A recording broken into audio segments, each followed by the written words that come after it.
Chapter 1. The Arrival of the Apocalypse.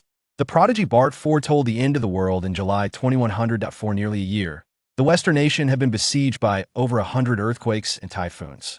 The once skeptical humanity, who dismissed the notion of an apocalypse, began to succumb to panic that on June 27th, Western University held its graduation ceremony. Jiang Ning, come take a picture. A gentle breeze caressed her. The woman ascending the steps appeared as if she were a beautiful painting, though her travel bag marred the scene as she turned. Everyone had grown accustomed to Jiang Ning's habit of carrying her travel bag. But before the camera could click, a thunderous sound erupted from the east. Thick smoke billowed, and the ground trembled violently. It seems to be an earthquake in Busan. Could it be a volcanic eruption? The doubts of her classmates jolted Jiang Ning back to reality. No, the end of the world, that a volcanic eruption, the apocalypse. Upon hearing the cries, Jiang Ning swiftly slung her travel bag over her shoulder and fled the campus.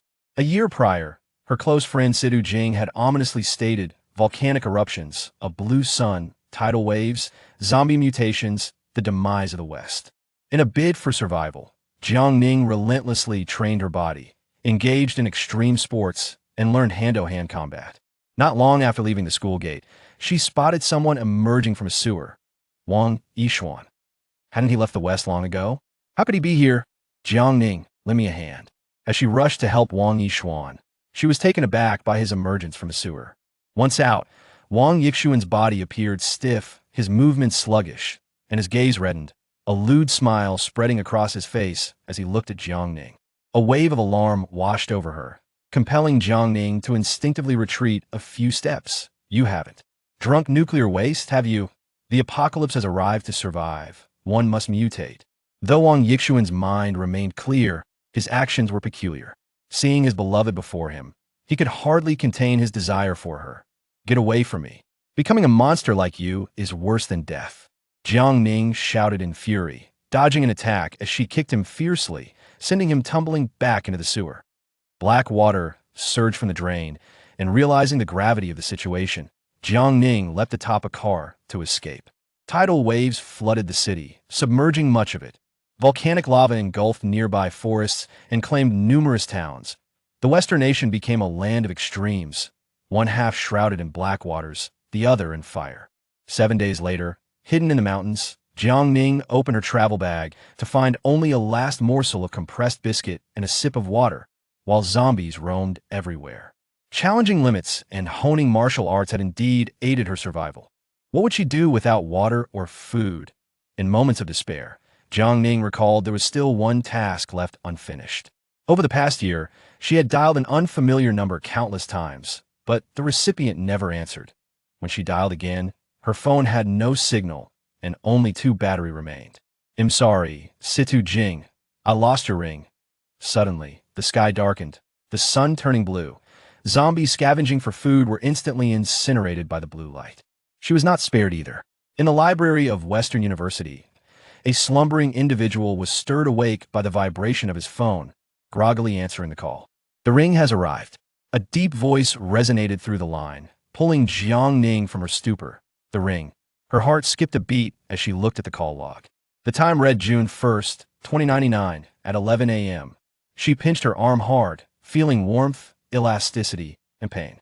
The sunlight outside blazed fiercely, as if it could fry a person. While the air conditioning inside was pleasantly cool, everything felt strikingly real. The ring.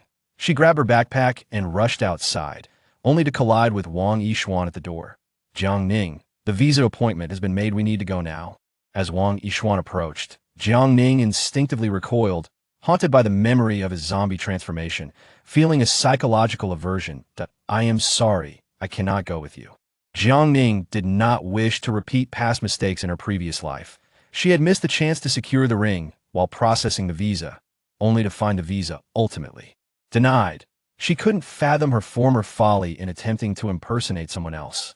Wang Yixuan's anger flared, unable to comprehend Jiang Ning's erratic behavior.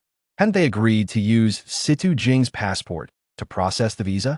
He had already pulled strings. All that was left was for her to make an appearance. I want to, but I cannot betray Situ Jing. Jiang Ning took a few steps back, unable to meet Wang Yixuan's furious gaze. lowering her head as she fled. Watching her efforts crumble, Wang Yishuan shouted in anger, "Jiang Ning, don't regret this." Hearing his shout, Jiang Ning waved her hand, a farewell to Wang Yishuan. Going with you would be the real regret. She ran to an antique shop, not too far from the school, feeling a sense of unease upon seeing the ring. The shopkeeper regarded her with a lingering gaze, not due to her appearance, but sensing something was amiss with the girl. "This pair of rings is not mere trinkets, Miss Jiang must keep them safe." Understood. Jiang Ning's ears buzzed as if she were experiencing tinnitus. After acquiring the ring, she hailed a cab to the crematorium. With an hour until the service, she successfully placed the rings on Situ Jing's hands. "Jing, farewell." Having fulfilled Situ Jing's last wish, Jiang Ning exited the crematorium with red-rimmed eyes, gazing at the intact city before her. Stepping forward to embrace the warmth of the land, her phone rang incessantly upon checking. It was a familiar yet foreign number, and she smiled softly. "This is what they call karma. Now you too shall experience the frustration of unreturned calls." Yin Mingdao, frustrated by the rejected calls, accessed the database to retrieve Jiang Ning's information, noting her connection to Situ Jing with a furrowed brow. Even in death, she finds no peace. For the sake of the ring, Yin Mingdao had pursued this matter from Huaxia to the west, spending 3 years to gather clues, only to have Situ Jing beat him to it. Western University. Upon reaching the school gate, a black Rolls-Royce rolled down its window, and the driver honked several times. Jiang Ning paused, noticing someone inside the car. As she leaned closer, her phone rang. Seeing a series of familiar numbers, she hung up immediately. Yin Mingdao could hardly believe someone dared to hang up on him in person, casting a cold, piercing gaze at the woman by the roadside. She stood at barely 5 feet 3 inches, her frail frame weighing no more than 99 pounds, with her only notable feature being her face. Being rejected by such a woman after numerous calls had ignited a fierce desire to win within the man, consuming his last shred of rationality. Miss Jiang. Chapter 2. The Failed Contract Termination. Jiang Ning looked over in confusion. As the car door opened, a towering figure, handsome and standing at nearly 6 feet 3 inches, came into view. She instinctively blurted out, "A male model." Such a man was typically seen only on runways. It was rare to encounter one in the Western nation. As Yin Mingdao stepped out, tugging at his collar, he was irked to be mistaken for a male model, wishing he could present his credentials to clarify his identity. "Miss Jiang, name your price, da-da." Jiang Ning was utterly bewildered. Who would say such a thing upon first meeting? However, outside Western University, it was not uncommon to see luxury cars parked in an attempt to attract female students. Judging by his appearance, he hardly seemed like someone who needed to pay for companionship. Perhaps he was simply seeking a job. "Name your price," Yin Mingdao stated tersely, never one to waste words explaining his intentions, believing Jiang Ning understood his purpose. Jiang Ning smiled awkwardly. A man of such striking looks approached her, as if the long-blooming iron tree had suddenly blossomed with fervor after 23 years. "I'm sorry, but I have no interest in men." Having endured the trials of a post-apocalyptic world, she had no time for romance. "I have no interest in a woman of your beauty either," he replied with a smirk, derision evident on his face. "Name your price. I want the ring." The ring. Jiang Ning's heart tightened. Could he be the one who called? Upon confirming it was indeed him, the resentment she had bottled up for an entire year surged forth. "What ring? I don't understand what you're talking about," Jiang Ning shouted, raising her chin defiantly. Even facing a man towering at 6 feet 3 inches, she would not yield. Seeing her stubborn demeanor, Yin Mingdao scoffed, thinking her a naive fool, blissfully unaware of being manipulated. "The ring taken from the antique shop does not belong to you. Nor does it belong to you." Jiang Ning clenched her fists, ready to attack. After all, anyone attempting to seize a ring must surely be a villain. Yin Mingdao narrowed his eyes, noticing her heightened wariness. Did she really think she could contend with him? He stepped forward. "Don't come any closer. I assure you, the ring has been returned to its rightful owner." As Jiang Ning spoke, her lips trembled, dizziness enveloping her. Flashes of blue light dancing before her eyes, reminiscent of the moment she faced death in the apocalypse. Jiang Ning. The fear of the apocalypse consumed her thoughts, and as she slipped into unconsciousness, her eardrums felt as if they were pierced, resonating with a constant buzzing. The hospital's examination report revealed that Jiang Ning's brain had been invaded by the HF virus. She was destined to become a zombie. Yan Mingdao gazed at her medical records, lingering in the hospital corridor. Currently, medical science could not combat this virus, which had shown signs of genetic mutation 3 years prior. Transfer to prison number 7 that understood. As he left the hospital, Yan Mingdao glanced at the woman lying quietly on the bed, reflecting on her impending transformation into a zombie, feeling a pang of sorrow in his heart. I hope you can hold on until I find the ring. Yan Mingdao had a strong suspicion about whom Jiang Ning referred to when she mentioned returning the ring to its rightful owner. Even in death, she still desired the ring. Realizing the gravity of the situation, he left the hospital, heading straight to the crematorium. 10 minutes later, Jiang Ning was bound and placed in a vehicle, delivered under the cover of darkness to prison number 7. Upon awakening, Jiang Ning found herself restrained, her mouth sealed, and sensing the presence of others in the vehicle. Despite her desperate struggles, no one paid her any mind. The health inspectors noted her awakening and chatted idly with a colleague. Not many college students are infected with the HF virus. It's a pity for someone as beautiful as her to become a zombie. None of those sent to prison number 7 ever make it out alive. Jiang Ning froze at this news, unable to believe that all of this was happening to her. I haven't contracted the virus, take me to see that. Who was that person? Suddenly struck dumb, Jiang Ning recalled her argument with the man seeking the ring before losing consciousness. Surely, this was his trap. Waking up only to be declared infected by the virus seemed far too coincidental. Even a 3-year-old would not believe it. People are truly unpredictable. Those who come for the ring are indeed villains. Bang! The tire exploded suddenly. Before anyone in the vehicle could react, the doors were forcibly opened, and the health inspectors were knocked unconscious. Jiang Ning, come with me. A familiar voice pierced through Jiang Ning's consciousness. Before she could comprehend what was happening, she was pulled into a taxi, which sped off towards the airport. Jiang Ning excitedly grasped Seduce Jing's hand, squeezing repeatedly to confirm that her friend was indeed alive, which brought her some comfort. Don't speak, yet let's escape this ordeal first. The suddenly revived Seduce Jing kept a low profile, blending into the crowd as they entered the security checkpoint. Jiang Ning was too frightened to utter a word. Passing through security so openly without even a passport would surely get them stopped. She was unsure what Seduce Jing had said to the security personnel, but they were allowed to pass without hindrance. Even after boarding the plane, Jiang Ning felt as if she were dreaming. She pinched her thigh to ensure it was real, and after confirming no one was watching them, she dared to speak. Congratulations, Jiang Ning, you passed the assessment. Seduce Jing's face was pale, her voice weak as she casually removed a ring from her finger and placed it onto Jiang Ning's hand. What assessment? I know nothing about it, but I am genuinely relieved to see you safe. The notion of resurrection was too surreal. The realization that she too was reborn settled upon Jiang Ning quickly. Rest and recuperate. The path ahead will not be easy, Seduce Jing warned in a flat tone. Although both were alive, their situations were fundamentally different. One was resurrected, while the other was reborn. After the plane took off, the captain announced they were en route to the capital of Huaxia on flight 0199. Jiang Ning was so thrilled she nearly leapt from her seat. Utterly bewildered by the events that had unfolded, it felt like a dream since awakening. Am I dreaming? She pinched her arm hard, the pain forcing her to accept the reality before her. After a good sleep, someone will provide you with the answers. As Jiang Ning settled into silence, a chilling sensation coursed through her palm and her heart, reaching her cerebral nerves, and vivid images of the apocalypse flooded back. Everything felt so real. She had yet to recover from that anguish, her eardrums tingling as if electrified. Congratulations, host. The spirit ring system has been successfully activated. What in the world is the spirit ring system?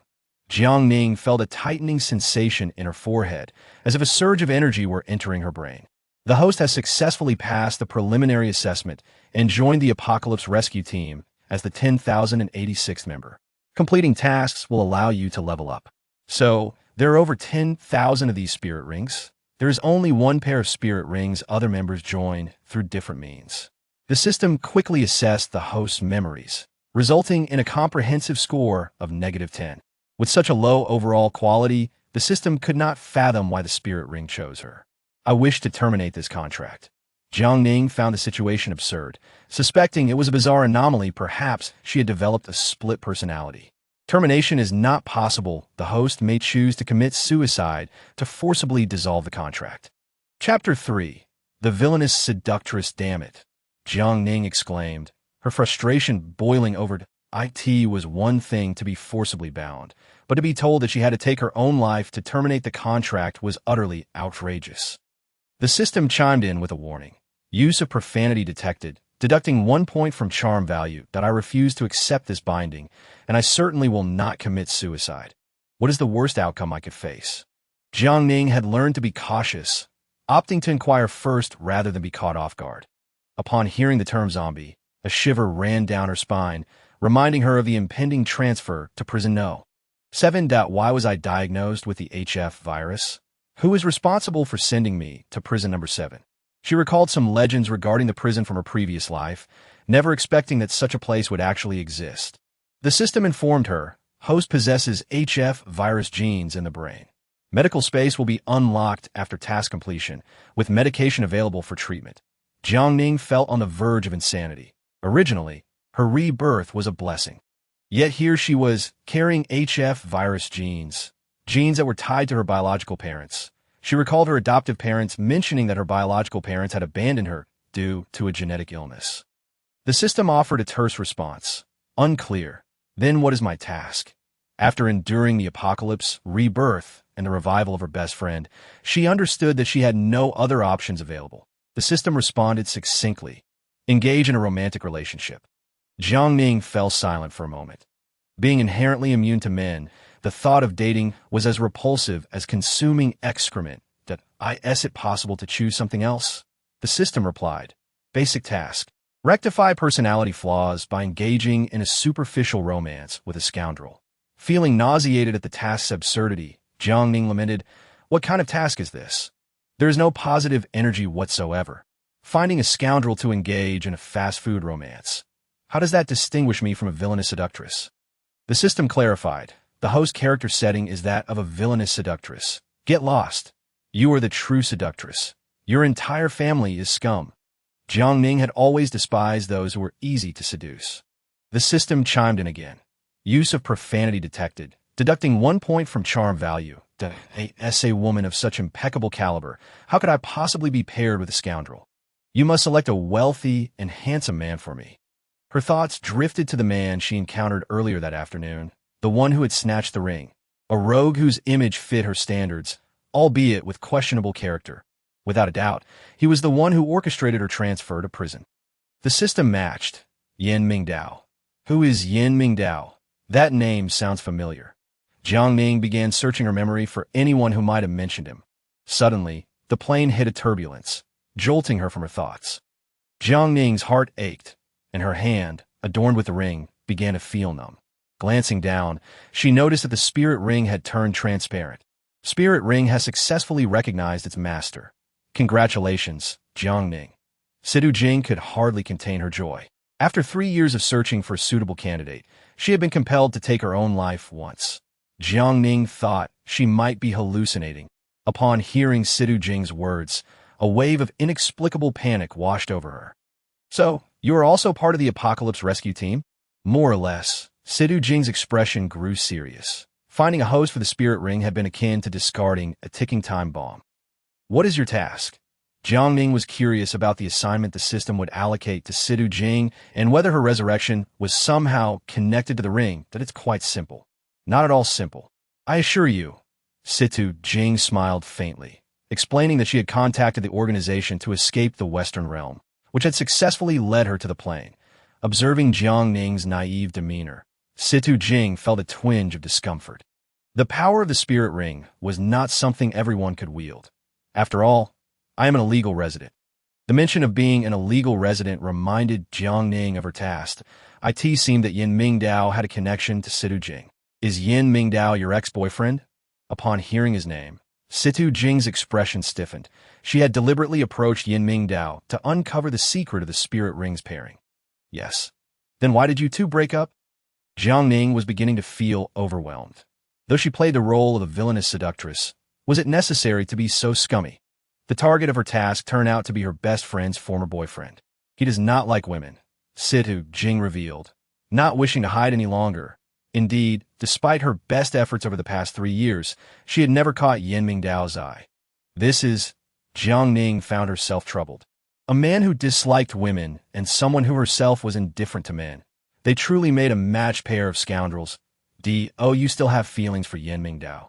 After all, you went so far as to take your own life for him. Which must mean you loved him dearly. Jing's heart twisted painfully. Claiming she didn't like him would be a lie. After all, a man like Yan Mingdao could stir anyone's heart. The authorities cannot just arrest anyone. Which agency does he belong to? We should file a complaint against him, that he is part of a unit specializing in exterminating zombies. The one who sent you to prison number 7, Jing, did not conceal the truth. Hoping to keep Jiang Ning at a distance from this man to protect her own identity, Jiang Ning was left pale with fear. Her task target was undeniably formidable. Should she even attempt to complete the mission? If I accept the task, can I cancel it? No, Jing's first task after her resurrection was to find a host for the Shadow Ring. And that host was Jiang Ning. She had struggled and resisted. But the system had warned her that the only way out was self-immolation. Upon hearing this, Jiang Ning foresaw that she would not survive beyond 3 episodes of this narrative. After landing, Jing took Jiang Ning to a taxi, where the driver handed over a black bag.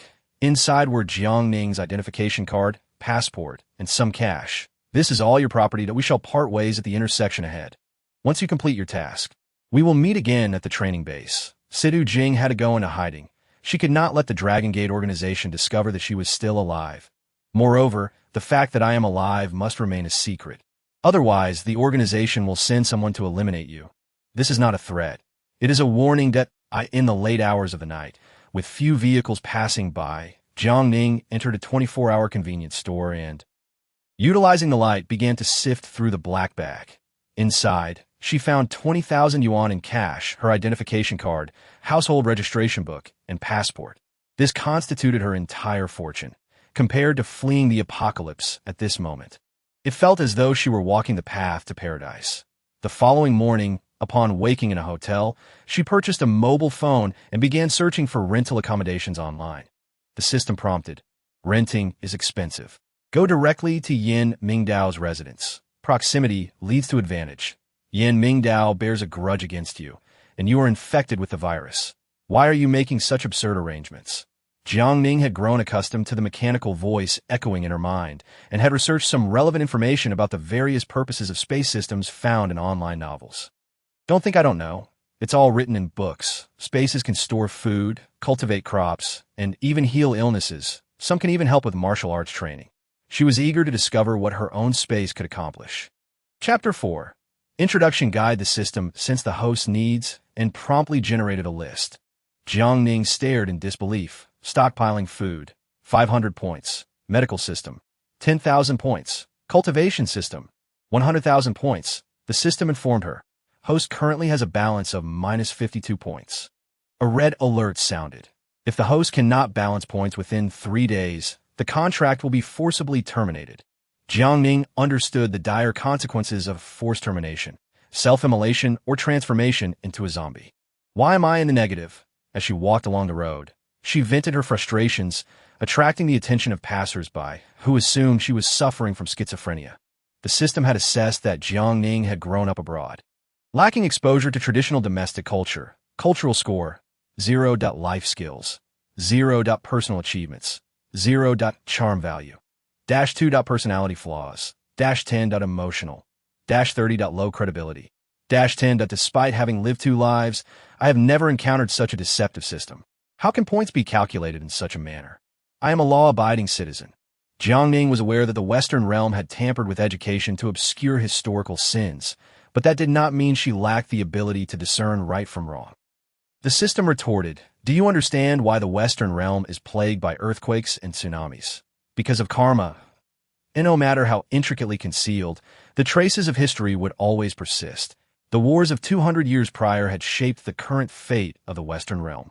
Not to mention the violation of natural laws and the reckless destruction of the environment, showing a blatant lack of reverence that I end this new life with a fresh start." Jiang Ning resolved to seize the opportunity given to her and not waste her final year. The system assigned. King Longman is recruiting students. Successful registration grants 100 points.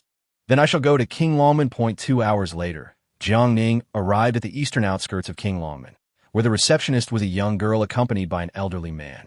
The old man, with his white hair and slight deafness, sat drinking tea while listening to kunku opera.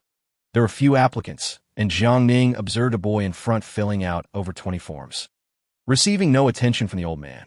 Meanwhile, the young girl held a red pen, seemingly reviewing yet also doodling. When the boy successfully registered, he was required to pay a tuition fee of 100,000 yuan. Jiang Ning was taken aback. Such an exorbitant tuition fee. What am I to do if I have no money? Feeling dejected, she stood aside, but the little girl pulled out another form from below.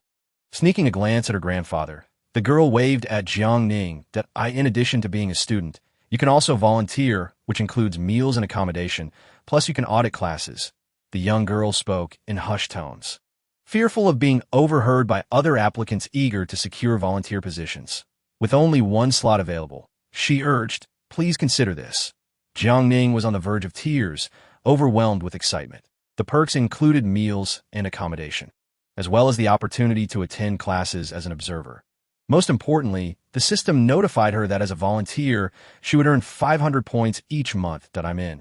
After successfully gaining admission, she received the door plaque of the Qinglong sect. The system indicated she had 100 points, but after deducting a negative 52, her current score stood at 48.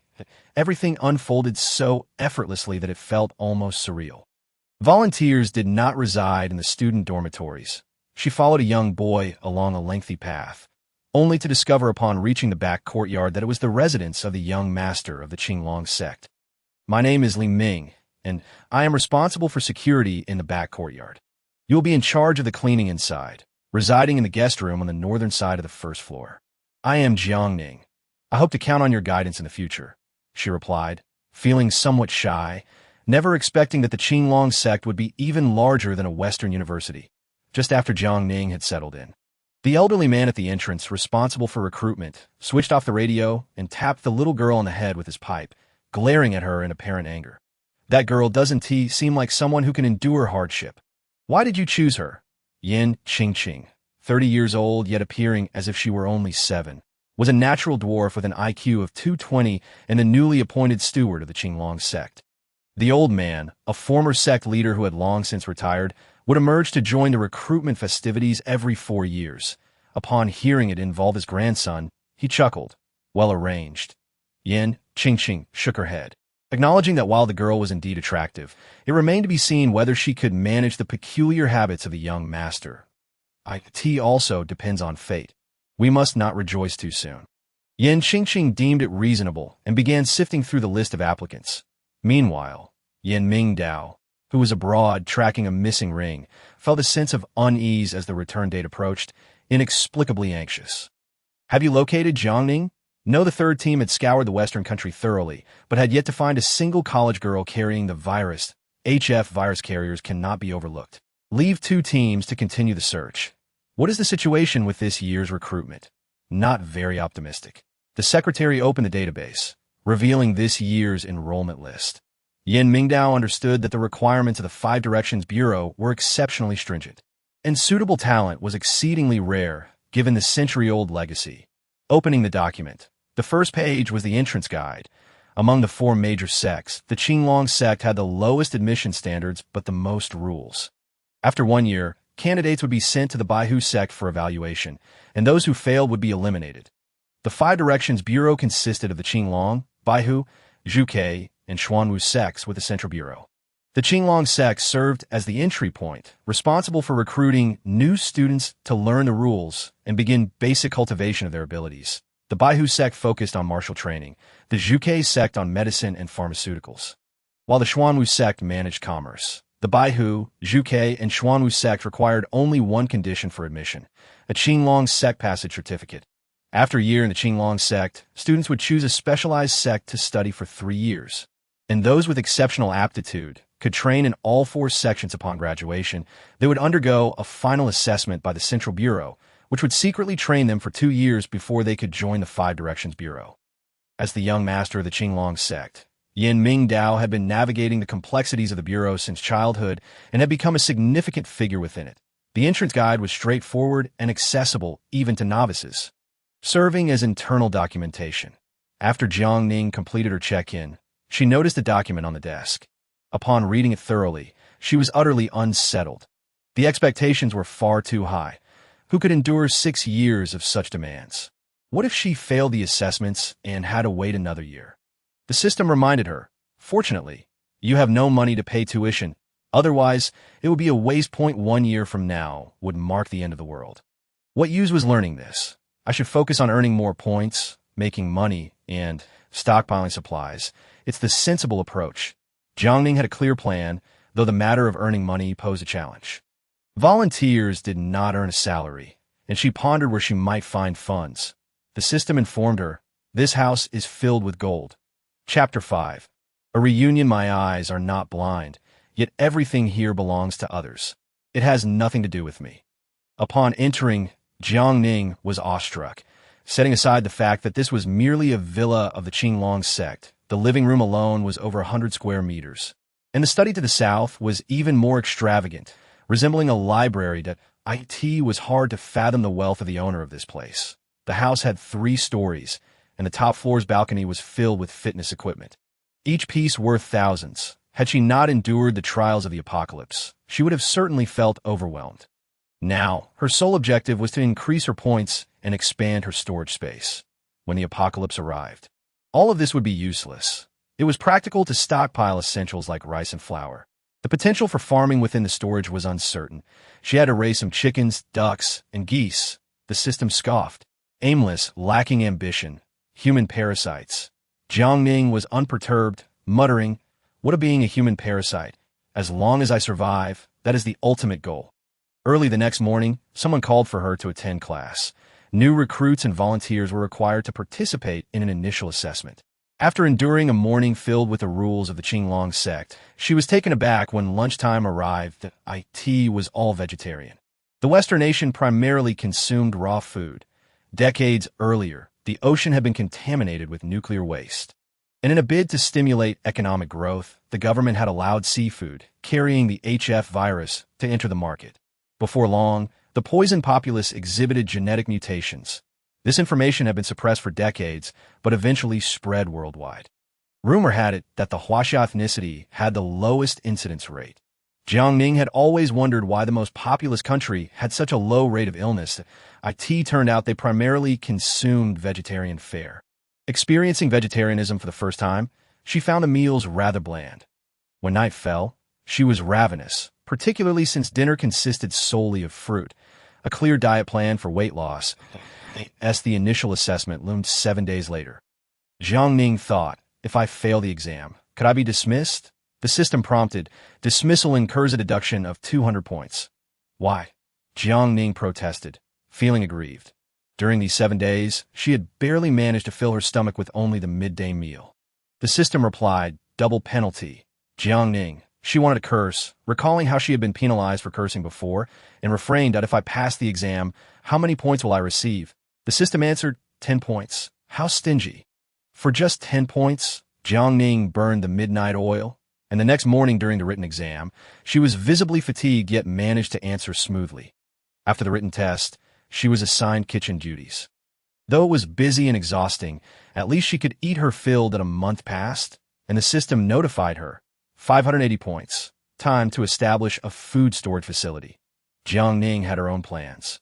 She wanted to stockpile provisions so that if she were ever expelled, she would not starve on the streets. Just as the system was preparing, the alarm sounded. The blaring sirens pierced Jiang Ning's eardrums, leaving her dizzy as a blue light flashed before her eyes. The apocalypse, blue sun. The system immediately halted the preparations, shutting off the alarm. Merely having points was insufficient. She must complete her initial tasks. She had almost forgotten. She had accepted a task on the plane, yet a month had passed since her arrival, and where could she find Yan Mingdao? Yan Mingdao, you are a complete scoundrel. Achoo. Huaxia is vast. Where am I supposed to find him? Besides, I've never even seen him. The system fell silent, unwilling to reveal too much lest it disrupt the atmosphere. Yin Ming Dao, it would better come clean, lie in bed and behave. During this time, you are prohibited from any entanglements. Otherwise, I will have you castrated. Jiang Ning, unable to expand her space, was incensed, storming into the kitchen for some ice water. After venting her frustrations, she closed the fridge and turned around, only to find 7 men standing in the living room, making her feel utterly foolish. Good evening. Who are you? I am Jiang Ning. Seeing the ruffians who had attempted to steal the ring, Jiang Ning awkwardly smiled. Hi. Long time no see, big brother, big brother. The 7 men simultaneously turned their gaze toward the young master, having searched for this woman for over a month, and they had just heard her distinctly declare her intent to castrate him. Their eyes synchronized, expressions exaggerated. They were all adults and instantly understood the implications. Yin Mingdao stepped closer, his gaze sharp as he regarded her, incredulous that she would appear in his home. What are you doing here? I came here to volunteer. Are you here to study? Jiang Ning felt a surge of panic, forcing herself to appear calm. Though they had only met once, she remembered him as the person she had called for an entire year. Study? Yin Mingdao's brows furrowed. Since when does the Qinglong sect require volunteers, and what does it mean for you to be arranged to stay here? Don't you recognize me? Should we? This is the territory of the young master.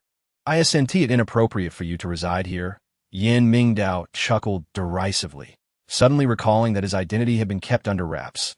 Outsiders had no way of knowing he was the young master of the Qinglong sect. We are all associated with the young master to AS for you. As far as I know, the young master does not welcome any women residing here. There are always exceptions. Since you are associated with the young master, we are colleagues. Jiang Ning forced a smile, still harboring resentment over the year of unreturned calls and the incident of being sent to cell number 7. Let me tell you about this mutated person carrying the HF virus. Yin Mingdao's disdain was palpable as he clenched his fists, prepared to take her down at any moment. Jiang Ning's expression stiffened as she sensed the murderous intent radiating from him. She turned and fled. He reached out and inadvertently tugged at the strap of her nightgown. With a sudden forceful pull, she was spun around, her footing unsteady as she grasped his arm for support, with a soft thud. The two of them fell to the ground, but he landed atop her, the nightgown torn open, leaving both of them momentarily stunned in a state of vulnerability. System prompt. Complete the task. Earn 100 points. Upon hearing the promise of 100 points, Jiang Ning's mind was fixated on one thought. Complete the task. Without hesitation, she swung a fist, landing it squarely on Yin Mingdao's neck. Dazed, he gazed at her, and in a moment of lost balance, he inadvertently pressed his lips against her chest. Jiang Ning let out a piercing scream, attracting the attention of others, who turned to witness the scene. You two should move to a room. This is the living room. Jiang Ning looked up to see 7 individuals standing nearby, their backs turned, yet anyone would misconstrue the situation. Get up. She gave him a push, only to discover that the one she struck had lost consciousness. Oh no. Jiang Ning forcefully pushed him aside and hastily donned her clothes, realizing with alarm that the unconscious figure could not possibly be that fragile .1 punch should not be enough to cause such harm. It indicated he was not in good condition. Chapter 6. The fragile young master brother, at least you are a man. Don't act like Lindayu. I swear I did nothing. Jiang Ning mistakenly assumed that the unconscious man was merely feigning. After pushing him a few more times with no response, she checked for breath and was shocked to find it seemingly absent. This can't be. So many people witnessed this. If you die, it has nothing to do with me. She had never encountered such a situation before. Even with her strength, it shouldn't have been enough to kill someone with a single blow that if he died, she would be labeled a murderer. The system was indeed treacherous. The 7 standing individuals sensed something was amiss and turned to see the young master lying on the ground, his face pale. The first to rush over was Tang Zhe, a doctor, as he examined him. His expression grew increasingly grim, and he bellowed, "What did you do to the young master?" The young master. Jiang Ning pointed at the man on the ground in disbelief, seeing the anxious and fearful gazes of the others. Her instinct was to flee. However, 2 individuals blocked her path, their cold and piercing stares sending a chilling wave of pressure through her, causing goosebumps to rise and her heart to pound violently. I truly didn't know he was the young master. He merely kissed me. And who would have thought he would be this fragile? Wait a moment, did you just say the young master kissed you? Tangze looked back at the young master with a dawning realization, recalling similar incident from the past. Yes, Jiang Ning replied. The young master is allergic to women. Tangze shook his head, feeling somewhat helpless, yet refraining from saying more. Upon learning this, Jiang Ning recalled the kiss on her chest and felt her cheeks flush with embarrassment. System prompt. Cure his ailment, and riches will flow. She awkwardly chuckled, wanting to inquire whether the system had been afflicted with a form of idiocy. The young master's allergy to women meant that no matter her efforts, it would be futile, especially since their previous encounters had not ended well. System prompt. He is a benefactor, a meal worth more than your monthly salary. Benefactor indeed. Upon hearing benefactor indeed, Jiang Ning nearly burst into laughter, envisioning golden coins scattering. All right, in pursuit of wealth and sustenance. I shall give it a try. How long has the young master had this ailment? Why do you ask? Someone standing nearby questioned, having regarded her as an enemy since the young master fainted. No, it seemed they viewed her as a virus instead. Clarifying the minefield would allow her to avoid stepping in it again. Just as Jiang Ning finished speaking, the unconscious man stirred awake. The fainting spell had been due to external forces, and he was acutely aware of the energy wave. Young master. All stood at attention, having followed him since childhood and familiar with his temperament. Yen Mingdao rose. A chilling aura surrounded him, and when his gaze fell on Jiang Ning, the corners of his mouth lifted slightly. Miss Jiang says I am fragile. Though he had lost consciousness, he had heard every word she uttered, a situation unique to him. What I meant to say is that the young master is physically weak, not in the other sense. The more anxious she became, the less she could articulate her thoughts, and, as she retreated, it felt as though her feet were ensnared, leaving her unable to move. Physically weak, Yen Mingdao stated coldly, striding toward her. As he approached, her body finally regained its composure. Just as she intended to escape, he seized her wrist, his grip tightening to the point of causing her dizziness. And blue lights flickered before her eyes. Having experienced something similar before, Jiang Ning realized she was no match for him, recalling how she had fainted during their last encounter at the school gate and subsequently found herself imprisoned in cell number 7. A seed of resentment sprouted within her as she shouted, "Bastard, let go! You're hurting me! A physically weak person can possess such strength. Miss Jiang, you are as strong as an ox. How could you not withstand this?" Yen Mingdao pressed his lips together, his brows furrowing as his gaze slowly swept over her hand. The energy that had knocked him out was not of human origin, if he did not exert himself. He feared it would not be drawn out. From his palm emanated a wave of energy. Jiang Ning felt a surge of heat coursing through her body, her mouth dry, as if she were ablaze. When the spirit ring manifested, she sensed a force within her that was spiraling out of control. The grip on her wrist suddenly loosened, and a searing pain engulfed her. But it's so hot. I feel like I'm burning alive. The ring is indeed still in your possession. Yen Mingdao had initially speculated but did not anticipate that the spirit ring would recognize its master. The yin and yang rings were the strongest attributes within the 5-element system. You wear the yin ring. Where is the yang ring? It's unbearably hot, truly unbearable. Jiang Ning, in a fit of agitation, pushed past those in her way and rushed to the refrigerator for ice, wishing she could shove herself inside it. Administer medication. Yen Mingdao perceived that this was the consequence of backlash, realizing she had yet to master the spirit ring's power. After taking the medication, Jiang Ning gradually calmed down. However, her insides remained hot, and she kept drinking ice water. Observing her excessive consumption of ice water, Yen Mingdao noted that an ordinary person's body might not withstand it. Stop drinking for now. Focus on regulating your breath. Yen Mingdao stepped closer, taking hold of her hand, and as their fingers intertwined, a wave of icy chill flowed into her palm. Soon, the heat within her subsided, and her cheeks were no longer as flushed.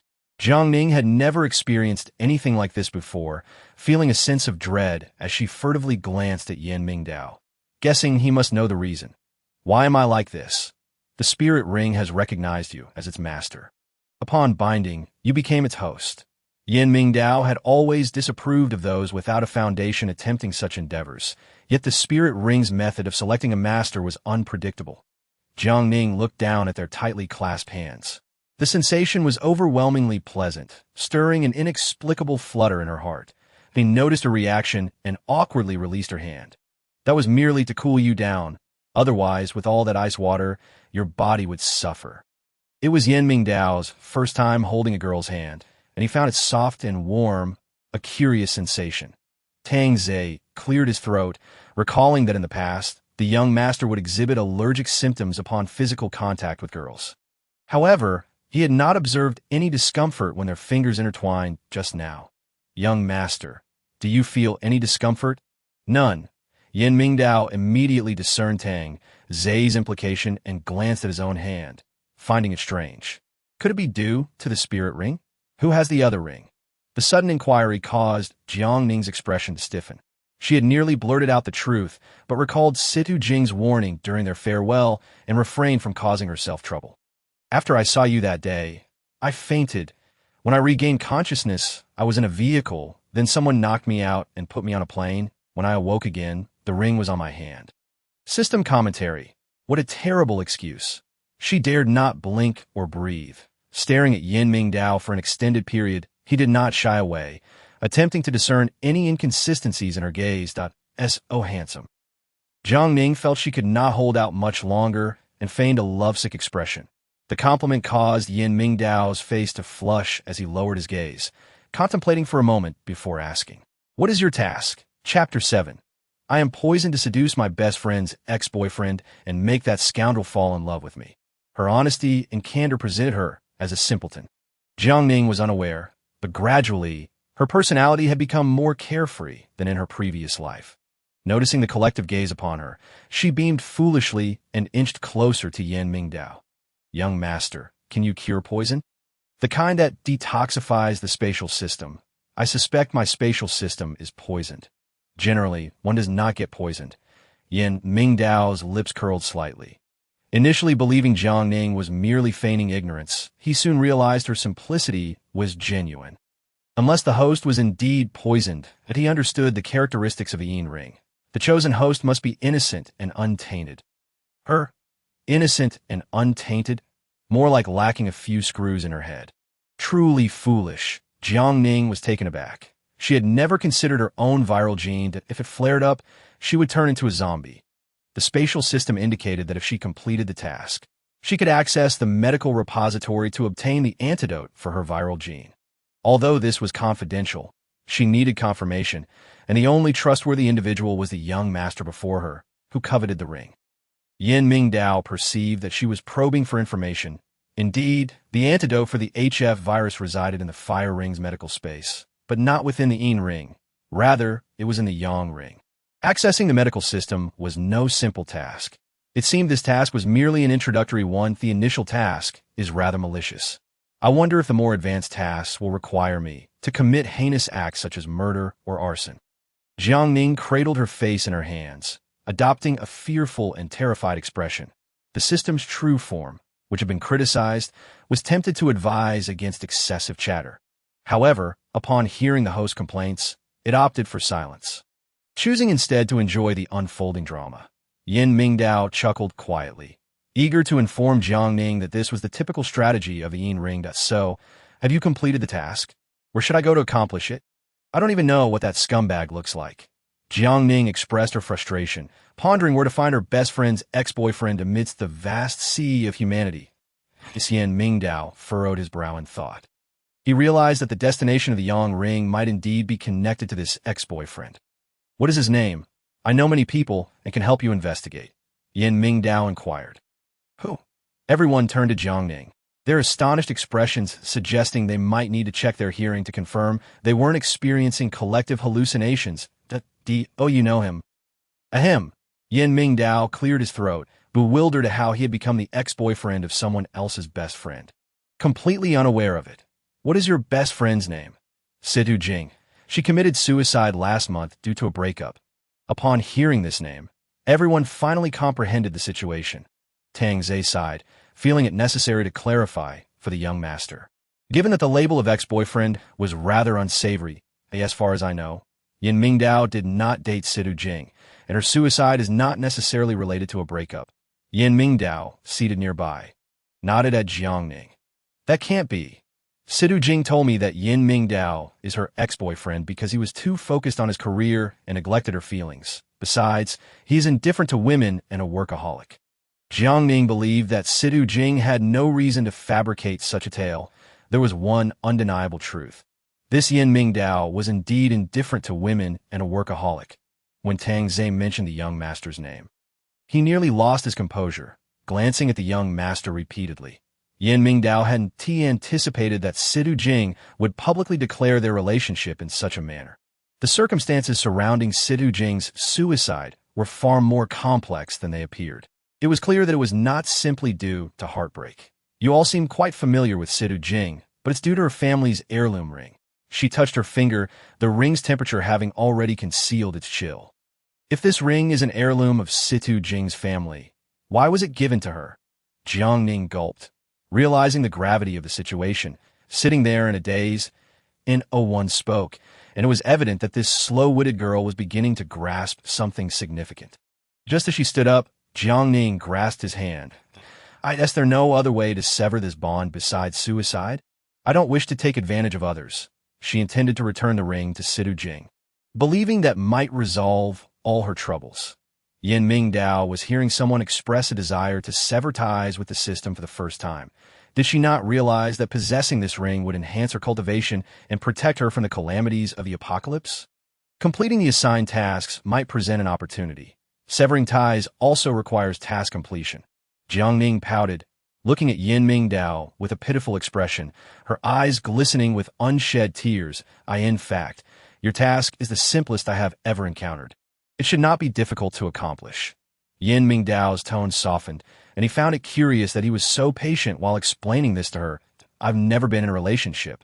I share your aversion to cleanliness, and I feel nauseated at the thought of any intimate contact with a man ditto.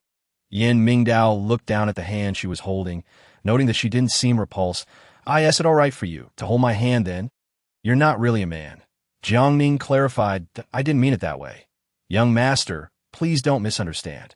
What I meant is that you and I both have our quirks. She hurried to explain, becoming increasingly muddled in her words. How about this? Starting tomorrow, I will accompany you in your trials. If you can make my heart flutter, I will assist you in pursuing that scumbag. He too was curious to see how long the high spirit within the Yin ring intended to hide, and where the Yang ring was concealed. Will that work?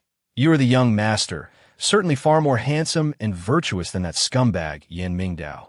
Jiang Ning had never been one to flatter anyone, especially men. The outcome of her flattery seemed to have little effect. He appeared even angrier than before. From now on, do not mention that scumbag in my presence. Yin Mingdao had never felt so wronged, unjustly branded with the label of scumbag, and the more he thought about it, the angrier he became. Jiang Ning instinctively nodded, fearing that she might say something else wrong if she spoke again. After returning to her room, she attempted to discuss this young master with the space system. The system informed her, I am poisoned. Do you think the young master's suggestion is reliable? She clutched her chest, worrying that if she were to engage in trials with such a handsome man, her heart might not remain unscathed. Although she repeatedly claimed to be allergic to men, it did not mean she was genuinely averse. The system reiterated, I am poisoned. Hey, is it possible to have a proper conversation? We're going to start our task tomorrow. What if this young master is untrustworthy? The system repeated, I am poisoned. You hold a grudge, don't you? She pulled the covers over herself and fell asleep. The spirit ring manifested, surrounding her bed with a purple glow, attempting to alter some of the host's memories on several occasions. The system warned, the host is poisoned. Chapter 8. Just a heartbeat after the failed attempt to alter memories, the purple aura dissipated. The system detected a seal within the host's body. This seal was related to the blue sun. To unseal it, one would require the inner martial arts techniques of the Qinglong sect, which were not meant to be shared. In the early morning, the weather was gloomy, with a light drizzle. The alarm clock by the bed rang incessantly, forcing Jiang Ning to rise, her body aching as if it had been run over by a vehicle. Glancing outside at the weather, she remembered that the kitchen had notified her yesterday that she would no longer need to help out starting today. Although it was a relief not to have that responsibility, The thought of enduring hunger filled her with irritation. "Miss Jiang, good morning." "Good morning." Jiang Ning stepped out of her room, observing the bustling figures in the living room, all appearing energetic, as though they had tea rested late into the night. "Come eat breakfast." Yin Mingdao was reading the newspaper, setting it aside as he noticed Jiang Ning in her home attire, his brow furrowing slightly. Jiang Ning obediently approached, and upon seeing the lavish spread for breakfast, her gloomy mood lifted instantly. "Can we cook here? When the young master is home, we can." Li Yang emerged from the kitchen, holding a glass of milk, glancing at the young master as he set it down. Typically, it's inconvenient to cook when no one is here to know. She understood now. It wasn't that the backyard was closed off from cooking, but rather that they had to wait for the master to be home. "Does that mean I no longer need to eat in the front yard?" Jiang Ning shook her head, lamenting how little time she had since arriving at the Qinglong sect. "Not much. From today onward, you will follow me." Yin Mingdao had thought about it at length last night, deciding that since the Yin Ring had chosen to act through him, it would be best to confront it directly and uncover whatever schemes lay beneath. Jiang Ning was taken aback. This sudden announcement was overwhelming. Following the young master, what does that entail? From an outsider's perspective, this was an astonishing stroke of fortune that I know the young master's heart is kind and wishes to help me complete my task. But I believe Yin Mingdao should not be too difficult to handle. She dared not refer to him as a scumbag again, having been warned last night. Li Yang stood nearby, astonished, about to speak when someone beside him clamped a hand over his mouth, dragging him into the kitchen for a hushed conversation. Yin Mingdao was curious. How could she conclude that someone he knew nothing about would be easy to deal with? "Are you confident?" "Not really." Yin Mingdao was known for his integrity, being cold and aloof, notoriously difficult to get along with. Whenever he spoke of himself, he found it somewhat amusing. Jiang Ning listened intently, increasingly convinced that this task would not be as simple as it appeared. What are his preferences? He does not like intelligent women. Yin Mingdao's words were layered with meaning, clearly indicating his stance.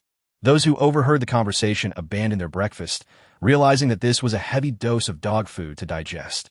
Jiang Ning frowned, muttering, "If that is the case, then we might be in trouble." "Why?" Yin Mingdao asked, perplexed that a woman as intelligent as I am would surely be detested by him upon their first meeting. Jiang Ning was not boasting. Rather, she was brimming with confidence. Yin Mingdao nodded repeatedly, almost bursting into laughter. She was undoubtedly the most foolish woman he had ever encountered. Thus, you need to refine yourself under my guidance. When he sees you, he should perceive you as a simple-minded woman, which might even lead to love at first sight. After he finished speaking, he slammed his cup down heavily, having set aside all moral boundaries for the sake of the spirit ring. How tragic. Jiang Ning listened, finding some merit in his reasoning. However, she feared that associating with such a figure as the young master would inevitably dull her wits, and no one would believe it. "Young master, I fear that being with you will make me progress too quickly, and oh worries. I will keep you grounded." Jiang Ning chuckled awkwardly, realizing that the young master was resolutely determined to assist her. Yet, she couldn't shake the feeling that his motives were not entirely pure. "From now on, I will rely on you for guidance. Aside from not being able to endure hardship or hunger, I'm quite manageable. Staying with me will ensure you do not go hungry, nor will you suffer."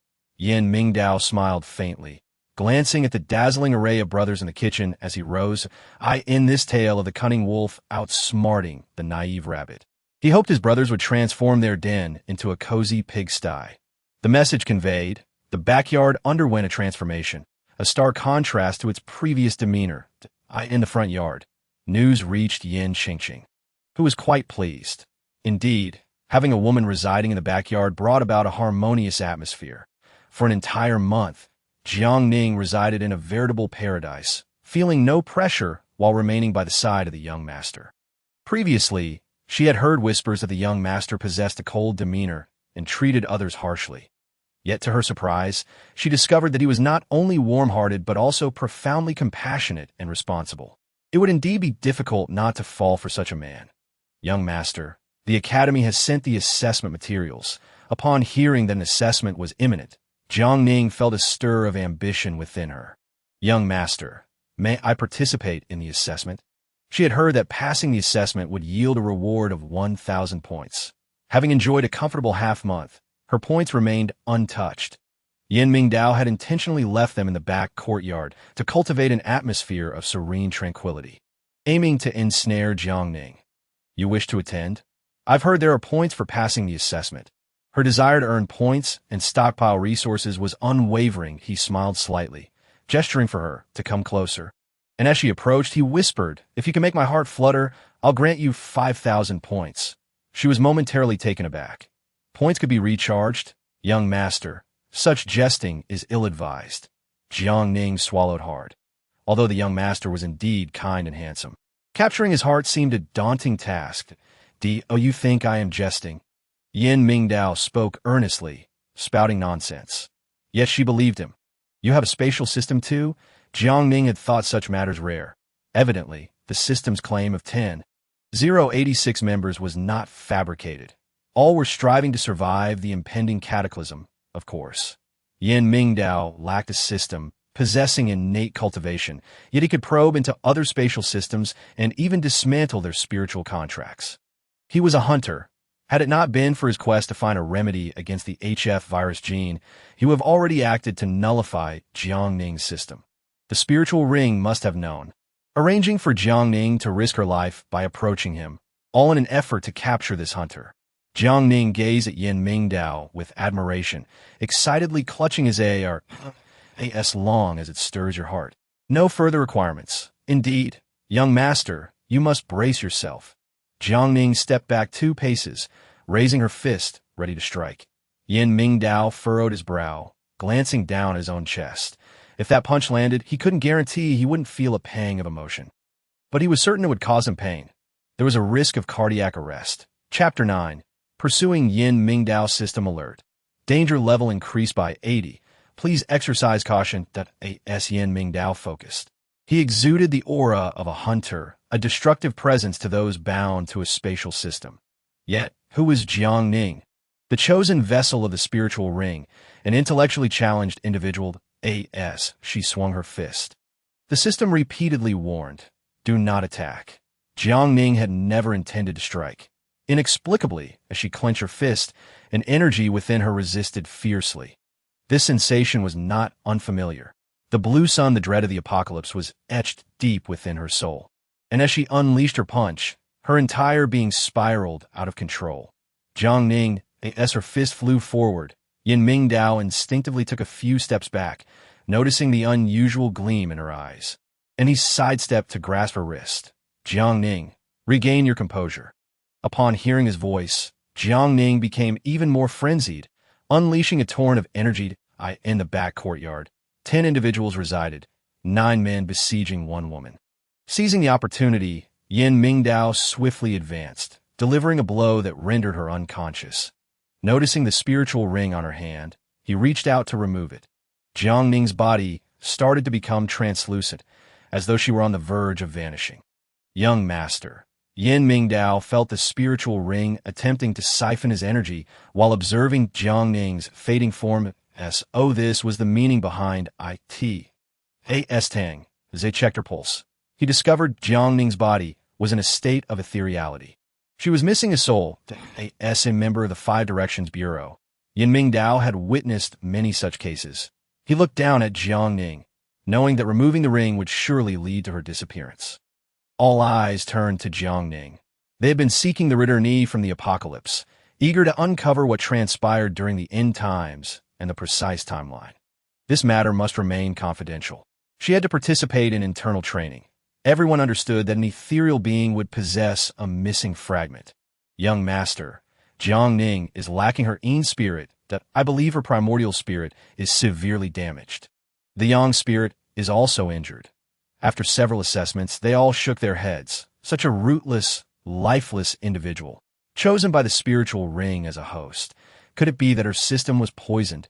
Yin Mingdao lifted her gently and placed her on the sofa. Watching as the ring gradually faded as a hunter, he should not have kept her around. First, he would assist her in completing her task, unlocking the medicinal space, and promptly locating the Yang ring.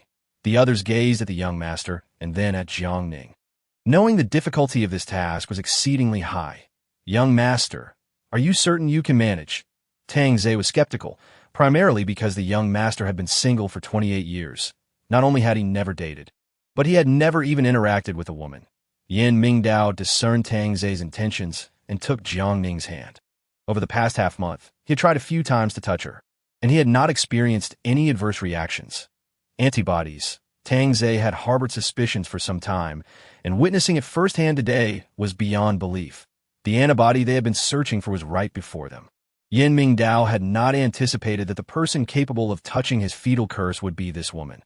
This matter was indeed peculiar and warranted thorough investigation. The old master had once said that if an antibody appeared, Liang hesitated to continue, and the others turned to the young master.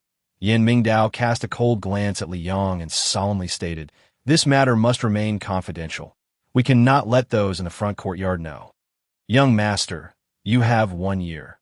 With 28 brothers forming teams, they divided into 3 groups to comprehensively search for the 5 spiritual rings, seeking the antibody to lift the young master's curse and counter the impending apocalypse. Yin Mingdao had to gather all 5 rings and eliminate the antibody to escape the curse. I want to give it a try. He was not being soft-hearted. Rather, there resided an innate, unresisting compassion within him. A silence fell over the group. Suddenly, Jiang Ning opened her eyes wide, gasping for breath, as if startled, sitting upright. "There are zombies." She clutched Yin Mingdao's arm tightly, her grip firm, and upon catching a whiff of the faint scent of pine, she slowly lifted her gaze. "Young master, do you believe in the apocalypse?" Since her rebirth, Jiang Ning had never mentioned this to anyone. The child prodigy bait had prophesied that the end of the world would occur in July 2100. Yin Mingdao's voice quivered. The so-called child prodigy bait was, in fact, he himself. His ability to predict the apocalypse stemmed from being born with foresight, and he had been cursed from birth during the apocalypse. He would transform into the blue sun, expending all his energy to eliminate the zombies. This was his mission and his destiny. Do you believe? There truly is an apocalypse, and there are zombies that she spoke. Tears welled in her eyes, her gaze reddening as she looked at him in the living room. Apart from the 2 on the sofa, everyone else had already retreated. Yin Mingdao sensed Jiang Ning's fear and trepidation. He tightened his grip on her hand, feeling the chill seep through his palm, causing his heart to clench slightly. "Jiang Ning, when you came to the Qinglong sect, did you know what the 5 Directions Bureau does?" "I don't know." "Then why did you join the Qinglong sect?" It was the first time he had heard someone say they didn't know why they joined. Yin Mingdao felt a flicker of curiosity. Jiang Ning's cheeks flushed, and she lowered her head, speaking softly, "Turn 100 points for joining. Yin Mingdao smirked. This reason was indeed the most unambitious one in the history of the Qinglong sect. The Qinglong sect recruited students for training to join the 5 Directions Bureau, aiming to save the world from the apocalypse. Upon hearing this, Jiang Ning's eyes widened. She had never heard of such a thing. Is it really possible to save it? She recalled the total destruction of Western nations during the apocalypse. Some countries might perish, but Huaxia would endure. Yin Mingdao spoke with unwavering conviction, hoping to alleviate her fears about the future. "So, the tuition is quite expensive." "Expensive?" Yin Mingdao furrowed his brow. No one had ever mentioned the tuition being high. It had remained at this price for over a decade, with no one suggesting a price increase. Jiang Ning nodded vigorously. For her, 100,000 was an astronomical figure. "Very expensive. Then, if I grant you free admission, would you go?" Yin Mingdao intended to have her participate in training, to first manage the backlash of the spiritual ring's energy. Jiang Ning raised an eyebrow, finding the proposition quite enticing. "No, my task isn't to study. Monthly salary of 10,000, 1,000 points. Yin Mingdao realized that this was not about the task at all. Jiang Ning's heart raced wildly. Such favorable terms were not to be missed, and one additional condition. If I pass the assessment, the young master must help me pursue Yin Mingdao. Chapter 10. Assessment Cheating. Pursue Yin Mingdao. As those 4 words reached his ears, it felt as though something had collided within him, shattering the tranquility of his 28-year-old heart. Yin Mingdao smiled faintly. He had refrained from disclosing his identity, fearing she would recklessly pursue him. "If you pass the assessment, I will consider it as long as she participated in the assessment. The Yin ring would reveal some of its properties. Why should she date him? And what was her motive? These matters needed clarification. Jiang Ning paused for a moment, pondering whether such a good opportunity came without pitfalls. The assessment project, is it particularly challenging? Young master, considering our long acquaintance. Could you perhaps divulge a bit? You and I, long acquainted? Each time Yin Mingdao looked at Jiang Ning, the joy in his heart was evident on his face. In just half a month, it felt as though they had known each other for much longer. Did we know each other in the past? Not exactly. It's just that I often called and messaged you, yet you never acknowledged me. Jiang Ning could not help but voice her grievances. And after speaking, she averted her gaze, pretending to have something urgent, and about to leave, he grasped her wrist firmly. In that fleeting moment, their eyes met. It seems I dreamt of someone who incessantly called me, bothering me every day. A pang of realization struck Jiang Ning. Could it be that the events of her previous life were unfolding in another realm after her rebirth? What is happening? A slight ache throbbed in her head as she forcefully shook off Yin Mingdao's hand. Are you all right? Should I call Tangze to take a look? Yin Mingdao immediately stood up, but as he approached, she retreated, seemingly intent on maintaining distance from him. Just a moment ago, they had been close, resembling a couple in love, yet now it felt utterly estranged. And oh I just need to sleep it off. When does the assessment begin? Jiang Ning dared not meet Yin Mingdao's gaze, as it always left her dizzy or with a headache. The day after tomorrow, starting at 6 in the morning. Please register me. I will attend the assessment punctually. Typically, she appeared carefree and somewhat oblivious, but suddenly she turned cold, as if transformed into a different person. Yin Mingdao nodded, saying nothing further. Upon returning to her room, Jiang Ning leaned against the door and collapsed onto the floor. The system frequently issued warnings. Danger level 100, 200, 300, the system informed her. Maintain distance from the young master. His energy is harmful to you. Jiang Ning covered her face, lying on the ground, already in a dire situation. Now faced with this painful truth, he is the young master of the Qinglong sect. Suddenly keeping a distance from him doesn't seem right. The system reminded her. Several fainting episodes were related to him, and this time, he would be the one to knock you out. It's bad enough that my combat skills are lacking. My stamina is so poor as well that I have struck him too. We are even now. Jiang Ning maintained a positive mindset. After all, the young master was now her employer. The system sensed the host's compromise, noting that she had already fallen for him before even entering a relationship. How would things unfold from here? No, you allowed me to enter the Qinglong sect, and now you want me to keep my distance from the young master. Staring in disbelief, she saw that everyone adored the young master. Whom does he favor? Jiang Ning's curiosity skyrocketed. The system provided a photograph along with personal details. Feng Xiao. The young lady of the Baihu sect had once fought alongside the young master, having grown up as childhood friends. I asked that what he prefers. The system informed her. During their youth, they shared a very good relationship. A good relationship does not equate to affection. Jiang Ning was unaware of how she had climbed on her bed. After distancing herself from Yin Mingdao, her headache indeed diminished. My headache truly related to him? The system chose silence, suggesting that this could be linked to her carrying the HF virus gene. Jiang Ning drowsily fell asleep. When night fell, Yin Mingdao entered the room, finding her still asleep. After observing her for a few moments, he left. Soon as the door closed, Jiang Ning opened her eyes. How frustrating. Living under the same roof, how could she possibly avoid him? I want to eat.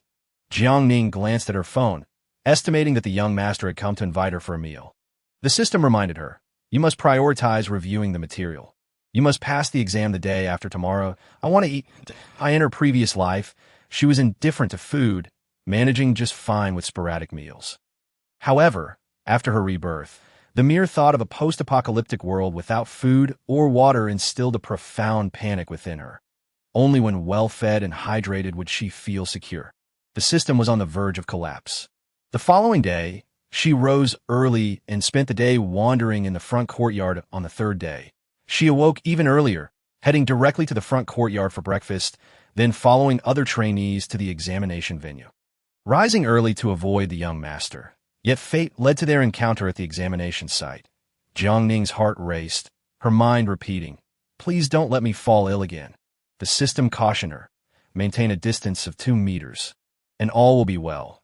Does the young master emit nuclear radiation? Why do I have such a strong reaction? Jiang Ning deliberately positioned herself in an inconspicuous spot, listening to the speaker outline the examination rules. The written test would measure CS combat skills, with a 50 elimination rate that a total of 200 new students would participate, with half to be eliminated. The system lamented, "It is your virus gene.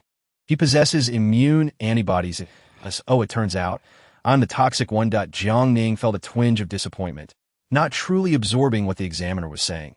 The written exam lasted the entire morning. When she received the exam paper, Jiang Ning felt overwhelmed. What on earth was this? The law of man, the law of earth, the law of heaven, the law of the Tao, the law of nature. What scripture is this from? What is your interpretation of this passage? Scoring 20 points. Jiang Ning gripped her pen for a long while. Since the assessment began, the system's space had completely severed contact with her. Relying on herself was no issue. But the crux was that she had never studied these topics in solution. For the first question, she surrendered.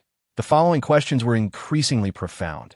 Jiang Ning, who prided herself on being a top student at a Western university, finally experienced the plight of an academic underachiever in solution. The entire paper, aside from the multiple-choice questions, was filled with insurmountable queries. The fill-in-the-blank questions relied solely on coherent phrasing, resulting in numerous errors, while the multiple-choice questions were mere guesses. The plight of an underachiever is not an easy one. That after the exam concluded, the examiner approached the young master and whispered a few words. Yan Mingdao glanced at the dejected Jiang Ning in the corner. He had intended to offer her extra lessons yesterday, yet had not seen her all day. "Let me see her exam paper." Upon reviewing it, he fell silent for an extended period, were it not for the presence of so many individuals. He would have laughed aloud. Full marks. He personally annotated it, leaving the nearby examiner dumbfounded. Wasn't this blatant cheating? The young master's favor towards that girl? The examiner speculated that this girl's background must be extraordinary. There was an unspoken rule in the Qinglong sect assessments. If a person possessed exceptional talent, even if they scored 0, they would still pass. The examination results were announced on the spot. When she saw her perfect score, Jiang Ning was utterly stunned. This is possible? Chapter 11. The rival emerges after the results were announced. The examination papers were made available in the system, allowing everyone to verify their true answers. Jiang Ning glanced at the highest-scoring student, Zhang Shengnan. Her entire answer sheet revolved around the Dao Jing, with many questions referencing cultivation. This is too difficult. How would I know? Someone scrutinized Jiang Ning's answer sheet and immediately began discussing it in the student group, questioning how such an answer could be deemed acceptable. Jiang Ning, I truly thought I had misread. Wang Yishuan, brimming with excitement, approached and seized Jiang Ning's hand, utterly unconcerned about how others perceive them. Wang Yishuan, what are you doing here? I've been searching for you for ages. Classmates and professors thought you had gone missing. Sensing Jiang Ning's aloofness, a smile remained on his face, though he felt quite uncomfortable inside. I left in a rush and forgot to inform everyone. I am. She is a specially recruited student of the Qinglong sect, exempt from classes, yet she still managed to score full marks despite her irrelevant answers. Chulan felt a sense of injustice and decided to review Jiang Ning's answer sheet. Ranking her 50. Jiang Ning, I have heard much about you. They say you are a top student from the Western University. Yet I didn't expect you to resort to cheating on the exam. Chulan, unable to tolerate Wang Yishuan's enthusiasm for Jiang Ning, confronted her directly. I did not cheat, Jiang Ning asserted firmly, admitting that she had indeed never studied traditional Huaxia culture or read the Dao Jing. You didn't cheat, yet you still scored 50? Chulan was unconvinced and pulled out her phone. Utilizing the system link to project Jiang Ning's answer sheet onto the white wall, Jiang Ning's examination paper was laid bare for all to see. The crowd buzzed with discussion, while first-place Zhang Shengning glanced at the red annotations at the back of the paper. Specially approved by the young master. Clearly, she took the back door. Zhang Shengning shot a disdainful look at Jiang Ning, inwardly pondering the nature of this woman's relationship with the young master. I did enter through the back door. There's nothing to explain. Jiang Ning chuckled dismissively, casting a deep glance at Chulan. The system alerted her. A rival has emerged. A rival. This loud and boisterous Chu Lan appears rather ordinary. Jiang Ning turned to leave, overhearing discussions. The written exam may allow cheating, but let us see how she fares in the practical combat assessment. This is merely the preliminary test. I refuse to believe that someone who took the back door could pass. Zhang Shengnan wore a face of disdain. Were it not for her status, she would have truly wanted to question Yin Mingdao on why he was assisting this girl of no standing or power. Boss, this girl has neither background nor strength. Why does the young master protect her? In the capital, Lei Zhan had always been Zhang Xingnan's sidekick since childhood.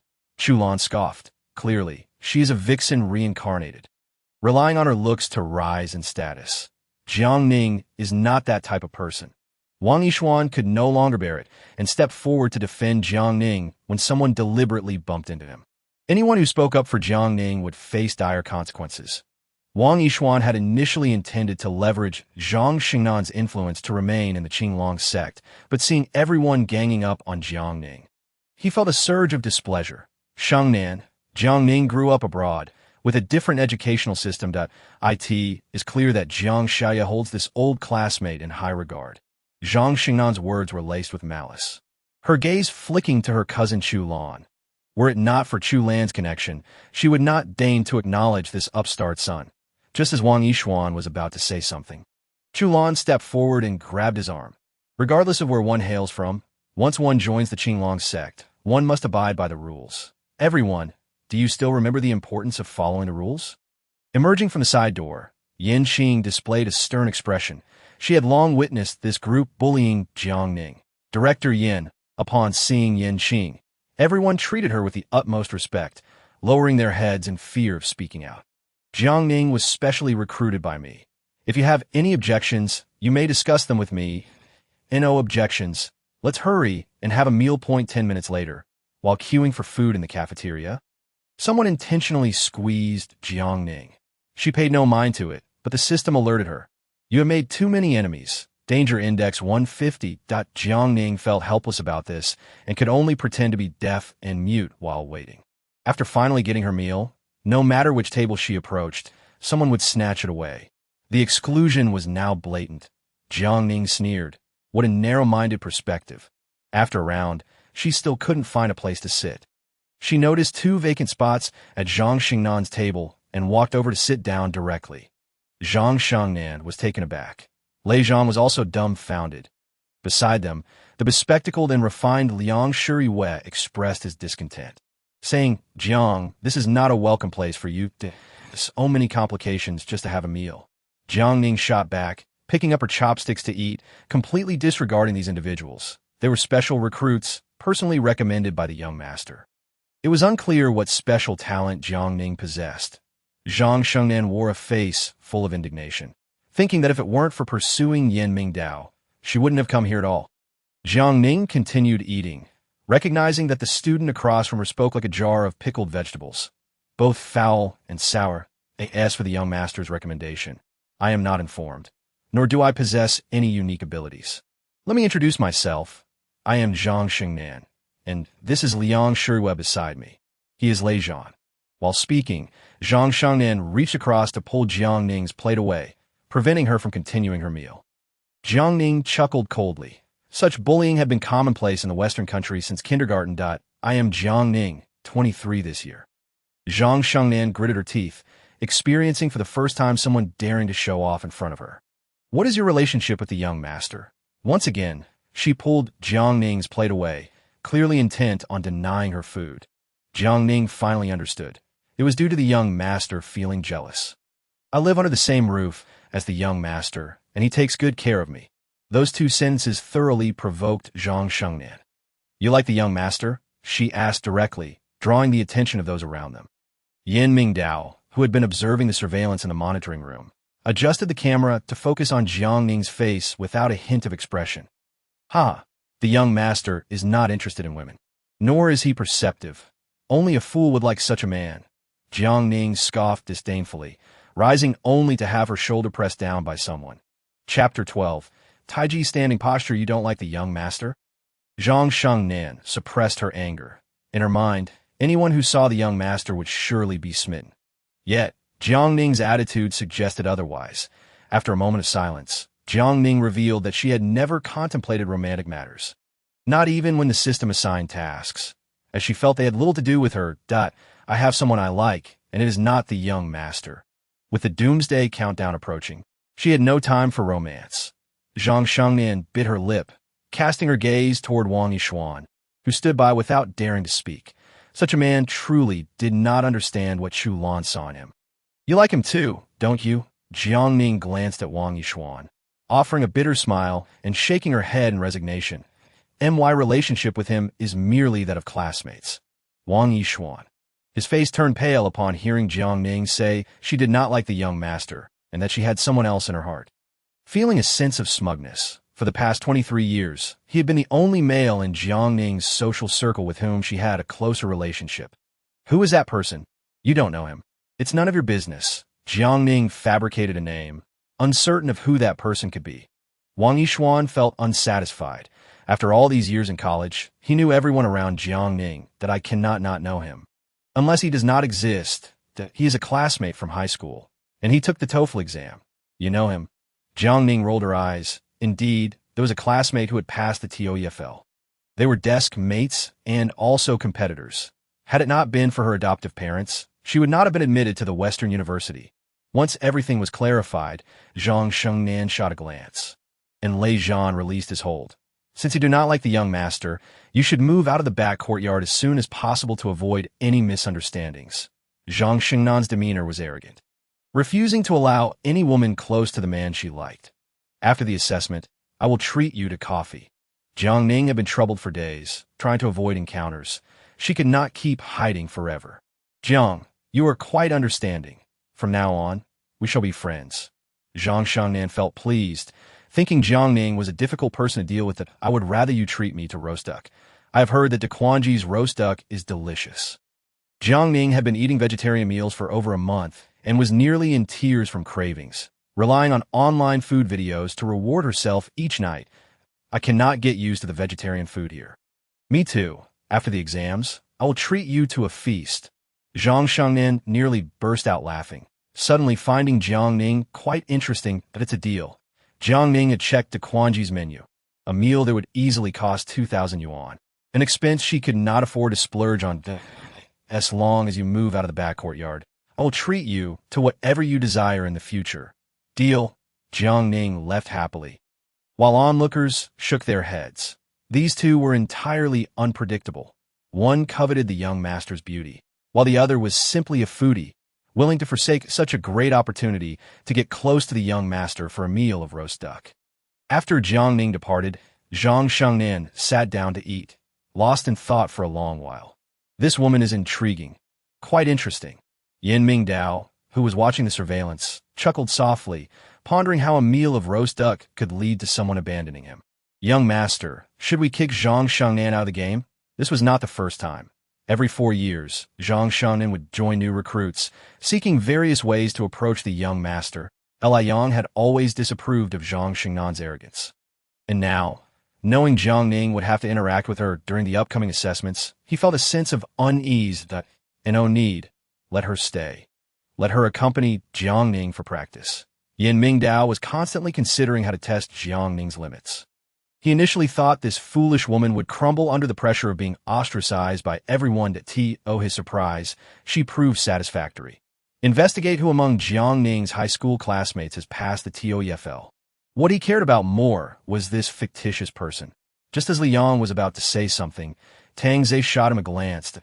In the afternoon, the standing posture assessment commenced. The weather was cool, with over 200 individuals arranged in a taiji formation, with Zhang Shengnian at one center and Jiang Ning at the other. What is Jiang Ning's background? The instructor stood at a height with binoculars. The formation was provided by the young master, and each person's position contained elements of the 5 elements technique. Thus, the 2 central positions of the taiji diagram, one yin and one yang, were the best spots to absorb the energies of heaven and earth. However, everything comes with its pros and cons. Absorbing the energies of heaven and earth also depended on whether the individual's cultivation vessel could withstand it. Zhang Shengnian need not worry. She had been practicing since childhood, already having opened her meridians and connected her 7 chakras, allowing her to circulate energy freely. Standing posture was Jiang Ning's first experience, akin to a bride entering a sedan chair a few minutes in. Jiang Ning's legs trembled, and she was drenched in cold sweat. The Western country favored raw and cold foods and lived by the sea. Since the discharge of nuclear wastewater, the health of local residents had rapidly declined. Even orphans adopted there had poor physical conditions over time. Her lips turned pale, and the tip of her nose also began to whiten, with her entire trigeminal nerve appearing ashen. Jiang Ning felt she was on the verge of fainting. The system prompted, "Host body is too heavy with cold and dampness. First-time standing posture may lead to dehydration. Please find a way to help me. If I collapse now, it would be quite embarrassing." Jiang Ning did not wish to concede, especially since she had already been ostracized due to cheating on the written exam. The system inquired, 1,000 points to exchange for full stamina. Do you wish to proceed?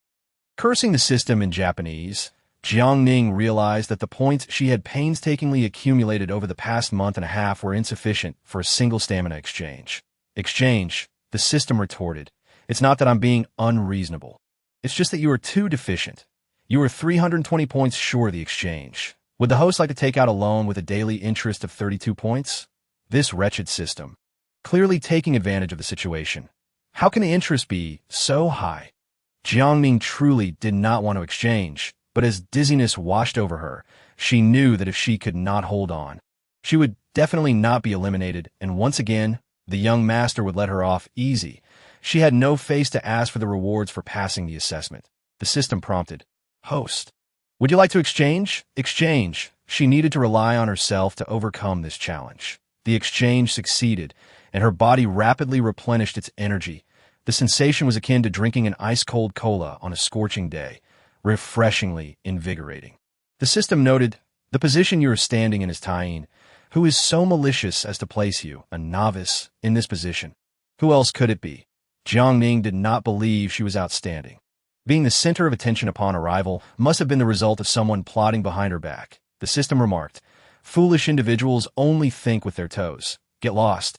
Quickly tell me what issues this tying position entails." Jiang Ning continued to expend her mental energy conversing with the system, simultaneously noticing that the people around her were spinning in circles, yet they remained stationary. The system explained, in the Taiji diagram, one yin and one yang. The tying position is the most yin place, and the energy absorbed here is the most yin within the entire formation, i.e. detrimental to the body. This was the only concern she could think of, not fully understanding the principles of the Taiji diagram in Huaxia. The system clarified, your body is extremely cold, and you are wearing a yin ring, absorbing a large amount of cold energy, which exacerbates the situation. Chapter 13. All stunned upon hearing this, Jiang Ning's heart raced. If she continued standing, she certainly would not be able to endure. Is there any way to resolve this? System's complaint. It would be wise to concede early. Your constitution is lacking that I shall not surrender. You must constantly monitor my stamina, and should I falter, provide me with sustenance. Jiang Ning took a deep breath and shifted her shoulders. The system cautioned, you are already in the negative. If you continue to overextend, you may face termination of your contract. Upon termination, her life would cease immediately. Jiang Ning dismissed such thoughts. Losing would be too humiliating, and furthermore, if she were to falter further, she would not earn the 5,000 points promised by the sub-leader. Bring forth Zhang Xingnan's written examination. I wish to examine it. The system retorted, at this juncture, why concern yourself with the written exam? Hurry! Jiang Ning recalled that on the 8th written exam, there was a question regarding the Taiji diagram. The system retrieved it. The highest virtue is like water. Water benefits all beings without contention and dwells in places that others despise. Thus, it is nearly akin to the Tao. Achieve utmost emptiness. Maintain tranquility and steadfastness. All things operate in harmony. I observe the return of all to their roots. She skimmed through Zhang Xingnan's explanation, her comprehension diverging from that of others. Adjusting her breath, she became one with the universe, rendering her surroundings into a state of stillness. Soon, the monitoring device displayed that the tying had vanished. The Taiji formation had been breached. The last individual to break this record was the sub-leader from 20 years prior. All eyes turned to the sub-leader. This was a challenge to a record undefeated for 2 decades. Yin Mingdao smiled with satisfaction, glancing at the time. It had only been half an hour, suggesting he had underestimated Jiang Ning's capabilities. Continue. Once the Taiji formation is breached, the entire energy structure collapses. Within the formation, the weaker individuals would fall one after another. Rankings began to be recorded. A S1 after another succumbed. Astonishment filled the air. Why did it commence from the Yang side? Typically, it begins with the Yin. When only the Taiyin and Yang remained, everyone sat on the ground, observing. Standing still was beyond reproach, especially when paired with the King Longman's Taiji diagram, which undoubtedly drained energy in our past, and Zhang Xingnan's energy began to overflow. With no one to mitigate it, the excessive Yang energy incited restlessness. The system prompted, Host, absorb Zhang Xingnan's energy to expel the cold evil within you. Jiang Ning had entered a state of chaos. Completely oblivious to the system's alerts that in this chaos, she beheld an elderly man practicing Taiji beneath a tree, captivated by his movements. The elder smiled at her and guided her hands-on in the practice. As her internal energy began to circulate, merging Yin and Yang, Zhang Xingnan could no longer endure. Upon opening her eyes, she saw that everyone else had already lost. No wonder she alone could not withstand such overwhelming Yang energy. But if all had lost, the Yang energy would dissipate unless the Taiyin controlled the situation. When all gazes fell upon Jiang Ning, they were left dumbfounded. A Taiji diagram spontaneously formed around Jiang Ning, with streams of Yin and Yang energy swirling around her, continuously flowing. After a while, Jiang Ning slowly exhaled. As she gathered her energy, the area before her was filled with observers. What is this? She was startled upon opening her eyes, discovering that all the students and instructors were present. And oh wonder the sub-leader intended to grant you special treatment. It turns out you possess such remarkable prowess, capable of shattering the mirror on your own. Zhang Xingnan felt a twinge of dissatisfaction. Yet witnessing Jiang Ning's previous state compelled her to concede. A prodigy with exceptional talent deserved to be fast-tracked. Jiang Ning scratched her head, entirely unaware of what she had accomplished. I was merely fortunate.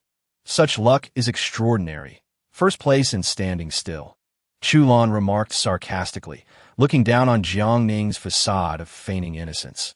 Zhang Xingnan approached, and upon getting closer, she could sense the energy emanating from Jiang Ning. You must have practiced Taiji, as it's implausible for your written exam performance to be so poor. To be honest, my victory this time was entirely thanks to your assistance.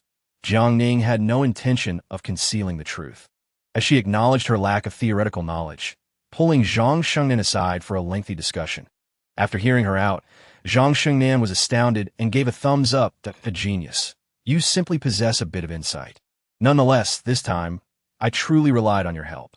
Jiang Ning had to admit that Zhang Xingnan's first-place written exam was undoubtedly a testament to her strength, as the answers clearly conveyed profound principles. We cannot leave just yet. Otherwise, I would genuinely like to treat you to roast duck tonight. Zhang Xingnan was elated. Her written exam had the potential to enlighten others, indicating her own prowess was commendable. Despite having only known each other for a day, the two shared an unending conversation. The others were utterly speechless, as few could engage in dialogue with Zhang Xingnan. The first day of assessments concluded. Leaving everyone in sub-leader, I wished to order takeout. Roast duck. Li Yang's jaw nearly dropped.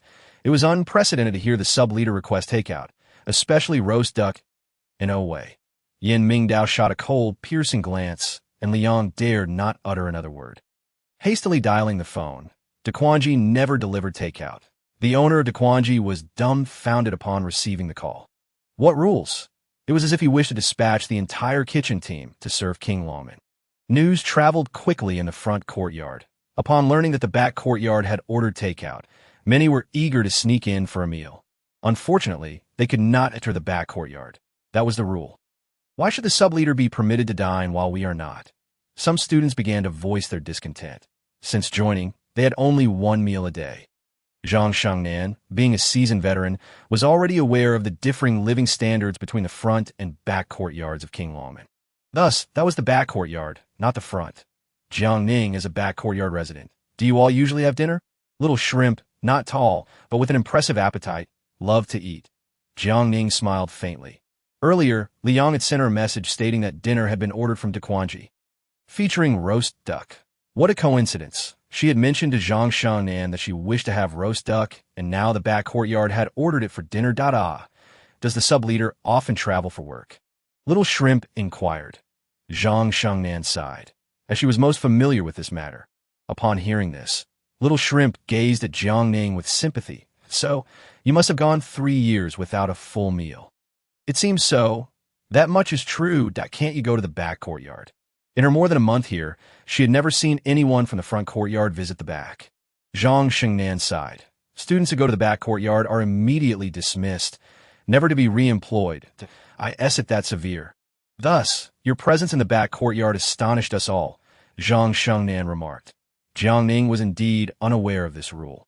Noticing everyone had expended considerable energy today, she speculated that the back courtyard must have ordered a substantial amount of roast duck. Wait for me here. Where are you going? To sneak a bite. Chapter 14. A kind heart feeds a wolf. A table full of takeout boxes emanated a delightful aroma. Selecting the largest box, she silently handed it out the window while they were still in a meeting. Then dashed away. A light jog left her drenched in sweat. From a distance, she spotted Jiang Ning, hands laden with takeout bags. Upon realizing they were from Duquanji, the group joyfully leaped in place. Shoo! Someone reminded them to remain discreet. Jiang Ning set down the bags, managing to carry 6 of the largest containers, weighing at least 40 pounds. This must certainly be roast duck. It's so heavy. Little Shrimp opened the bag and gasped. It really is roast duck. Along with roasted chicken just a day, she had bonded with her classmates. However, that was not the case. He thought he had made an error and placed a second order. Hearing that Liang had placed another order, Jiang Ning crouched beneath the window, stifling laughter. Given that, she felt no need for politeness. This time, with more experience than the last, she swept the kitchen clean and stealthily slipped out with several large bags. Sitting on the top floor, sipping tea, Yin Mingdao took out his phone and continued to snap photos. Li Yang approached from below.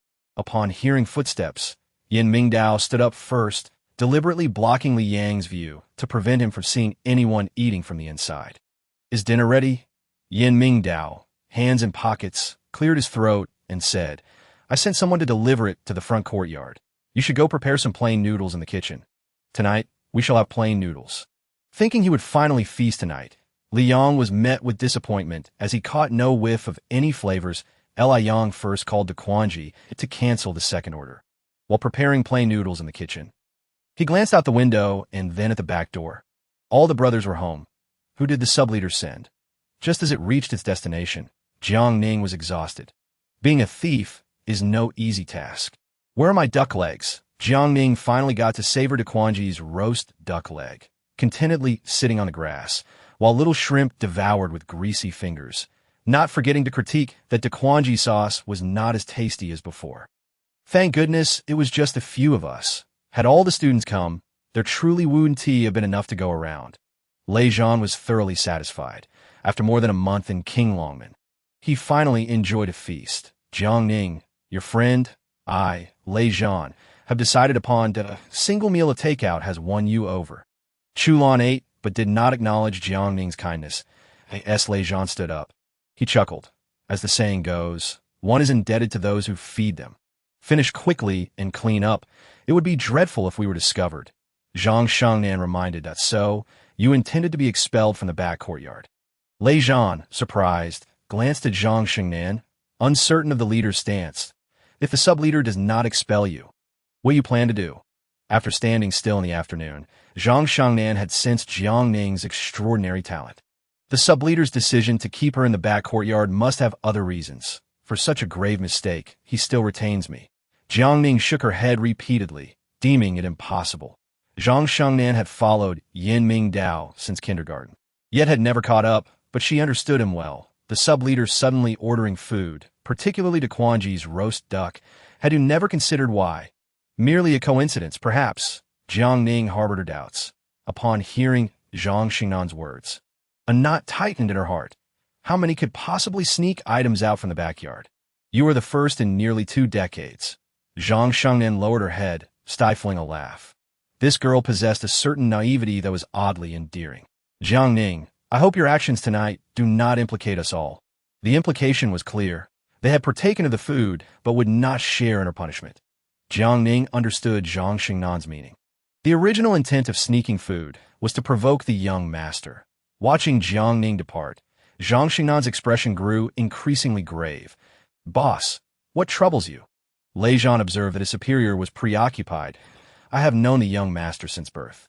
Have you ever seen him care so deeply for anyone? Zhang Xingnan had conjured numerous reasons for this, and a single meal from Daquan Ji roasted duck had already revealed the young master's intentions. Lei Zhan, too, was puzzled. Why would a young master keep a woman with no background and no strength by his side? What was Jiang Ning's true identity? During the standing exercise today, he had been beside her and had distinctly felt her nearing her limit. Yet she managed to endure until the end. A genius. Zhang Xingnan never hesitated to offer such assessments. If one was a genius, then they were indeed a genius. What genius? I see her as a waste. If she won today, it surely must have been through the young master as clandestine assistance. Chu Lan was incensed by her cousin's attitude. Why must she praise a rival as a genius? Zhang Xingnan cast a deep glance at her cousin, sighing. In the cultivation world, what we fear most are those who seem like waste yet possess extraordinary talent. Then let us eliminate her to prevent future troubles. Chu Lan's gaze turned fierce, already harboring murderous intent towards Jiang Ning. Suppress your wicked thoughts. Killing her won't resolve anything. Zhang Xingnan, who had pursued the young master for many years, was far from oblivious to the underlying issues. She merely failed to comprehend why he would take a liking to Jiang Ning. Achoo! The system prompted, kind-heartedly feeding the wolf. She had no intention of eliciting gratitude from them. She only needed them to assist her in escaping the backyard. Jiang Ning was aware that a single meal could hardly buy over that group. The system indicated, points overdrawn 1380, daily interest 138. The host is requested to replenish promptly to so many. Upon hearing this, she immediately felt drained. Could I possibly get a discount? After all, we are partners, the system retorted. Who is your partner? I'm toxic. Fine, you're toxic. But where am I supposed to earn that many points in an instant? Jiang Ning felt troubled. It was her own fault for constantly referring to the system as toxic, and now it seemed to hold a grudge. The system notified. Seize the young master's first kiss for 500 points. Change it, the system inquired. Change the person or change the task? Chapter 15. Seizing the first kiss. Change both. Jiang Ning clutched her head. What kind of broken system was this? Just the other day, you warned me to stay away from the young master, and now you want me to seize his first kiss. Jiang Ning took a deep breath, reminding herself that impulsiveness was a devil. The system quipped. Who told you to be so foolish? Such an easy task as standing still, yet you needed to revive twice. Jiang Ning was left speechless. Indeed, she lacked experience in standing still. Although she had spent 2,000 points today, she had also gained popularity. You're taking advantage of the situation, aren't you? The system looked down on her. Do you even know how many points Wang Yishuan has? How many? Jiang Ning stammered, feeling a tight knot in her heart. After all, Wang Yishuan also had a spatial system. Why had he become a zombie in his past life? The system replied. Over 20,000. So much, yet he still became a zombie, Jiang Ning calculated. With over 20,000 points, it seemed improbable for him to have turned into a zombie. The system reminded her, mind your own business. Focus on your current predicament. Why must I take the young master as first kiss? I truly cannot manage it. The system informed her, with your current abilities, the only way to benefit is by extracting wool from the young master. If that wool were to be extracted, it could cost her life. Jiang Ning would bet that if she kissed the young master, her life would undoubtedly be forfeit. Fortune favors the bold. A fortune may come my way. Jiang Ning continuously chanted in her heart, envisioning the 6,000 points she could earn, a temptation of unimaginable wealth. The system encouraged her. Believe in yourself. You can handle it. Completing even half the task offers discounted points.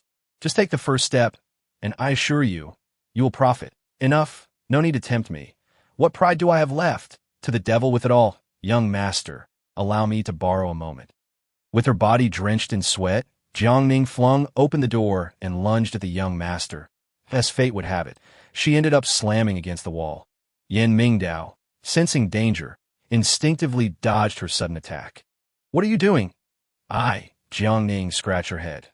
The surprise assault had failed. Such things relied entirely on reckless impulse. Had she been a tad more composed, she would never have attempted it. Is that so? Yan Mingdao regarded her with skepticism, stepping closer as Jiang Ning's heart raced. The system persistently urged her to seize the moment.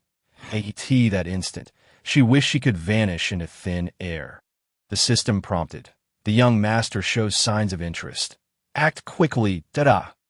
Jiang Ning, unable to believe her eyes, looked up at the young master, who was observing her every move with an intense gaze. Whether the young master was genuinely interested was uncertain. What was certain was that she was your first kiss still intact. Yan Mingdao frowned slightly, puzzled by such a question, as he looked at Jiang Ning with confusion. At that moment, Jiang Ning embraced the mindset of "I am not embarrassed. It is others who should be him." Yan Mingdao replied softly. "Wow, how wonderful at 28, still possessing your first kiss." Jiang Ning clapped, feeling an overwhelming wave of embarrassment wash over her from head to toe. The system quipped, "What a disgrace." Yan Mingdao chuckled awkwardly, though he did not understand Jiang Ning's inquiry. Had it been anyone else, he would have stormed off long ago. "And what about your first kiss?" "Mine. It will soon be gone." Suddenly, she took 2 steps forward, grasped his collar, and swiftly kissed him. This kiss marked the end of their long-held first kisses. Yan Mingdao's body went rigid, utterly stunned, in pursuit of points. Jiang Ning had thrown caution to the wind. Noticing his lack of response, she realized that if she retreated now, she would only earn 500 points. "Kiss me back." A reciprocal kiss would double the points. Holding on for 5 minutes would surely quicken his heartbeat. 5,000 points. Jiang Ning's eyes widened as she envisioned glittering points rather than Yan Mingdao's astonished expression. 500 points credited. That moment. The system's notification filled her with joy. Yet to onlookers, the two appeared as if a little piglet was burrowing into a cabbage patch, just as the system was about to announce the completion of the task. As Jiang Ning withdrew her lips, Yan Mingdao reached out to cradle her neck, forcefully deepening the kiss. 1,000 points credited. Jiang Ning's head buzzed. What was happening? She stumbled backward, unsure where she would end up. As her back pressed against the wall, she felt as if she were on the verge of suffocation. "Fool, breathe." Yan Mingdao held her chin, slightly lifting it as his nose brushed against her forehead. The kiss extended for a full minute, feeling interminable. Jiang Ning was utterly dazed. Their kiss was not the fleeting kind, but rather. The system notified. Duration insufficient. 2,000 points credited, but a minute had cost her half her life. What would 5 minutes demand? "Young master, you must honor your word." Jiang Ning's clenched hands gradually relaxed, resting against the man's chest, the steady thudding of his heart revealing everything. Yan Mingdao took a deep breath, finally recalling their earlier agreement. "You kissed me for points, didn't you? Otherwise, am I supposed to be unable to resist your handsome face?" She smiled slightly, the blush on her cheeks still lingering, too close for comfort. This smile tightened Yan Mingdao's throat, and he grasped her chin, biting down hard. "You bit me." Jiang Ning, pinned against the wall, felt tears threaten to spill. That bite had drawn blood from her lips. What did I do wrong to deserve this punishment? The onlookers began to disperse, and Li Yang cleared his throat, saying, "The young master lacks romantic finesse. You must take it slow." Jiang Ning, what lack of finesse? He was nothing short of a tyrant. One moment passionate as fire, the next a frigid abyss. "Is it time to eat? I'm so hungry." Though she had nibbled on duck leg, her appetite remained, especially after the kiss, which had drained her energy. Clear water noodles. Jiang Ning's eyes widened in disbelief. "No, didn't we order takeout?" As she left, she had clearly heard Li Yang placing an order. Chapter 16. The young master's heart stirred. Tang Zhe emerged from the kitchen, carrying a plate of mixed sauce. "Indeed, I saw the delivery person come by. It seems there's quite a lot." The young master sent someone to the front yard. "We're having clear water noodles tonight." Li Yang yearned for roasted duck. It had been ages since they had indulged. Who sent it? Why not save a couple boxes? 8 men, the eldest being 35, were all single. "Why are you all looking at me?" "I've been in the study for a video conference." A dong remarked. The other men turned to Jiang Ning. Feeling guilty, Jiang Ning shook her head, then nodded. How could the act of stealing food be attributed to the young master? I delivered it. That was Daquan G's takeout. You delivered all of it? Tang Zhe found himself contemplating roasted duck while glancing at the remaining sauce in his hand. Without the sauce or the pancakes, they were left to consume the duck as it was. Jiang Ning was unaware that the sauce and pancakes were essential accompaniments to the roasted duck. She had merely glanced at the white bag and, deeming the pancakes and sauce unnecessary, decided to discard them to lighten her load. Tang Zhe nodded in understanding, and noticing Jiang Ning's curious expression, patiently explained, roasted duck is served in slices, meant to be paired with these pancakes and a secret sauce. How does it taste? While indulging in a duck leg, she was too absorbed in the flavor to articulate its exquisite taste. Tang Zhe's passion for culinary delights was akin to his fervor for studying pathology. Upon concluding his explanation, Jiang Ning regretted not saving an entire roasted duck for herself. In fact, it was I who had intentionally pilfered the takeout. You stole it? Why would you do that? Everyone was perplexed as to why someone would steal takeout. Well, she faltered, unsure of how to explain. I broke the rules of the courtyard, and you all should handle it according to the rules and expel me. Li Yang, infuriated, pointed at Jiang Ning. Just a meal. Who doesn't eat? It's no big deal. Tang Zhe remarked nonchalantly, showing no sign of reproach towards Jiang Ning. Jiang Ning was somewhat bewildered. Stealing didn't seem like a significant offense. The rules stated that theft would be addressed based on the severity of the act. Takeout did not count. Tang Zhe was certain that the young master had deliberately let her off easy. Otherwise, even with her extraordinary abilities, she could not have absconded with a single brick from the courtyard. How can it not count? I made 2 trips. It's inexcusable. Jiang Ning, with the mindset of possibly being expelled from the courtyard that night, dared to confront the young master. After all this commotion, she felt that this incident should not be counted against her. Li, issue a penalty notice, and just expel me from the courtyard. If she didn't leave, Zhang Shengnan would surely make her life miserable. All of this stemmed from her having angered him. Thus she wished to depart. Jiang Ning took a sharp breath. In front of the young master, she truly did not dare to speak her mind. I made a mistake and should be punished. If you made a mistake, then you should be punished. Give me a month of massages. Yan Mingdao made it clear that he would not easily let her off the hook. And seeing her face filled with impending tears lightened his mood considerably. Jiang Ning was on the verge of tears. Change it. You made a mistake and are now being picky about the punishment? Yan Mingdao said with a cold smile, instinctively reaching out to pinch her cheek as he approached. Jiang Ning deftly evaded his touch, feeling a chill in her heart. Being with you is life-threatening. I have no right to be picky, but massages are not my forte. Then I'll deduct 10,000 points. Yan Mingdao initially estimated that she had earned quite a bit tonight. The system promptly chimed in. Today's earnings, 3,000 points. Expenditures, 2,000 points. Remaining balance, 1,580 points. I don't have that many points. At most, deduct 100. Jiang Ning pouted, blinking her eyes. With the young master not making a statement, she felt an overwhelming fear. Why was I standing in the tying position this afternoon? That position suits you. Yan Mingdao was still pondering whether she would try to evade responsibility when he suddenly brought up the incident from this afternoon that I Haven't asked you how to break through to the Earth realm.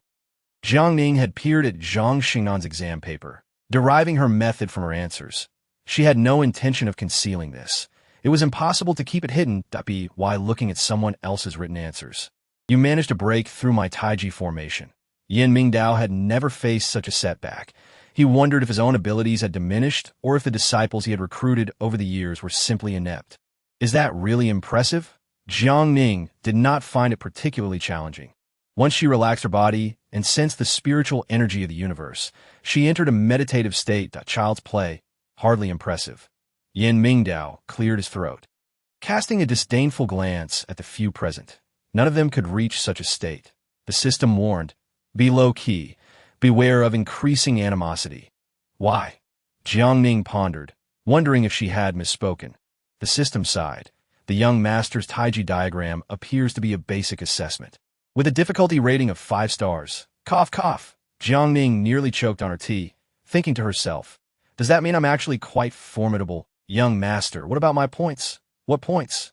Yin Mingdao looked bewildered, realizing she had been making facial expressions alluding to their previous wager. Jiang Ning sensed that this financier might try to avoid paying.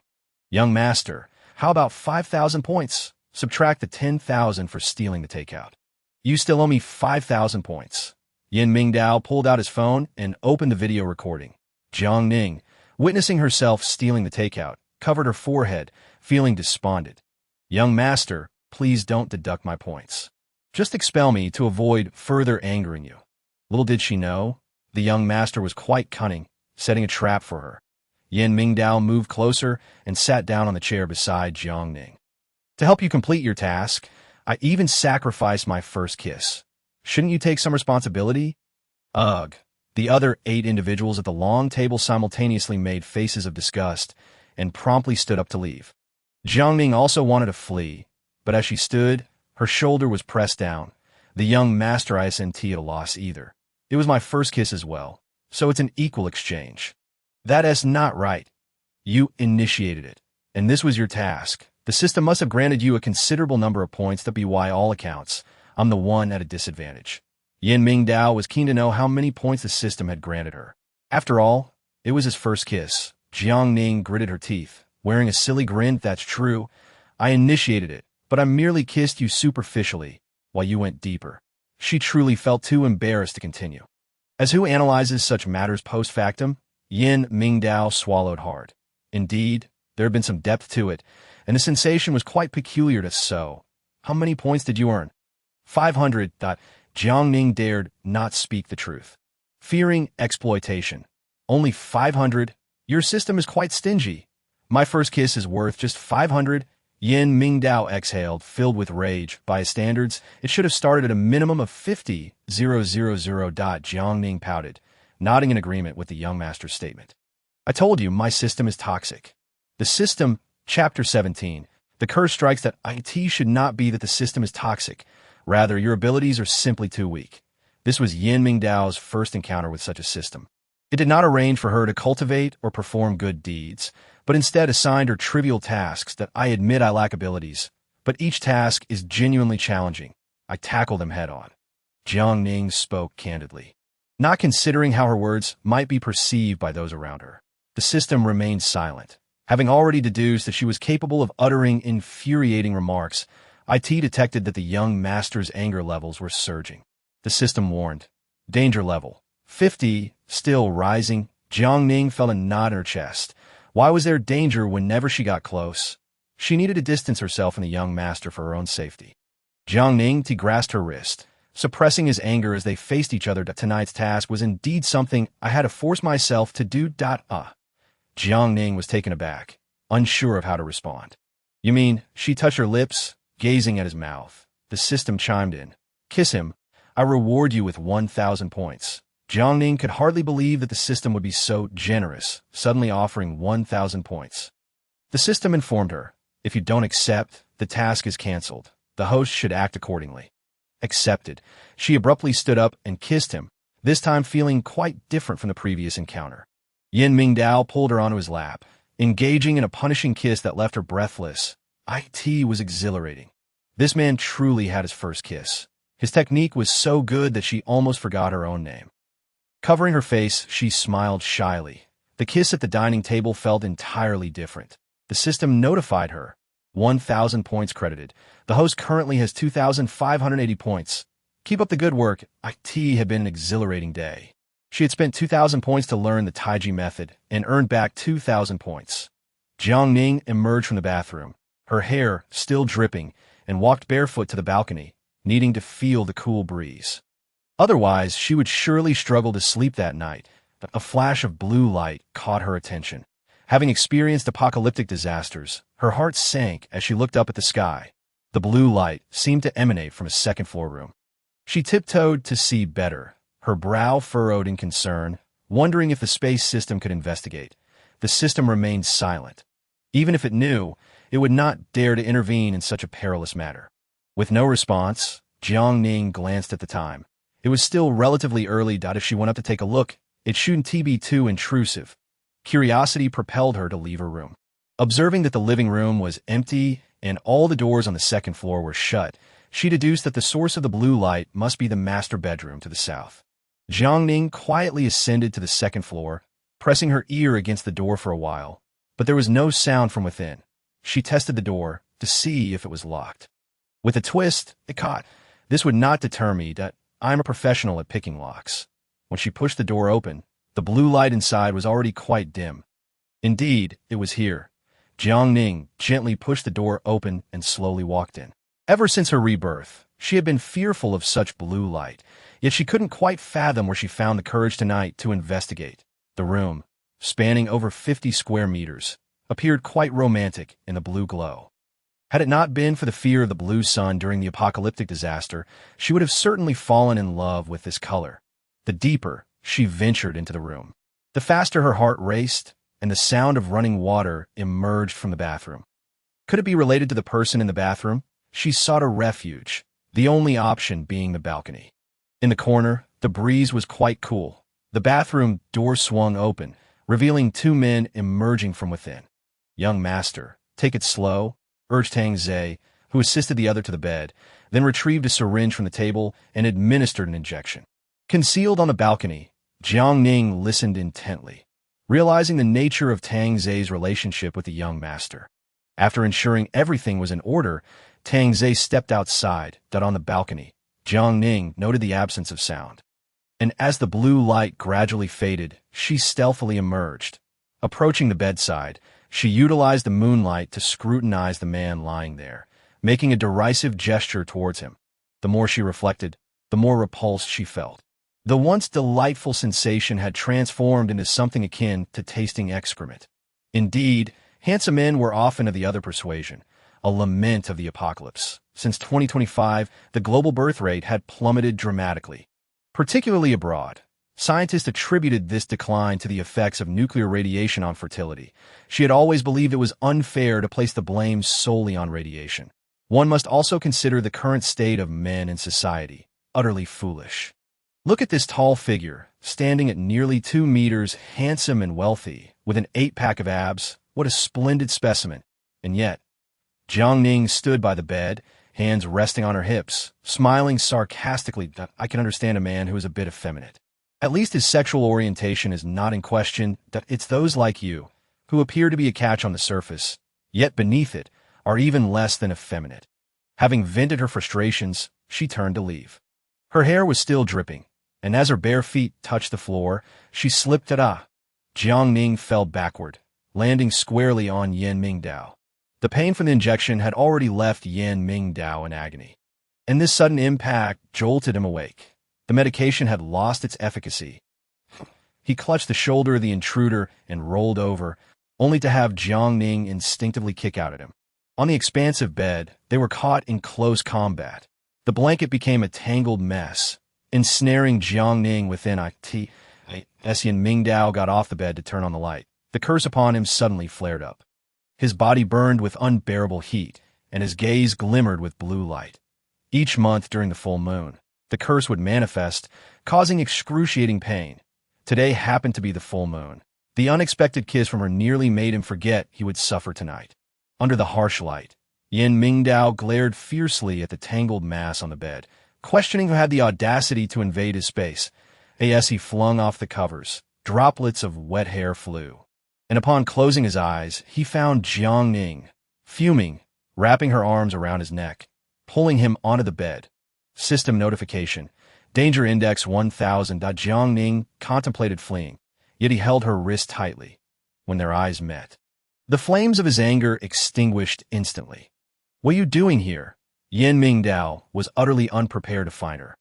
Only then did Jiang Ning realize she had snuck in. She had come to provoke the young master into banishing her from the backyard. How infuriated must he be? "Are you out of your mind?" Yan Mingdao thought, suspecting her intentions were dubious, potentially aiming to gain points by teasing him. "Jiang Ning, know your limits. I'm a man. You can be considered one?" She arched an eyebrow, regarding him with disdain. System notification. Danger index at critical levels. Host should exercise caution. Chapter 18. The noise is too much. Jiang Ning. Yan Mingdao's patience had reached its breaking point. The curse's onset made his temper volatile, and as the pain in his back intensified, the light in the room began to shift. She glanced around, recognizing the source of the illumination, the blue sun. Fear gripped her very soul, a buzzing sound echoing in her head as the catastrophic events of that fateful day replayed in her mind. Jiang Ning clutched her throat, struggling to breathe, seeing her disturbed by the blue light. Yin Mingdao, despite the pain, attempted to rise, his back feeling as heavy as mountains. Just half a meter from the bed, an 8-trigram symbol appeared on his back, his body sealed with a golden crow. Radiating blue light due to the curse, the blue sun, the harbinger of doom, Jiang Ning. Yin Mingdao tightened his grip on her wrist. Finding himself unable to rise, he could only draw her into his embrace. As they collapsed onto the bed, they clung tightly to one another. "Oh, not fear. I am here." His warm hands caressed her icy back as her head rested against his chest. The rhythmic thumping of his heart made Jiang Ning feel an unprecedented sense of safety. Her breath gradually stabilizing. The apocalypse held no terrors. Together, they would face it. Yin Mingdao sensed that the woman in his arms had fallen asleep. His hand hovered in midair, realizing that holding her eased his pain. Could it be the energy of antibodies? He understood better than anyone that if he could not eradicate the blue light within him when the apocalypse struck, the golden crow would break free from its seal. The blue sun would rise, heralding destruction. The only way to eliminate the blue light lay in the blood of antibodies. Contemplating this, Yin Mingdao held the woman tightly, realizing that even after less than a month of acquaintance, he had grown attached to her. As his body relaxed, drowsiness began to creep in. Unaware of the luminous auras entwining around them, the two slumbering figures remained oblivious that a blue light and a purple light intertwined. Reminiscent of long-lost lovers, ensnared in a bittersweet longing. In the depths of the night, the 5-colored stone enshrined in the Qinglong sect's ancestral hall emitted a glow, prompting the guardians to arise and investigate. The light from the 5-colored stone pointed directly to the backyard. As the guardians approached, they witnessed the intertwining of purple and blue lights in the air. Elder Feng Bo, leaning on his cane, shed tears upon witnessing this scene. The young master is saved. They had waited too long, fulfilling the mission that Qinglong sect had vowed to uphold. The following morning, the backyard was abuzz with activity, led by Elder Feng Bo, who was the young master with last night. Feng Bo was certain that someone had accompanied the young master during his ordeal. Tang Ze had just awoken and glanced at the time. The sun had just risen, and the guardians were still awake. The young master was alone in his room last night. I personally administered the medication. That cannot be right. The young master was not alone last night. The medication should not have taken effect. Feng Bo's gaze turned towards the second floor, his eyes fixed with determination on the door. "Let's check upstairs." That a group ascended to the second floor, opening the door and entering the room. The spacious bedroom was filled with people, all gazing at the two individuals entwined in sleep on the bed, causing Tang Ze to cover his eyes in shock. Feng Bo chuckled softly, inquiring, "Who is she?" Cough, cough. Tang Ze cleared his throat, and Liang quickly caught on, signaling to the others to usher the guardians out. "The young master is likely feeling irritable. It would be best for everyone to step out for now. We can discuss this later." Once Feng Bo and the others exited, a palpable awkwardness settled in the living room. Let us wait for the young master to wake and explain, taking advantage of the moment. Tang Ze sent a text message, uncertain if the young master would see T7 in the morning. Yin Mingdao slowly opened his eyes, lowering his gaze to find a woman asleep in his arms. He brushed aside her hair, gazing at Jiang Ning's delicate features, and smiled genuinely. His phone buzzed again. Upon opening the message, his smile froze. "Oh no." As he shifted, Jiang Ning also stirred awake. "Young master." Jiang Ning rubbed her eyes, entirely forgetting the events of the previous night, only realizing as she sat up that she had slept in his embrace all night. "What are you doing here?" "This is my room. I should be asking you why you are here." Yin Mingdao articulated each word carefully. Noticing she still hadn't comprehended, he straightened up. Jiang Ning, still hazy with sleep, mumbled about whose room it was, reveling in the comfort she had not experienced in a long time. "So sleepy. Let me catch a few more zess." She promptly flopped back down, maintaining her previous position to continue her slumber. Yin Mingdao, however, could not afford a nap. The guardians awaited him downstairs. "Jiang Ning, Do you not fear damaging your reputation by sleeping with a man? You may struggle to find a suitable husband in the future that I end this apocalypse, who still cares about marriage. Jiang Ning replied sleepily, her hands wandering, appreciating the pleasing texture of his muscles. Suddenly, a memory jolted her awake.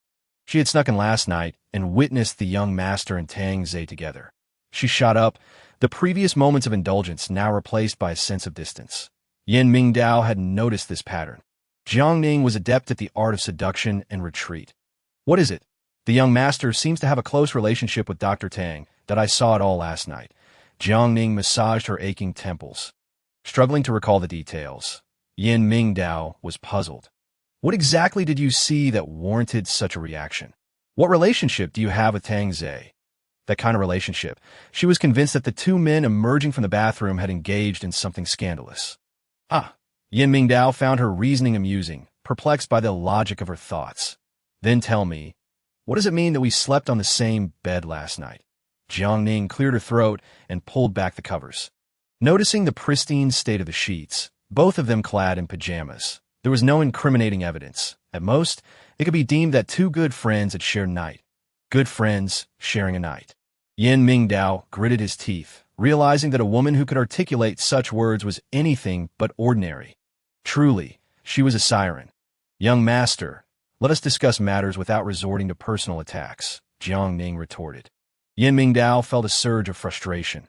After all, she was merely a villainess assigned by the system, and indeed she was quite the vixen. Very well, good friends, is it? He rose abruptly, pinning her down and claiming a forceful kiss. Jiang Ning was taken aback. Such intensity so early in the morning was overwhelming. Young master, please calm down. Isn't this what good friends do? His fury was palpable. Jiang Ning finally sensed the danger closing in. This striking man was indeed not to be trifled with. That I was wrong. Young master, I was wrong. Where did you err? I should not have referred to us as good friends. What are we, then? It is a cooperative relationship. Jiang Ning hesitated to declare that they were a couple, especially since she was attempting to ensnare her best friend's ex-boyfriend, that scoundrel. Yin Mingdao's hand rested on her lower abdomen, gradually shifting downward, applying a firm pinch. The pain was sharp. Her body involuntarily shuddered, a sensation both exquisite and painful, tinged with a peculiar numbness. Chapter 19. A foiled clandestine encounter. This arrangement on the bed was what Yin Mingdao had always held in disdain. Yet he was taken aback to find himself captivated by a woman for the first time. The more he pondered, the more anxious he became. He resolved to remain indoors today, avoiding any excursions. Downstairs, a troublesome group awaited him, and he had yet to concoct a suitable identity for her. Jiang Ning nodded, feeling a wave of fatigue wash over her, as the assessment was not scheduled to commence until the afternoon. As for the assessment tasks, you are not permitted to assist me, that I shall revoke your eligibility for the assessment. Stay home and behave. Yin Mingdao felt a twinge of unease, suspecting that something had transpired between them last night, which had drawn the attention of the guardian hall. Jiang Ning pulled the blanket over her and continued her slumber, contemplating whether to proceed with the assessment. That was her affair. 5 minutes later, Yin Mingdao descended the stairs clad in casual attire, and, upon spotting Feng Bo and several brothers from the guardian hall, his expression stiffened slightly. What has happened? Why summon everyone to my humble abode? Young master, did you sleep well last night? Feng Bo, an elder of the guardian hall, would not intervene unless there was a matter of great importance. This was common knowledge among all. Yet, Yin Mingdao feigned ignorance, which piqued Feng Bo's suspicion regarding the identity of the woman upstairs. I suppose it was tolerable. It is unclear which young lady this might be. Yet since matters have escalated to this point, we must adhere to protocol to maintain the reputation of the Qinglong sect. Feng Bo refrained from mentioning last night's events, instead pressing for marriage. Young lady? What young lady? Yin Mingdao, with his hands tucked into his pockets, adopted a brazen demeanor, refusing to acknowledge the presence of a woman in his room. Young master, we all saw it this morning. Why pretend to be foolish? The deputy hall master of the guardian hall had always disapproved of the young master, but seldom inquired about his affairs due to their respective statuses. You all went to my room this morning, just to ascertain with whom I spend the night, and now you block my path, insisting I marry early? Yin Mingdao smirked, raising an eyebrow at Li Yang. I suspected my sleep was restless last night. Could that young lady possibly have been sent by you? Young master, such words should not be spoken lightly. The deputy hall master frowned, displeased, for how could it be suggested that they arranged it? Last night, the five-colored stone exhibited unusual activity, and the rear courtyard radiated blue and purple light. We surmised that the young master had indeed found the antibody. Yin Mingdao furrowed his brow slightly. This revelation was unexpected. He had slept soundly last night, but could recall nothing of what transpired thereafter. Last night, I was alone. Since the young master refuses to speak the truth, we shall investigate your room. The deputy hall master insisted. Meanwhile, Jiang Ning on the second floor continued to sleep. System warning. Wake up immediately. Danger is imminent that I'm asleep. What danger could there possibly be? Jiang Ning, now wide awake, threw off the covers and approached the door, only to hear voices outside. System prompt. Jump from the balcony. There are people from the Guardia Hall outside that if they discover you, it will be disastrous. Why? Filled with questions, she dashed to the balcony. Jumping from this height would require not only skill but also courage. The system informed her, you spent the night with the young master. Should they capture you, there are two possible outcomes. Either you marry the young master, or they eliminate you to silence you. Damn, so ruthless. I might as well jump. Jiang Ning had no desire to marry or to be silenced. Though jumping from the second floor to the first was somewhat challenging, her previous experience with extreme challenges equipped her to handle this level of danger. After she leapt down, the door on the second floor swung open. The room was empty, and all eyes turned toward the balcony. The only plausible explanation was that she had jumped from there. The deputy hall master approached the balcony. The height was considerable, and unless one possessed exceptional skills, there would be no trace on the lawn below. Who resides on the first floor? The volunteers arranged by Butler Yin.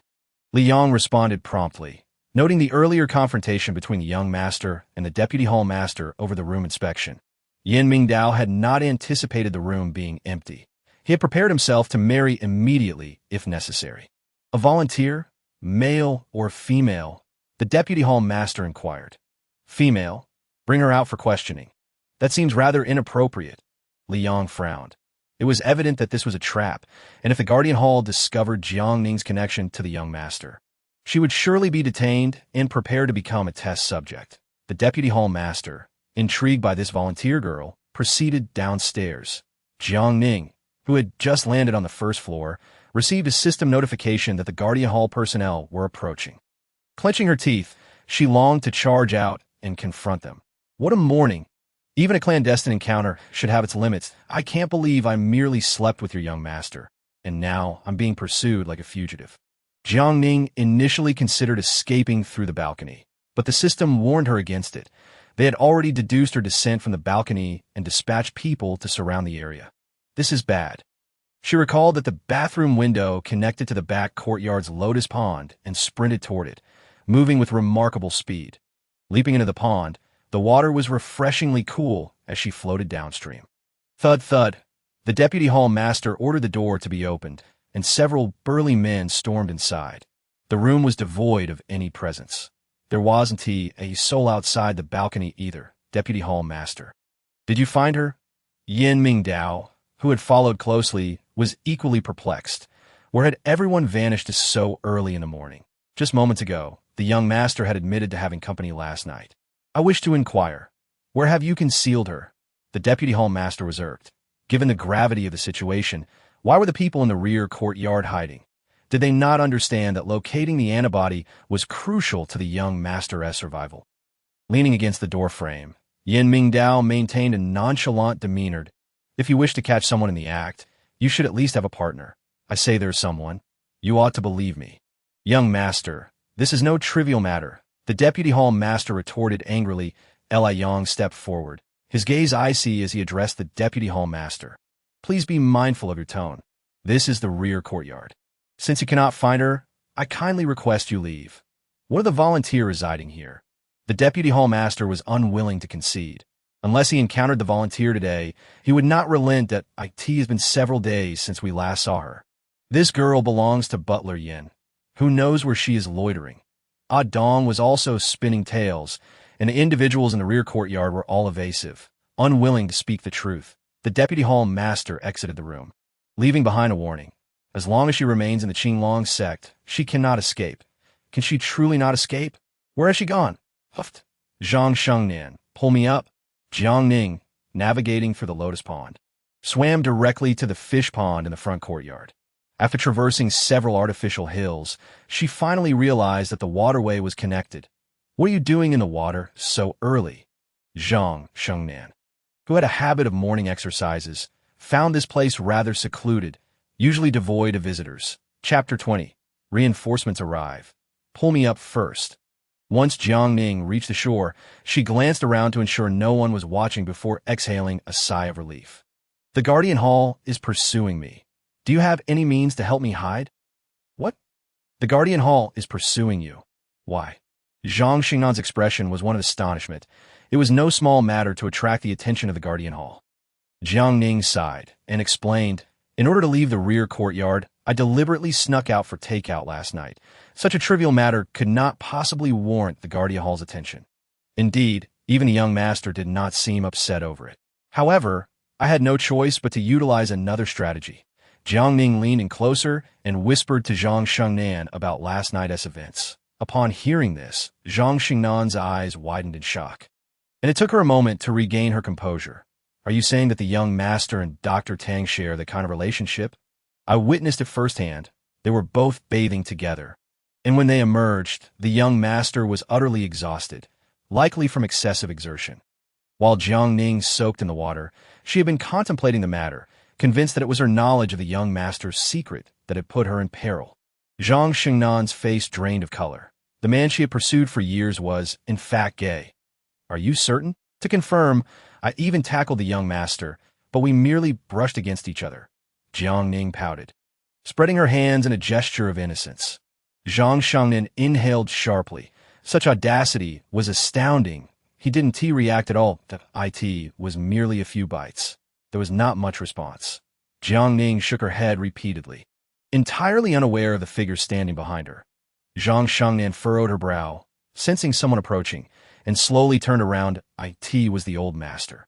You just said my grandson had no reaction. What do you mean by that?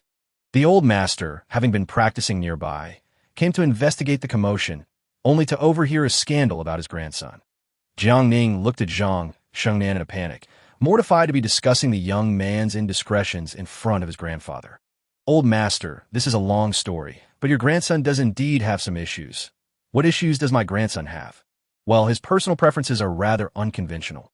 Otherwise, he wouldn't have remained single all these years. Jiang Ning was careful with her wording, hoping that this would convey her point to the elder. The old master, well aware of the reasons behind his grandson's bachelorhood, was unconcerned with his preferences. The real question was how this girl knew so much. How do you know?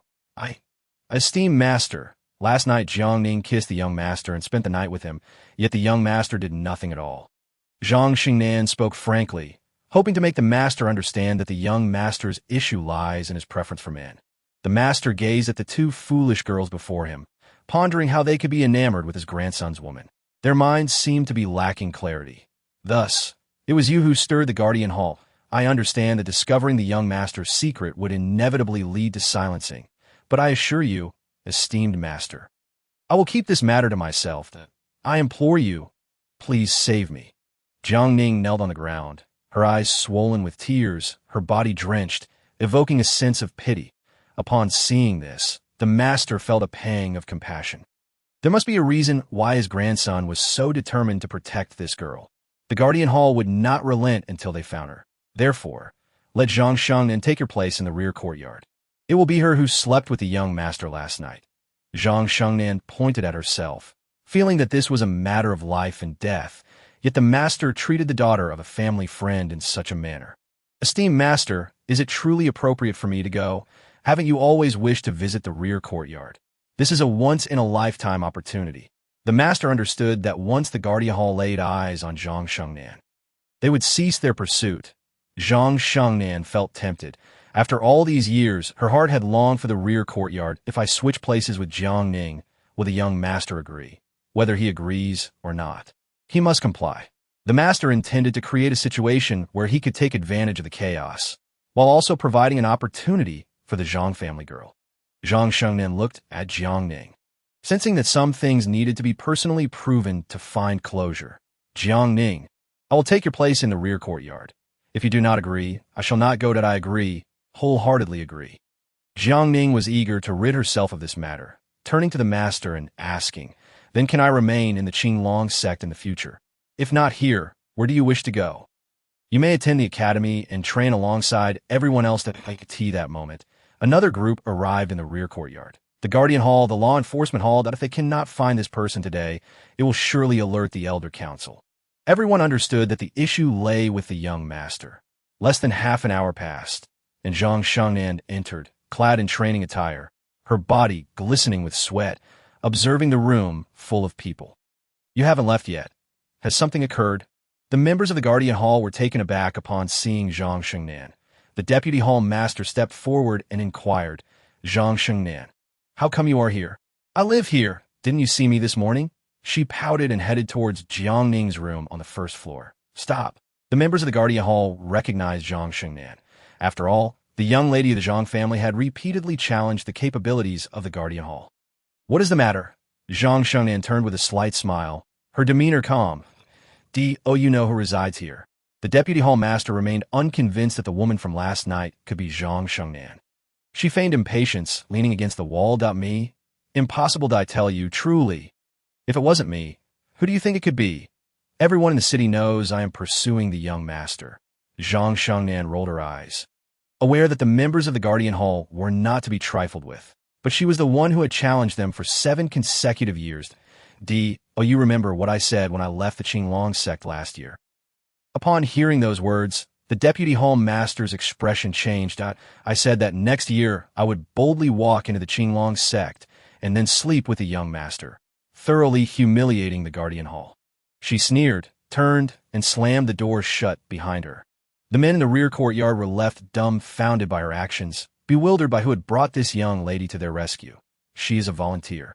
Anyone could be a volunteer, he thought, doubting that Jiang Shengnan would be selected as one. The database contained no information about the rear courtyard or the volunteers, leading the Deputy Hall Master to suspect foul play.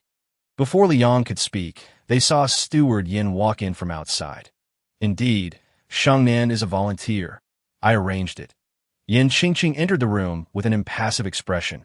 The commotion in the rear courtyard had already spread, and her grandfather had communicated with her. The Deputy Hall Master had no choice but to believe, for no one dared to question what Yin Qingqing said. Steward Yin, last night the 5 spirit stones showed unusual activity, and the rear courtyard was illuminated with blue and purple light. This morning we discovered the young master had spent the night with a woman. The Deputy Hall Master's tone was colorless, hoping that Steward Yin would recognize the severity of the situation. What date was last night? Yin Qingqing countered. The 15th. I thought the calendar of the Guardian Hall was faulty, mistaking whether last night was the 1st or the 15th. Yin Qingqing's words offered a semblance of face to the Guardian Hall. Everyone in the Qinglong sect knew that on the 1st and 15th of the month, no matter what commotion occurred in the rear courtyard, it was strictly forbidden to inquire. The Deputy Hall Master realized he had no grounds to argue, but he believed the events of last night could lead to catastrophic consequences. Last night, it must have been an antibody interacting with the young master. We all clearly saw the manifestation of the purple light. Yin Qingqing spoke with eloquence and authority, rendering others speechless with her words. Furthermore, the search for the antibody was the responsibility of the rear courtyard. When did it become your affair? Truly, meddling in affairs that do not concern you. The Deputy Hall Master could no longer maintain his composure, stating plainly, the Wind Elder said the unusual activity of the 5 spirit stones could signify change. The Wind Elder is already retired. My grandfather has not intervened, so why should he? Regardless, you are still the young master. The front courtyard is under my jurisdiction, and you ought to manage the rear courtyard well, lest I have to worry about it. Third sister, you are indeed right. Yin Mingdao bowed deeply, humbly lowering his head, hands clasped behind his back. This person before him was his cousin, and he dared not offend her. Moreover, the fact that the third sister personally came to intervene signified his grandfather's arrangement. Are you all still expecting the young master to treat you to lunch? With that single remark, the members of the Guardian Hall and the Law Enforcement Hall left in a disheartened manner. And the rear courtyard suddenly grew much quieter. Yin Qingqing took a deep breath, her face stern. As she extended her hand, those who followed immediately presented her with a rolling pin. Upon seeing the rolling pin, Yin Mingdao felt an urge to flee. Third sister. Let's discuss this calmly. He was somewhat afraid of his third sister, but even more so of the family law, particularly the rolling pin. Such a significant incident had occurred. And the entire rear courtyard had united in secrecy, while those in the front courtyard remained oblivious. Upon learning of the news, Yin Qingqing immediately ordered the matter to be contained. It must be handled discreetly. Should the Guardian Hall truly catch wind of it, the White Tiger sect, the Vermilion Bird sect, and the Black Tortoise sect would all become aware. Human life is of paramount importance. As members of the Qinglong sect, the Yin family must be prudent. Until the matter is clarified, it should not be reported. Yin Mingdao already understood that this issue could not be concealed. He did not anticipate that the identities of those who had slept together for one night would be exposed. The matter, which was not yet ascertained, should not have been revealed. You, my dear brother, are truly despicable. Liking men is one thing, but to hide your personal affairs, you dare to sleep with a girl? After hearing Zhang Xingnan's words, Yin Qingqing concluded it was her brother's fault. All men are equally despicable. This saying proves to be true. Yin Mingdao was left dumbfounded. Who spread such absurd rumors? How could this be possible? Witnesses have already confirmed. Last night, you spent a night with someone and did nothing that we even saw you come out of the bathroom with another man. Yin Qingqing gritted her teeth, executing her grandfather's orders to enforce the family law. Rumors, indeed. Yin Mingdao, you truly are something that's a misunderstanding.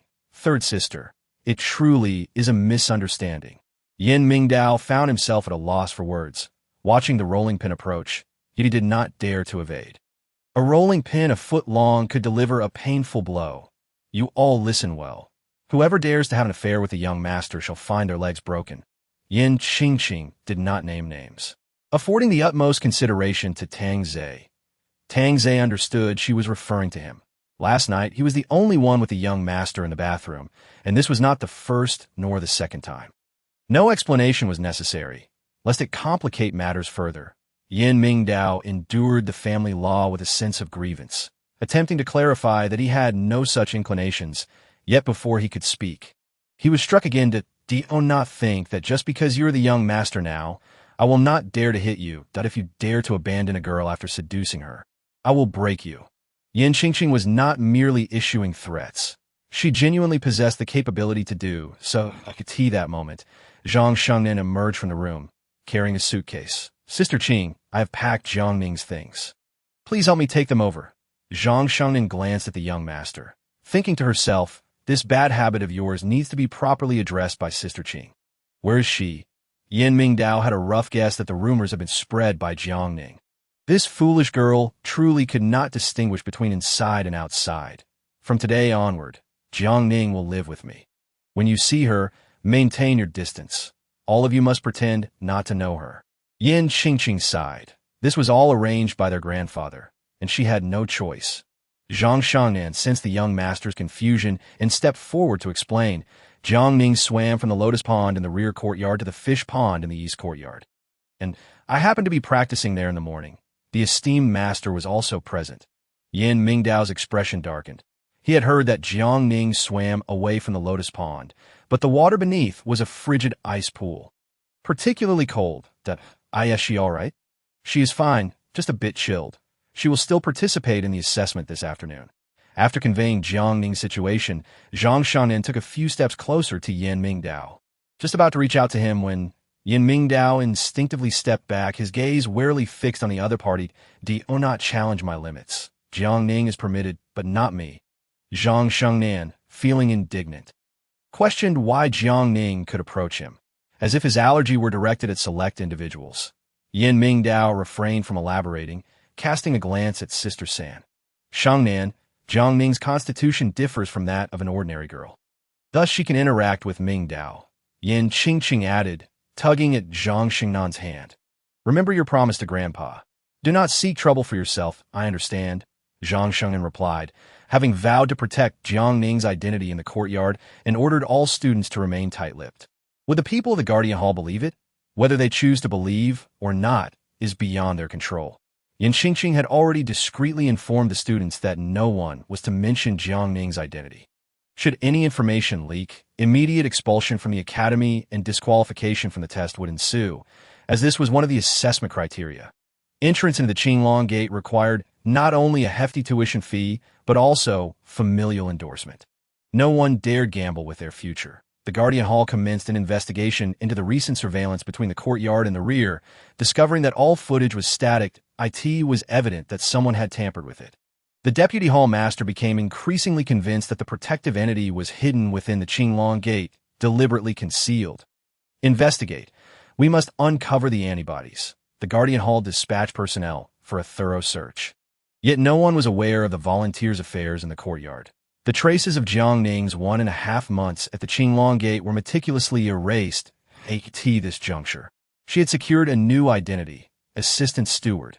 Lacking enrollment documentation, if she wished to continue participating in the assessments, she required an identity within the Qinglong Gate. The old gate master remarked, with this identity, no one would dare provoke you. Chapter 22. Entering the maze as the assistant steward. Does this identity exempt me from heeding the young master's orders? Jiang Ning was clear in her affections and aversions. Having been outmaneuvered by the young master last night, she had not earned the 5,000 points and later discovered he lacked a spatial system, rendering him incapable of transferring points. Are you afraid of that young man? The old gate master failed to recognize that this girl had indeed harbored fear since their acquaintance, yet she had never backed down. The young master was cunning and treacherous.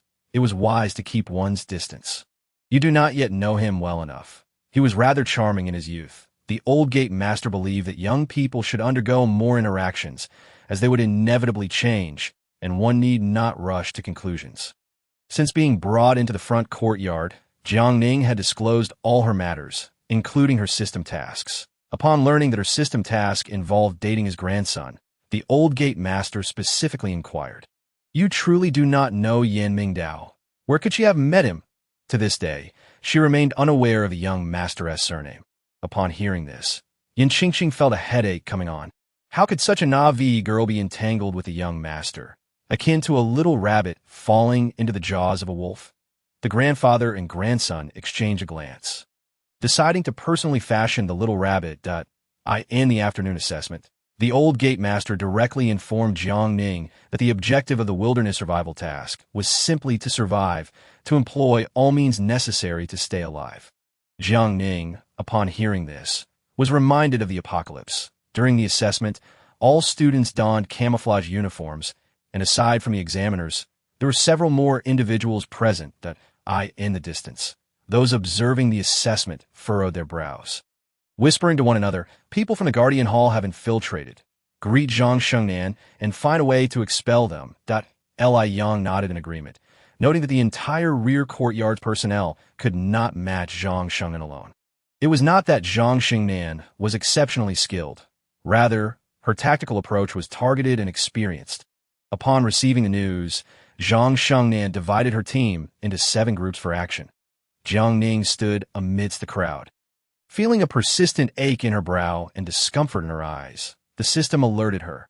Individuals from the Guardian Hall have infiltrated. Ensure they do not acquire your hair or blood. What could they possibly want with those? Jiang Ning pondered. Were they truly intent on discovering the young master's secrets, to the extent of mobilizing such forces to capture her? The system informed her. The individuals from the Guardian Hall are not members of the Qinglong Gate. They are elite selections from the 4 Great Gates, specifically tasked with protecting the Qinglong Gate. Why not select their own? She found it hard to comprehend. The system side. The Qinglong Gate's population is sparse. The pool of available talents is limited. Nevertheless, every individual is an elite. It is a misuse of talent to have them serve as guardians. It became evident to her that Qingjie was quite formidable. Only then did she realize that the little girl was a dwarf, the steward of the Qinglong Gate, and also the young master's cousin. Qingjie's surname was Yin, therefore the young master must also bear the surname Yin. A pang of anxiety struck Jiang Ning. Could it be that Yin Ming Dao was also associated with the Qinglong Gate? The system fell silent.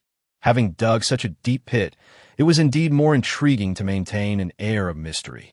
So, is Yin Ming Dao truly a member of the Qinglong Gate?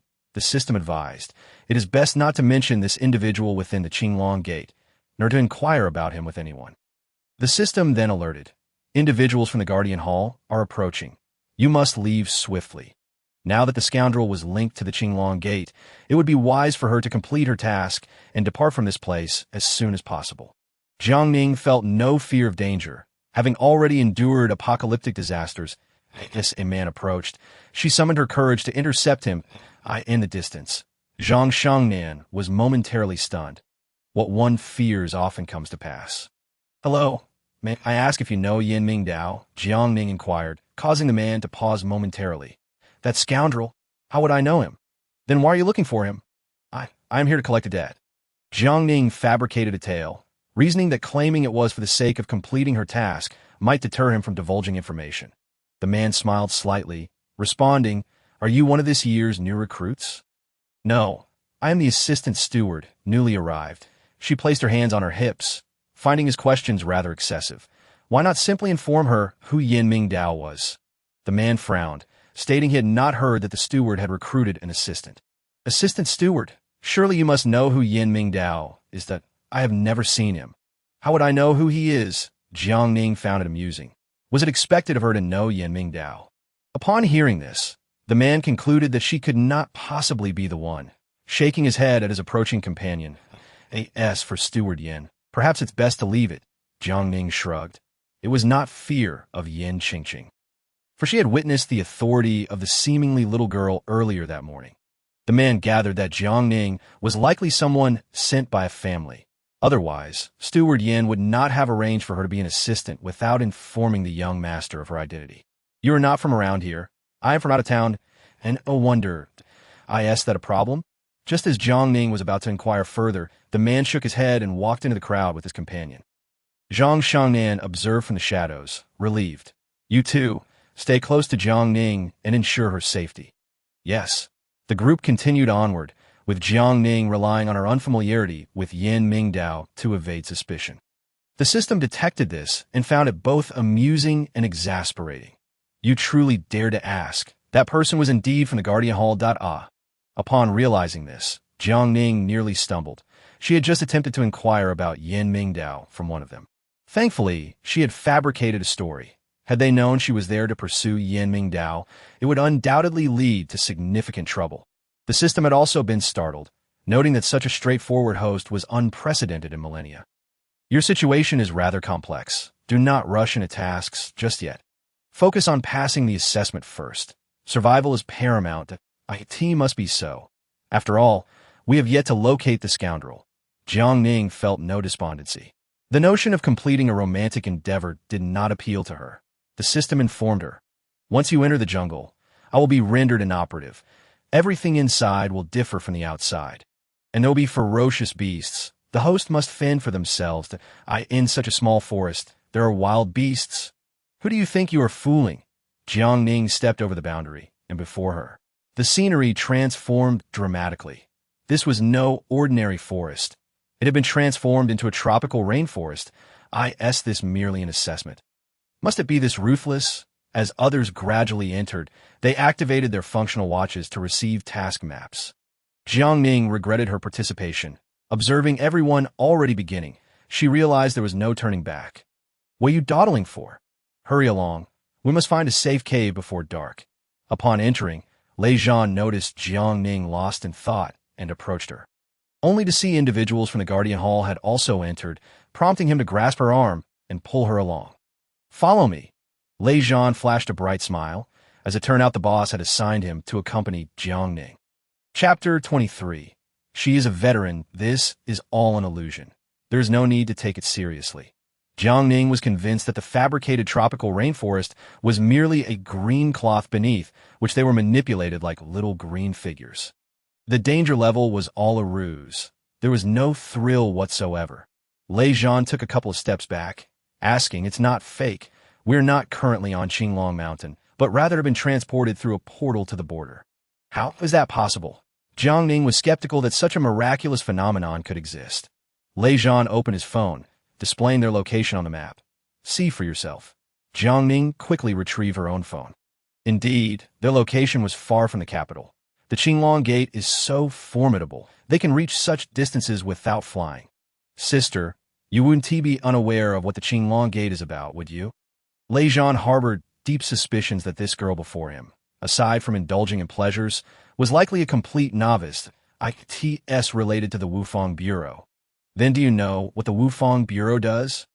The Wufang Bureau protects the Earth. You seem to know quite a bit. Lei Zhan decided not to pursue the topic further. With such basic knowledge, any random kindergarten child on the street could be expected to know it. Jiang Ning trailed behind, sensing that Lei Zhan regarded her with a hint of disdain. Pray tell, what exactly is the Qinglong sect's purpose? She inquired. The Qinglong sect has a multitude of responsibilities, including the training of newcomers like us. The attrition rate for new recruits every 4 years stands at a staggering 60. That the Lei family wields considerable wealth and influence. Without the right opportunities, one cannot gain entry. Jiang, the Maze of Shadows is a mandatory examination. We have 3 attempts, and I hope to conquer it today. Observing Lei Zhan's unwavering confidence, Jiang Ning placed a reassuring hand on his shoulder. Fear not. With me by your side, I guarantee your success. Initially apathetic, Jiang Ning, after hearing Lei Zhan's words, activated the navigation on her watch, diligently memorizing every route depicted on the map. This way, she instructed, disregarding Lei Zhan as she descended the mountain while everyone else ascended. Upon noticing her descent, Lei Zhan hastened to catch up. Jiang, please refrain from causing chaos. We must locate a safe cave. As he pursued her, Lei Zhan realized Jiang Ning moved swiftly through the forest. Clearly an experienced participant. Suddenly, a stun grenade arced through the air, landing near a thicket on the mountainside. All the trainees scattered in fear as startled beasts emerged from the woods. Then, with a thunderous explosion, smoke and debris engulfed the area, shrouding the forest in a thick haze. Conversely, the path down the mountain seemed relatively tranquil. Jiang Ning weaved through the underbrush, halting only after running approximately 4 kilometers. While a breathless Lei Zhan struggled to keep pace. Red team has lost 10 members. Blue team has suffered 25 casualties. The recent route had been predominantly occupied by blue team members. Had Lei Zhan followed Jiang Ning up the mountain, they would surely have met the same fate. In disbelief, Lei Zhan turned to Jiang Ning, asking, have you participated in such training before? I frequently engage in simulated training, and I've experienced 2 real-life scenarios. To survive the impending apocalypse, she often enrolled in extreme challenges, with the Maze of Shadows being one such event. Which direction shall we proceed? Areas with water sources tend to attract more wildlife, thus presenting fewer traps, Jiang Ning reasoned, but Lei Zhan shook his head in disagreement. Wildlife is challenging to contend with. Compared to humans, beasts are relatively manageable, Jiang Ning countered, knowing it would be unfair to drag Lei Zhan along. If you prefer not to accompany me, feel free to forge your own path. Jiang, I have been entrusted with your safety. I must protect you. Lei Zhan was indignant. It's merely a swamp. Let's go. Who's afraid of whom? The duo ventured into the marshland, the red dots on the monitor causing anxiety for the evaluators observing the test. Are these 2 out of their minds? They're forsaking the safe path for certain doom. Exam supervisor, he opened the surveillance feed, curious to identify the foolhardy individuals. Upon recognizing Lei Zhan and Jiang Ning, he glanced at the young master, stating that he had anticipated Jiang Ning's questionable route choice and was contemplating her rationale. Fair assessments must be upheld. Cheating is not permitted. However, if they continue down this path, they will undoubtedly face elimination. As he spoke, another student on the mountain path was also disqualified. This batch of recruits is physically inadequate and mentally challenged. Despite their commendable courage, the young master, after reviewing the terrain map, surmised Jiang Ning's planned route. Though her judgment seemed lacking, she exhibited considerable bravery. He remarked sarcastically, "We are not training a suicide squad. This gaggle of novices is truly exasperating. Dispatch personnel to retrieve them. We cannot afford any further casualties." Understood. The Maze of Shadows assessment was designed to enhance wilderness survival skills and rapidly cultivate one's courage and capabilities. Each assessment inevitably resulted in casualties. Members of the Guardian Hall seized this opportunity to infiltrate, seeking to exploit the situation to locate antibodies and subsequently stage faux deaths to capture individuals. The young master held a deep-seated disdain for being coerced. "Equip me with a set of gear." "Young master, are you planning to enter the mountains?" His face was etched with disbelief. This was against protocol, yet it was not the first time the young master had personally entered to assign tasks. "Weren't you just saying this batch of recruits is subpar? I intend to increase the difficulty and ideally achieve total annihilation." The young master wore a playful smile, while he sensed impending trouble. As dusk approached, Yin Mingdao ventured alone into the mountains, severing external infrared tracking systems. The monitoring room erupted in chaos. What is the young master up to? By cutting the infrared, we will be oblivious to any events occurring inside. He felt a headache coming on. If anything were to go awry, how would he explain it? Beside him, Liang remained unperturbed. Do not underestimate the young master. Moreover, the Guardian Hall members are also present. They would not idly stand by should the young master encounter peril. Is the young master intentionally seeking trouble? Not necessarily, Liang mused, fully aware that the young master's true intention was to safeguard Jiang Ning. Meanwhile, Jiang Ning had navigated past the most perilous areas of the marsh, arriving at a clearing where she and Lei Zhan found a relatively concealed spot to start a fire. Lei Zhan, impressed, gave Jiang Ning a thumbs up. Though their journey had been fraught with trepidation, the distance to their destination lessened, and the casualties announced over the radio provided him with a strange sense of reassurance. "What are your next plans?" "We will traverse through this forest and circumvent the mountainside." Jiang Ning sketched a map in the dirt based on the coordinates provided by our locator, thereby replanning their route. After reviewing it, Lei Zhan compared it to his own route map. "If we proceed this way, it may appear to be a detour, but in reality, it's a shortcut." "How do you know about this path?" "I possess a fair understanding of the mountainous terrain. A mere glance suffices to discern the formation of this great mountain."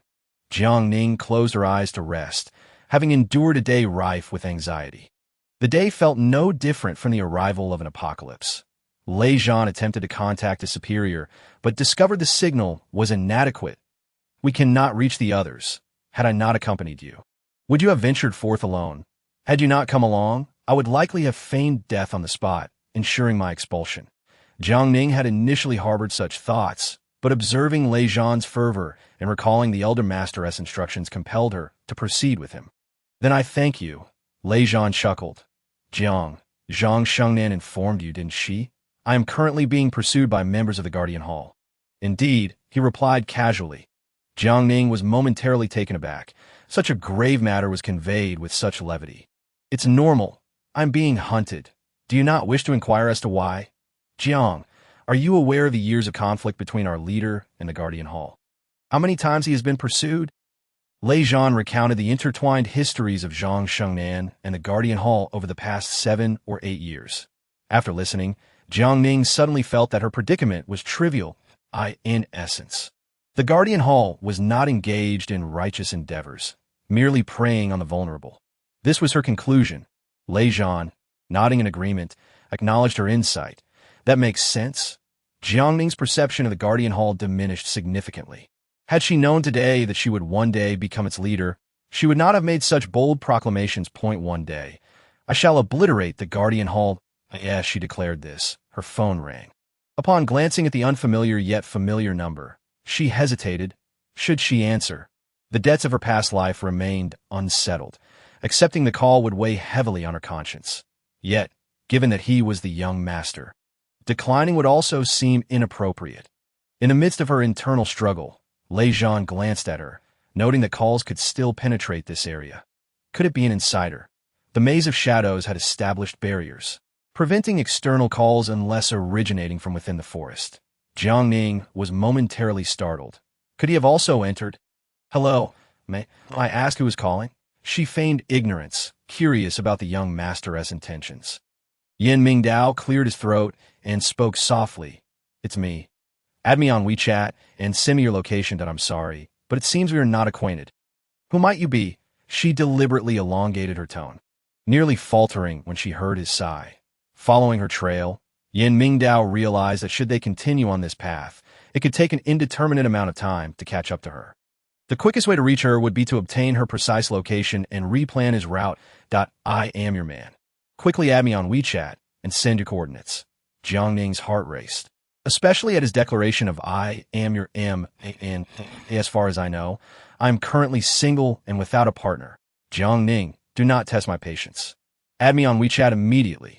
Very well. Jiang Ning hung up, biting her lip in amusement, already plotting how to extract a favor from the young master. Once the WeChat request was accepted, she messaged, Young master, it is an honor for you to grace the mountains. I am deeply appreciative. Send your location. 20,000. Jiang Ning, do you realize what you're saying? Is it not customary to request funds from one's partner? Jiang Ning accompanied her message with a heart emoji. Yin Mingdao chuckled. Indeed, it was appropriate. 2,000 transferred. Jiang Ning beamed at the figures, eagerly accepting the funds. Thank you, benefactor. How may I serve you? Location. Absolutely. Jiang Ning had no intention of turning away from money. She promptly sent her location and glanced at the time. Let us rest for half an hour before we depart. She could not ascertain whether the young master sought her location with ulterior motives, perhaps intending to send someone after her. Lei Zhan initially thought they would rest here tonight. Upon hearing her mention leaving, he inquired, So late? Still leaving? Just moments ago, the young master had pinpointed their location. What do you think his intentions are? Jiang Ning, well versed in the art of survival in the jungle, understood that aside from trusted comrades, no one's words could be trusted. They swiftly concealed themselves, and indeed, someone passed by, neither from the blue faction nor the red, and certainly not associated with the Qinglong sect. 5 individuals, burdened with packs, traversed the narrow path, heading straight towards the direction they had just come from. A chill ran down Lei Zhan's spine as he heard the lead person's walkie-talkie crackle to life, declaring, Position locked. We're almost there. That voice sounded eerily familiar. After the 5 departed, Lei Zhan grasped Jiang Ning's arm and whispered, They are assassins from the Baihu sect. Logically, they shouldn't be here. The Baihu sect, that formidable? Jiang Ning was unfamiliar with these matters, but she could discern from the footsteps of those few that they were undoubtedly top-tier experts. Lei Zhan looked at Jiang Ning helplessly and asked, Where exactly are you from? How can you be so uninformed? Just because I'm not clear on it doesn't mean I know nothing, Jiang Ning replied.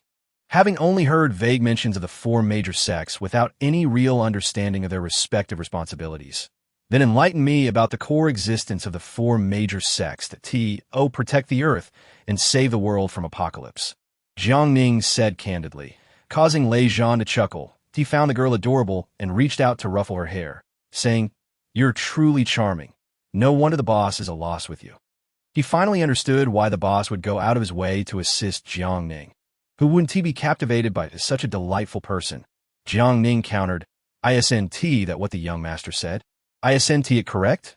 Yes, everything the young master says is indeed correct, Lei Zhan replied impatiently, urging her to leave quickly to avoid detection by the Baihu sect assassins. An hour later, the young master called again. Where are you? By the time the call connected, Jiang Ning had created a small program and noticed that the young master had already arrived at their previous location, causing her heart to race. This person, was he human or ghost? How could he catch up so swiftly? We're on our way. Stay put and send me your location. I'll come to you. Yin Mingdao had just encountered members of the Baihu sect and, after cleverly evading them, promptly contacted external parties to have Li Yang and the others investigate how many outsiders had infiltrated this assessment. Jiang Ning hesitated to provide the address, not wanting to disclose it. How much do you want to meet? Yin Mingdao directly addressed the matter, not wishing to waste time on pleasantries. Look who's talking, as if I'm the greedy one, Jiang Ning thought, feeling tempted by the prospect of making money, especially since she needed a considerable amount for supplies, and hesitated to ask how much would be appropriate. 100,000. A one-stop deal, Yin Mingdao suggested, hoping to entice this money-minded individual. Upon hearing that number, Jiang Ning nearly fainted, only to be caught by Lei Zhan beside her. Easy now, don't fall. Lei Zhan, knowing it was the young master on the line, had also overheard their negotiation. Yin Mingdao, aware of Lei Zhan's presence, Consider the implications of a lone man and woman together, especially under such perilous circumstances, and felt compelled to personally escort her out of the mountains. Oh, you agree? Agree. How could I not? With such generosity from the young master. After hanging up, Jiang Ning saw the 100,000 credited to her account and felt as if the stars were all golden. After sending her location, she received a message. Stay put. If you dare run, the compensation is 300,000. Yin Mingdao was willing to spend money just to see her. Should she play tricks on him, he would surely demand double in return. What now? Jiang Ning asked Lei Zhan. The money has been received. We can't just keep playing hide and seek. The young master is coming in person to see you. You might as well meet him and find out what he wants. Lei Zhan suggested, believing that the mature and composed young master wouldn't act so impulsively without reason. Could it be that he is jealous? Jiang Ning. Does the young master like you? Chapter 25. He is jealously silent. He likes cats and dogs. There is no way he could like me. Jiang Ning understood that a man's relentless pursuit was either out of love or because the person held something he desired. Yet, she pondered what it was about her that the young master might want. Wait, if the young master wanted to silence me, he wouldn't need the guardians to intervene. The old master and Qing Jiawunti have to protect me. Finally, Jiang Ning pieced together the questions, tapping her forehead, realizing that since her rebirth, her intelligence often fell out of sync, making her prone to emotional outbursts. Lei Zhan, his expression grave, sensed something was amiss with Jiang Ning, but couldn't pinpoint what it was. Have you had a medical checkup? A checkup? She had never undergone one, as her adoptive parents always helped her cheat. The only checkup she had was on the first day she awakened from her rebirth. Lei Zhan's mother was from the Zhuke sect, skilled in medicine, and had been familiar with various conditions since childhood. Though not a doctor, you seem to be rather disoriented. It might be wise to check your health, especially your mental state. Can the brain even be treated? Jiang Ning had never heard of such a thing, but Lei Zhan didn't appear to be joking. He nodded, pulling out his phone to open his mother's Weibo. My mom is a psychologist, specializing in psychiatry. She has encountered patients like you before. It could be a case of brain radiation exposure, leading to disordered thinking patterns, which might explain your occasional lapses. After reviewing the information, Jiang Ning confirmed that she indeed had this problem. It's expensive to see your mom. You earn 12,000 a night. Are you worried about money? Lei Zhan admired Jiang Ning's audacity in taking advantage of the young master. The fact that the young master willingly allowed himself to be exploited only indicated his concern for her.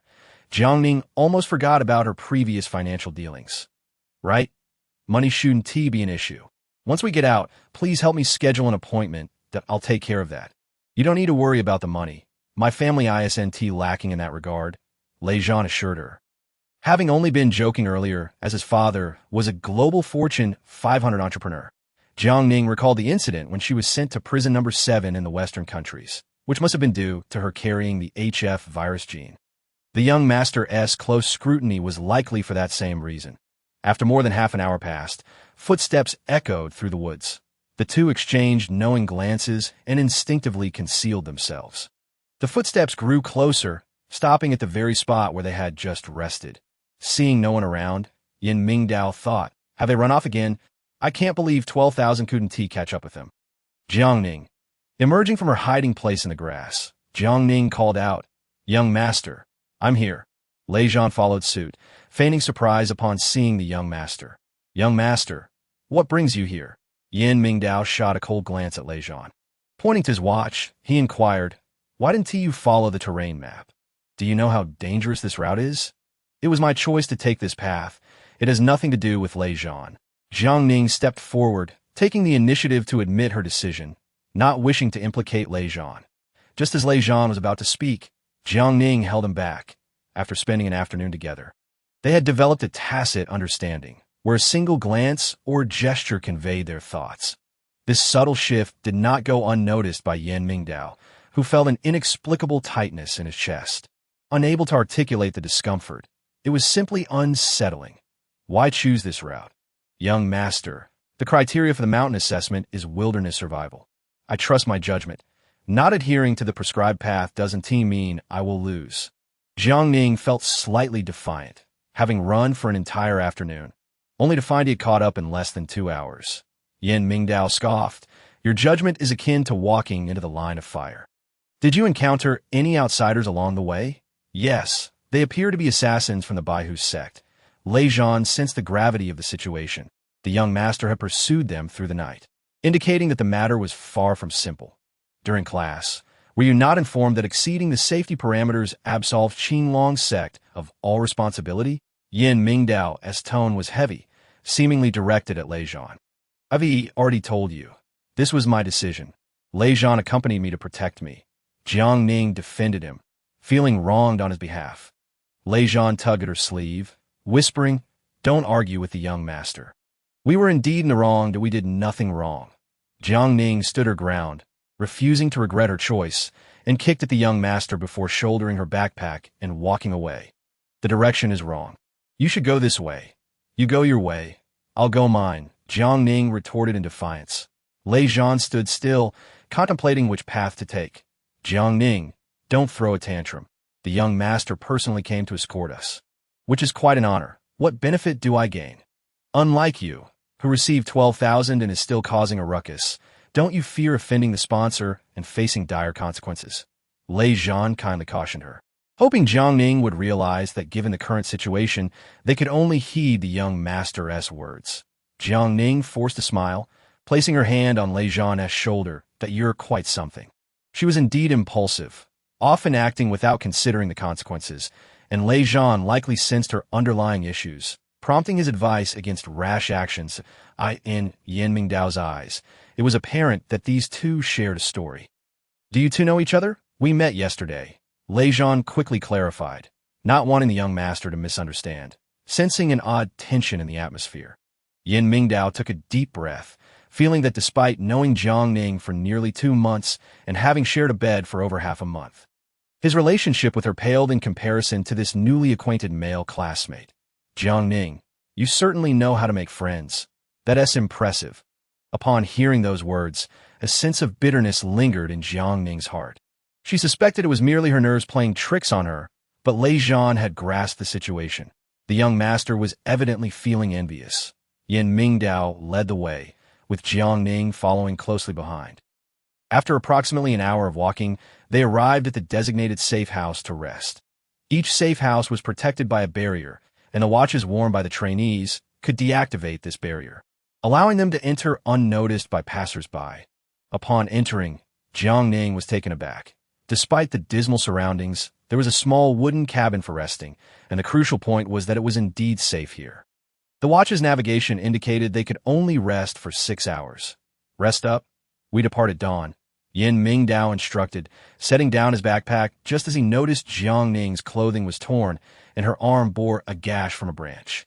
"Are you injured?" he inquired. "I'm fine," Jiang Ning replied dismissively, casting a glance at the wound, likely sustained in the swamp, which had gone untreated due to the urgency of the situation. Such a deep wound. And she still claimed to be fine. Yin Mingdao, stifling his frustration throughout their journey, could no longer contain himself upon seeing her injury, especially with the scent of blood wafting through the air, which he found oddly sweet. Chapter 26. She is a puppet. A sense of foreboding washed over him as he abruptly pushed Jiang Ning aside and stood up to leave. Jiang Ning was startled, watching him depart in confusion. What was his mood? He turned on a dime without warning. She glanced down at her arm, wiping away the blood that had begun to flow, only then feeling the pain. Outside, the evening breeze caressed him as he gazed at the moon, which was full tonight, yet he felt as though he were on the brink of a breakdown. This blood, could it be hers? Turning back to the occupants of the safe house, Yin Mingdao activated the intercom, connecting to the command center outside. "What news do we have?" "Young master, the White Tiger sect has dispatched 50 assassins targeting the mountain ghost," Li Yang reported. Upon hearing the mention of the mountain ghost, Yin Mingdao's expression turned grave. He had previously suspected that Sidu Jing was connected to the mountain ghost, but all traces had vanished upon reaching the Western countries. Now, news of the mountain ghost had resurfaced here. The only person linked to Sidu Jing was Jiang Ning. Seal the information and monitor the assassins from the White Tiger sect in secrecy. Once they identify their target, we must find a way to rescue her. Yin Mingdao had already expended 7 years in pursuit of the mountain ghost in 2020, during the outbreak of the global pandemic. A secret cultivation sect emerged, claiming to be the mountain ghost. Decades passed in relative peace until 20 years ago, when internal strife within the mountain ghost unveiled their hidden secrets. They began disseminating a zombie virus, seizing all energy sources. Assisting in their plunder of energy was the long-lost five-colored spirit ring, which was originally crafted from five-colored stone energy. Millennia ago, the ancestors intentionally created two rings, one representing yin and the other yang. The wearer of the yang ring holds power, while the wearer of the yin ring becomes a puppet. In essence, the individual adorned with the yang ring absorbs the life force of the yin ring wearer to enhance their own cultivation. Jiang Ning, do you truly comprehend what you are doing?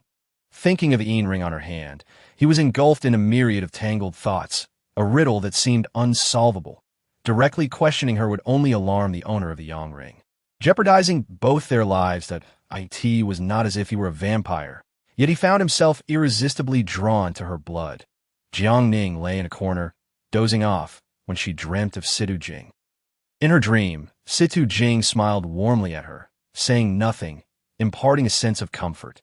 Before long, cold sweat beaded on her forehead, and a chill coursed through her, causing her to tremble uncontrollably. Lei Zhan awoke to the commotion and called out, "Jiang, are you all right?" From his vantage point, she appeared restless and shivering. Hearing his voice, Yin Mingdao opened his eyes and moved closer, placing a hand on her forehead. She was burning with fever. There's fever-reducing medicine in the backpack. Lei Zhan quickly rummaged through the medical kit. This fever was not a trivial matter, especially with their impending departure from the safe house in an hour. After taking the medication, Jiang Ning continued to shiver. An icy aura enveloping her. Yin Mingdao held her close. He glanced up at Lei Zhan.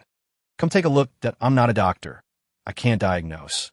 Lei Zhan replied evasively, having almost succumbed to the urge to examine her condition.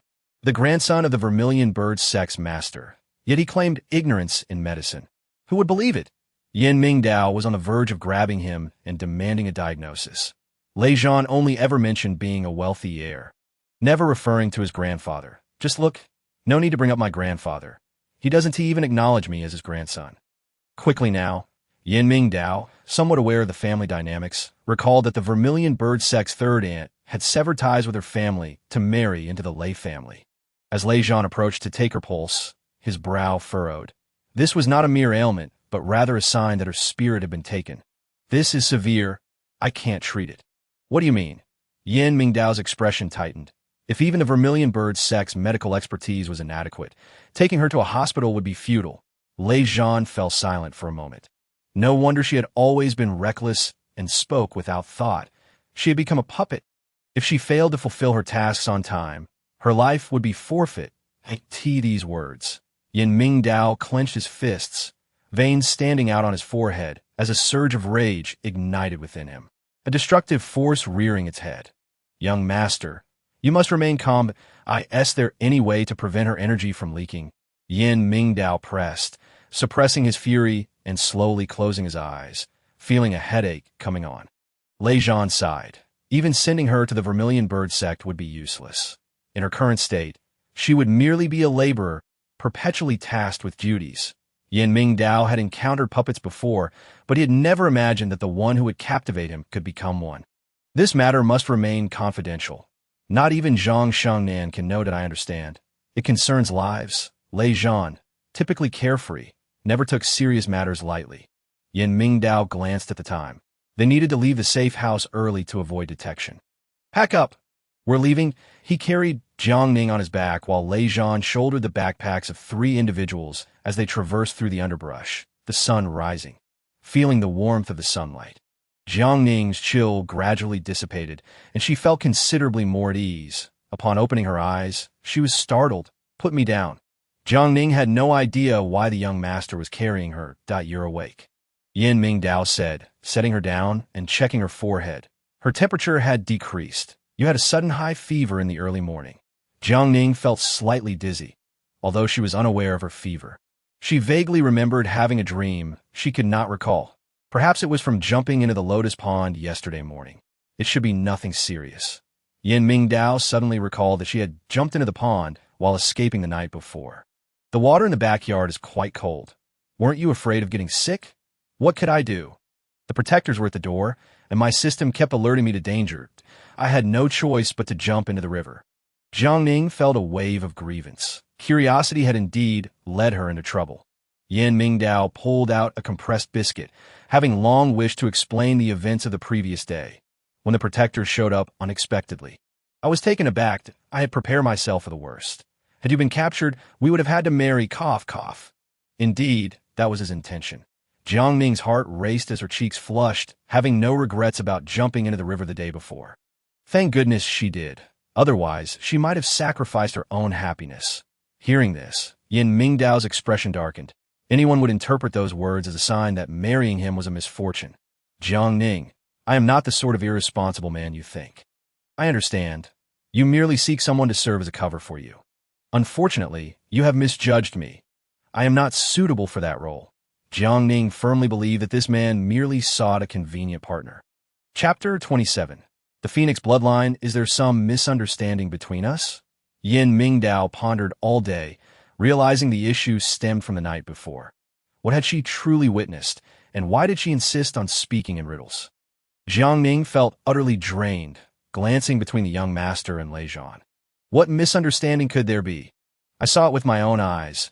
You and Dr. Tang share the kind of relationship. What kind of relationship? Yin Mingdao leaned closer, noticing Jiang Ning's cheeks flush and her lips curve slightly upwards, finding her sickly demeanor oddly endearing. That kind of relationship. Don't play coy with me, but we both know what happened that night. Jiang Ning murmured, pushing him away as he leaned in. Yin Mingdao chuckled heartily, realizing she had misunderstood his relationship with Tang Zhe. Oh, you little rascal. You're utterly clueless. I'm not wrong. You pursued me for 12,000 just for a verbal spar. Jiang Ning retorted defiantly, Tia lost for words. Yin Mingdao could only shake his head that you're truly heartless, and my conscience was devoured by a dog long ago. You've known me for quite some time. Young master, Jiang Ning self-deprecatingly remarked, noticing Lei Zhan snickering at their exchange. Lei Zhan, what are you laughing at? Did I say something incorrect? Indeed, your conscience has been consumed by a dog, Lei Zhan sighed, gesturing in admiration towards the young master. Jiang Ning scoffed. I am who I am. Young master should spare no thought on me, lest you hurt your heart or liver. Yin Mingdao, aware of her status as a puppet, understood that her harsh words were merely a manifestation of her emotional turmoil. I am not cold. I'm not worried about you hurting me. Puffed. Lei Zhan could no longer hold back, spitting out water all over the ground. In the distance, footsteps could be heard, causing the three of them to halt their movements simultaneously. In this location, any sound warranted heightened vigilance. Can you move? Yin Mingdao inquired, expressing concern for Jiang Ning, who had just been drained of energy and was undoubtedly fatigued. Jiang Ning felt an overwhelming weariness. As she slowly rose, her legs felt weak. She had never experienced such a condition before. What ailment had befallen her? I lack strength. It's all right. I'll carry you. Yin Mingdao hoisted her on his back once more and swiftly departed from the area, seeking a safe refuge. The footsteps grew increasingly closer, and the three held their breaths. David, are you certain it's the Phoenix blood? I am certain. That is peculiar. If it were a new disciple from the Qinglong sect, they shouldn't be present in the marshlands. Who could she possibly be? The group of 5 were assassins from the Baihu sect, tasked with seeking the elusive Phoenix blood. David, a hunter of the Phoenix blood with a naturally acute sense of smell and equipped with a hunting system, had been informed by a spatial task that the one possessing the Phoenix blood had entered the Mizing jungle the previous day. Upon overhearing their conversation, the 3 hidden individuals exchanged glances. Yin Mingdao and Lei Zhan simultaneously turned to Jiang Ning, who appeared pale, as if on the verge of losing all life signs. David stated, it feels as though it's nearby. We must locate the Phoenix blood, as her blood serves as the finest bait. The 5 dispersed in search. Yet after half a day of searching the vicinity, they found no trace of the individual that a howl echoed, a wolf's cry. The 5 steadied themselves. Should it be a pack of wolves, they would be in grave trouble, and it was best to retreat quickly to avoid being discovered by the Qinglong sect. After they left, several wolves appeared. With their keen noses, the wolves had already detected the scent of humans. The 3 concealed individuals had no choice but to emerge, for hiding was futile against the wolves. When Yan Mingdao locked eyes with the wolves, his pupils glimmered with a blue light, and 10 seconds later, the entire pack retreated. Young master, the one they seek is me. Even Jiang Ning, despite her naivety, could discern that the so-called phoenix blood referred to her own. Yan Mingdao tightened his embrace around Jiang Ning, whispering, "The one who possesses the phoenix blood must be of the Zhuge sect's direct lineage. They may not be searching for you at all." In truth, he knew they were indeed referring to Jiang Ning. The sweet scent of blood from the night before had already led him to question her true identity. Lei Zhan cleared his throat, acknowledging that as a descendant of the Zhuge sect's direct lineage, he had to bear this burden. My grandfather is the master of the Zhuge sect. With your pathetic state, do you dare to claim to be of the phoenix blood? I reckon you're merely blood loss. Jiang Ning lacked the strength to retort. This brat seemed to have taken a dose of gunpowder today, always confronting her. Lei Zhan understood well. If she were indeed of the phoenix blood, she must belong to the Zhuge sect. Could it be impossible? That girl died at birth. It cannot be her. Look at yourself. Walking is a struggle for you. The Zhuge sect has no cowards like you. Young master, he bullying me. He speaks the truth. Yan Mingdao grasped Lei Zhan's implication. Until Jiang Ning's identity was confirmed, it was crucial to safeguard her. The consciousness of the puppet could be accessed by the host of the Yang Ring. Once Jiang Ning became aware of her identity as the phoenix blood and her ties to the Zhuge sect, the host of the Yang Ring would undoubtedly intervene. Lei Zhan's cunning lay hidden in the shadows. This path is incorrect. Jiang Ning noted the erroneous direction and cautioned the one carrying her. However, Yan Mingdao paid her no heed.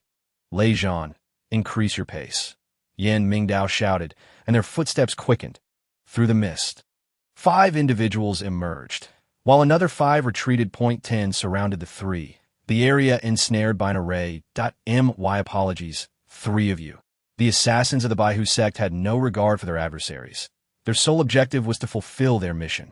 With curved blades drawn, Lei Zhan discarded his pack and retaliated, his body ablaze with fervor. Zhuge sect individuals, are you the phoenix blood? Lei Zhan remained silent, a smirk playing at the corner of his lips as he sprinted uphill. Pursue. The 5 gave chase, while the remaining 5 stayed behind to confront Yan Mingdao. Yan Mingdao recognized that Lei Zhan was using himself as bait to draw the assassins away. This lad was unexpectedly formidable, and he hoped to escape this ordeal. Stay here and do not move. In the mist, refraining from striking meant their appearances remained obscured. Yan Mingdao retrieved a mask from his pocket, donned it, and tightened his clothing. Even at close range, no one would discern his identity. In combat, he refrained from revealing the skills of the Qinglong sect. Instead, employing the internal techniques of the Zhuge sect, he swiftly subdued 2 masters from the Zhuge sect, leaving the Baihu sect's assassins astonished. Could this individual also belong to the Zhuge sect? Yan Mingdao whistled, summoning the Qinglong sect's guard team, along with reinforcements from the Protector Hall. The Baihu sect individuals, sensing the precariousness of their situation, attempted to flee, only to collide directly with the members of the Protector Hall. You lot are remarkably audacious, daring to intrude upon the assessment base. The members of the Protector Hall immediately recognized the Baihu sect assassins and sprang into action to apprehend them.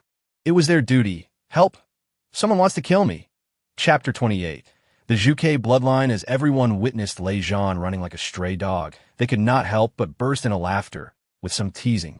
This lad is finally getting his comeuppance. Most of the individuals in the Protector Hall hail from the Zhuge sect, well aware of Lei Zhan's identity. Lei Zhan, you really can't hold your own against them. Quit the spectacle. This is a matter of life and death. They seek my blood. Lei Zhan shouted at the top of his lungs, fearing they wouldn't hear him, that a few rushed forward, grabbing Lei Zhan and shielding him behind their backs. The Baihu sect brothers are brazenly attempting to capture a member of the Zhuge sect's bloodline. Do they not fear the 5 Directions Bureau's judgment? Is he truly of the Zhuge sect's bloodline? The Baihu sect assassins, merely noticing the awakened Zhuge energy, hesitated to affirm that Lei Zhan was indeed of the Zhuge sect. Lei Zhan stole glances at the young master, taking advantage of the chaos. Yan Mingdao had been retreating quietly, silently approaching Jiang Ning. Of course, the Zhuge sect has few bloodlines left. I am but a stray member of the direct lineage. Dare you lay a finger on me? Let us see if my grandfather will incinerate your Baihu sect. Typically lacking seriousness, he now spoke like the foolish son of a nouveau riche. Lei Zhan grinned foolishly. In the past, he had often offended these people to curry favor with his superior. Zhang Xingnan. The Baihu sect had been secretly searching for the phoenix blood since receiving news of its emergence, fearing nothing more than alerting the Zhuge sect. This is all a misunderstanding. We were unaware you were of the Zhuge sect's bloodline. Lei Zhan scoffed, his expression one of disdain. How could these people possibly be unaware? It was clear they were concealing matters regarding the phoenix blood. The Protector Hall could not be informed of the phoenix blood. It seemed he had to devise a means to incite conflict between the two factions. Enough. You lot attempted to assassinate my parents last month. Do not think I haven't recognized you. Upon hearing this, the members of the Protector Hall realized the gravity of the situation. Especially the protectors of the Zhuge sect, even if the third young lady had been expelled from the family. She was still their third young lady to dare assassinate. The third young lady is tantamount to seeking death. Before the words could fully escape, the two factions clashed at that moment. Yan Mingdao hoisted Jiang Ning onto his back, signaling to Lei Zhan, and swiftly made his way downhill. Lei Zhan, raising his voice to embellish the situation, seized the opportunity amidst the melee, quietly grabbing 3 backpacks and fleeing.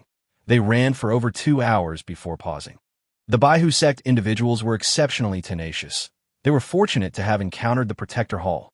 Breathless, Lei Zhan spoke, pulling out water and food from his backpack to offer to the young master. At this juncture, the most exhausted was Yan Mingdao, who had been carrying Jiang Ning throughout the morning without rest. The Protector Hall had infiltrated the mountain. They were well suited to contend with the Baihu sect. Yan Mingdao pondered how to deal with the individuals from the Protector Hall when the two tigers clashed. Why are the Baihu sect pursuing us? Jiang Ning, dazed, was completely unaware of the unfolding events, only knowing they were being hunted. They are after me, Lei Zhan explained.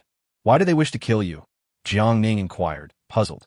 Having been a student of the Qinglong sect, how could she have provoked the Baihu sect's assassins? She had never heard him mention this before. Lei Zhan hesitated, finally admitting, because my blood is precious. Cut out. Jiang Ning was skeptical of such nonsense, activating the locator on her wrist to check their current location. We are moving further away from the exit of the mountain. If we do not escape by noon tomorrow, we will be deemed failures in this assessment. Jiang, right now, preserving our lives is paramount. Lei Zhan surveyed the terrain. The route leading to the exit was fraught with danger, with not only obstacles set by the Qinglong sect, but also guards from the Protector Hall and Baihu sect. Yan Mingdao was resting with his eyes closed. Jiang Ning glanced over, realizing he had been thoroughly exhausted throughout the morning. Had he not come, she could scarcely fathom the consequences. She wanted to express her gratitude. Yet the words caught in her throat. After a light meal, her strength returned somewhat. Jiang Ning opened the navigation map, recalibrating their route. This time, there would be no reckless choices. You appear to be quite familiar with the mountains. Hearing her conversation with Lei Zhan, Yan Mingdao deduced she was not a novice to these woods. Jiang Ning nodded. Although her stamina was lacking, her mind remained sharp. I often participate in extreme challenges and have traversed the Mizing jungles several times. No wonder you dare to choose the marshland. However, you might be unaware that aside from crossing over this mountain to find the exit, there is another route. Yan Mingdao sketched a few areas on the ground, and Jiang Ning understood immediately upon seeing them. I knew it. How could this be a blind spot? Pack your things. We shall set forth. Yan Mingdao made it clear that he did not intend to waste any time. They must leave promptly so that she could connect with the system space, which was essential for ensuring her vital signs. As he bent down, Jiang Ning was momentarily taken aback, and Yan Mingdao said, I can walk on my own. Come up. He did not want her to exert herself too much. The little strength she had just regained needed to be conserved in case of any unforeseen circumstances where she might need to protect herself. Lei Zhan had already shouldered his bag. Noticing the standoff between the two, he approached and gave Jiang Ning a gentle push. What are you hesitating for? The young master hasn't complained about your weight. Lei Zhan, we all want what's best for you. It's not suitable for someone just recovering from a serious illness to undertake a long journey. especially since the path ahead is treacherous. Lei Zhan's straightforwardness shattered the impasse between the two. The road down the mountain was indeed difficult, requiring them to cross a glacial river with deep waters. Yan Mingdao had traversed this route several times, never once carrying anyone with him. As the sun dipped below the horizon, they finally crossed the icy river and lit a fire to dry their soaked clothes, pants, and shoes. Let us dry our clothes and continue on our way. They had no time to rest and had to travel through the night.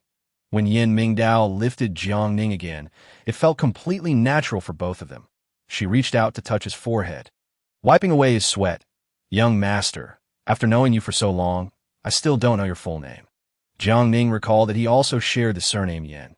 Yan Mingdao paused, knowing she would eventually ask this question. "You never inquired about it. Is your surname Yan?" She pouted, realizing her oversight in not asking for so long. "Then you must be related to Yan Mingdao." This remark caught Lei Zhan's attention, and he coughed discreetly, not intending to intrude on their conversation, while subtly distancing himself. Yan Mingdao halted and adjusted her position slightly. "Sort of? What do you mean by sort of? I only recently learned that this scoundrel, Yan Mingdao, is from the Qinglong sect. Why didn't you tell me earlier?" Jiang Ning's anger flared at the thought of her mission, questioning why she was arranged to romance a scoundrel. Yan Mingdao grappled with his unvoiced struggles, wanting to reveal to her that he was the person she was searching for. His initial silence was to test her intentions. Now he refrained from speaking because he knew she was merely a pawn placed by the mountain ghost.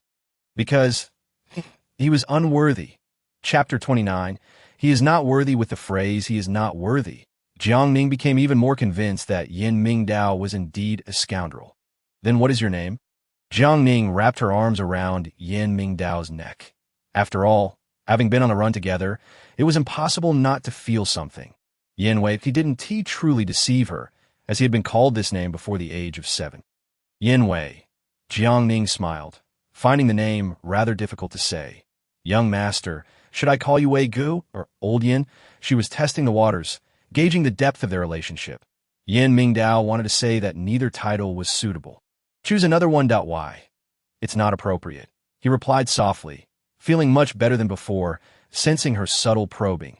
This indicated that she was paying attention to him and had feelings for him. Jiang Ning pondered for a moment. If they were a couple, she could call him darling, baby, or sweetheart. They shouldn't be considered a couple. At most, they were in a state of ambiguity. "Yan Gu, are you sure you want to call me that?"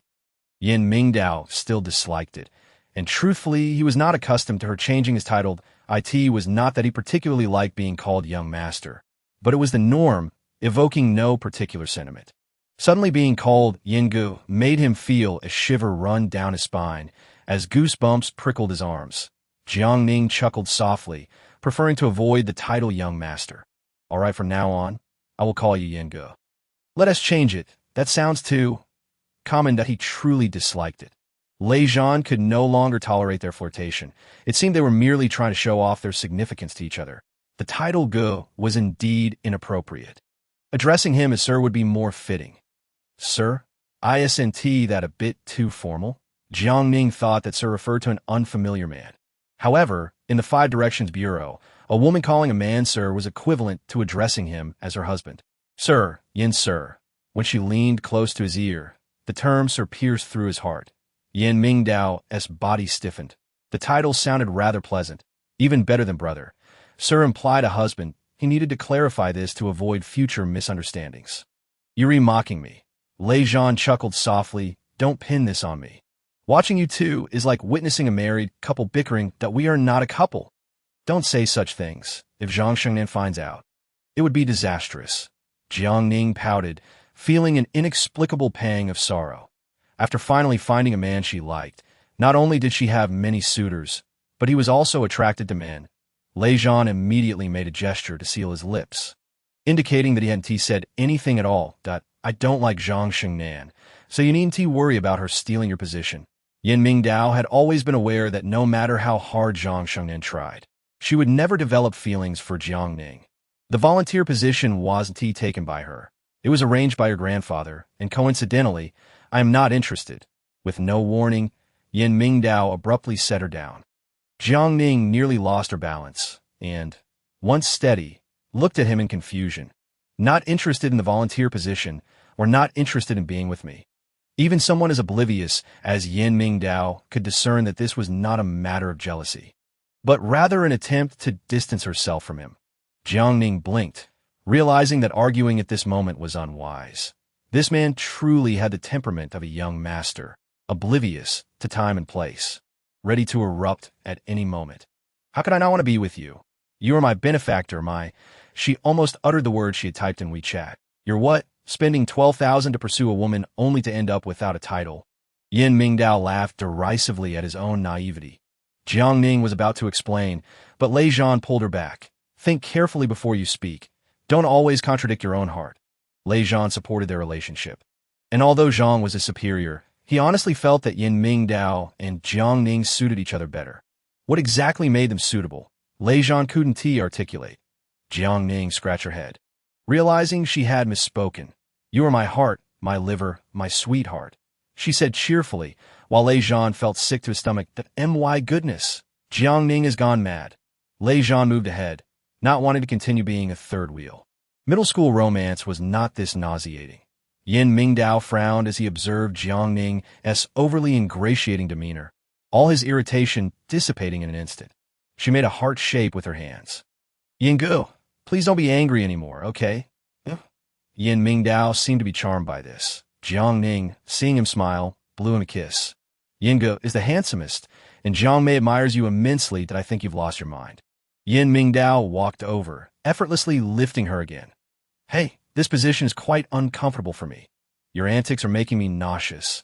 Yin Mingdao smiled broadly and playfully patted her bottom, the gesture distinctly intimate. The two of them flirted along the way.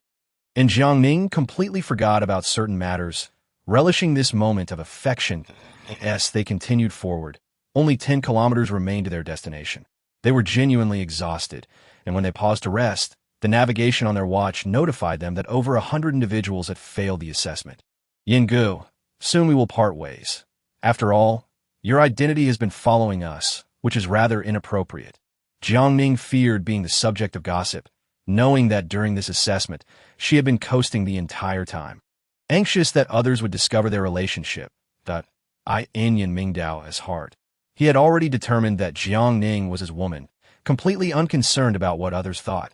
Jiang Ning took a deep breath. Recalling how Lei Zhan always jumped in to teach her how to speak, put it plainly, she truly lacked common sense and often marched straight into the line of fire. Just now, she had been about to say something unpleasant. Grandfather instructed us to keep a low profile and maintain our distance when others are present. He is not a person. Lei Zhan remained silent. Also caught in the crossfire, I'm invisible. I don't count as a person. Lei Zhan was fine. He would never betray her. Jiang Ning felt differently towards Lei Zhan. It was as if they were close, as if they had known each other for a long time. Yin Mingdao had initially planned to drive a wedge between the two, but after a day and night, he realized that with Lei Zhan around, Jiang Ning would be better off. Our matters cannot be mentioned to anyone. This was a warning. Lei Zhan made a gesture for confidentiality, indicating his understanding of the young master's intent. Jiang Ning tilted her head, glancing at Lei Zhan, then back at Yin Mingdao. What is going on between you two? She had been present the entire time. How had she missed their dealings? With a glance, Lei Zhan understood that Jiang Ning had misunderstood and hurriedly explained. What the young master means is that I should keep your relationship a secret. Not mine, and his... He gestured emphatically to ensure Jiang Ning didn't misinterpret, lest it tarnish his reputation. Oh, I thought you two were involved. Jiang Ning spoke candidly, but before she could finish, she received a light tap on her head. Chapter 30. Eating both sides, Huaxia. Lei Zhan watched Jiang Ning get playfully tapped on the head. The sound alone was painful to hear. How had she made it this far in life with such a mouth?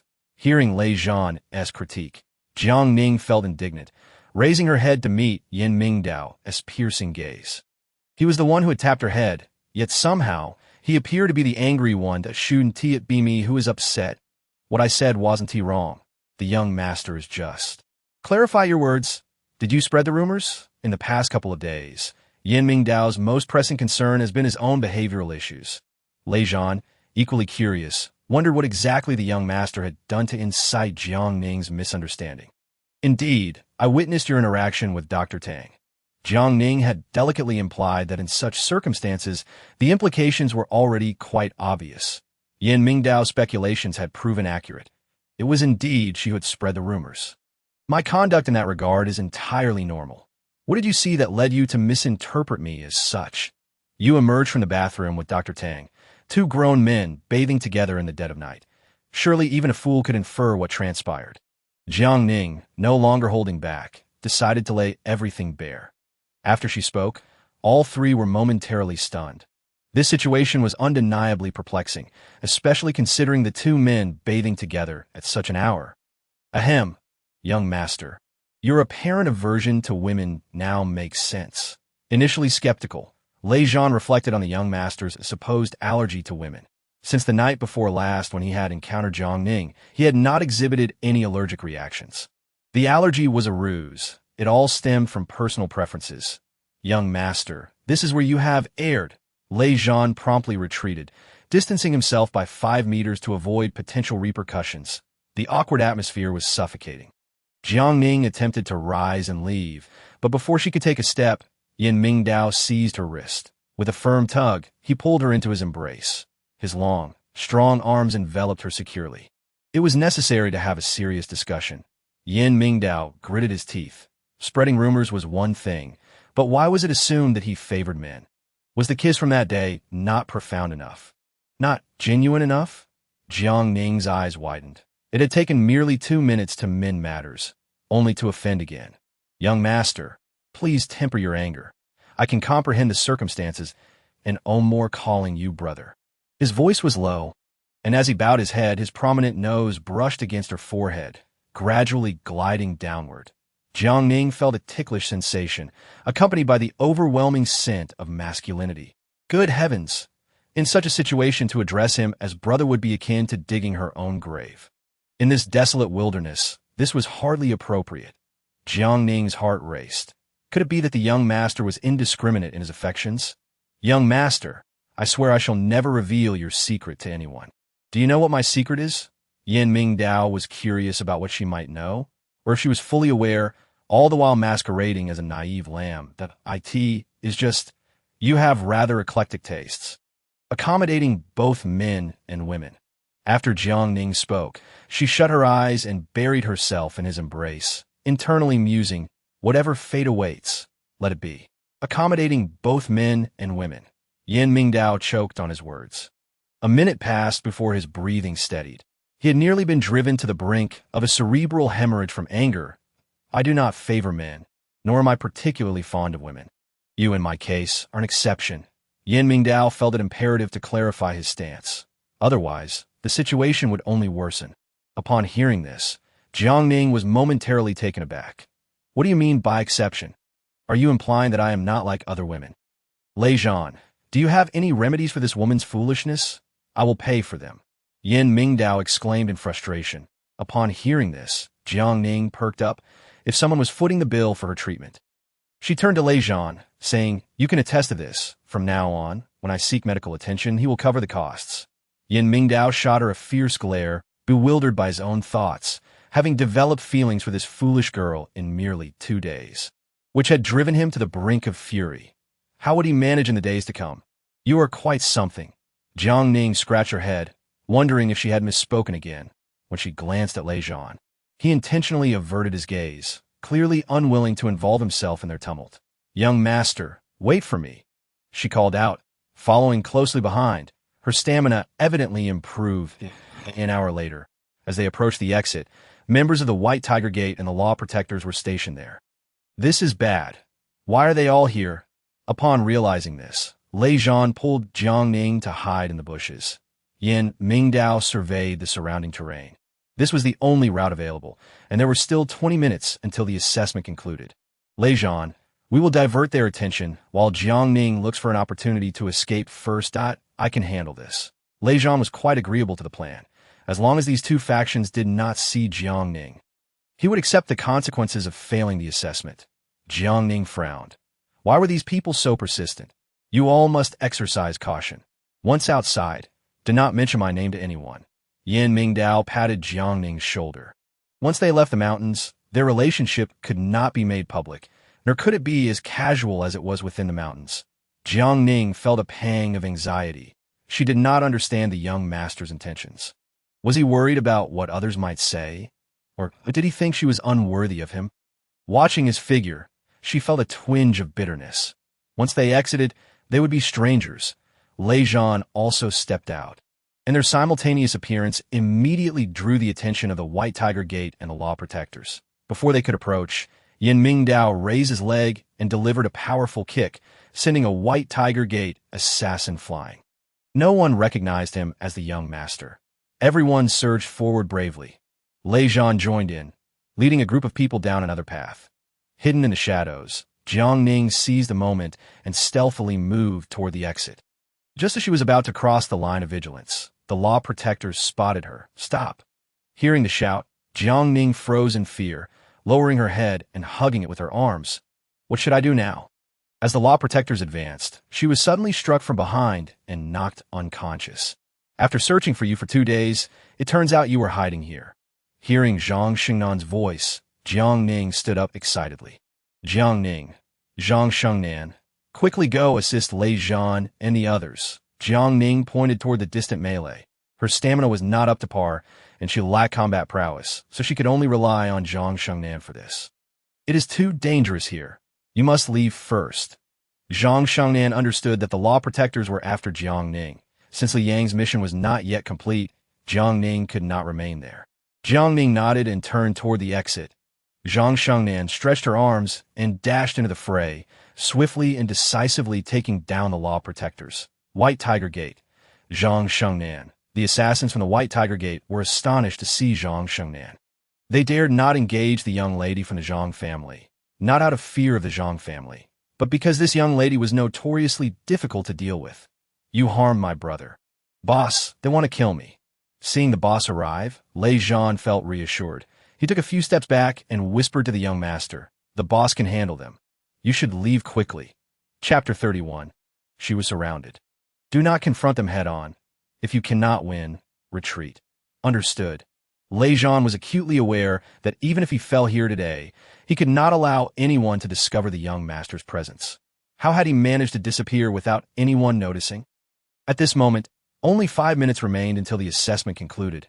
Suddenly, no one dared to pursue any longer. This display of power left Lei Zhan in awe. "Boss, you are impressive as always. You little brat. We will settle this matter later." Zhang Xingnan, upon seeing the figure fighting alongside Lei Zhan, despite the obscured face, could easily recognize the man she had feelings for. Why was the young master with Lei Zhan? Or perhaps with Jiang Ning? Having already exited, Jiang Ning felt untouched. Receiving her passage card stirred profound emotions within her. "You made it out too. I didn't expect you to hold your own quite well." Chulan had been waiting for her cousin outside, puzzled as to why she had not hurried out of the mountains. Jiang Ning noticed Chulan standing with Wang Yishuan, not overly surprised, merely thinking the two seemed quite compatible. "Stop." Seeing Wang Yishuan's gaze fixated on Jiang Ning, filled with admiration, Chu Lan's irritation flared. "I demand the instructor check your walking count and route map. That on what grounds?" Jiang Ning gritted her teeth. If they truly checked, her walking count would fall short, and her route map would not comply with the regulations. Chu Lan's spatial system had reconnaissance capabilities. She had already locked onto Jiang Ning. Discovering a significant flaw, that "I suspect you were cheating to AT this." Jiang Ning's anger flared. She wanted to argue with Chu Lan, but when she noticed several individuals approaching and staring at her, an unsettling feeling washed over her. "Just because Wang Yishuan likes me, you scrutinize me at every turn." Jiang Ning, do not think that just because you are the young master's person, you can flaunt your power. The young master has already expelled you from the rear courtyard. Now the one residing there is my cousin. This statement was overheard by those approaching. The Vice Hall master, with hawk-like eyes, radiated a suffocating aura of menace. "What is your name?" Her name is Jiang Ning. She is merely a volunteer from the rear courtyard. Chu Lan completely lost her composure, entirely forgetting the confidential order issued by Steward Yin. Jiang Ning remained calm, standing tall before the Vice Hall master. "My name is Jiang Ning. I am the assistant steward of the front courtyard and also the ex-girlfriend of Wang Yishuan." She deliberately stated this to see whom Wang Yishuan would choose. Upon hearing ex-girlfriend, Chu Lan's face turned pale, and she shouted in madness, "It is impossible.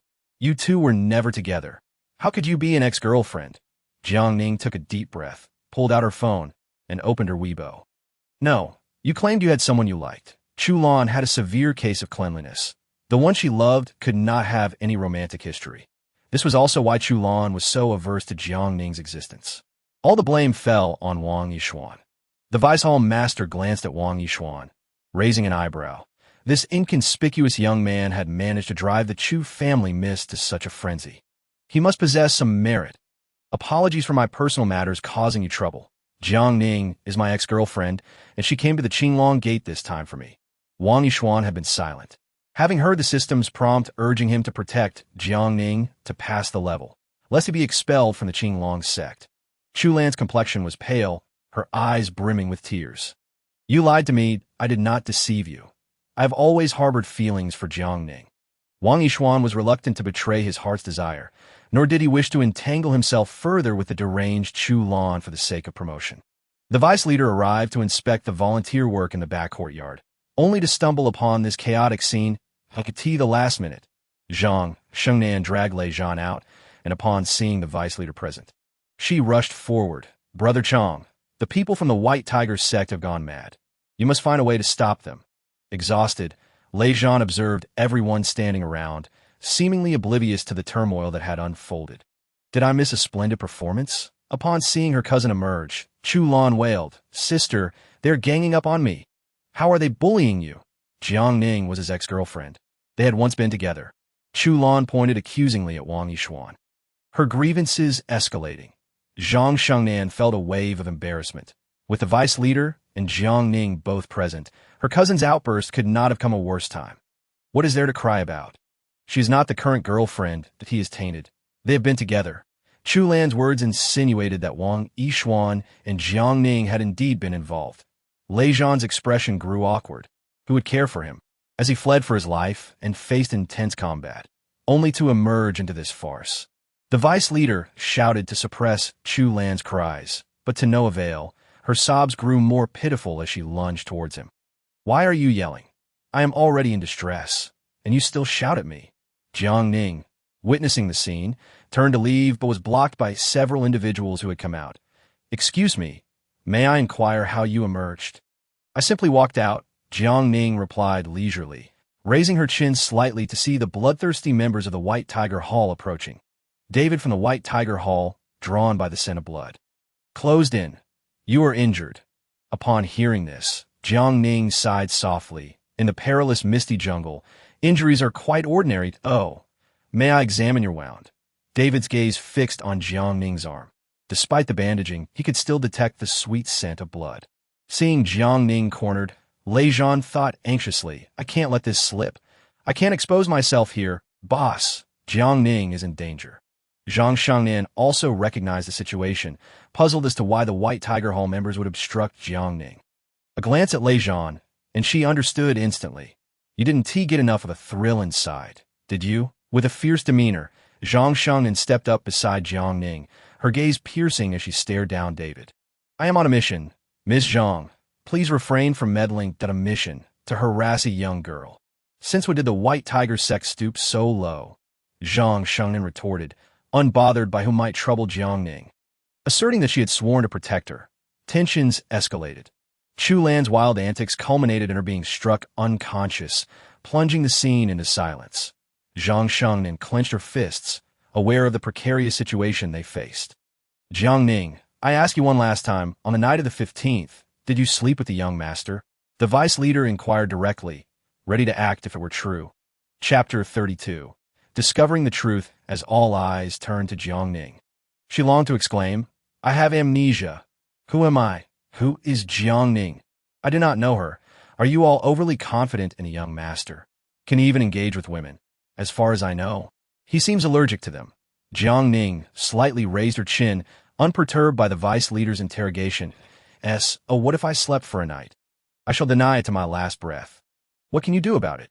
As the vice leader approached, he pressed again, "If the young master is not allergic to you, then sleeping together is not out of the question. Does the young master have such preferences?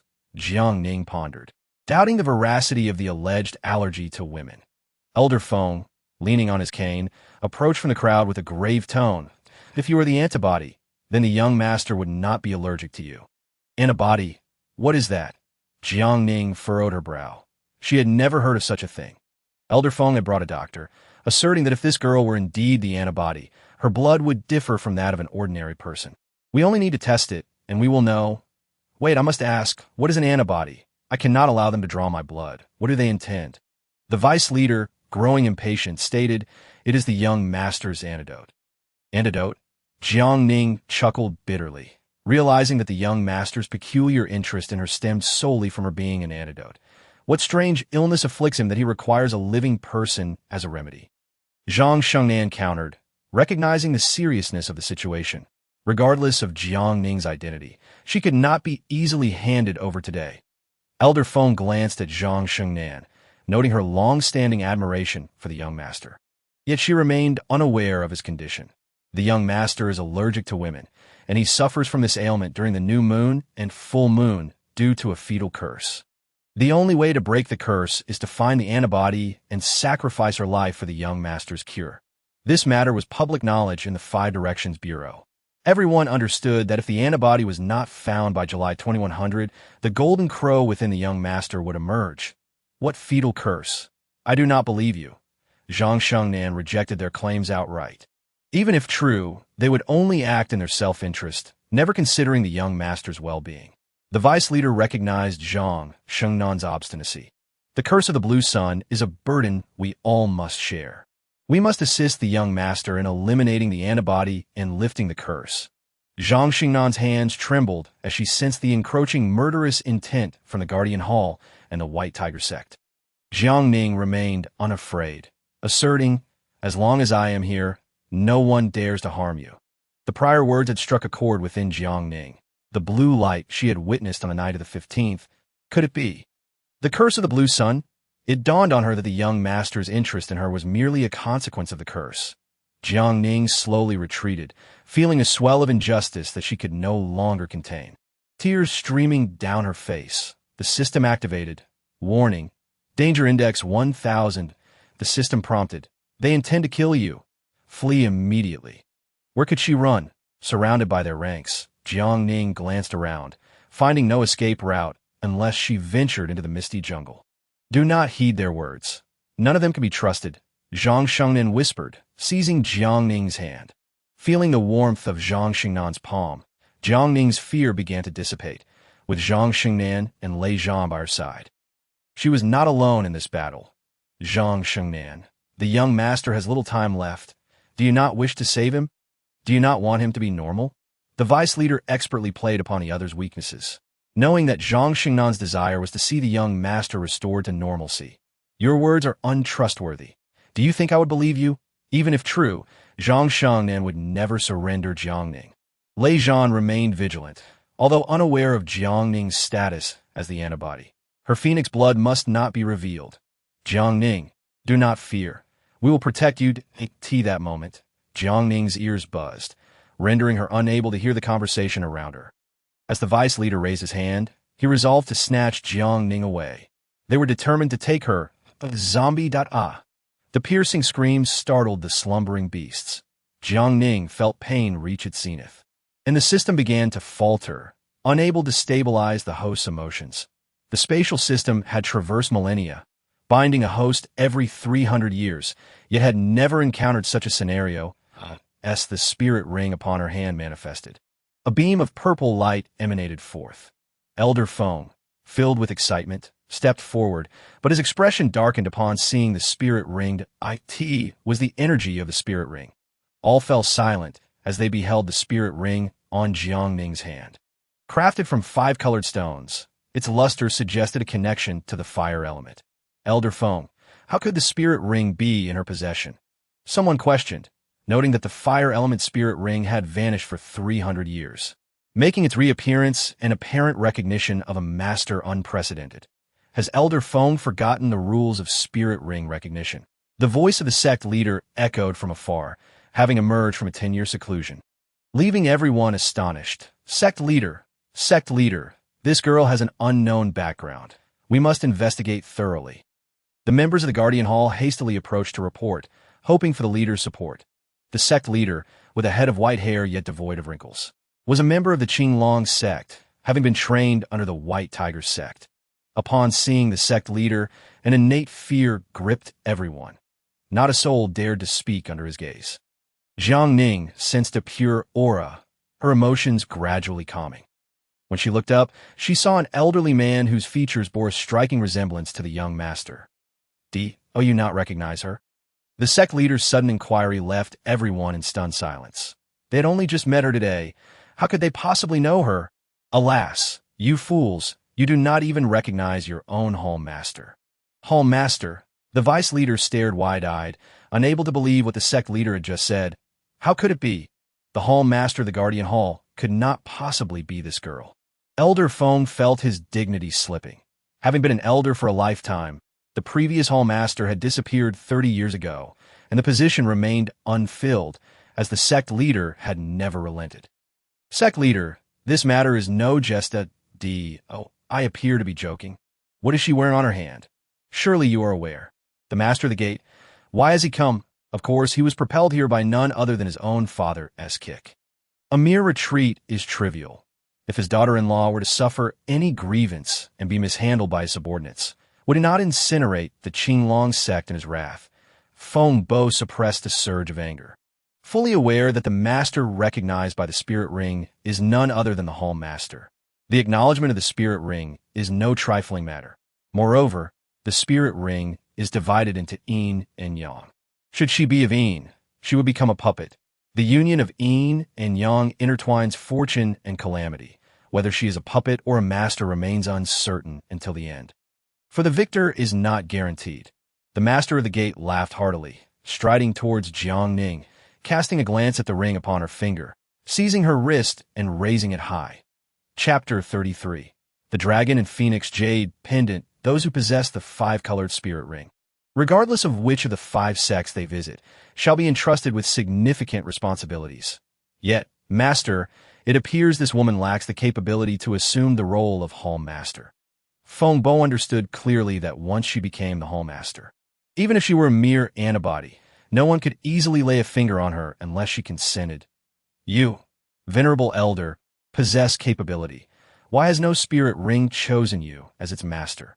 Yin Qingqing approached with small, measured steps, casting a fierce glare at the deputy hall master before suddenly changing her demeanor upon turning away. Elder Feng had long since retired and ought to enjoy his twilight years. Much like my grandfather, feeding birds and listening to melodies as she turned, her youthful visage broke into a sweet smile. The members of the Qinglong sect knew well that Steward Yin rarely smiled. Her sudden levity must signal an impending event. Feng Bo coldly huffed. Despite my retirement, when matters concerning the Qinglong sect arise, I still possess the right to intervene. It seems you are unable to grasp my meaning. Master Dim, why grandfather has sent me to inquire of my third uncle. If someone abuses their seniority, can they not also move about and exploit their age? 25 years ago, the internal strife within the Qinglong sect was severe. The former master took it upon himself to cleanse the ranks with no mercy. Feng Bo's hand trembled slightly. After all, the Yin family is the cornerstone of the Qinglong sect. Even if he has merits, he cannot shake the Yin family's position. Moreover, if Yin Jinting were to step forward, what role would the Protector Hall play?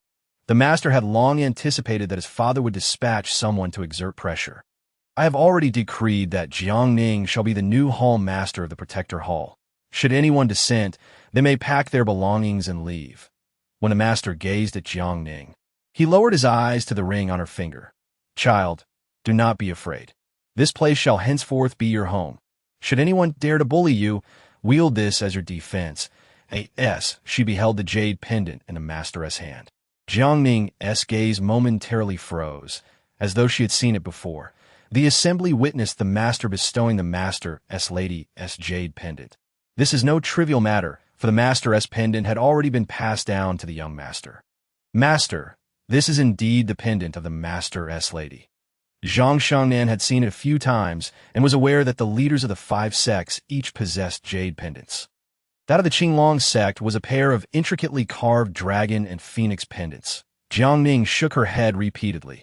Regardless of receiving this jade pendant, she had no intention of marrying, let alone to a white-haired elder. Furthermore, he is the father of the young master. If I were to marry him, would I not become the stepmother to the young master? Good heavens! Would I even have the means to survive? No, I cannot accept this. The master's pendant has long since been passed to my son. Now, in place of his mother, I bestow this pendant upon you, hoping you shall assist him well, cherish him, and together safeguard this land. Upon hearing these words, Jiang Ning was utterly dumbfounded. Zhang Shengnan's expression grew increasingly grim. Presenting the pendant in front of so many witnesses amounted to acknowledging Jiang Ning as the young master's wife. Silly girl, to establish herself here, one must possess sufficient capital. The master's actions have fortified Jiang Ning's protection. When Jiang Ning looked toward Zhang Shengnan, she comprehended the meaning behind her gaze. Master, I am deeply grateful for your kindness. However, I cannot accept this jade pendant. Why not? The master inquired, curiosity piqued, for this was a coveted opportunity for many. Jiang Ning lowered her head. Had she not known herself to be an antibody, perhaps she would have accepted the pendant, because I have someone I adore, and that person is not the young master. The master paused momentarily, astonished that his son had finally encountered a girl that sparked his interest. Yet her heart lay elsewhere. Is my son not exceptional? Your son is indeed remarkable. The person I cherish is neither as handsome nor as responsible as he, yet he will never deceive me or exploit me. Jiang Ning's hands trembled as she turned, tears brimming in her eyes as she gazed at Zhang Shengnan, yearning to express, I have feelings for the young master. However, this affection bears such weight that it could very well cost me my life. Master, regardless of whom Jiang Ning favors, as long as she remains unmarried, she retains the opportunity to choose. Zhang Shengnan spoke in fits and starts. Her words felt insincere, yet the command from Liang in her earpiece left her with no choice. She stepped forward, taking the pendant from the master's hand, and, before all, draping it around Jiang Ning's neck. Shengnan. The master remained unfazed, having allowed Zhang Shengnan to present the pendant to Jiang Ning. He recognized that the Zhang girl was perceptive and considerate of the greater good. Shengnan, you have matured, and you understand the situation. Even if I cannot become your daughter-in-law in the future, I will undoubtedly be a part of the Qinglong sect. Zhang Shengnan now regarded herself as one of them. Thus she would always consider the interests of the Yin family. The master felt a deep sense of satisfaction. He observed Jiang Ning, whose physical constitution was quite frail, and as an yin-ring puppet, whether she could withstand the trials of a year remained uncertain. Jiang Ning, regardless of your feelings for my son, you are a member of the Qinglong sect. At that moment, David from the White Tiger sect stepped forward, witnessing the person he sought about to be conferred the title of Hall Master of the Protector Hall. Furthermore, it was absurd that she had not yet been chosen as the young master's bride. Master Yin, this individual's identity raises suspicions. Caution is warranted. Having lived for over half a lifetime, it was the first time he was warned by a junior. The master raised an eyebrow, paying little heed to the approaching figure. The new generation of assassins from the White Tiger sect, especially David, were eager to prove themselves, their bodies quivering at the scent of sweet phoenix blood. This person held a spirit ring, making her a target for all 5 sections. David approached with a menacing demeanor. Yet before he could draw near, the master struck him away with a single palm, employing the White Tiger sect's lethal technique. Master Yin, you are violating the rules. Jiang Ning felt as though her soul had departed. She was repulsed by the idea of becoming the young master's wife, even more so by the notion of becoming a hall master. David shouted, Jiang Ning has yet to make her choice. We of the White Tiger sect still have our opportunity. Do not stand there foolishly. Recognize your identity swiftly. Jiang Ning began to speak when she spotted a familiar figure departing from the crowd. Sidu Jing. What is she doing here? Just as Jiang Ning was about to call out, a ringing in her head surged, rendering her weak and immobile. Hearing voices near her ear, no, it was as if they were speaking through her own mouth. Chapter 34. Bloodline zombies, what am I supposed to say? She does not wish to be hall master. She desires to marry the young master. Jiang Ning gritted her teeth. resolutely silent, the voice sounding mechanical yet strangely familiar. Situ Jing's visage reappeared before her, not as a memory, but as if she had manifested right there, like an apparition. Situ Jing, what do you intend to do? Maintaining that same smiling countenance, Jiang Ning had never encountered such a situation. Her heart racing with fear and dread, causing her chest to ache painfully. What is happening? Are you unwell? The master turned at the sound, quickly discerning the issue, his gaze coldly scanning the surroundings, finding no suspicious individuals. Steady your mind, regulate your breathing. The master approached, placing a hand on Jiang Ning's shoulder, a pure energy coursing into her being. Do not let external forces disturb you. Be yourself. Jiang Ning detested this sense of powerlessness. Even more so being controlled by others. Receiving the master's energy, she felt herself relax, her strength rapidly returning, the dizziness dissipating that a shiver coursed through her, as if awakening from a dream. Thank you, Master. She was uncertain of her condition. Had it not been for the master's assistance, she would have surely encountered disaster, and no need for thanks. First, accept the position. The master awaited Jiang Ning's response. If she declined, even relinquishing the master's position would be in vain. Jiang Ning hesitated. She had come merely to earn some points, to complete a task involving a toxic romance that Jiang Ning, if you do not agree, others from the sect will set their sights on you. Zhang Shengnan whispered, attempting to convey to Jiang Ning that this was the best choice. Shengnan, you know my abilities. How could I possibly fulfill the role of Hall Master? And this jade pendant, is it meant to bind me to the young master? She hoped for everyone to be reasonable. Lacking capability now does not mean one will lack it in the future. Trust me, you can do it. Every word Zhang Shengnan spoke now was directed by those in the monitoring room. Jiang Ning furrowed her brow, stepping forward to remove Zhang Shengnan's earpiece, pressing it to her ear to hear voices within. They urged her to take over. Otherwise, everyone would face trouble. The familiar voice made Jiang Ning smirk slyly. Long wondering why Zhang Shengnan, who harbored feelings for the young master, would act this way that I accept, just do not regret it. She stepped forward before the assembly, raising her chin slightly, meeting the scornful gazes of unfamiliar faces. I am Jiang Ning, 23 years old, formerly a student at Western University. Following an accident, I acquired a ring, and upon binding with the system, discovered I was the chosen host. This moment, she must publicly disclose the matter of the ring, lest she be criticized. This is troubling. None of my metrics align with the system's requirements. It has sent me to the Qinglong sect for training, not anticipating such complications. Jiang Ning took a step back, bowing deeply in apology that I deeply apologize for the trouble I have caused everyone. This statement is directed towards those in the monitoring room. The recognition of the spirit ring by its master is not a trivial matter.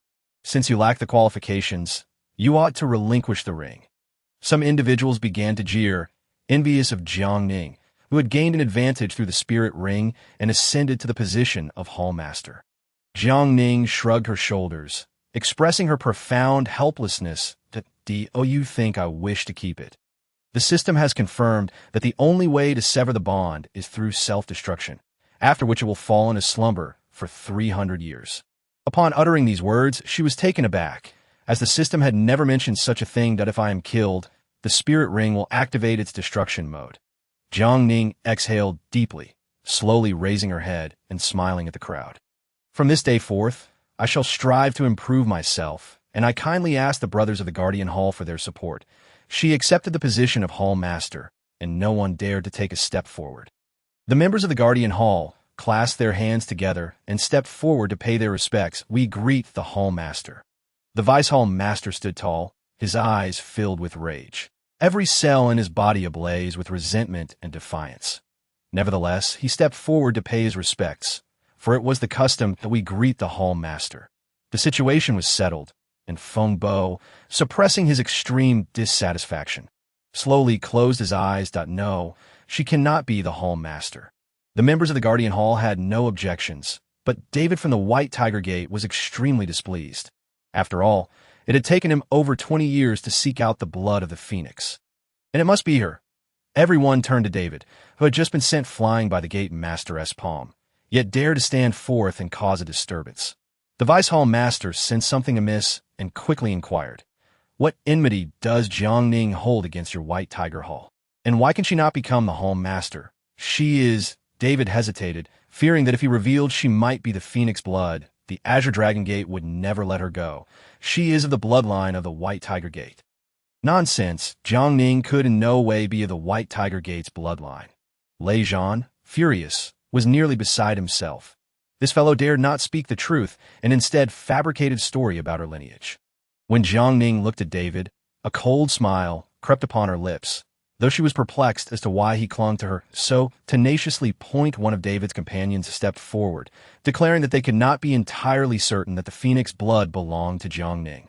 To ensure absolute certainty, they needed to obtain her blood sample. Ever since Jiang Ning exited the mysterious forest, she had been enduring, never expecting these people to be so insatiable. "Even if I were of your White Tiger Gate's bloodline, what would it matter? Do you intend to claim kinship through blood? Please, what era are we in, still engaging in such practices?" She laughed derisively, taking several steps towards David and directly tearing open the bandaged wound on her arm. As she exerted force, blood oozed forth. The sweet aroma caused David's eyes to widen in excitement, yearning to take a sip immediately. "It is her, is truly her." Suddenly, David seemed to lose his sanity and lunged at Jiang Ning. She sidestepped, easily evading David's attack. As blood gushed from her arm, all eyes turned to David, whose expression had morphed, his gaze fixated on Jiang Ning's arm. "Give it to me. Hurry and give it to me." David lunged again, and upon not tasting the blood, his screams turned frantic, suppressing the activation of the mutated genes in his bloodline. Jiang Ning staggered back a few steps, and Lei Zhan caught her from behind. Applying a tourniquet to her wound, a glance exchanged between them spoke volumes, as he grasped her hand and swiftly pulled her back. When David charged again, Lei Zhan raised his leg, while Jiang Ning suddenly emerged from behind. Quickly delivering a kick, David, now sprawled on the ground, had transformed into a zombie. The gate master stepped forward, swiftly sealing David's acupoints. The emergence of zombie from the White Tiger Hall was no trivial matter, and the expressions of the others shifted dramatically. They had not anticipated that David would become a mutated zombie. Jiang Ning, having witnessed zombies before and having heard from the professor about the mutated virus in nuclear wastewater, declared, "Send him to the Vermilion Bird Gate. Jiang Ning, go to the backyard and find Tang Zhe." Chapter 35. 3 minutes time. Did she have a choice? Jiang Ning looked at the ring on her hand, recalling how she had inadvertently dripped blood on it while bandaging her wound. The system space was undergoing restructuring, intermittently providing prompts that she feigned ignorance towards. Just moments ago, myriad questions flashed through her mind, and she realized that her reborn self had become easily irritable and impulsive. The most difficult thing for her to accept was that many of her actions lacked thought, rendering her utterly foolish. As this awareness dawned upon her, a severe headache ensued, and the system frequently issued warnings. What connection does the curse of the young master have with me? And why am I the antibody? Earlier, she had intentionally torn open her wound, using her blood to unravel the mystery that had lingered in her heart for 3 years. "Seduce, what exactly are you trying to accomplish?" Jiang Ning vividly remembered their first encounter 3 years ago when she had accidentally been knocked down, inadvertently cutting her hand, and the expression on Seduce's face had mirrored that of the individual from moments ago. The system space completed its restructuring and was now initializing. Hearing the prompt, Jiang Ning gazed down at the ring on her hand, and suddenly she recalled Seduce's smiling visage. When she lifted her gaze to the distance, she momentarily caught sight of Seduce again. Just as she moved, the system indicated that the initialization was complete. System prompt: "Congratulations, host. You have successfully cleared the level and advanced to level 2. The meaning of advancement was something she did not wish to comprehend. She merely wanted to ask, what connection does this broken system have with Seduce? The system detected the host's question and promptly provided a response. The yin-yang rings are inherently one, complementing each other. When one is in peril, the other will experience a strong resonance. Just continue to deceive yourself." Jiang Ning was not entirely convinced by the system's words. Some matters, while appearing foolish to others. were clear in her heart, as she understood her desires. She believed in the existence of such a system space, and also in the presence of counterfeit versions that I always thought you were poisoned. Now I've changed my mind. Upon hearing this, the system began to assess what the host truly intended to do. Attempting to alter my thoughts and control my life, are you merely a program or a higher spirit? Leaning against the pure energy input by the gate master, Jiang Ning not only stabilized her mind but also gained a sense of autonomy. The space system decided to shut down the program for kernel detection. For a full 3 minutes, everyone appeared as if frozen in time. When normalcy returned, Jiang Ning prepared to leave this place. Halt. The members of the White Tiger Gate stepped forward to block Jiang Ning's path. It seemed the previous 3 minutes had transported them into another world, where they were all immobilized by their own master. Those trained in such matters understood that someone must have opened the time-space gate, altering certain events.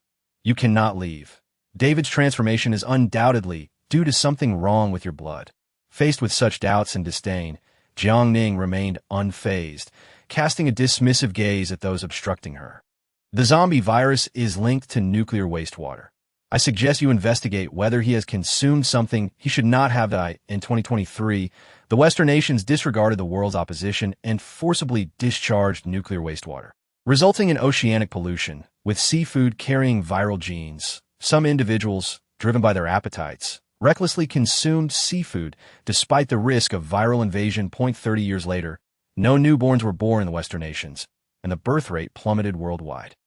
With an average lifespan of 50 years, Jiang Ning took a step forward, unperturbed by those blocking her, that if you seek an antidote, you should first reflect on your own conscience, questioning whether you have committed any wrongs. Her words struck directly at the intentions of the White Tiger Gate. As a killer organization, they had committed many indiscretions. The White Tiger Gate is divided into 8 divisions, each responsible for different matters, with the 3rd division being the most sinister, engaging in unspeakable actions. David belonged to the 3rd division. Jiang Ning was not well versed in the workings of the White Tiger Gate, but she had just received an earpiece from Zhang Shengnan, initially hearing Li Yang giving orders. Now, the voice had transformed into someone familiar, and this individual seemed to possess extensive knowledge about the White Tiger Gate, directly addressing all the issues surrounding these people. From this, she deduced the truth. The 3rd division of the White Tiger Gate, aware of its own guilt, should refrain from further arguing. Everyone sees things clearly. Indeed, everyone sees clearly that the members of the White Tiger Gate have turned into zombies. Yet they still trouble me, a mere weak woman. Zhang Xingnan's expression grew serious, recognizing that Jiang Ning's newfound eloquence was undoubtedly due to information provided by the young master's associates. Gate Master, I could see this moment. Zhang Shengnan could only seek the Gate Master's assistance, for it was evident to all that the appearance of zombies among the White Tiger Gate was due to Jiang Ning. The Gate Master stood there for a long time, the 3 minutes of immobilization causing him to view Jiang Ning in a new light. However, the members of the Guardian Hall seemed utterly oblivious, or perhaps these individuals were simply unwilling to accept the new Hall Master. Guardian Hall, listen closely. If Jiang Ning encounters any mishap, the Azure Dragon Gate will no longer have the Guardian Hall Gate Master. Feng Bo exclaimed angrily. Feng Bo, you are a wise man. Do not commit foolish acts. The Gate Master's warning acknowledged Feng Bo's ulterior motives. Ren Jun, the Vice Hall Master, clasped his hands in salute. Being named by Feng Bo signified that the Guardian Hall must acknowledge Jiang Ning as their Hall Master. The Hall Master is still young and requires experience. Should any ill-intentioned individuals take advantage of her, the Guardian Hall shall not be lenient. After Feng Bo finished speaking, he turned and departed, unwilling to cast another glance. Ren Jun, as the Vice Hall Master, was acutely aware of Feng Bo's intentions. He stepped forward and stood before Jiang Ning. Everyone, be wise and swiftly leave this place. The Vice Hall Master, standing at 6 feet tall, rendered the members of the White Tiger Gate unable to see Jiang Ning's figure. The 3 of them managed to slip away unnoticed. Having narrowly escaped this calamity, Jiang Ning clutched her wildly beating heart. Shaking her head repeatedly, a group of madmen, utterly terrifying.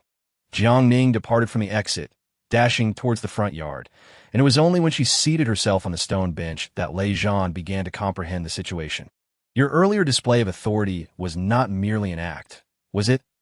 Moments ago, Jiang Ning had confronted the members of the Baihu men, and her formidable presence had undoubtedly caused Lei Zhan to regard her with newfound respect. Zhang Shengnan also perceived the innate dominance within Jiang Ning. She was far from the fragile, thoughtless individual she initially appeared to be. Just how much have you concealed? Upon hearing this, Jiang Ning fixed a serious gaze upon Zhang Shengnan, directly removing the headphones and returning them to her. Shouldn't I be the one inquiring how much you have kept from us? Why? Liang would issue commands to you. I am merely a student. Liang is the examiner, and I must, of course, obey his orders. Zhang Shengnan took back the headphones, bewildered as to whether Liang was foolish enough to continue issuing orders even after Jiang Ning had taken them away. When she put them on again, she was taken aback. This was not Li Yang's voice. Chapter 36. The purpose of the spirit ring. As Zhang Shengnan removed the headphones, she transformed into a compliant girl, her usual arrogance vanishing entirely. Lei Zhan instantly understood. It was Zhang Gongzi, Zhang Xingnan's elder brother, big brother, Zhang Gongzi. Upon donning the headphones once more, Zhang Xingnan heard her brother summon them to the backyard, and she felt that her days of ease had come to an abrupt end. Why brother wants us to go to the backyard? Perfect. I need to find Tang Zhe as well. Jiang Ning felt no unease, pulling Zhang Shengnan along. Turns out, Zhang Shengnan also had someone she feared. Once you meet my brother, you will understand why I am afraid of him. Zhang Shengnan was aware she could not escape this predicament. Having concealed her registration with the Qinglong man from her family, that I'm doomed. My brother will surely scold me severely. Jiang Ning, if my brother strikes me later, you must protect me. Zhang Shengnan never imagined she would one day seek someone else's protection. Relying on me is rather unreliable, isn't it? Jiang Ning did not wish to protect her. Her current situation made her uncertain of her own survival. You are the leader of the Hufa Hall and the future wife of the Shaolin master. My brother must heed your words. While Zhang Shengnan spoke, her gaze remained fixed on the jade pendant around Jiang Ning's neck. This was something she had personally adorned her with, and now she understood why Li Ming had issued that command. It must be that her brother was manipulating things from behind the scenes, not wanting her to be with the Shaolin master. Jiang Ning immediately discerned the envy, jealousy, and resentment in Zhang Shengnan's eyes. Why not let you wear this? I believe it suits you better. I personally adorned you with it, and even if one day you wish to remove it, it must be me who does so. You cannot take it off. Zhang Shengnan's tone dripped with jealousy, nearly bursting with the sourness of her feelings. Jiang Ning awkwardly smiled. This jar of aged vinegar was indeed pungent. If you were so fond of the Shaolin master, why then do you still obey their commands? If I were you, I certainly would not comply. Obeying orders from superiors is a requisite for an exceptional ninja, even if I were driven mad with jealousy. I must remain calm and execute my tasks. Zhang Shengnan had undergone training since childhood. Although she was not a member of the five great sects, she was a source of concern for all of them. After listening to this, Jiang Ning pondered whether everyone here had received similar training. What task did you undertake? Faced with the sudden inquiry, Lei Zhan paused, understanding the implication from his elder brother that I did not undertake a task. I am merely following your orders to protect Jiang Ning. I asked that so. Zhang Shengnan pressed her lips together, noticing a peculiar synergy between the two that you two share quite an understanding. Indeed, I have also noticed it. It seems my rapport with Lei Zhan is innate. Jiang Ning, while gazing at Lei Zhan, contemplated the origins of this unspoken connection with him. It could not simply be attributed to their shared experiences in the labyrinthine jungle, as that reasoning was insufficient.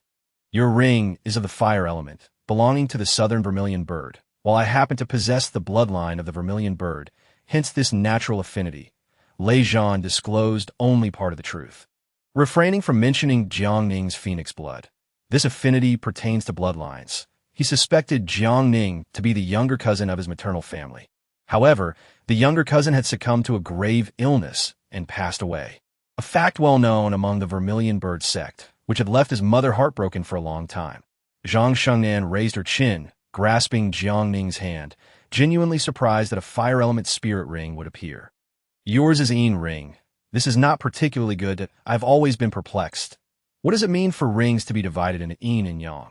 Jiang Ning was unclear about the system of spirit rings. Having thought they were merely carriers of spatial capabilities, today, from a master's words, it seemed that these rings were extraordinarily powerful, and she learned that a spirit ring recognizes its master only once every 300 years. And it is quite discerning. Generally, spirit rings choose a couple. The male represents yin, while the female represents yang, and together they cultivate harmony. Jiang Ning sighed. This might be yet another reason why the Huaxia looked down upon Jiang Ning. After hearing this, Jiang Ning glanced at her ring. So, this ring should belong to a male. Indeed, under what circumstances might it mistakenly select the wrong gender? This is not a trivial matter. She needed clarity. Jiang Ning furrowed her brows slightly. Such occurrences have happened before. But this secret technique had long been lost, and moreover, it had failed a century ago, making it improbable for anyone to utilize it. A spiritual contract. From today onward, you are my boss. Please speak plainly. I truly know nothing. Jiang Ning linked her arm with Jiang Ning's, adopting a demeanor of appeasement, wishing to pledge allegiance to Jiang Ning as her mentor. Jiang Ning, both amused and exasperated, replied, "Just ask the shaman master. He knows everything. The shaman master has never spoken a single truth. He merely takes advantage of me, making him untrustworthy." When Jiang Ning made this statement, she was entirely oblivious to the several individuals trailing behind them. Jiang Ning muttered, "Be cautious. Walls have ears. Your disparagement of the shaman master could be detrimental to you." Humph. Am I afraid of him? I am now the leader of the Huaxia and the designated fiancé of the shaman master by his father. Why should I fear him? Jiang Ning suddenly became boastful, and Jiang Ning observed her more intently, suddenly understanding why the master had chosen her as the shaman master as fiancé. That with such audacity, she could undoubtedly infuriate the shaman master. I see you as a little fairy sent by the heavens, specifically for the shaman master. Enough already. He is the formidable adversary I must contend with. Ever since I met him, my heart has been quite uncomfortable, often experiencing sudden pangs and rapid palpitations. Jiang Ning had never been in love and was entirely unaware that this was the feeling of infatuation. You are smitten, aren't you? Jiang Ning linked arms with Jiang Ning, both ignoring the people following behind them. Originally, Lei Zhan had been trailing them, but upon noticing someone he was suddenly silenced, commanded not to make sound. He had been attempting to signal the two in front for 5 minutes, but had found no opportunity. Discussing infatuation, Yin Ming Dao, who was following behind, appeared considerably less troubled. It turned out she was not heartless, only unaware of the significance of such feelings. Jiang Ning shook her head repeatedly, firmly denying that she was infatuated. It is not infatuation. I must have a heart condition. Rest assured, the shaman master is available for you to pursue. I will not fall for him. She had not forgotten that her mission concerned Yin Ming Dao, that scoundrel. Jiang Ning had been brimming with confidence, but after encountering Jiang Ning, that confidence began to wane. The shaman master is allergic to women. I cannot approach him. Are you certain that ailment of his ISN a ruse? Jiang Ning harbored deep suspicions that the shaman master was merely feigning illness, as he displayed no allergic reactions when in contact with her. Chapter 37. The escalation of misunderstandings. I have personally verified that it is not a pretense. In her childhood, Jiang Ning had witnessed it firsthand. She had been terrified to the core, and it was from that day onward that her elder brother vehemently opposed her affection for the shaman master. Jiang Ning reflected on her previous embrace and kiss with the shaman master, recalling that he had not shown any signs of an allergic reaction. Could it be that she truly was what they referred to as an antibody? I have also tried. He shows no signs of discomfort. Didn't they say that you are the antibody? Just what is an antibody? Jiang Ning was desperate to understand what made her different. Jiang Ning also wished to know what an antibody was. No one had mentioned it before. That I suspect it is because your body is unique, causing the shaman master to not be allergic to you. Have you seen the shaman master during an episode? What reaction did he display? Jiang Ning speculated whether it had something to do with blue light. He would faint. The first time he touched me, he also fainted. Jiang Ning covered her mouth. Could it be that she had knocked him unconscious that day? No way. Could it be that I struck too hard and rendered him unconscious? You dared to strike the shaman master. That is truly impressive. Jiang Ning was in awe, as this was something she would never have dared to dream of doing. Jiang Ning sighed. Boss, I confess. You must not be jealous or angry. We're nearing the backyard. I must disclose everything beforehand. Go ahead. I can handle it. Jiang Shangnan had long been mentally prepared, as long as the two had not engaged in that sort of relationship. She still had a chance. I forcefully kissed the Xiaomen master and extorted him for 120,000 that upon finishing her sentence, Jiang Ning promptly closed her eyes, bracing herself for a beating. Ew. Jiang Shangnan halted, turning to point a finger at Jiang Ning, her brows furrowing. Slowly turning, she noticed a group of 4 individuals, and her expression froze. Surely, the things they had just said were not overheard. The one awaiting a beating, upon suddenly opening her eyes and seeing Jiang Xingnan's awkward expression, dared not turn her head. Jiang Ning took a deep breath, supporting her head. Oh dear, I'm feeling a bit dizzy. Stop pretending. It's too phony, Jiang Shangnan said in a hushed tone, attempting to push Jiang Ning when the young master approached. Yan Mingdao, having eavesdropped all the way, as the male protagonist, had come to understand that developing feelings for Jiang Ning was merely an accident. Jiang Ning, to me, you are merely an antibody, not a woman.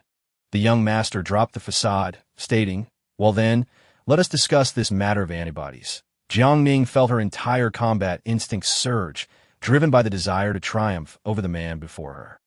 An antibody is someone who can break the curse, and the method is simple. I must personally kill her. Yan Mingdao had learned from Li Ming that Jiang Ning was already aware of the antibody situation and had begun to harbor doubts about him. Reality is the harshest teacher, and the truth can wound deeply. Jiang Ning, suppressing the tears that threatened to spill, recalled how he had risked his life to protect her, caring for her so tenderly. Was it all mere pretense? I remember now, you once said that after emerging from the mountains, we should maintain our distance to as she spoke. She took 2 steps back to AT that time. I was unaware that the exit was a carefully laid trap. When Yan Mingdao emerged, the master had already arrived at the exit to resolve the situation. It was then he realized that Feng Bo and the deputy hall master had been waiting at the exit for many days. Jiang Ning turned her head, gazing into the distance, tears streaming down her face as the evening breeze blew gently. Then why don't you just give me a clean cut and end it all, thereby breaking your curse? Killing you is easy. Break the curse. I must make you fall in love with me first, and then kill you, Yan Mingdao replied coldly, his heart seemingly encased in ice. Sensing the atmosphere was amiss, the others promptly intervened to separate the two. Jiang Ning refused to move toward the backyard, remaining steadfast in her place. Listen, go to the back first to understand the situation. Regardless of what happens, do not make any decisions tonight, Jiang Shangnan advised. Jiang Ning took a deep breath.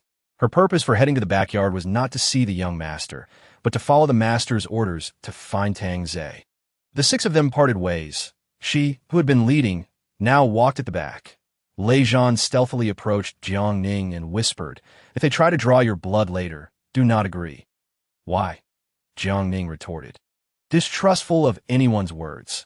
Leaning closer, Lei Zhan whispered, they will test your blood, that if they discover any connection to the zombies, you will be sent for experimentation. They have already tested my blood and genes. Knowing I carry the HF virus gene, Jiang Ning scoffed at the threats. The young master knows. Lei Zhan was taken aback. If that were true, then the young master keeping her close could only signify true love. He could think of no other reason.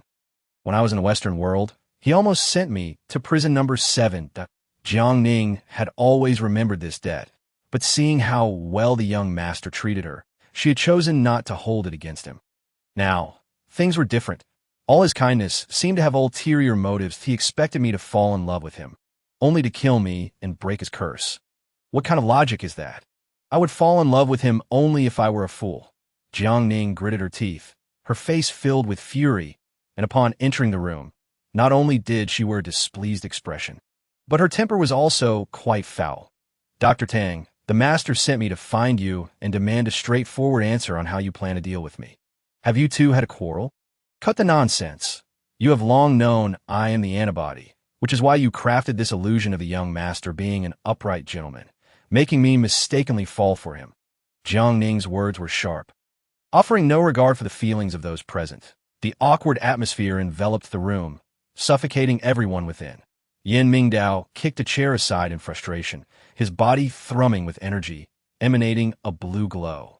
What makes you think I need a fool like you to save me? Yin Wei, don't think that just because you are the young master, you are so remarkable. Only a fool would believe the nonsense you spout. Jiang Ning boldly named him, causing everyone to glance at the young master. Who is Yin Wei? This name was known only to those who had grown up with Yin Mingdao. Who is Yin Wei? The young master? Zhang Shengnan asked, perplexed, for the young master was clearly called Yin Mingdao.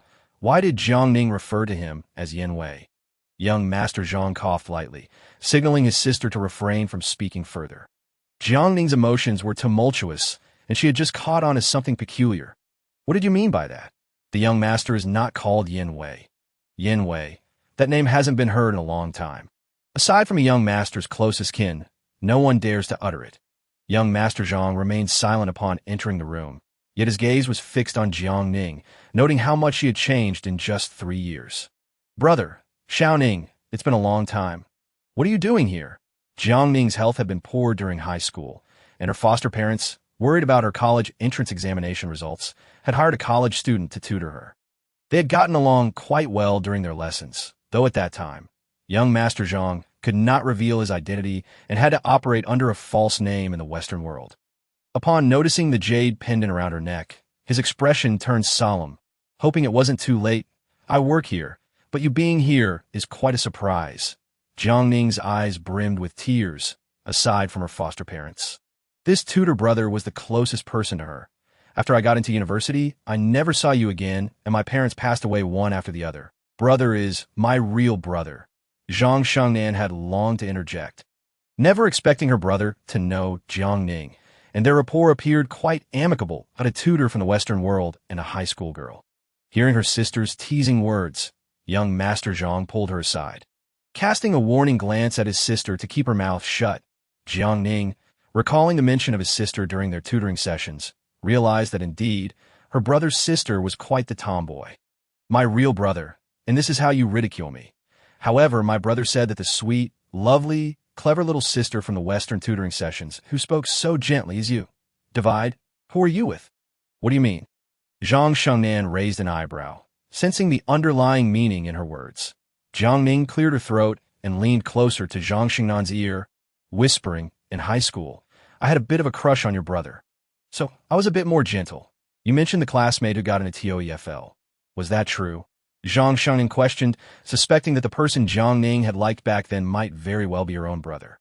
Jiang Ning's cheeks flushed as she tugged at Zhang Shengnan's sleeve. What I said that day was just to tease you. Jiang Ning. Also, when we left the mountains today, to provoke your cousin, I fabricated a story about being Wang Yishuan's ex-girlfriend. She could no longer conceal the truth, especially since her brother was Zhang Shengnan's real brother. Zhang Shengnan took a deep breath. Which of your words is true? It's hard to say. Jiang Ning blinked. Knowing that the price of lying was to weave more lies that in front of so many people, Jiang Ning wished she could kick Zhang Shengnan and not worry about losing face that I do have someone I like. And that's true that it's not the young master. As Zhang Shengnan pressed for answers, she received a warning glare from her brother. It's not. Jiang Ning stated firmly, her gaze avoiding the young master, her eyes betraying a swirl of emotions as she looked down. Did she truly not like him? It was easy to utter such words, yet why did her heart feel heavy and a tad painful? Realizing her own dilemma, Jiang Ning warned herself to guard her heart and not fall into the trap he had set. Yin Mingdao's earlier surge of anger began to subside with young Master Zhang's unexpected intervention. Hearing Jiang Ning's dismissal of any affection for him brought a smirk to his lips, a scornful look directed at her. Just as well, to spare me the trouble. Upon hearing this, Jiang Ning turned to leave. Lei Zhan stepped forward to stop her, whispering, the master sent you to find Dr. Tang, not to argue with the young master. We should first attend to business. Without that reminder, Jiang Ning had forgotten why she had come. Dr. Tang, the master sent me to find you. She was completely unaware of the matter at hand regarding Tang Zhe. Tang Zhe looked toward the young master. Sending her here surely meant a blood test and health examination. Did you undergo a medical examination upon entering? No, you may need to undergo a physical. I can help draw some blood for testing. As Tang Zhe spoke, he kept glancing at the young master, With the matter at this stage, would he not express his stance? Jiang Ning, having heard Lei Zhan's warning about not agreeing to the blood draw, interjected. When I was in the Western country, the young master had me sent for a medical examination, so he knows my health condition better than anyone. Lei Zhan appeared troubled as well. Yan Mingdao took a deep breath. Although he was irate, he still had to manage the situation. Her medical report is with me. Tell my father that aside from her brain not functioning properly, everything else is fine. Your brain is the one that isn't functioning properly. I haven't yet settled the score with you regarding what happened in the Western world. Jiang Ning seethed, her teeth clenched. If not for him sending her to prison number 7, she would not have been kidnapped by Sidu Jing. Though it could be argued that without him, she might still have been taken by Sidu Jing. Sending her to prison number 7 had sealed her fate in the Western world. Thinking this through, it seemed all the troubles began because of him. Yan Mingdao stood in shock, bewildered by her intense hatred. What happened in the Western world? The young master seemed to have forgotten much, prompting her to inquire. Jiang Ning, filled with rage, strode forward and seized his collar. Why was I sent to prison number 7? Surely you are not oblivious to the reason.O. I just mentioned it. Your mind is quite deranged. Yan Mingdao rolled his eyes and shrugged his shoulders, attempting to shake off her grasp. The disparity in their heights made her struggle to maintain her balance with his slightest movement, almost sending her tumbling. Oh, you dare to lay a hand on me? Jiang Ning, feeling aggrieved, reddened her eyes. Arriving in this unfamiliar city, she felt like a fool, forced to comply with the system's arrangements. Ultimately, she found herself to be mere cannon fodder, the despised villainess. Are you even a man? You lay hands on a woman. The more she spoke, the more fervently Yan Mingdao looked around, noticing that everyone else was preoccupied, completely indifferent to their squabbling. How embarrassing. Jiang Ning, calm down. How can I be calm? I nearly died today. Do you realize that? Jiang Ning lamented, having shed her prickly armor. Zhang Shengnan, pulled away, felt a mix of envy and jealousy. Chapter 39. She fainted. This is what disliking someone looks like. Even a blind person could see that they are in a romantic relationship. Zhang Shengnan's jealousy was evident on her face, showing no signs of concealment. I have always said that the young master is not suited for you. As an elder brother, Zhang Gongzi must help his sister see the situation clearly. Furthermore, Jiang Ning must be bound to the young master. Why? Zhang Shengnan was puzzled. Meeting her brother's unwavering gaze made her heart ache.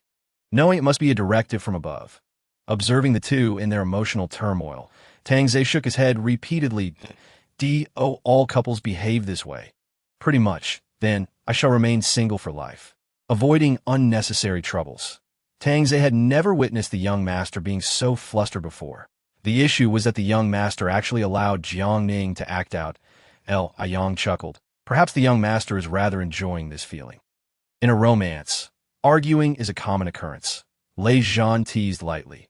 After all, he had seen these two in the misty jungle, their sweetness excruciatingly palpable.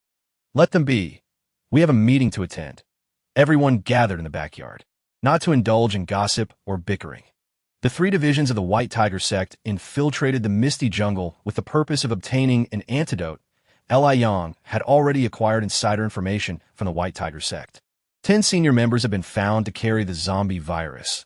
The infiltration of the zombie virus into the 5 sects was no trivial matter. Tang Ze was taken aback. Despite such meticulous precautions, they still fell victim. The carrier of the zombie virus must be lurking within the 5 sects. Jiang Ning, hailing from the Western lands, is the bearer of the Fire Spirit Ring, and the 5 Directions Bureau intends to assist her in activating the medicinal system of the Spirit Ring. The Fire Ring belongs to the Southern Vermilion Bird. Can she manage it? Zhang Shengnan expressed concern, as activating the Spirit Ring system requires a high level of cultivation. Zhang Gongzi also felt uneasy. Glancing at Tang Ze, is Jiang Ning seriously ill?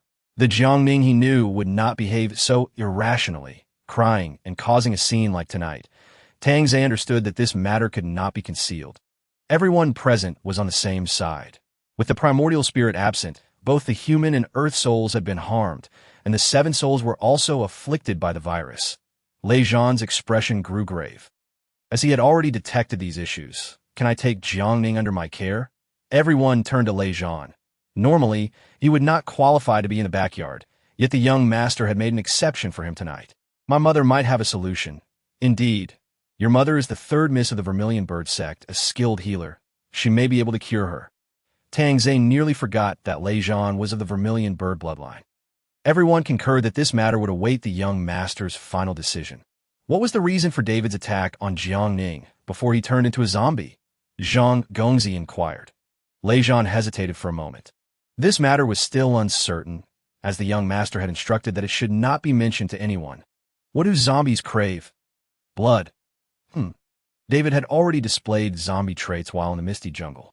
He was particularly sensitive to fresh blood. The group's consensus aligned with Lei Zhan's analysis. Oh dear, this is inappropriate for children. Yin Mingdao scooped up Jiang Ning, decisively silencing her incessant chatter with his actions. The incessant prattling of her mouth was immediately stifled, leaving no room for further outbursts. Fraud. Zhang Shengnan fumed, wishing she could smash the table in frustration. What is there to be angry about? The young master has been single for 28 years. It is a rare occasion for him to meet a woman he might consider. Zhang Gongzi spoke candidly, having always known that his good friend did not wish to remain a monk. It was merely a matter of physical constitution that forced him to stay single. Brother, they're being too excessive. The young master is no pushover. Do you truly intend to ensure his line ends here? You are indeed my true brother. Zhang Shengnan was filled with jealousy, desperately wanting to ask Jiang Ning if she felt even the slightest thrill from the young master's affections. She ought to gather her heart and look at the bigger picture. I find Li Yang to be quite suitable for you. Zhang Gongzi had always believed that Li Yang was a better match for his sister. If you meddle with love, I shall never marry and will cling to you for life. Zhang Shengnan dared not meet Li Yang's gaze. Feeling an inexplicable trepidation towards him, Yang cleared his throat twice, signaling everyone to resume the meeting. Jiang Ning, upon becoming the Hall Master, would inevitably have to endure the devilish training of the Guardian Hall. Alas, Zhang Shengnan sighed, having completely forgotten about that. What should we do? Thus, it falls upon you to accompany her for a while. That Li Yang's suggestion led Zhang Shengnan to agree to join. Zhang Gongzi nodded, finding it feasible. After all, you are most familiar with the Guardian Hall, being a woman and well acquainted with Jiang Ning, making you an ideal training partner. You are my true brother. Zhang Xinan's assertiveness faltered as she pointed at Li Yang. Fine, I will take on this task. Letting a rival accompany her is a risk you can trust, Tang Ze remarked. The young master's survival hinges on Jiang Ning. Can Jiang Ning truly save the young master? Zhang Shengnan remained skeptical about this matter. Tang Ze nodded, as everyone was aware of it. She is the antibody, the only one capable of suppressing the young master's curse. Are we really going to have the young master kill her himself? Zhang Shengnan felt a sudden heaviness in her heart, deeply empathizing with Jiang Ning's predicament. Tang Ze opened his laptop, filled with tadpole data, blueprints, and red curves. The young master's energy body originates from the Golden Crow. It is difficult for ordinary individuals to approach. For reasons unknown, perhaps due to yin ring or some other unique constitution, Jiang Ning's presence seemed to pacify the Golden Crow's energy. This explanation was readily understood by everyone. In other words, Jiang Ning's fire spirit ring aligns perfectly with the Golden Crow. It could be said so. Amidst the discussion, Yin Mingdao suddenly shouted, Tang Ze, come quickly. Everyone was startled by the outburst. Yin Mingdao cradled the unconscious Jiang Ning, his chest heaving with anxiety and fear. The crowd rushed over as Tang Ze stepped forward to examine her, discovering that Jiang Ning had lost all vital signs. During the resuscitation efforts, Tang Ze employed numerous methods, yet nothing worked. Lei Zhan, feeling anxious, said, Why not let me give it a try? You understand medicine. My mother is a doctor. I have some knowledge. Tang Ze, being a professional physician, would never take a patient's condition lightly. This is no trivial matter. If your mother understands, then let her come. Allow Lei Zhan to give it a shot. Yin Mingdao was clear that Lei Zhan had been hiding his abilities, possibly related to his mother. Lei Zhan, usually carefree, suddenly turned serious, leaving everyone unaccustomed. Oh, you have silver needles? Yes. Lei Zhan picked up the silver needles and first inserted them into the Higa point, followed by Neguan, Renzhong, and Bai Hui points. Prepare a bowl of red sugar water for her, and ensure she stays warm and rests well in the coming days. Before she could awaken, Lei Zhan had already removed the needles. Chapter 40. Her condition. Jiang Ning, with a pallid complexion, lay there motionless. Tang Zhe sensed something was amiss. Stepping forward to reassess, he found her condition unchanged. Young master, just like before, she exhibits no signs of life. It requires time. Lei Zhan sighed. The few needles he had inserted had already shortened the period of apparent death, and this incident further convinced him that Jiang Ning was indeed of the vermilion bird bloodline. Looking again at Jiang Ning, it was no wonder he felt a sense of familiarity upon first meeting her. She bore a striking resemblance to his deceased aunt. The absence of vital signs indicated that she was already dead. Lei Zhan, do not jest about this matter. Zhang Shengnan, who knew Lei Zhan, was aware that he lacked the skills to practice medicine. Tang Zhe had never encountered such a condition, observing the young master's calm demeanor. Could it be that Lei Zhan truly had a remedy? She is fine. Lei Zhan was reluctant to elaborate. This condition was a closely guarded secret of the vermilion bird sect, with no cultivation mantra associated with it. Merely a self-protective mode of the bloodline. Zhang Shengnan felt uneasy. This was a human life at stake, and if their medical skills fell short, they should promptly transfer her to a hospital. Indeed, having suffered shock, her body activated an emergency state of apparent death. Lei Zhan replied impatiently. Had it not been for the young master's pressing inquiries, he would never have divulged this. Just now, she experienced a shock that triggered her body's emergency state of apparent death. She is not a robot. Stop spouting nonsense that, if this does not work, we must immediately get her to the hospital. Zhang Shengnan was unconvinced that Lei Zhan could cure her. Her principles prevented her from taking chances with a life.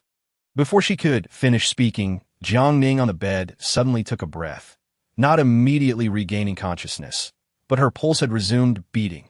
Everyone stood there in shock, marveling at the miracle of her survival.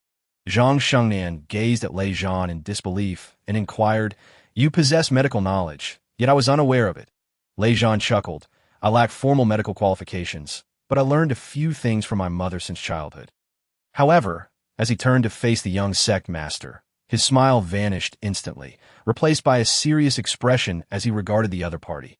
The young sect master had been in the company of Jiang Ning earlier, and something must have provoked her.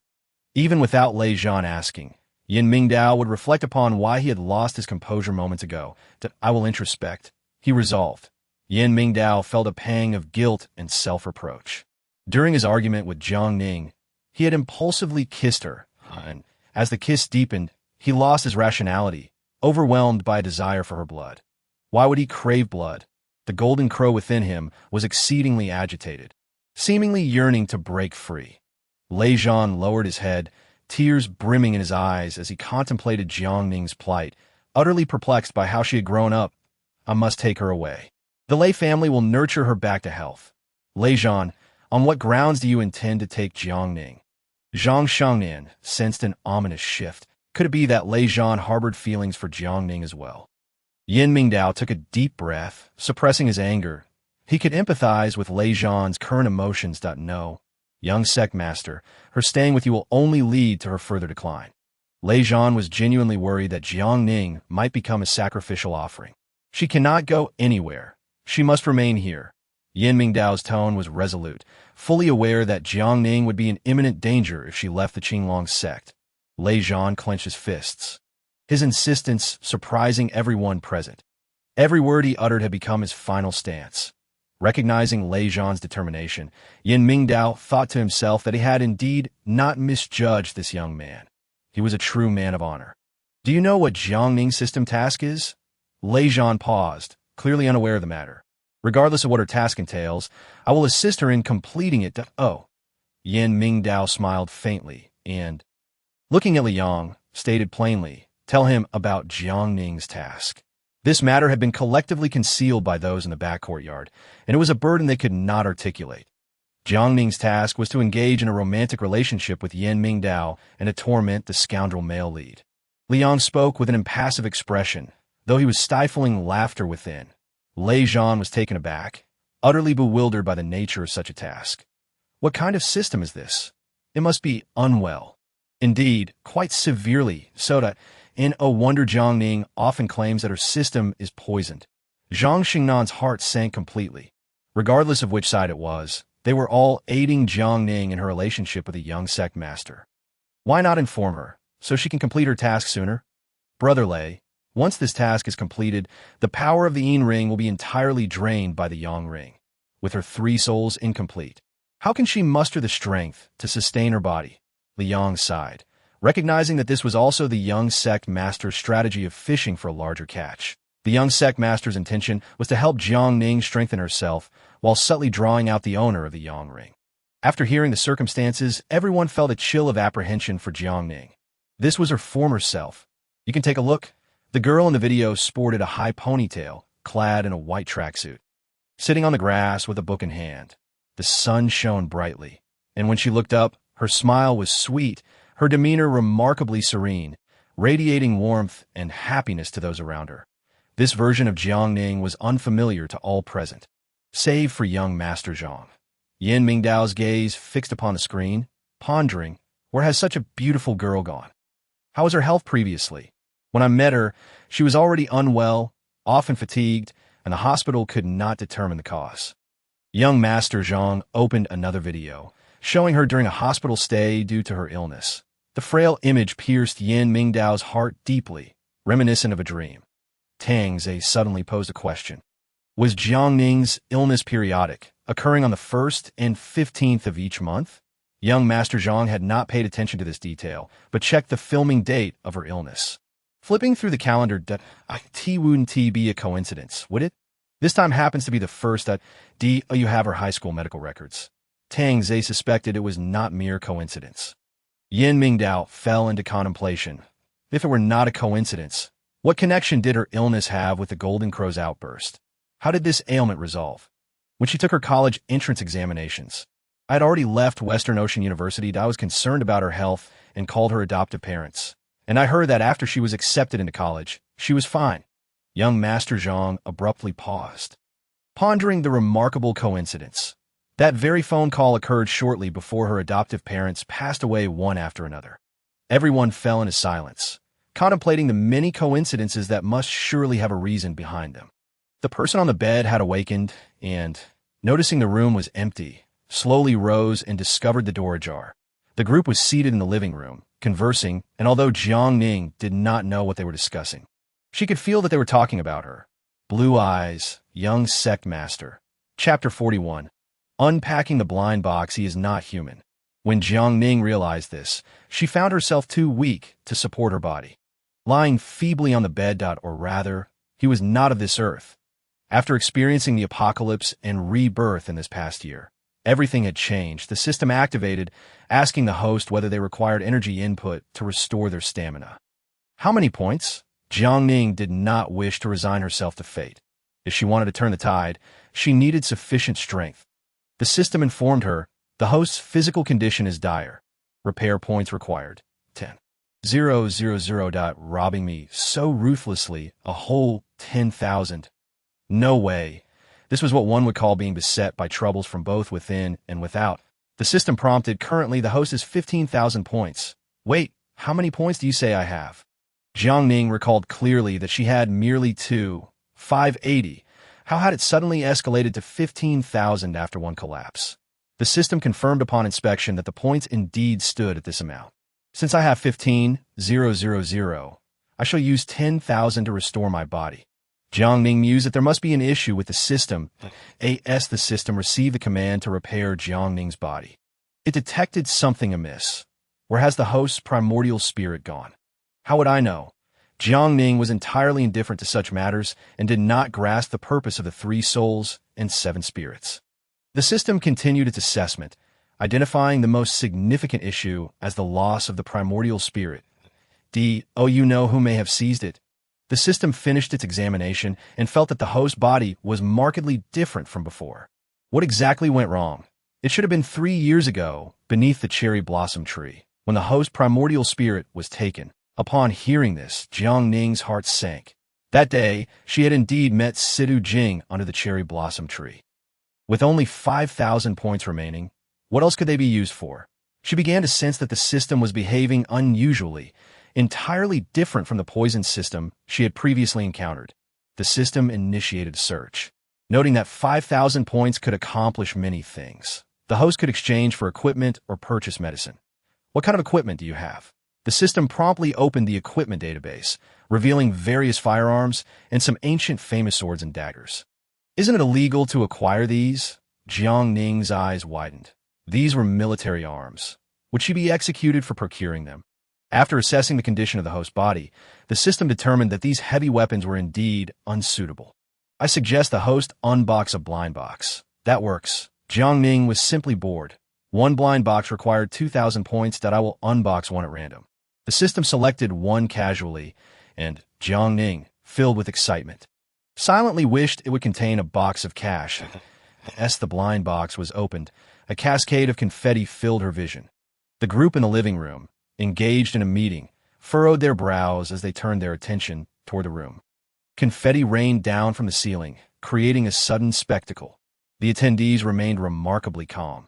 Having initially possessed the system, they had also been keen on unboxing blind boxes, having unearthed all sorts of items. The system blind box was simply a trap. Who would be foolish enough to unbox a blind box? Bang!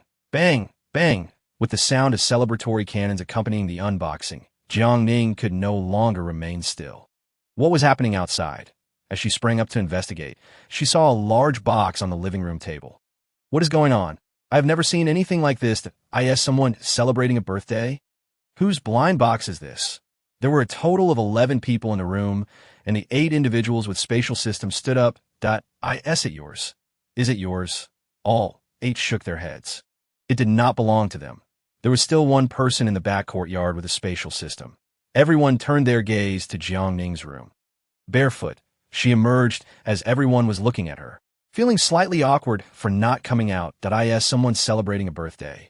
Is this your blind box? Jiang Ning pointed at the box, estimating that it likely contained nothing of value. Jiang Ning was completely oblivious to the fact that unboxing a blind box would occur in the living room. Blind box? The spatial exchange one? She was utterly stunned.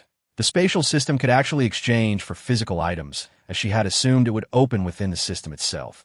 You really exchange for a blind box. That would cost 2,000 points? Haha. Jiang Ning stepped forward. Only the host could open the blind box, and she was very curious about what such a sizable box could yield as she opened it. The sound of celebratory cannons erupted. The entire room resembled a wedding celebration. Indeed, the large box contained smaller boxes that it truly was a blind box, full of surprises. Jiang Ning exhaled, hoping that the 2,000 points would not go to waste. Tang Zhe remarked, "Go ahead and unbox it. We have all done so before.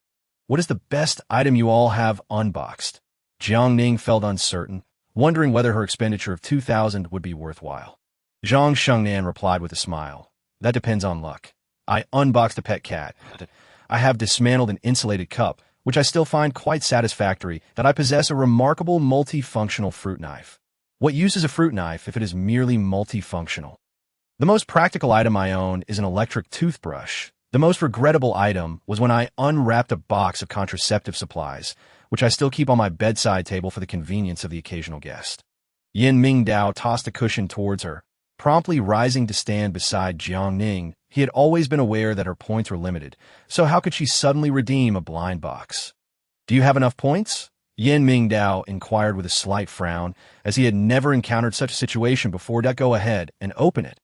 Upon unboxing another box, to no one's surprise, it was yet another box. As she continued to peel away the layers, she ultimately uncovered 9 boxes. From a large box, she reached a jewelry box. Jiang Ning picked it up, pondering what such a diminutive box could contain. When she opened it, she was astounded. Rings that a pair of couples' rings emerged from the blind box. Yin Mingdao lifted the rings, his gaze sharp as he detected no anomalies, yet he could ascertain that these rings were of considerable value. "You are thus far the most impressive host to have opened a blind box, so I have profited," she replied. "As long as there's no loss, it matters not. After all, I have no idea where these points came from." After utilizing her points, Jiang Ning felt a sense of relief. System reboot in progress. Yin Mingdao realized something and grasped Jiang Ning's hand, their fingers entwined, and focused his energy to input it into her body. Do not resist my energy. I am here to stabilize it for you. That he surmised that there must have been an issue with the host on the Yang Ring side, leading to the erroneous activation of the Yin-Yang Ring system. Rebooting. She felt her body being pulled by a powerful force, as if it were attempting to drain her essence. Had this been before, she would have immediately succumbed to weakness. Now, however, with his energy being channeled into her, she noticeably possessed more strength to withstand the pull. Chapter 42. One dead, one alive. Jiang Ning nearly fainted several times, her vision flickering with the presence of a shadow, seduce, when she blurted it out. Yin Mingdao, standing nearby, heard her clearly. How could a deceased person appear? Yin Mingdao growled. Lei Zhan, what are you waiting for? Lei Zhan concentrated his power and directly channeled it into Jiang Ning's Tianting acupoint. Generally, external forces can only assist from any part of the body but cannot convert into one's own energy. The Tianting inputter must be a close relative sharing the same roots. The inputter can project their primordial spirit into the other S system. This method is exceedingly perilous and requires someone to safeguard the 5 directions. Young Master Zhang reacted swiftly, immediately forming a protective array. The glow surrounding the backyard was dazzling. Those in the front courtyard were left astonished, pondering what significant event had transpired. The Vice Hall Master intended to lead a group to investigate, but was halted by the Master, who instructed everyone to arrange a protective barrier around the Qinglong Gate's magnetic field to prevent external interference. It would not be easy for any intruding forces to leave. Sedu, are you capable or not? The Master of the Mountain Ghost Gate roared, clearly having subdued the host of the Yin Ring. Why then, was there a backlash? Sedu, who had been unable to stabilize the power of the Yang Ring, completely lost her composure upon re-entering the space system. A reboot was needed, requiring the assistance of the Mountain Ghost Gate's elder. Once the formation was activated, it would demand a substantial amount of energy. Originally intending to repair the energy with the 15,000 points in the system, she found only 3,000 remaining, having detected that the system had already activated repair functions, depleting 10,000 points, and the blind box exchange costing an additional 2,000 points. Jiang Ning. Sedu was livid, having worked hard for those points, only for them to be squandered by someone else. Jiang Ning, what exactly are you doing? I am the host. You are merely a puppet. In her frenzy, Sedu found another presence in her space. The intricacies of the yin-yang rings dictate that whoever possesses the ability holds the authority. Lei Zhan clenched his fists and struck Sedu fiercely, delivering a thorough beating that, I forgot, I don't hit women. With a roguish grin, Lei Zhan seized Sedu by the collar. Isn't the sensation of having your primordial spirit sealed rather delightful? Who are you? And why are you here? I am Jiang Ning's brother, and I have come to inform you. Do not lay your hands on my sister. She has many brothers, and I'm the most cowardly of them all. Lei Zhan was not being self-deprecating. Among the 9 young masters of the Zhuke Gate, there was not a single princess. Everyone from the 5 gates knew that any one of those 9 young masters could easily assume the position of gate master. Though Lei Zhan bore a different surname and could not match the abilities of his 9 cousins, he had always been secretly protected by them since childhood. Furrowing his brow, he knew time was of the essence and did not wish to waste words with Sedu. Where is Jiang Ning's primordial spirit? I won't tell you. Sedu, bloodied, had set her sights on Jiang Ning since their encounter 3 years prior. Refusing to speak, are we? Lei Zhan grasped her wrist's acupoint, and her figure seemed to dissolve. You are from the Zhuke Gate. Sedu was frightened. The Mountain Ghost Gate had concealed her primordial spirit there. You are from the Mountain Ghost Gate. Lei Zhan released her grip. If she indeed belonged to the Mountain Ghost Gate, it would be dire, as they would undoubtedly seek to annihilate Jiang Ning's primordial spirit upon discovering her affiliation with the Zhuke Gate. Sedu took a deep breath and nodded. Yes, if you dare to divulge even a morsel of what transpired today, I will ensure your primordial spirit is obliterated. Lei Zhan recognized that maintaining the space system required Sedu primordial spirit. Now was not the time to kill her. Having already roused suspicion, he needed to ensure Sedu completely forgot. Your space must possess a medical system, correct? What do you intend to do? Some matters are better off forgotten. With a gentle smile, Lei Zhan always found himself tempted to engage in mischief whenever he wore that expression. Just so happens, I wish for her to forget everything that occurred today. With 3,000 points, he exchanged for a memory-erasing pill. After reviewing the system attributes, he was taken aback upon discovering Sidu Jing's initial task. Upon opening the data, he was shocked to learn that Jiang Ning was set to be reborn a year later. While Sidu Jing was to be resurrected, .1 had been reborn, the other revived. Lei Zhan recalled his mother mentioning that the dual-born system divides into yin and yang, if the gender is misassigned. The system will fail to function correctly. It was said that 5,000 years ago, a practitioner selected 2 girls and 2 boys for an experiment, creating dual-born siblings, one living and one dying. When the yin-yang dual rings merged into one, the possessor of the yin ring would perish while the yang ring's possessor would live. During that time, the power of the spirit rings could withstand apocalyptic disasters. A sharp pain struck Lei Zhan's heart. Whether this was right or wrong, no one could ascertain. Emerging from the space system, Lei Zhan felt immensely drained.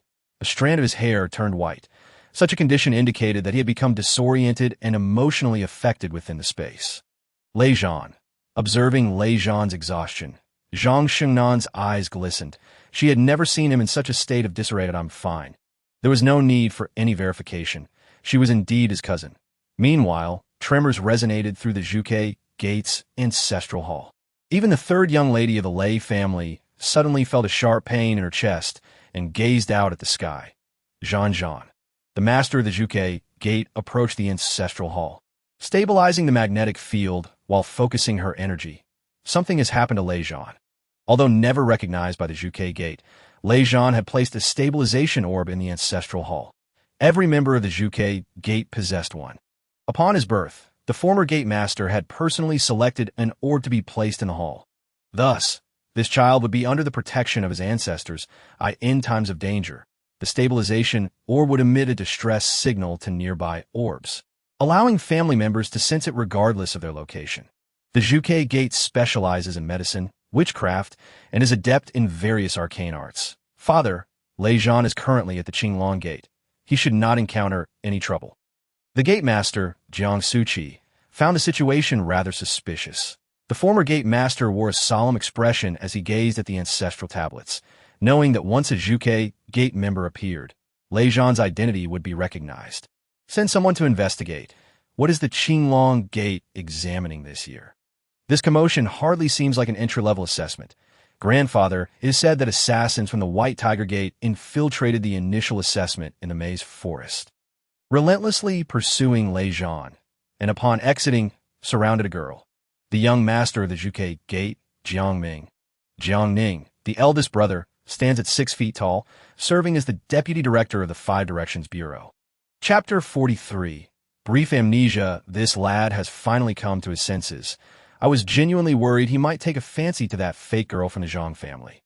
Elder Jiang had long been concerned that if his grandson were to become involved with Zhang Shengnan, he would end up obediently subservient after marriage. Jiang Ming chuckled softly. Grandfather need not worry. Zhang Shengnan has her sights set on someone from the Yin family and does not fancy our foolish boy. Then we must thank the Zhang family for their high regard and disinterest in our foolish boy. Elder Jiang had secretly observed Lei Zhan. That air of foolishness truly worried him. Jiang Suqi stood by, reflecting on his younger sister's current life, realizing that her departure from the family had indeed been the right choice. News from the Qinglong Gate had surfaced today, indicating that zombies had emerged from the 3rd Division of the White Tiger Gate, seemingly linked to a girl. Yes, it is indeed the girl that Lei Zhan is protecting. She is now the head of the Protector Hall and the young master's fiancée. Jiang Ming was taken aback by this news. Eager to meet this girl, Elder Jiang's body stiffened. He had initially believed her to be affiliated with his grandson, only to discover she was connected to the Yin family. They say that the Yin family bullies us because our Zhan family lacks background and support. This is difficult to articulate.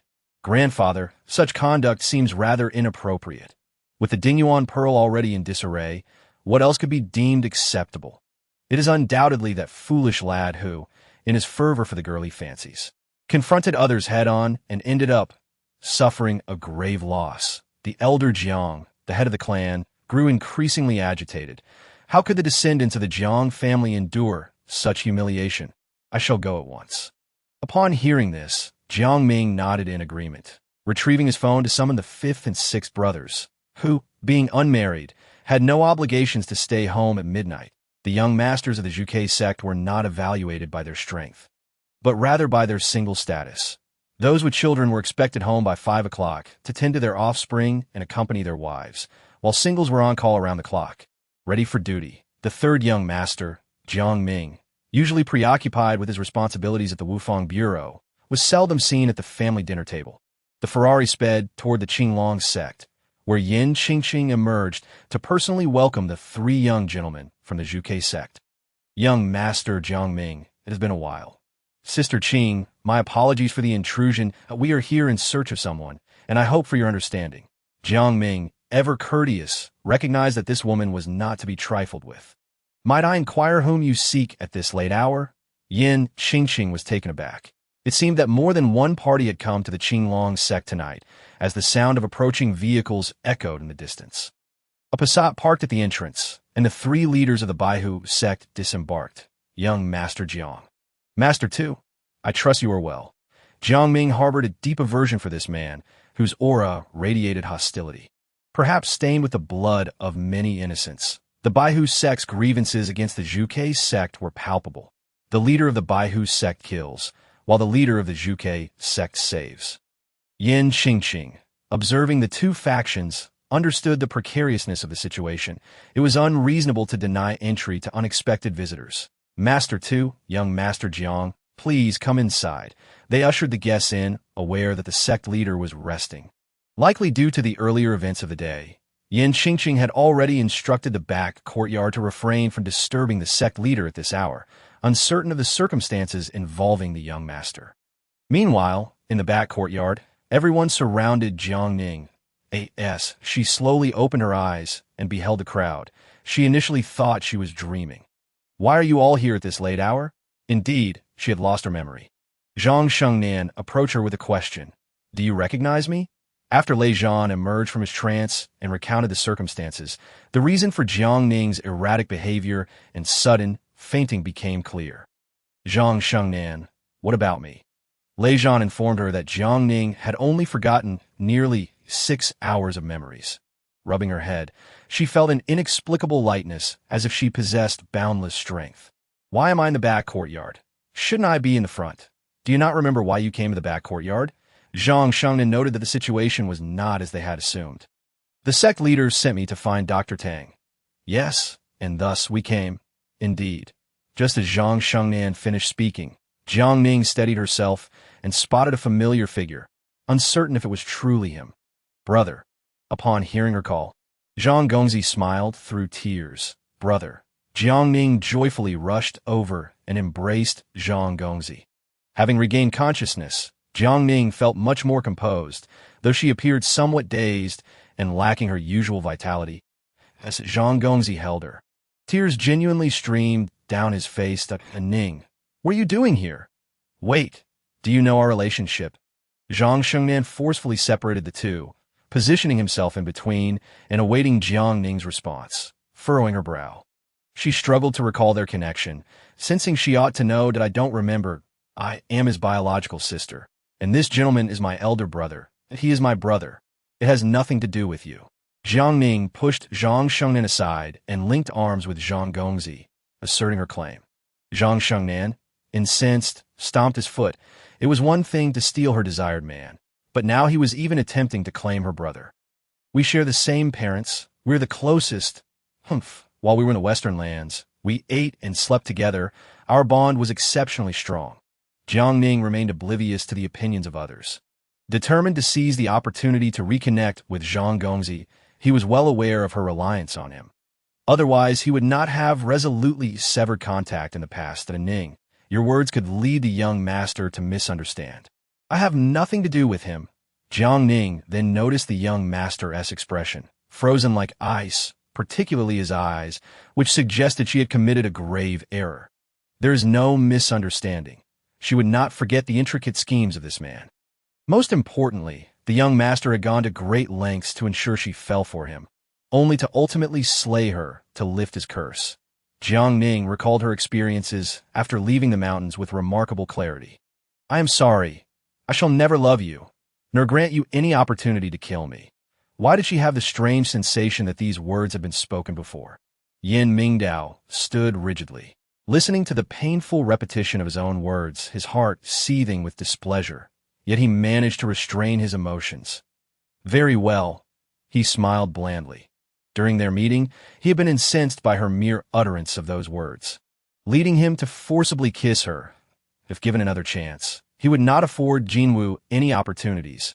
The cold detachment in his gaze pierced Jiang Ning's heart, causing her hand to tremble slightly as she felt an inexplicable sense of grievance. Chapter 44. The young master's heartbreak. As the end of days approached, the strong preyed upon the weak. If one did not wish to become a sacrificial offering, one must become formidable. Yin Mingdao's countenance darkened, with each word striking deeply. Rest assured, I shall strive to strengthen myself. Jiang Ning felt an undeniable sense of indignation, glancing down at the jade pendant around her neck. How ironic it was to wear it now. As she grasped the jade pendant, a force within her resisted, as if reluctant to remove it. Please, young master, return this to your father. Jiang Ning's heart ached as she seemed to decipher something from his gaze. It turned out he did not favor her wearing this jade pendant. Very well. With just 10 months until the apocalypse, she must swiftly adjust her body and begin stockpiling resources through the spatial system. System tasks? Jiang Ning sighed softly. Were these tasks truly so challenging? Furthermore, there was one more matter. The young master had previously promised to assist her in pursuing the scoundrel. She merely wished to know. Who was Yin Mingdao? He is dead. Yin Mingdao replied succinctly. The others were left speechless, stunned by the implication of his own demise. Jiang Ning's face twitched, feeling as though she had been deceived. You lie. I do not deceive you. How could the Yin family permit such a scoundrel to live? Yin Mingdao's self-deprecating remarks struck deeply. Jiang Ning's face flushed with anger as she pointed at him, nearly wanting to slap him. You are the one deceiving me. If he's truly dead, why did you not inform me sooner? Why lead me to believe? As she recalled her previous actions, Jiang Ning covered her forehead and spun in place, suddenly realizing how foolish she had been. Yin Wei, you are something else. Compared to Miss Jiang, I fare better. Yin Mingdao, without a hint of humility, had already caused those present to be unable to bear his words. Zhang Shangnan attempted to speak, but was silenced by a single glare from her brother. When Lei Zhan opened his mouth to interject, Tang Zhe poured a restorative potion down his throat. The rest, wishing to voice their thoughts, dared not speak. The atmosphere in the room turned painfully awkward of a tea that moment. Liang received a message through his earpiece and rose to leave. Yin Mingdao stepped forward, holding the jade pendant, his gaze coldly fixed on Jiang Ning. If you wish to kiss me, then kiss. If you wish to sleep with me, then sleep. If you wish to kick me away, do so without hesitation. Jiang Ning, you are truly remarkable. Every word was painfully true. Within a month, she had committed many incomprehensible acts. That was only because my points were insufficient. Jiang Ning defended herself. She sighed helplessly. Even she found her reasoning flimsy. Yin Mingdao scoffed. Insufficient points. And you think to make a fool of me? What do you take me for? I apologize. The previous matters were my fault. Jiang Ning had come to realize that the root of all her troubles stemmed from her own greed. Had it not been for the points, how could she have afforded him the opportunity to draw close? Yet, the young master harbored his own ulterior motives. Thus they were even. From now on, we are clear. You and I shall have no further entanglements. Yin Mingdao, having listened to Lei Zhan's words, gained a general understanding of Jiang Ning's initial task significance. Lei Zhan weakly gazed at the young master and Jiang Ning, recognizing that during their brief time together in the forest, their bond was not merely an act. The young master's actions were motivated by a desire to protect Jiang Ning. Jiang Ning, what troubles you? She recalled that after emerging from the mountains, Lei Zhan had not been injured. I am fine. Lei Zhan attempted to rise. Jiang Ning hurried over to support him, tears streaming down her face as she noticed the white strands at his temples. Jiang Ning frowned, tears flowing uncontrollably. I am fine. Do not be angry with the young master. Tonight he risked his life to save you, Lei Zhan. Yin Mingdao's eyes turned icy, warning Lei Zhan to remain silent. Young master, even if you wish to part ways with Jiang Ning, do so with dignity. Lei Zhan sensed the moment's gravity. Since Jiang Ning's task target was the young master, he might as well seize the opportunity to fulfill the task. Yin Mingdao's heartbreak was undoubtedly the most distasteful method of the Shangwoman. Should the young master become emotionally involved, it would trigger Jinwu's frequent unrest. Yin Mingdao expressed his frustration, observing Jiang Ning's demeanor. Rendered speechless. You haven't discussed it, have you? Then take out your phone, .120,000, not a penny less. Return it to the young master. Lei Zhan's commanding tone resembled that of an older brother admonishing a naive younger sister. Jiang Ning glared, incredulous at Lei Zhan's words. Upon meeting his gaze, she inexplicably felt an overwhelming sense of pressure.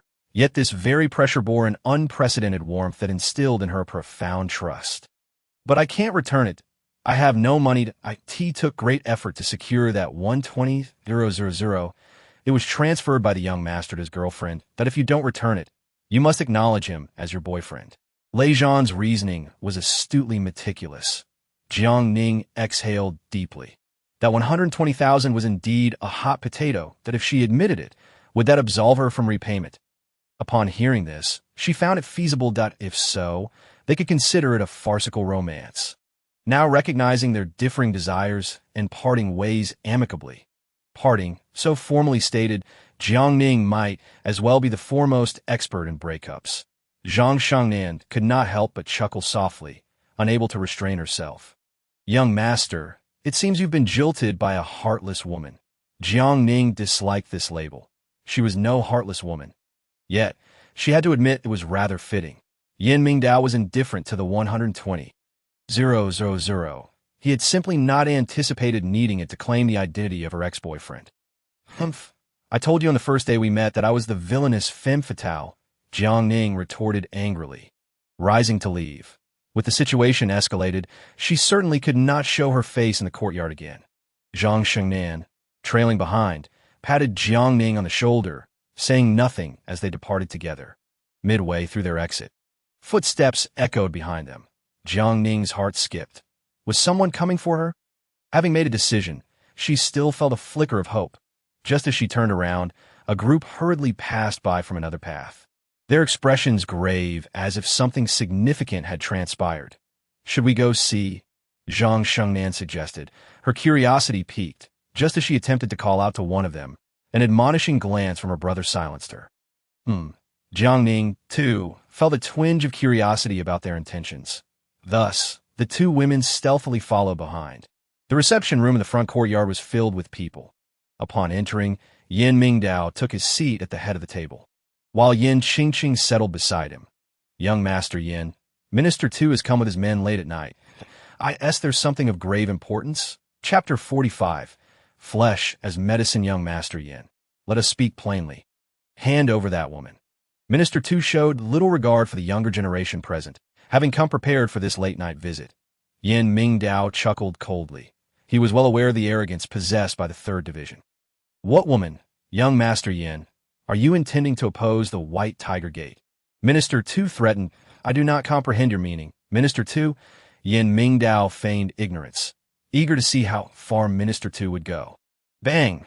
Minister Tu slammed the table, pointing a finger at Yin Mingdao, his expression twisted with menace. Stop pretending. You have found the antibody but are withholding it.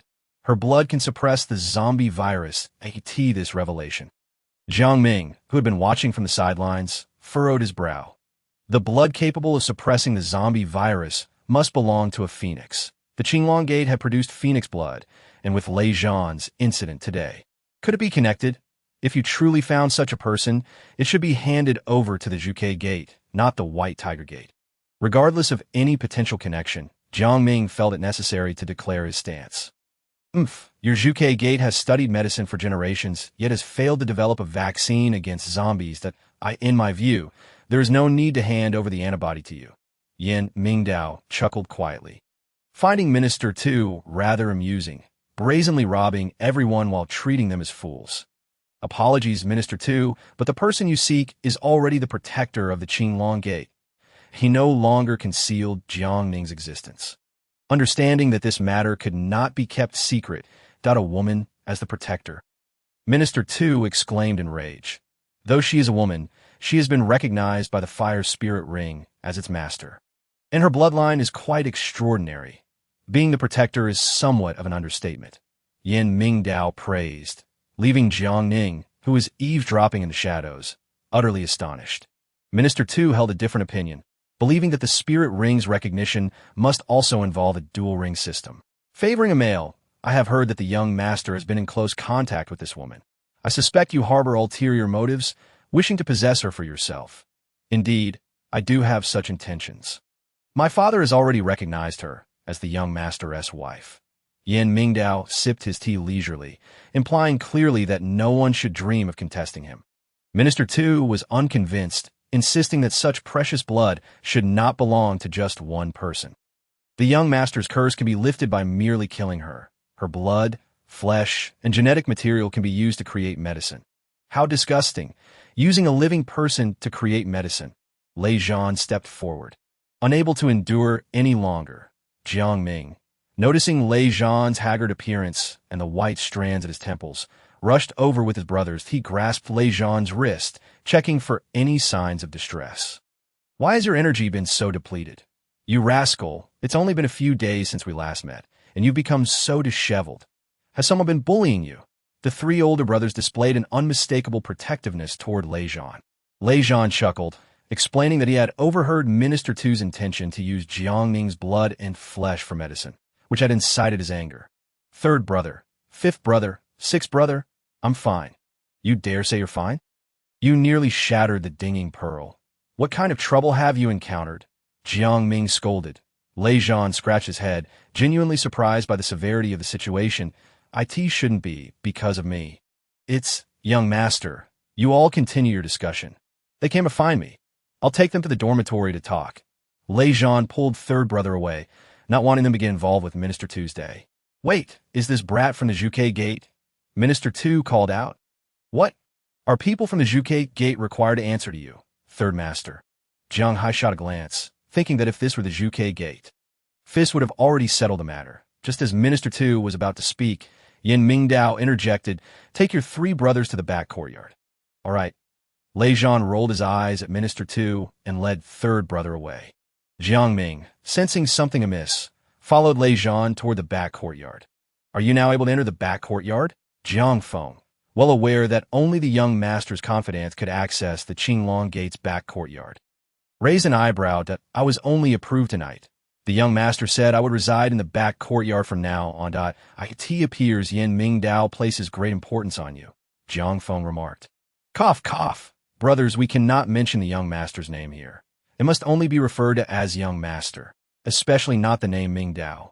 Lei Zhan thought to himself, if I introduce her to Jiang Ning, wouldn't that instantly betray the young master? Why can't we mention it? Jiang Ming inquired. The name Yan Mingdao carries a dead man's connotation here, a scoundrel. The young master forbids anyone from mentioning it. If asked, simply say you're not familiar. Lei Zhan was uncertain if this approach would suffice, but he felt he had done his best. Is he not the one who deceived that young girl, forcing him to hide his identity? Jiang Ming jested.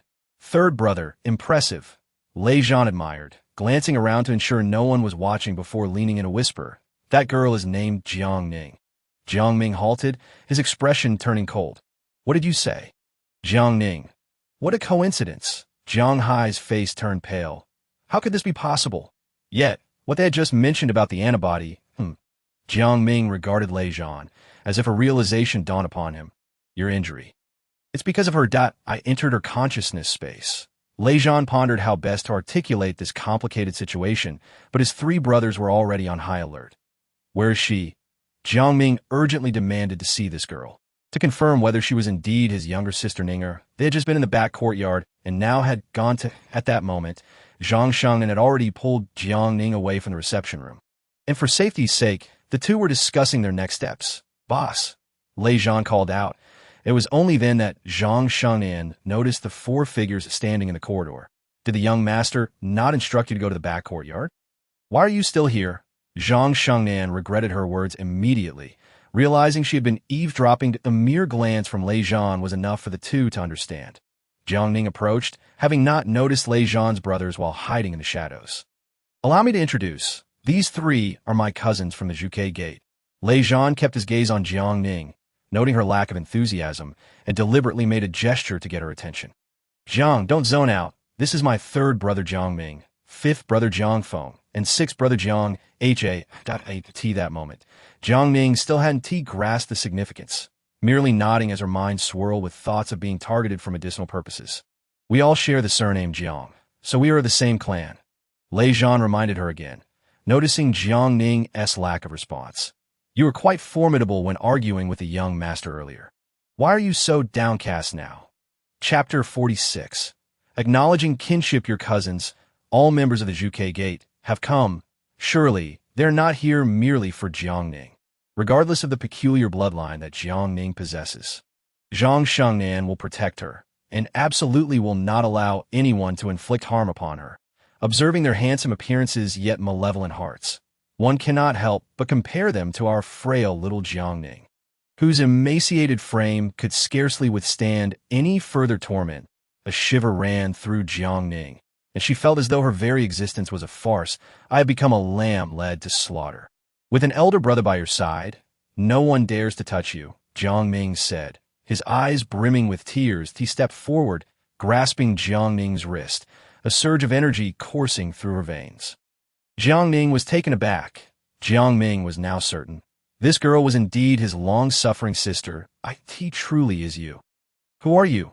Jiang Ning locked eyes with Jiang Ming, deciphering an array of emotions in his gaze, causing her to feel as though she were trapped in a surreal dream. "It cannot be. How could this be? If I am not mistaken, I am your biological brother." Jiang Ming. "No, I am an orphan. My parents abandoned me at birth due to the genetic afflictions I inherited," Jiang Ning lamented, the words of her adoptive parents echoing in her mind. Jiang Ming replied, "When you were born, auspicious signs appeared, heralding your possession of phoenix blood, which triggered various genetic disorders. The family endeavored to save you, but ultimately could not preserve your life." This. Jiang Ming paused for breath. "Later, you were diagnosed with the HF virus gene. Our mother intended to distance you from the Zhuke Gate, yet was tragically pursued and killed. At that time, you were presumed dead." Jiang Ming could not comprehend how, despite the confirmation of their mother's and sister's demise, he still found himself burying the marrow himself. "Why adoptive parents told me that my biological parents abandoned me to an orphanage due to my incurable illness." Jiang Ning had long harbored resentment towards her birth parents, regarding them as inhumane. "Are you certain you have not mistaken your identity? The Jiang bloodline recognizes kinship in a manner unlike others." This moment, Jiang Ming had firmly established that the girl before him was indeed his sister. "I am afraid. Having lived in the Western lands, where calamities struck every few days, she had endured the apocalypse's encroachment without uttering a word of fear. Yet tonight, as Jiang Ming held her wrist, providing her with the strength to stand, she felt an unprecedented sense of safety. She was overwhelmed with fear that this might all be an illusion, fear of losing this moment of security. "Do not be afraid. Your brother is here, Ninger, do not fear. Including Lei Zhan, you have 10 brothers who will all protect you," Jiang Hai added, embracing Jiang Ning, ensuring she felt the warmth of family. Tears streamed down her face. Jiang Ming tightened his grip on his sister's hand and led her outside. That moment, Yin Mingdao and Yin Qingqing collaborated to expel Master Tu San. The reason was simple. There was no room for negotiation. "Stop! She cannot leave this place," Jiang Ming declared. The Zhuke Gate possesses the ability to safeguard her. He understood that stepping outside would mean confronting the White Tiger Gate, and for his sister's sake, he would not compromise with anyone. Yin Mingdao took a deep breath, comprehending Jiang Ming's current sentiment. If he could ensure her safety, she would not have been forced to wander abroad. "Leave her here, under the guise of my fiancé, and no one will dare to touch her," Yin Mingdao insisted vehemently. Regardless of the conflict between him and Jiang Ning, he would always stand in front of her in times of trouble. "We have already broken up. I am not your fiancé," Jiang Ning whispered, not out of spite, but rather a desire to sever any ties with him, especially since he could take her life at any moment. Leaving here will cause your system to harass you incessantly. You can test it if you do not believe me. Yan Mingdao wished to maintain some distance, but she could not leave the Qinglong Gate. This way, a false impression could be created for the Shangwoman. Jiang Ning, I need to speak with you. Yan Mingdao was clear that he could not reach any conclusions with Jiang Ning that I will talk to him. Jiang Ning sensed his sister's unease. The issue was far more complicated than he had anticipated. He is the foremost individual who wishes to harm me. Jiang Ning glared, pointing at the young master. Her heart heavy with a twinge of sorrow. Jiang Ming noticed the profound reaction his sister had towards Yan Mingdao. Jiang Hai, stay with Ninger. Do not allow anyone to approach. Understood. Jiang Ming followed Yan Mingdao to the study in the rear courtyard, with Lei Zhan accompanying them. Upon learning of the Shangwoman's plans, Jiang Ming recognized the gravity of the situation. Are you suggesting that Jiang Ning remain at the Qinglong Gate, suffering periodically at your hands? Jiang Ming had not anticipated Yan Mingdao would devise such a sinister plan. Yan Mingdao sighed heavily, stating that currently, this was the only way to mask the truth while ensuring Jiang Ning could stabilize her system. Leave the matter of her primordial spirit to us. You must ensure her safety and prevent her from feeling sorrow. When Jiang Ming learned that his sister's primordial spirit was trapped, his heart felt as though it had been hollowed out. His own sister, lost in the world, had grown up in a wretched place like the Western lands. Jiang Ming could hardly fathom what his sister had endured over the past 2 decades. What are you planning to tell her? Yan Mingdao had resolved that outside of himself, the entire Qinglong Gate would dote on her. Just tell her. Jiang Ming did not intend to conceal the truth from his sister. He had understood the situation and realized she was reluctant to remain there. The 2 siblings conversed for an hour, soothing Jiang Ning's emotions. Jiang Ming left her with his identity token and all his contact information. He gently ruffled her hair and embraced her to offer comfort. Everyone treats me well. Lei Zhan and Zhang Shengnan are very protective of me. Jiang Ning was not afraid of anyone. Rather, she felt it was awkward to stay there any longer. Jiang Ming informed her about the sealing of her primordial spirit and urged her to remain calm, avoiding excessive emotional fluctuations. Upon realizing the severity of her predicament, Jiang Ning finally grasped the gravity of the situation. By dawn, the 3 Jiang brothers departed from the Qinglong Gate, while the lurking White Tiger Gate and various hidden factions awaited news. Meanwhile, the Shangwomen were pressuring Seduce. Why had the Zhuke Gate sought her out? Chapter 47. A new task amidst the beatings. Seduce clenched her fists, enduring the physical agony, yet she could not fathom where things had gone awry. The next morning, at the Zhuke Gate's ancestral hall, the old gate master personally conducted divination, revealing that Jiang Ning was indeed of the Jiang bloodline. He opened a sealed box and retrieved the life-preserving pearl of his deceased granddaughter. The pearl was dark, signifying the owner had passed away and not formed in Jiang Suofeng's heart. Could it be that the child born years ago was not singular? Father, we were expecting twins, but only one was viable at the 3-month mark. He explained, since only one child survived, the couple had never mentioned the existence of twins. The old gate master held back his tears. If this were the case, the child had been plotted against even before birth. Never having met the family upon arrival, why mother was unaware at the time. Jiang Ming raised a question. How could a mother be oblivious to such a significant matter? Your mother always insisted there were 2. Every check revealed only one that I also confirmed through pulse examination that it was indeed a single birth. You were delivered via cesarean section. Jiang Suofeng loathed himself. Had he only paid more attention, had he believed his wife just once, he would not have lost this child. Father, you cannot go. Jiang Ming stepped forward to stop him, revealing the details regarding his sister's lost primordial spirit and her current system space. After hearing this, the gate master's heart ached even more. My daughter. When did she become theirs? As he spoke, he gasped for breath, spitting out blood. Father, Lei Zhan had already uncovered clues within the system. The perpetrator was Seduce of the Shangwoman. If the Shangwoman dares to harm my granddaughter, I shall obliterate your lair. In his youth, the old gate master was not a healer, but a top assassin for the White Tiger Gate. At this moment, the Shangwoman had sensed danger drawing near. Seduce's system repeatedly warned of rising danger levels. The Zhuke Gate's people had likely arrived. Gate Master, we must deal with that girl's primordial spirit.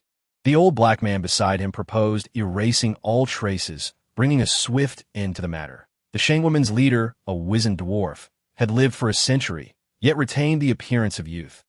The fire spirit ring could recognize seduce as its master because she had used Jiang Ning's primordial spirit and blood. Otherwise, do you think we could have obtained the fire spirit ring? The Shangwoman leader inhaled deeply. Since the card on the table, let us see how capable the Zhuke gate truly is. Seduce must have been retaliated against. If I am not mistaken, it was the Zhuke gate that infiltrated the system space. If this is the case, their plans may have already been exposed. Increase the system tasks. I need to obtain Yin Mingdao's Jinwu. Understood. The old black man had not considered these implications. Upon hearing the master, he realized the severity of the situation. Upon returning, he would deliver another beating to seduce. What good are you, that you cannot even handle a puppet? Master, I beg you to help me. Seduce, having lost part of her memory, felt immense pain, unable to comprehend where she had gone wrong. Opening the system yielded no points for repair, and she had no task to undertake. The old black man gritted his teeth, gazing at the overcast sky outside. Program the system task to have Jiang Ning sleep with Yan Mingdao. Seduce's face turned pale. Deep down, she envied Jiang Ning, who could both sleep with Yan Mingdao and complete her tasks. The programming of the system encountered obstacles. As a hacker, Seduce gradually steadied herself. Attempting to break through ding-dong. After a night of struggle, Jiang Ning, finally falling asleep, was abruptly awakened by a system crash. The system informed. The host has completed the initial task and can activate the storage system. Would you like to proceed? Yes. Jiang Ning turned over, feeling as if her body was floating. The system announced. The storage system has been successfully activated. The host currently possesses a storage space of 5 centimeters. 5 centimeters. Jiang Ning suddenly opened her eyes. What can fit in 5 centimeters? How tall? How wide? The system clarified. The volume of a packet of instant noodles. Damn! Jiang Ning cursed vehemently, fully aware that the system was a deceitful trap, and never expected it to be this absurd that a packet of instant noodles? What a joke! The system warned. The host has used profanity, deducting 10 points. You dare deduct my points? A packet of instant noodles wasted my precious time, and it still costs 500 points. Jiang Ning pressed her forehead, having completely forgotten that to unlock the storage space, tasks must be completed. The system announced. It is possible to increase the volume, but it is akin to purchasing a house, requiring points. Humph. Jiang Ning lay back on her bed, too fatigued to argue with the system. How many points do I have left? The system revealed. Currently, the host is at a deficit of 10,000 points. You must be joking. How could I possibly owe 10,000 points? Jiang Ning sprang up from her bed. After just one night, she had accumulated such a massive debt.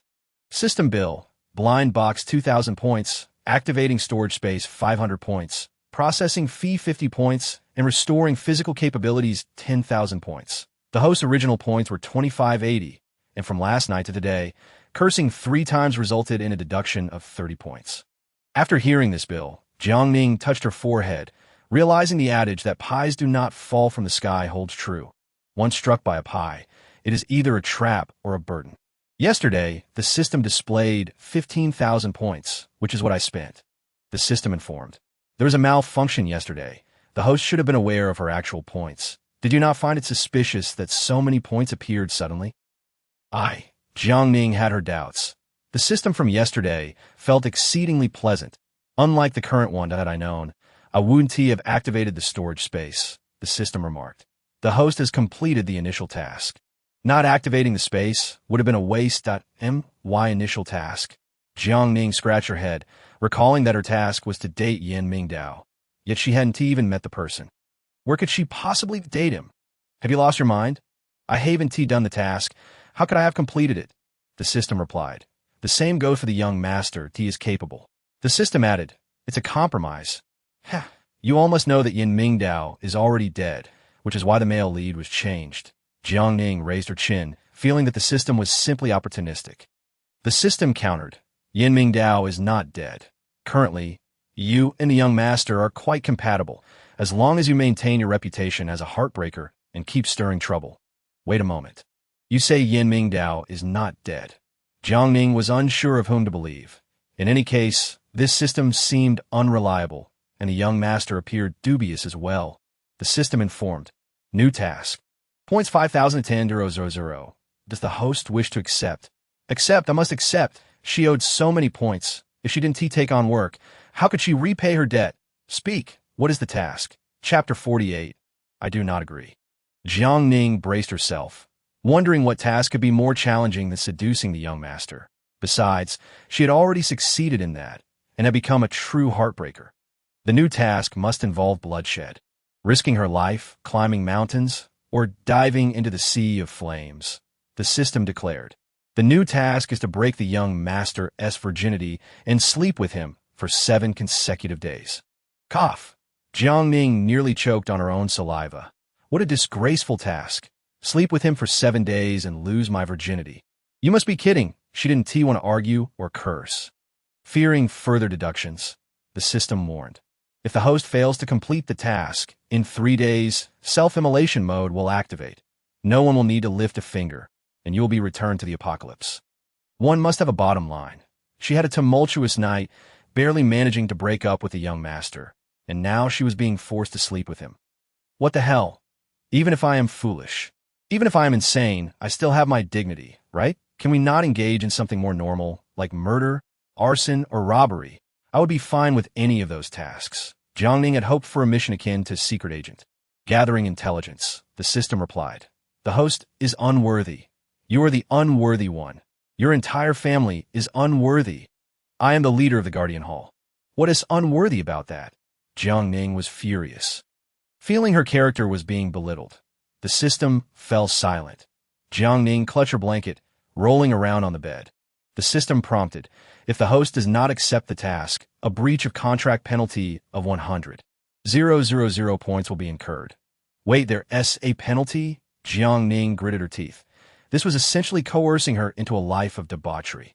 Fine, I'll accept. The system encouraged. Good luck, host. I wish you happiness.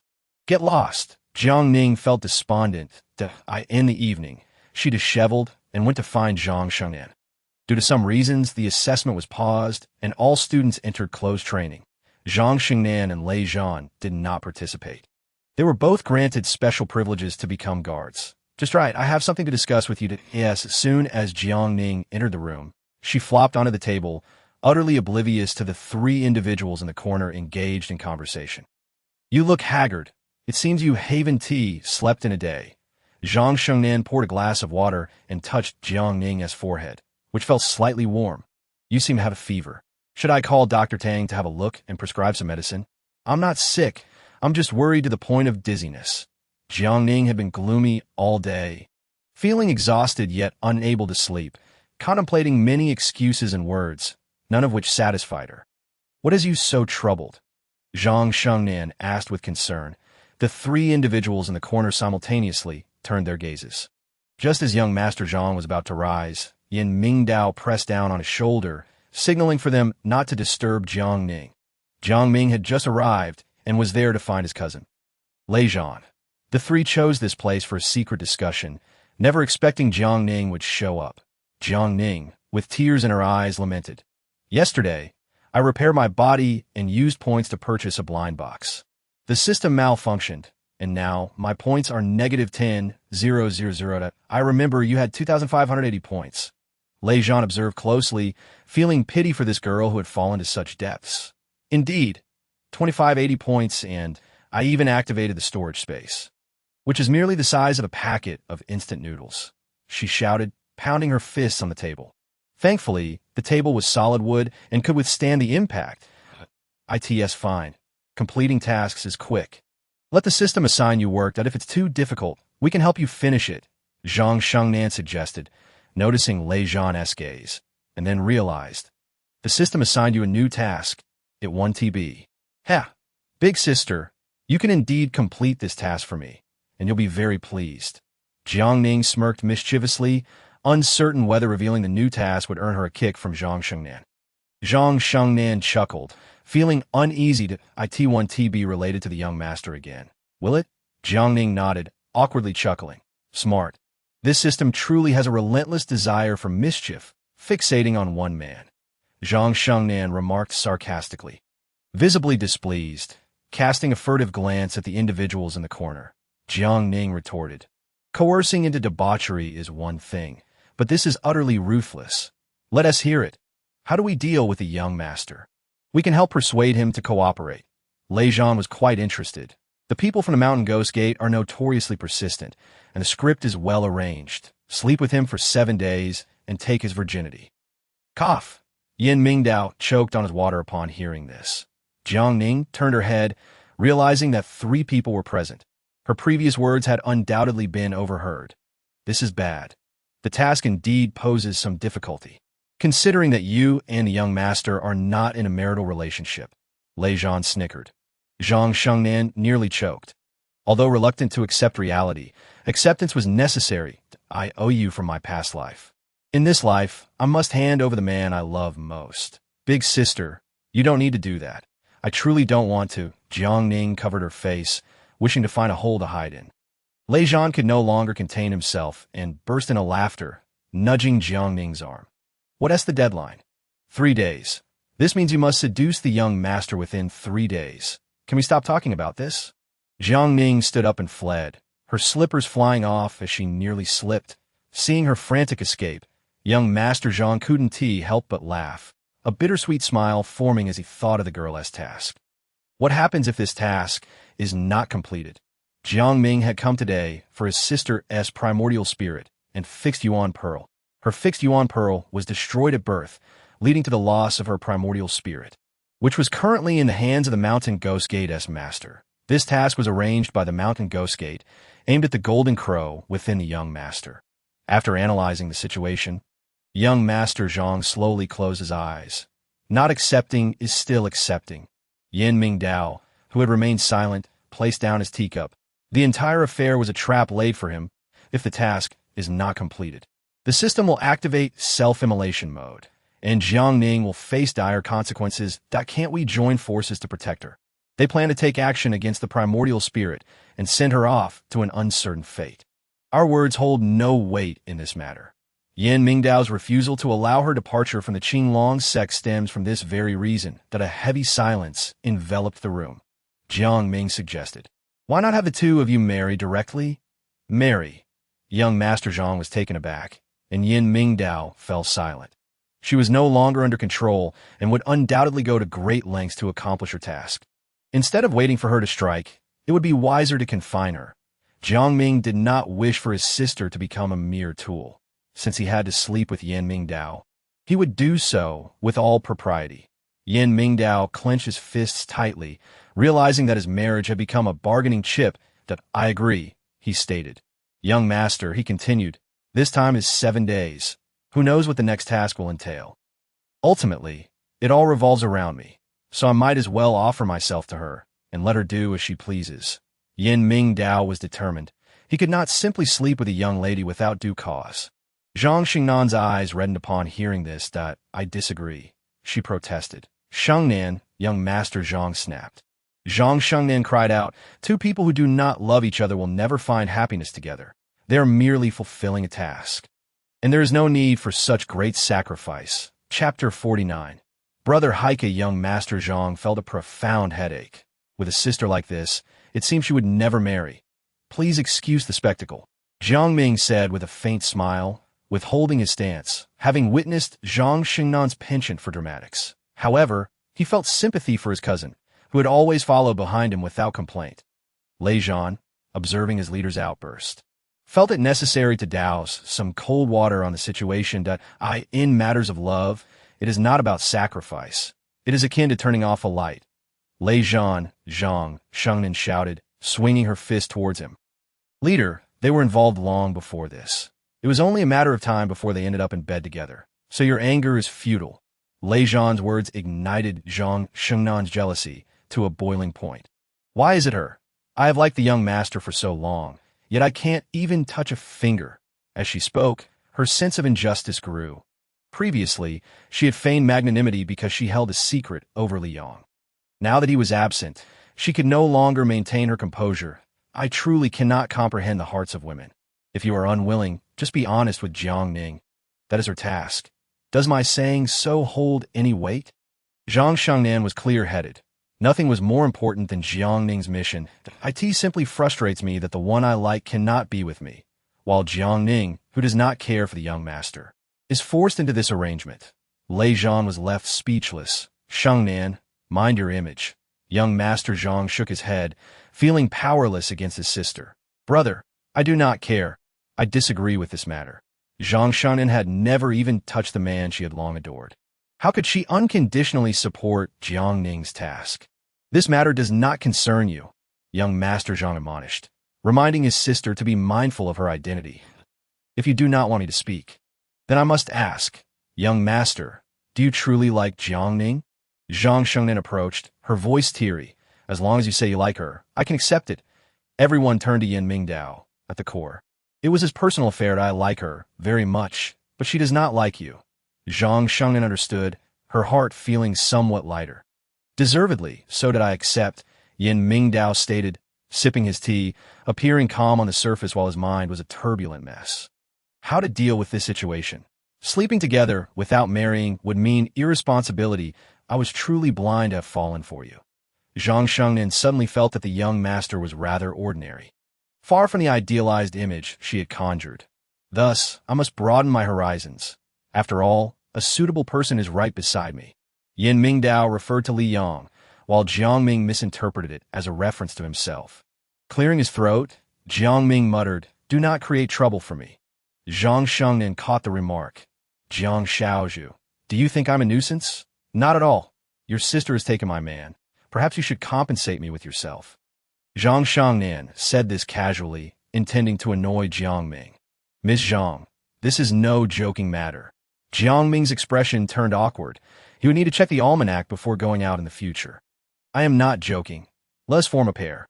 Before Zhang Shengnan could finish, she received a light smack on the head from her brother, as so eager to marry. Do you feel I have treated you poorly? Young Master Zhang had no intention of allowing his sister to become entangled with Jiang Ming, who was known to be a workaholic. Jiang Ming smiled faintly, remaining neutral, fully aware that Zhang Shengnan was merely jesting. Lei Zhan, overhearing, wore an expression of amusement. Leader, are you going to make me your third sister-in-law? Your third brother does not fancy me. Otherwise, I would have married him long ago. Zhang Shengnan was confident that Jiang Ming would not agree, which emboldened her to challenge him. After the day's events, she was no longer afraid of her brother's threats. Young Master Zhang's face turned pale with rage. Had there not been others present, he would have long since taught her a lesson. At 7 in the evening, in the living room of the back courtyard, everyone took their seats, and Zhang Shengnan finally pulled Jiang Ning in from outside. What is this about? Jiang Ning inquired repeatedly. But Zhang Shengnan remained tight-lipped. Upon entering, she saw everyone present, including her brother. Are we having a meeting? It is necessary to discuss your task, Lei Zhan whispered. Jiang Ning felt embarrassed. What I have is not a task. There's no need for a meeting. She felt like banging her head against a wall. Who holds meetings to discuss sleeping with a man? Zhang Shengnan huffed. Do you think the young master is an ordinary man? You cannot simply sleep with him. You must consult the almanac. I will not sleep with him anymore. Jiang Ning deeply regretted taking on this task. The penalty points were a hefty sum, but she could always complete additional missions. Zhang Shengnan whispered, do you believe that if you do not complete this task, the next one will be to bear the young master's child? That cannot be. Jiang Ning spoke defiantly, but deep down, she felt trepidation, suspecting that the system might very well arrange that outcome. Thus, it was better to sleep with him and deal with the task later. Zhang Shengnan felt she was losing her mind. After venting her frustrations in the afternoon, she now had to assist Jiang Ning in the evening. What a miserable fate! Helping a rival complete her task made Zhang Shengnan wish she could down a cup of poison. Jiang Ning felt the same way, especially now. Can we discuss this tomorrow? I'm quite exhausted tonight. Big sister, we need to finalize this task and prepare some paperwork. 2 days is hardly enough time. Zhang Shengnan firmly pulled her to the sofa, knowing that bringing Jiang Ning was already half the battle won. Brother, reward me. Young Master Zhang produced a black card, prepared to cover Zhang Xingnan's expenses to ensure her cooperation with Jiang Ning. How delightful! Big sister, you summon me just for a black card. Jiang Ning gritted her teeth, speaking slowly while maintaining a smile. Bring me along when you go shopping. Jiang Shengnan raised an eyebrow, taking the black card and leaving the rest to fate. Jiang Ning smiled awkwardly, glancing at her third brother. Has my family confirmed my identity? They have confirmed it. They just have yet to find your Dingyuan pearl. Grandfather advised you not to worry. He will arrange everything for you. Jiang Ming handed Jiang Ning a black card, mirroring his brother's generosity. Buy whatever you wish. No need to save money for your brother. Jiang Ning shook her head. Well, she adored money, for some reason. She did not want this black card. Indeed, Jiang Ning felt moved, and after receiving the black card, she glanced at Jiang Shengnan. The two women now held their respective black cards, their gazes locking, as if comparing fortunes. Why does it feel like you have just a bit more than me?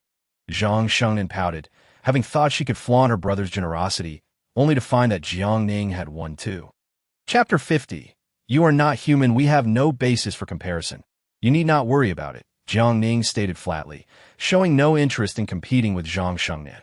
This remark only served to further irk Jiang Shengnan, who was already suppressing her emotions. How can we not compare? I have a brother, and you have one too. Why not have him fight to see who is stronger? Your brother is my brother too. Jiang Ning had never considered young Master Zhang as an outsider. To her, he was closer than anyone else present. Young Master Zhang chuckled softly. They're both good sisters. There is no basis for comparison. Not at all. We must compare, Jiang Shengnan insisted, refusing to back down. If we cannot compare our brothers, let us compare our martial skills. How about we have a match? Shengnan, do not try to dissuade me. Jiang Shengnan had long desired to spar, but due to orders from her superiors and the necessity of completing her task, she had to suppress her urges. Jiang Ning frowned slightly, having sensed something amiss with Jiang Shengnan, who was subtly undermining her. Very well. Let us begin. Go. Both of you sit down. What time is it, and you still wish to fight? Young Master Zhang shouted angrily. The two women, fearing his wrath, immediately assumed a facade of sisterly affection. We were merely joking, brother. Do not take it to heart. Jiang Shengnan promptly sat beside Jiang Ning, cheerfully speaking while secretly pinching Jiang Ning's waist. Jiang Ning endured the pain, maintaining her smile as she wrapped her arms around Jiang Shengnan's neck. The two sisters engaged in a subtle tussle. Yin Mingdao emerged from the study, holding a marriage agreement, first showing it to Jiang Ming before presenting a copy to young Master Zhang. Jiang Ning, please discuss your task. How many points will you receive this time? From 5,000 to 10,000. Upon hearing this figure, Yin Mingdao clenched his fists tightly, vowing that he would eventually take down this pitiful system. Negotiating for 100,000 points? This was the first time Jiang Ning had heard of negotiating task rewards. This was negotiable. She received affirmation and decided to give it a try. The system informed her a maximum of 10,000 points. 100,000 is impossible. 10,000, said the young master. The system replied. 1,000. 10,000. The system reiterated. 100,000 is non-negotiable. Otherwise, you may cancel the task. After a failed negotiation, Jiang Ning gazed at the young master in despair. No, the utmost is 10,000. Yin Mingdao sneered, having anticipated this outcome that a free ride is impossible. Here is a marriage agreement. Take a look, and if there are no issues, sign it. Wait, Jiang Ning raised her palm, feeling as though her heart might stop. What was happening? A marriage agreement? Wasn't it just a matter of sleeping for 7 days? How had it turned into a marriage discussion? The system informed her. Marriage grants you 100,000 points. What nonsense. I refuse to marry. Deep within her heart, Jiang Ning harbored a profound aversion to the concept of marriage. Young master, let us discuss whether we can merely sleep together without the marriage. Yin Mingdao took a deep breath. Wishing he could toss her out, I adhere to traditional values. Without marriage, there can be no intimacy. He chuckled. Jiang Ning rolled her fingers, wondering what era he thought he was in. It's the 50th century. Does he still believe it's the 1950s, where intimacy requires marriage? She was exasperated. Regardless of the century, my family traditions uphold this principle. Yin Mingdao handed the marriage agreement to Jiang Ning and turned to the two men beside her. You are Jiang Ning's brothers and her most trusted allies. After reviewing the agreement, do you have any objections? Jiang Ming examined the agreement and had to admit that Yin Mingdao had indeed considered Jiang Ning's interests. I have no objections. If Jiang Ning insists on completing the task, she should at least obtain a marriage certificate. Though he did not wish for Jiang Ning to marry him, he consented for the sake of the task. Zhang Gongzi suppressed his inner feelings and felt compelled to make the most prudent choice for the one he loved. That I disagree. Young master, I am an advocate for remaining unmarried, though. Yin Mingdao produced a pen, confident that she would sign. Ask your system if it agrees to your refusal of marriage. Jiang Ning felt utterly cornered, possessing no power to speak. The system prompted her. Sign a marriage agreement. And 100,000 points will be credited to your account, ensuring you can access higher levels. That I do not desire higher levels, nor do I wish to marry. Jiang Ning's aversion to marriage stemmed from her fear of the apocalypse. The system informed her. Then you cannot sleep with him, and how will you complete the task? Jiang Ning, in a fit of defiance, resigned herself to despair. Yin Mingdao, noticing her inner turmoil, approached her. Marrying me will be beneficial for you. What benefits? Jiang Ning's eyes glistened with unshed tears, unwilling for her marriage to become a transaction, unwilling to wed someone who did not love her, let alone someone who had malicious intent toward her. Young master, why not enlighten me on the advantages of marriage for you? Before Yin Mingdao could respond, Jiang Ning's words rendered him momentarily speechless. After marriage, you can openly treat me well, win my heart. Have me fall in love with you, and then you may kill me. She could not forget what Fengbo had said on the day she left the mountains. Yin Mingdao fell silent. You don't have to fall in love with him, Zhang Shengnian interjected, unable to bear the conversation any longer. How could this ever lead to a resolution? If you love him, why insist on me marrying him? I'm not willing either. This is solely for your dreadful task. Zhang Shengnian was agitated, as if Jiang Ning were the one eager for the situation. Jiang Ning scoffed coldly, realizing it was all for the task. May I ask why you all are so concerned about my task? It is merely a system task. If it comes to the worst, I can just breach the contract, as so many of you are anxious. As if it matters more than I do. Lei Zhan sighed, feeling the need to have serious conversation with Jiang Ning. Your task revolves entirely around the young master, clearly directed at him. What do you mean? Lei Zhan, silencing himself. Young master, I cannot stand by idly. Lei Zhan pointed to his white hair at the temples, stepping forward to face Jiang Ning. Oh, you see this? All of this is to save you. Clarify. Jiang Ning's heart raced, sensing she had forgotten something significant. Lei Zhan continued. The ring you were was given to you by Sidu Jing. She froze. That if I am not mistaken, you see Sidu Jing every time you faint. Just as Lei Zhan finished speaking, the spirit ring on Jiang Ning's hand flickered. A purple light surged toward Lei Zhan. No. Jiang Ning could not control the ring, and as she watched it rush to attack Lei Zhan, her heart felt like it was being sliced. Fragmented memories began to surface, and she finally recalled what had transpired the night before. It had been merely one night, yet it felt like an eternity had passed. Young master, you are not human. Jiang Ning remembered the man who had kissed her, a golden crow within him, his eyes blue and possessing a pair of zombie-like fangs. Chapter 51. The Marriage Agreement. Jiang Ning. We understand your disdain for the young master, but you cannot resort to such direct personal attacks. Li Yang could no longer listen, dismayed by her lack of gratitude and her blatant slander. The others in the back courtyard also held grievances against Jiang Ning. Ever since her arrival, the young master had behaved unusually. Truly, I saw a great bird within the young master. His eyes emitted a blue light.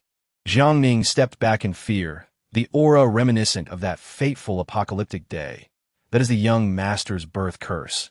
You are the only one capable of breaking it. Jiang Ning stood up, shielding his sister, perceiving her fear and unease. Upon hearing his brother's explanation, Jiang Ning tilted her head, clutching Jiang Ming's arm and peeking out that, I know he seeks my life. He wouldn't dare. Jiang Ning was adamant that Yin Mingdao had no such intentions. If he did, he would have acted long ago instead of waiting for the Jiang family to discover her. Jiang Ning pouted, gazing at her brother. Are you really my brother? It feels more like he is the elder brother. Isn't all for you? Jiang Ning pulled her from behind, urging her to face Yin Mingdao courageously. As long as these two were bound together, Jiang Ning's safety would be ensured. Trust me, marry him. You will not suffer. With a man like him, I feel a loss even if it were just a matter of sleeping together, let alone marrying him. Jiang Ning's expression was full of disdain. Inexplicably feeling that marriage was utterly absurd, Yin Mingdao clenched his fists. Had it not been for weighing the pros and cons, he would never have endured such indignation. No marriage, no intimacy. You are taking advantage of my predicament. Jiang Ning shouted, her fury seemingly insufficient as she noticed the gazes of others, perceiving them as viewing her as unreasonable. Marriage is not a trivial matter. I will set the terms of the agreement. Fine. Yin Mingdao, weary of saying more, knew not how long they could endure together. Yet he understood that it would not be for long. Jiang Ning racked her brain, concocting a series of unreasonable clauses, even stipulating the timing of their intimate encounters. After reviewing them, Yin Mingdao said nothing and simply signed. You are ruthless. After signing the agreement, Jiang Ning began discussing the matter of 100,000 points with the system. The system prompted, points will be credited 7 days after marriage. Meanwhile, Sidu Jing, busy programming, was driven mad with jealousy. Through this activation of Jiang Ning's memory system, she discovered that someone had intruded into the spatial system that day. Lejean. Sidu Jing had previously been unaware of this individual. Upon opening the data system and seeing Lejean's profile, her eyes widened in astonishment. The bloodline of the Zhuke sect. No wonder he could enter Jiang Ning's consciousness space. Situ Jing chose not to inform the old man that she had regained her memory, continuing to feign ignorance while secretly restoring her energy system. As long as Jiang Ning slept with Yin Mingdao, she could extract the genetic system of the Golden Crow from it. She was plotting a conspiracy. Simultaneously, the elders of the Qinglong sect convened, discussing the significance of the young master's marriage. The old master dismissed all concerns. As long as his grandson was willing to marry, there was a chance for a great-grandson, and nothing was more crucial than the continuation of lineage. The old master of the Zhuke sect received the news and secretly rushed to the Qinglong sect. With a mere glance exchanged between the two old men, they reached a silent understanding. Upon meeting his granddaughter, the old master of the Jiang family shed tears of compassion, reminding Jiang Ning to take good care of herself as he departed. So much had transpired within 2 months of her rebirth. It all felt like a dream. Jiang Ning sat alone in the new house, the bed linens of vibrant red, and the room adorned with festive decorations. Even her pajamas for the night matched those of the young master. In just 2 days since signing the agreement, things had escalated to this extent. Time in the apocalypse flowed like water. Indeed, as they said, bang, the bedroom door swung shut, and upon hearing familiar footsteps, Jiang Ning's heart raced. Having a sharp tongue did not equate to possessing sufficient courage. Young master, you may shower first. You may change how you address me. Yin Mingdao was not fond of being referred to as young master at every turn. In the marriage agreement, he used the name Yin Wei. Jiang Ning cleared her throat, finding no harm in complying with the request to change her address. Mr. Yin, call me husband. You have yet to earn that privilege. Jiang Ning, we have become a legitimate couple. I implore you to be mindful of your demeanor towards me. Yin Mingdao, feeling a surge of frustration, lamented that even in matrimony, he was met with disdain. Their union was merely a transaction, devoid of any emotional foundation, a notion firmly held by Jiang Ning. With a sigh, Yin Mingdao donned his sleepwear and proceeded to the bathroom. Upon hearing the sound of running water, Jiang Ning pressed her hand to her racing heart, pondering her next course of action. Was it truly necessary to engage in such acts?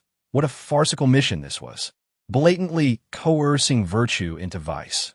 When Yin Mingdao emerged from the bathroom, he found the room empty, only to discover Jiang Ning already lying down, her impatience palpable.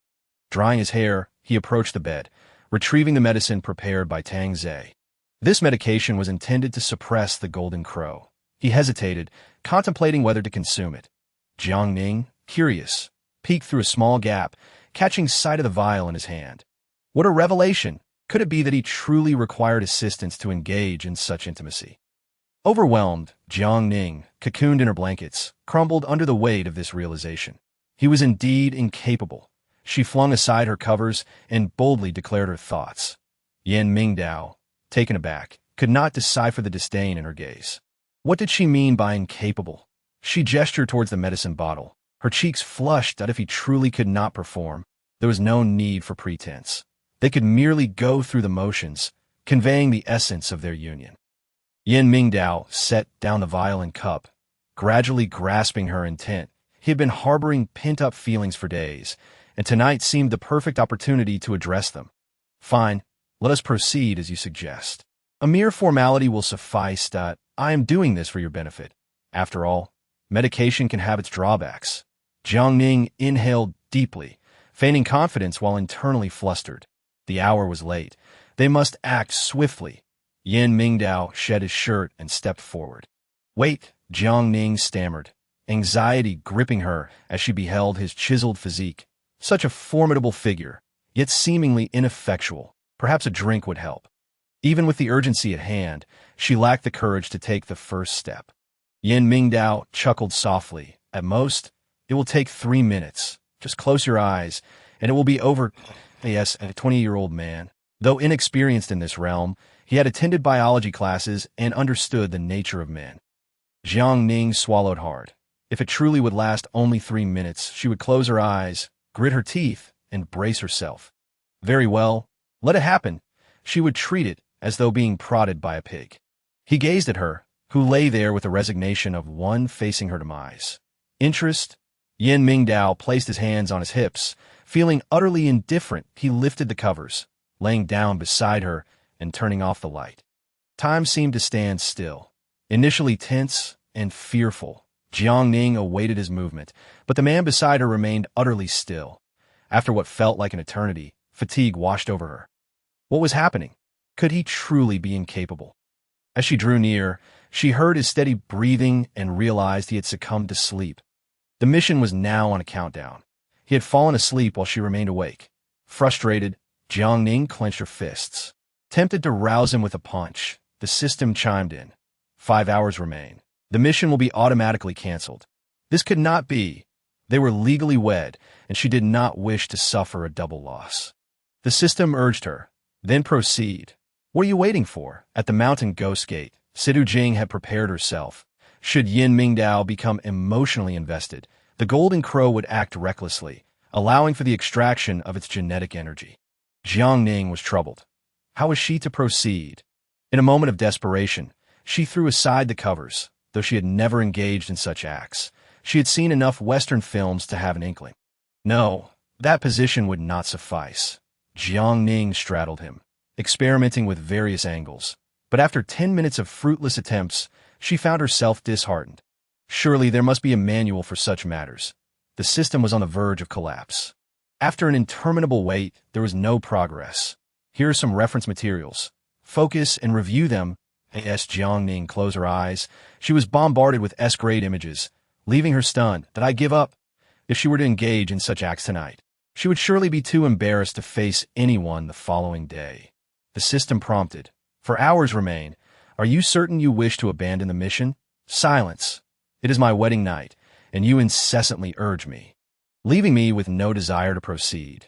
Jiang Ning snapped, her agitation palpable. It was late, and Sedu had been glued to her computer, unwilling to concede defeat after such a long wait, for reasons unknown. Weariness began to creep in. The man beside her opened his eyes, having only been in a light slumber, fully aware of her every move.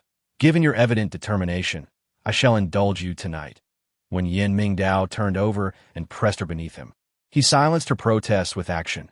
Breath constricted, hands pinned above her head, she felt an agonizing, tearing sensation. As Jiang Ning sought to cry out and resist, a different sensation coursed through her body. The S-grade images she had perused paled in comparison to the 3-hour union that followed, during which she fully understood the formidable prowess of the man before her. Dawn broke. Jiang Ning lay weakly at the edge of the bed. Her hair disheveled, tears trailing down her cheeks. I apologize. I did not gauge the intensity of our first encounter. Yin Mingdao reflected, regretting his forceful approach that left her with such an impression. Jiang Ning sobbed, still processing the enormity of the situation. This was hardly the 3-minute affair he had promised. Did you take something? Yes, he conceded, acknowledging that he had resorted to medication to suppress the golden crow. No wonder he had been so vigorous, like a wild beast. Before Jiang Ning could finish her thought, she found herself pulled back into the center of the bed, realizing her earlier comments had been ill-timed. "Wife, I will ensure your satisfaction in the days to come." Yan Mingdao held Jiang Ning tightly, having discovered a method to address the thorny issues plaguing her. It was not that he could not rise from the bed. Rather, the following day, Jiang Ning remained in a state of exhaustion. Even as Yan Mingdao personally fed her lunch and dinner, she was utterly spent, devoid of the energy to manage the system. Meanwhile, the system itself was in a state of turmoil. "What is happening?" Jing noted that the mission had been completed. She had received 100,000 points, yet she could neither control the system nor issue commands. The spiritual ring system was real, remaining dormant until a matter arose. Although the Yin ring system was feeble, it had acquired a pure yang energy and activated its antivirus mode upon detecting an attempted theft. Jing, the intruder, was swiftly countered, receiving a warning from her system. "Do not attempt to harm Jiang Ning. Retribution will follow." Retribution? Jing was unfazed. 5 years prior, she had acquired both rings but had always struggled to find a suitable male lead to accept the yang ring. She had sought contact with Yan Mingdao, attempting to make him the master of the yang ring, only to be thwarted by the mountain ghost gate. They pressured her to abandon her dual cultivation with Yan Mingdao, as he could never become the master of any spiritual ring. Abandoning Yan Mingdao would mean losing the spiritual ring entirely, for the master recognized by the Yin ring must be a woman of Yan Mingdao. This realization sent Jing into a prolonged spiral of despair. The disparity in time and space was a capability possessed by the mountain ghost gate. The Yin ring had recognized its master, compelling the yang ring to acknowledge Jing, allowing her to ensure Jiang Ning's survival. The spiritual ring could neither prevent Jing's actions nor reveal the truth to Jiang Ning, but it could expose everything through others. Do not forget, it has traversed a millennium, serving countless hosts. The system chimed. 100,000 points have been credited. It is advisable for the host to expand their storage space immediately in unrestricted version. Precisely 100,000 points. Wait, an unrestricted version. How much can I store? Jiang Ning needed clarity to avoid overspending. The system responded. Unlimited. As long as you can afford it, the space can accommodate it. Could she perhaps receive a discount on the 100,000 points? The system replied. No discounts. The host must decide. I also wish to unlock the medical system. How many points will that require? Jiang Ning mused, contemplating her health. The system informed her. Currently, the medical system cannot be unlocked. The host must reach level 10. There are levels. Please do not tell me I am at the lowest tier. Jiang Ning had not realized such a hierarchy existed. In her excitement, her legs ached, and upon turning, she caught sight of the man's muscular chest. Her head felt hot. Her throat parched. Could you please put on a shirt before nightfall?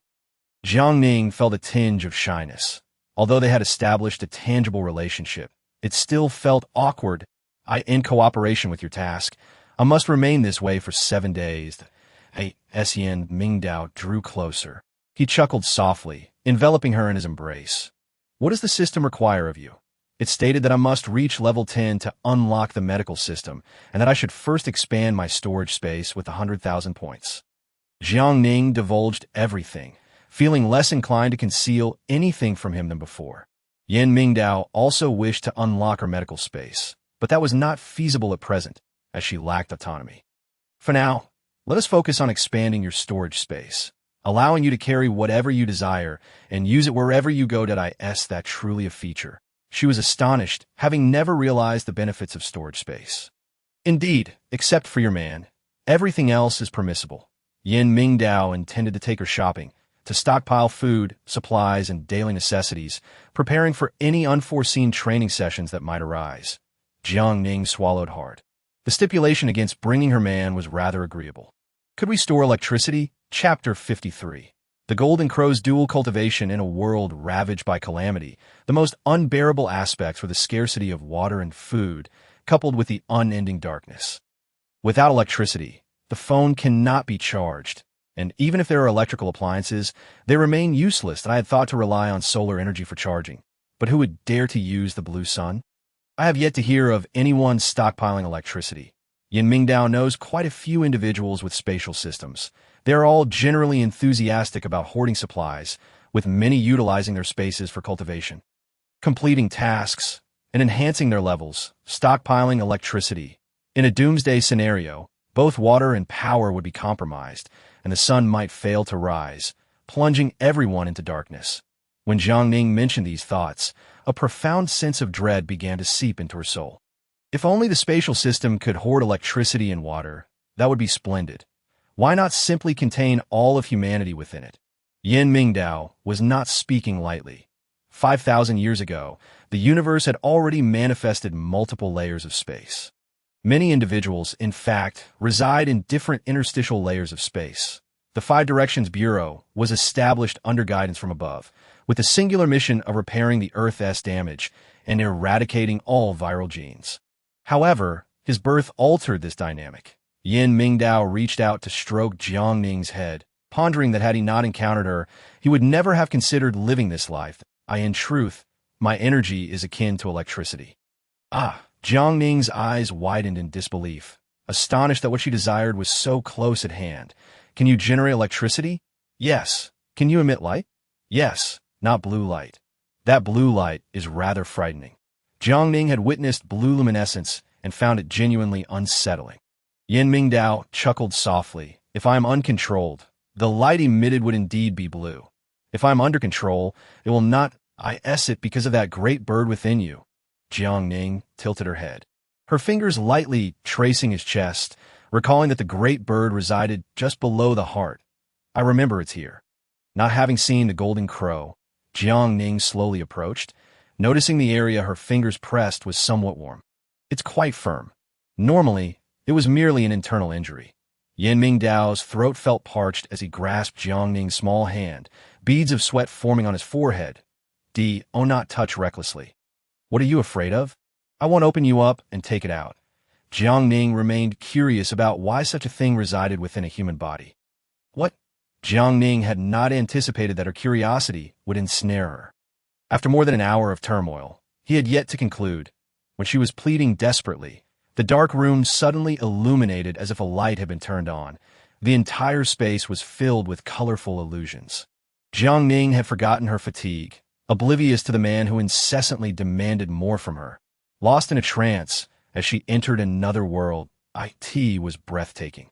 She felt as though she lay among the clouds, surrounded by a spectrum of colors. Just as she was still dreaming, the system unexpectedly activated. Congratulations, host. The system has upgraded to level 2. While she reveled in the pleasures of intimacy, the mechanical voice abruptly intruded. An upgrade is a joyous event, yet it should be timely. Instantly jolted awake, she realized she was engaged in rather embarrassing actions. You certainly know how to pick your moments. She grumbled a few words, her enthusiasm waning. Yin Mingdao, sensing her distraction, quickened his pace, knowing such matters demanded full attention that I wasn't distracted. The system simply announced its presence. Jiang Ning was puzzled, thinking it was a dual cultivation moment. Otherwise, how could she feel as though she were being charged? Yin Mingdao said nothing, lifted her chin gently, and rose to head to the bathroom. Upon entering, he switched on the light, revealing the golden crow within him, eager to emerge. Tonight, it was not he who would merge with Jiang Ning, but the golden crow. You best behave and refrain from attempting to harm her. He was not averse to the golden crow, as it was indeed his primordial spirit. The radiance of the golden crow gradually dimmed, and Yin Mingdao glanced at his arm, where a dark line had appeared. This dark line signified the onset of the virus within him. Should the line connect with the golden crow, he would irrevocably lose this body, forever transforming into the golden crow. Contemplating this, Yin Mingdao felt a wave of despair wash over him. After leaving the bathroom, he donned a bathrobe and made his way to the study. Hearing a sound, Jiang Ning lifted her head slightly, feeling a twinge of disappointment. Men are always like this. Once the deed is done, their demeanor shifts. In contrast, tonight felt completely different from the previous night. This moment. Within the secret chamber of the mountain ghost gate, the formation suppressing Jiang Ning's primordial spirit began to waver. Her primordial spirit resembled a phoenix, its wings broken and its feet shackled by iron chains. The phoenix let out a sorrowful cry, tears welling in its eyes. Jiang Ning suddenly felt a pang in her chest, overwhelmed with a sense of injustice, and tears began to flow. System. Why do I feel as if I am trapped? System detection. Why do you feel this way? I don't know. The system side. Reflect on when you began to feel unstable. In truth, the system was aware of Jiang Ning's issue, bound by the cursed regulations that forbade it from speaking. For a brief moment, the spatial system contemplated shutting down the server to inquire of the higher cosmic powers why so many rules were imposed. Jiang Ning lay on the bed, pondering for a long time, identifying a clear point. It was after meeting Seduce Jing 3 years ago. I want to see Seduce Jing. Where is she? The system was taken aback, noting that the host had finally used her brain. Recognizing Seduce Jing as a black lotus. Why do you wish to see her? To thank her for introducing me to you. Otherwise, how would I marry such a handsome and charming young master? Jiang Ning lavished praise, convincing herself that it was indeed a most fortunate circumstance. The system remained silent for a while, knowing Jiang Ning lacked such grand aspirations that, to be honest, do you truly wish to thank her? System notification. You can contact Seduce Jing through the spirit ring. It can be done this way. Jiang Ning quickly turned on the bedside lamp, noting a halo appearing around the spirit ring on her hand. Before she could fully comprehend, she was abruptly pulled inside. You, Seduce Jing, seated at her computer, had not yet registered the sudden appearance of an unclothed individual beside her. Upon seeing Jiang Ning, she hastily rose. You should at least wear something that in my haste. I forgot. Jiang Ning's face flushed with embarrassment. Were this a public space, her dignity would be utterly compromised, necessitating a complete makeover. Seduce Jing rummaged for clothing. She suddenly realized how Jiang Ning had arrived. Could it be that the system had upgraded? Your system has upgraded? Yes. Jiang Ning donned the clothes she had taken, unaware that a system upgrade required the host's cultivation level. Chapter 54. Meeting the best friend. What level? Seduce Jing, diligent in her daily efforts, had hoped to upgrade her system quickly, only to find herself still at level 1 after much endeavor. Level 2. How did you manage that? Seduce Jing's face was a picture of curiosity. She had not observed Jiang Ning doing anything remarkable. Yet these past few days, Jiang Ning had been entangled with a man, which should have resulted in greater consumption. I don't know. It just suddenly notified me of the upgrade. Jiang Ning genuinely had no idea how she had leveled up, but upon seeing Seduce Jing's envious expression, she realized that this system upgrade seemed quite significant. Jing, is there something wrong with this ring? She had come to Seduce Jing to clarify some matters. Seduce Jing snorted derisively, approaching the computer desk to tap a series of data codes. Her mood inexplicably sour. What could possibly be wrong? Your very survival in this world depends on IT. That's so. Jiang Ning questioned, and as she did, Seduce Jing's frustration boiled over. She slammed her palm on the desk and stood up in anger. What do you mean? It's the middle of the night, and you come here to flaunt your upgrade, to show off how impressive you are, or perhaps to brag about marrying Yan Mingdao. Seduce Jing, consumed by jealousy, could not help but reveal the identity of the young master. Jiang Ning was taken aback that I did marry, but not Yan Mingdao. Fool. Seduce Jing rolled her eyes, pulling a photograph of Yan Mingdao from her drawer. This man is my ex-boyfriend. Upon seeing the photo of the young master, Jiang Ning's mind went blank, as if it were about to explode. He is the young master of the Qinglong sect, named Yanwei. You really believe that? I bet he's been deceiving you all along. Seduce Jing was visibly displeased, envious of the dual rings that recognized lineage. She was the true master and questioned why Jiang Ning could claim everything. You wretched man, if you dare deceive me, just wait and see how I deal with you. This time, she chose silence, carefully biding her time to investigate. The system informed her. The host need not heed Seduce Jing's words. She is envious of you. I'm not blind. Jiang Ning suddenly opened her eyes, realizing that the spatial system could not possibly be unaware of the young master's identity. Tell me, is the young master Yan Mingdao? The system informed her. The host's mission is to torment the scoundrel Yan Mingdao. Otherwise, how could your initial task ever be completed? In other words, from the very beginning, you were aware that he was Yan Mingdao. The system confirmed. The path provided is infallible. The host has performed admirably. Everyone is watching me make a fool of myself, aren't they? Jiang Ning confirmed once more that she had become a victim of her own folly, repeatedly declaring her intent to pursue the scoundrel in front of everyone. The system suggested, the host must clarify whether you desire love or bread. What era is this? Of course, I want bread. Fortunately, she had completed her task and acquired the hoarding space she desired. The system notified her. Then continue to feign innocence and extract as much as you can from Yan Mingdao. He is not only handsome and wealthy, but also an infinite power source. Electricity cannot be stockpiled. This is precisely the matter that Jiang Ning is concerned about, if it could be stored. She must secure some power for herself to facilitate charging her phone in the future. System detection in progress. Currently, there is no electricity storage system available, but an application for research and development can be submitted. Hurry and submit the application. It is imperative that this is developed, and once it is available, I shall assert my authority. Jiang Ning carefully considered that the doomsday space system would surely have an abundance of supplies. Perhaps everyone would carry one. Once resources are plentiful, the only deficiency that remains is energy. The system prompts. The host has an unopened cultivation package. Would you like to open it? What is a cultivation package? The system informs. It is presumably a gift for upgrading, which can enhance one's cultivation. However, the process, open it. Before the system could finish its explanation, Jiang Ning had already opened the cultivation package. Suddenly, she felt a sharp pain pierce her chest, and her breathing became labored. A searing agony spreading throughout her body. One wave of pain subsided, only to be followed by another, after a jolt akin to a lightning strike. The pain coursed from her waist throughout her entire being, leaving her unable to control her body, as if it were being torn apart. After what felt like an eternity, it finally ceased. Jiang Ning's eyelids fluttered slightly. She dared not move her fingers, as the sensation of pain still lingered. What a ridiculous cultivation package. It feels more like a bomb. The system informs. To enhance cultivation, one must endure heavenly thunder and earthly fire. Why didn't you say so earlier? Jiang Ning lamented her decision to disrupt her sleep in the dead of night for the sake of cultivation. The system replies, I had not finished speaking when you clicked open.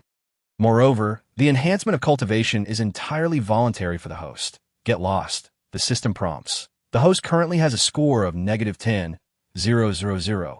Please be mindful of your attitude. This time, your score will not be deducted. Wait, why do I have negative points? You opened a stockpile worth 100,000. Hence, you have negative points. Assign a task. I want to earn points. Jiang Ning realized that the young master had indeed sacrificed himself for the sake of points. From now on, she would accept any task. The system began searching for a level 2 task. There is an excellent task, perfectly suited for you. Speak, giving birth. Nonsense, there are only 10 months until the apocalypse. What a ridiculous suggestion. Change the task. Jiang Ning had never even considered having a child, especially in such dire times. The system informs. The space can accommodate raising a child. You need only give birth. No. The system, feeling helpless, continued searching for tasks. Acting as a matchmaker, successfully pairing a couple grants 1,000 points. This could serve as a secondary task. I'll try my utmost, but I prefer a task with more points. Something that can be completed in one go. Jiang Ning had no desire to earn points incrementally. Besides, matchmaking required both single men and women, and the Qinglong sect lacked no bachelors. But where would she find women? The system informs. Create trouble for Yan Mingdao. As long as he loses his temper, you will earn 1,000 points. This is easy. I can consider a side job. Jiang Ning felt that this was a task she could accomplish effortlessly, without any perceived difficulty. The system noted that the host was becoming somewhat arrogant, seeking to make both tasks secondary pursuits. Physical challenges offer 5,000 points. All right, I'll take that. Though Jiang Ning's body felt weak. The pain had left her invigorated. The system informs. In 7 days, you will go to the Guardian Hall for physical training, as long as you meet the requirements of the Deputy Hall Master. The task will be considered complete. No problem. Jiang Ning finally breathed a sigh of relief. The tasks were becoming more reasonable, indicating that the system's upgrade had its benefits. May I inquire as to the system level of seduce? Level 1. No wonder she seemed so astonished. Is upgrading difficult? Jiang Ning finally realized how she herself was able to upgrade. The system informs. The hostess' own cultivation is necessary. Your ability to upgrade relies entirely on the energy supplied by your man. Chapter 55. Counterattack against hackers. Well, not necessarily. The system, having completed the task suggestions, detected a virus attack. Host. Do you know how to use a computer? Fairly well. Jiang Ning was not particularly interested in computers, after all. She had won awards, but had never encountered a worthy opponent. The system informs. A virus has infiltrated. The host can program the computer to block IT. That IT can be done. Jiang Ning had barely spoken when an old computer appeared before her. Can it even run? Let us give it a try. The system had never encountered such a scenario. The previous host had not required such tools. The former host had not faced such troubles. Jiang Ning attempted to power on the computer to see if it still functioned. What about your previous host? Did she ever complain about the system being problematic? She was a woman of strong justice, with a cold demeanor, who had never loved anyone in her lifetime. Upon hearing this, Jiang Ning's hand trembled slightly. Why did that sentiment feel so familiar? Never having loved anyone. Did that mean she had no tasks to complete? Her task was to kill. The system felt somewhat suppressed, still burdened by the sorrow left by that previous host after 3 centuries. Jiang Ning also felt weighed down. Such a life felt like being a walking corpse. So, my task is relatively benign in comparison. Compared to killing, she found the idea of tormenting scumbags to be a gentler approach. The system informs. If the host perceives it as good, then it is indeed good. However, this particular task line is something I have never encountered before. I have read many space novels, but have never seen a route like yours. Jiang Ning shook her head repeatedly, unwittingly feeling much more at peace than before. The system sensed the host's progress, likely related to her cultivation enhancement. Host, would you like to pursue the path of cultivation? Don't trick me. I have no interest in that kind of immortal cultivation. Jiang Ning had witnessed many cultivators go mad in their pursuits, with some even turning to demonic paths. Alas, this route is not viable.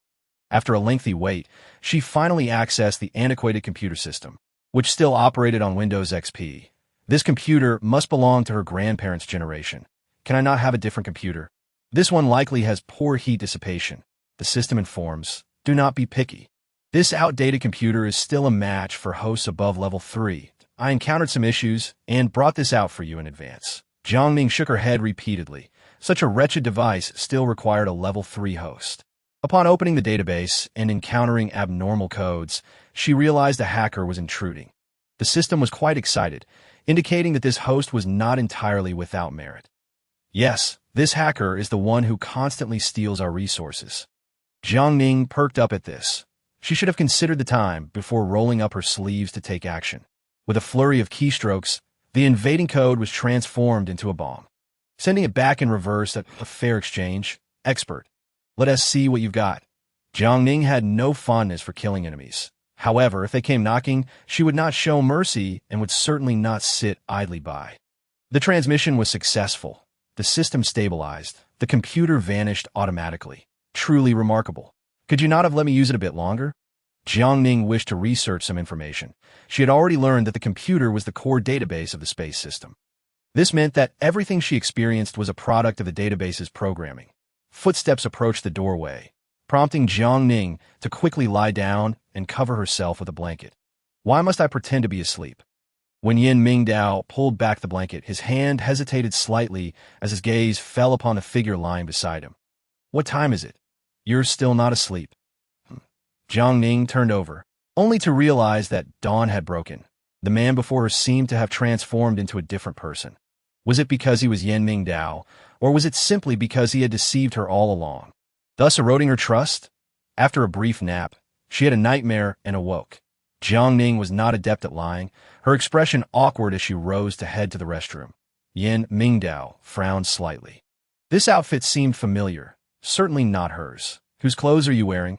Time seemed to freeze as Jiang Ning stood barefoot at the edge of the bed, meeting Yin Mingdao's scrutinizing gaze, suddenly comprehending why the system had instructed her to feign sleep. They are mine. Not likely. Yin Mingdao took his phone, snapped a photo, and opened his own developed software to directly search for the owner of the clothes, Sidu Jing. Have you met Sidu Jing? She froze, glancing around in confusion. Did this room have surveillance cameras? How else could he know she had met Sidu Jing? Yes. I dreamed of her. She said she was having a hard time below and urged me to find the scumbag Yin Mingdao to take revenge for her. Yin Mingdao's expression darkened. In order to find the spiritual ring, He had indeed interacted with Sidu Jing, sharing a few conversations and meals. Next time you dream of her, convey this message for me. Yin Mingdao has never loved her. How do you know that Yin Mingdao never loved Sidu Jing? Jiang Ning challenged, raising her chin defiantly, eager to see how Yin Mingdao would weave his narrative. Yin Mingdao gritted his teeth, unwilling to explain. Pointing at the clothes she wore. Change out those clothes and discard them. They do not suit you, did I ask you? Did Yin Mingdao ever love Sidu Jing? Jiang Ning pressed on. No, you are not him. How would you know? Because I know full well that he would never fall in love with anyone. Yin Mingdao was already annoyed by the questioning and did not ponder why Jiang Ning was so insistent. With a cold snort, Jiang Ning headed straight to the bathroom. After a soak in the hot water, she felt considerably better. 2 days had passed, leaving 5 more days of this luxurious lifestyle. Headache. When would this life finally come to an end? Jiang Ning gazed at her reflection in the mirror, feeling a profound disdain for the version of herself that relied on a man for her existence. In a moment of desperation, she had spoken the truth aloud. He would never love anyone. What was she waiting for? As she turned on the faucet and washed her face, tears mingled with the water, cascading down her cheeks. The man who could never love. She vowed not to shed a single tear for him. During the day, she caught up on sleep, and now she was able to rise from her bed, finding the backyard deserted. Where had everyone gone? Standing in the garden on the first floor, she looked up and engaged in conversation with Yin Mingdao, who was on the balcony above, training. Yin Mingdao leaned slightly, resting his hands on the railing, watching Jiang Ning stroll through the garden. The tranquility of this moment was unprecedented. Afternoon tea. I prepared your favorite mung bean cake. Yin Mingdao nodded, retrieving his phone to announce in the group chat that the wife cakes would soon be delivered. As the two enjoyed their afternoon tea, no one interrupted them. They sat in serene silence. The surveillance footage capturing their peacefulness.It was confirmed. They were on their honeymoon, not merely enjoying a mundane life together. Zhang Shengnan observed closely, but detected no signs of postmarital bliss. Chapter 56. The first night of the month, why don't we create a bit of romance for them? I think that's a good idea. Otherwise, they might end up divorcing after the passion fades. There even any passion. A collective sigh filled the night fell. The living room was adorned with colorful lights. The space was filled with pink balloons, and the table was set for a couple's dinner.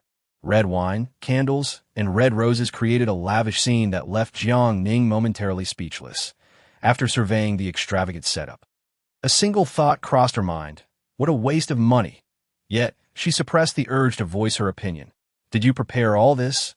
No, Yin Mingdao replied candidly, oblivious to the intentions of their friends. Perhaps someone is celebrating a birthday. Are you sure this is for a birthday celebration? Jiang Ning laughed awkwardly, thinking it peculiar to prepare red roses for such an occasion. Yin Mingdao pulled out his phone and sent a message in the group chat. The backyard group fell silent.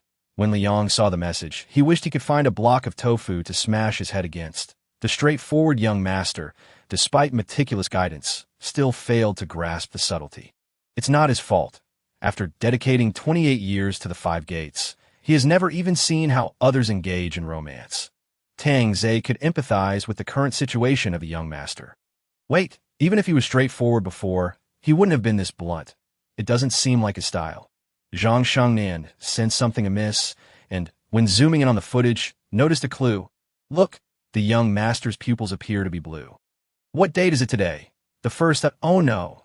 The backyard team hurriedly rushed outside. Jiang Ning stood before the dining table, eyeing the romantic Western meal with a longing to eat, as it was a rare opportunity to have meat in the backyard. How about we? Young master, you forgot to take your medicine. Having witnessed the transformation once, Jiang Ning approached the mutated Yin Mingdao with a calm demeanor, far removed from her previous self. As he drew closer, his only desire was to consume the woman before him. You are my wife. Indeed, since you are my wife, you must obey me. Yin Mingdao's voice had taken on a different tone as he advanced. His gaze fixated on the veins in her neck. System alert. Danger level 1000. He craves your blood. What is happening? What is his condition? The system informs. His essence has been possessed by a demon, infected with a zombie virus and cursed, leading to a split in his psyche. You must find a way to stabilize his mind. What happens if he drinks my blood? he will completely turn into a zombie. Damn.S. Jiang Ning retreated, her back pressed against the table. She grabbed a piece of steak and stuffed it into the mouth of the advancing figure. Upon tasting the beef, the mutated Yin Mingdao became infuriated. The golden crow does not consume meat. You are my wife. You must offer yourself to me. As Yin Mingdao's anger surged, the golden crow within him began to stir, releasing a wave of pure yang energy. Little one, do you still not give up? Do you wish to eliminate me? He resisted the energy of the golden crow, fighting against it. Jiang Ning stood by, astonished to realize that this madness was the work of another soul, unrelated to the golden crow, that he seems to be in great pain. What should I do? The system attempts to access the medical vault, but your abilities are insufficient. The vault contains a cure for this virus. But your current level does not allow access to... It's all for naught. Think of a solution quickly. The system advises, I will shut down, release the spirit ring. You must figure out. What? Jiang Ning, already frightened, felt the system retreating, questioning the purpose of releasing the spirit ring. In an instant, the spirit ring appeared, enveloping Yin Mingdao in a purple light. You too? Are you still planning to kill me again? The demon roared. Jiang Ning was utterly bewildered by the accusation. The spirit ring's purple light was formidable, activating the innate power of the golden crow, merging gold and purple to repel the demonic force. Simultaneously, a corner of the array in the hidden chamber of the mountain ghost gate was destroyed. The phoenix lifted its head slightly, sensing the summoning power, emitting a faint mournful cry. The golden crow sensed this. Its inherently volatile nature calmed, transforming into an inner elixir to safeguard Yin Mingdao's mind. When the backyard team arrived, they found Yin Mingdao and Jiang Ning sitting there, holding up wine glasses. You two. Just a minute ago, Yin Mingdao had returned to normal, realizing he had already succumbed to his illness. Tang Ze stepped forward to check the young master's pulse, confirming he was fine. How did you endure it? Thanks to my wife. Yin Mingdao vividly recalled the ordeal. This time, it was all due to her aiding the golden crow in overcoming the affliction. United as husband and wife, their strength is unmatched. Jiang Ning took a sip of red wine, glancing at the others before eyeing the steak on the table. Thank you for preparing dinner. It's just a bit lacking in portions. It was a close call. Merely the beginning. The spirit ring had yet to dissipate, indicating the danger level remained high. After dinner, no one dared to leave the backyard, especially not allowing Jiang Ning to be alone with the young master. But we just got married. Why separate us? Little did they know, everyone was determined to keep them apart. Just for a day, there's no need to be so clingy that my task is to stay together for 7 consecutive days. Today is the 3rd day. We cannot be apart. Jiang Ning insisted, as it pertained to her mission. Eventually, everyone decided to stay together for the night. You all want to spectate? Tonight, we're going to have some fun. As she spoke, Yin Mingdao's face turned crimson, and he stood up to leave. Zhang Shengnan raised her thumb in admiration, recognizing Jiang Ning as an absolute force of nature. Isn't the young master impressive? Not really. He needs to take medication. Jiang Ning had not forgotten the scene of him taking medicine, nor the madness of that night. Zhang Shengnan nearly choked on her own saliva, with such a fantastic physique. He still needed medication. Really, he took medicine before going to bed. Are you certain? I saw it with my own eyes. The two women chatted for a while, ultimately painting Yin Mingdao as a man incapable of intimacy. Young master, if you can't perform, don't force it. Relying on medication for matters of intimacy could lead to kidney issues. Zhang Shengnan couldn't help but offer a good-natured warning. Although well-intentioned for a man, it was a devastating insult. Yin Mingdao crossed his arms, remaining silent for a moment as everyone held their breath, knowing that aside from Zhang Shengnan, no one else would dare to voice such a statement. It was Jiang Ning who said it. Indeed, the medication Tang Ze provided, I am not quite sure what it does. Yin Mingdao replied with a faint smile, standing up to approach Jiang Ning, bending down to lift her and striding toward the bedroom on the 2nd floor. Chapter 57. Her past life. Is the young master capable? The onlookers turned their attention to Tang Ze, believing such matters should be left to the doctor. Tang Ze sat awkwardly, knowing the medication he provided was meant to suppress the golden crow. How did it become entangled with marital matters? I believe we should heed the young lady's words. After all, she knows best. Zhang Shengnan clapped her thigh, having long since moved past her affection for the young master. Now, learning of his supposed inadequacy, she felt quite fortunate. And no wonder he couldn't engage with women. The root of the problem lay here. Everyone turned to Jiang Ning, finding her statement sound. The young lady is right. All medicines have some side effects. Young master, you should take less. Lei Zhan stood nearby, calling out to the second floor, lamenting the fate of his cousin marrying a man who couldn't perform. Yan Mingdao reached the door. He paused, casting a fierce glare at the woman in his arms. Everyone misunderstands my capabilities. Are you pleased?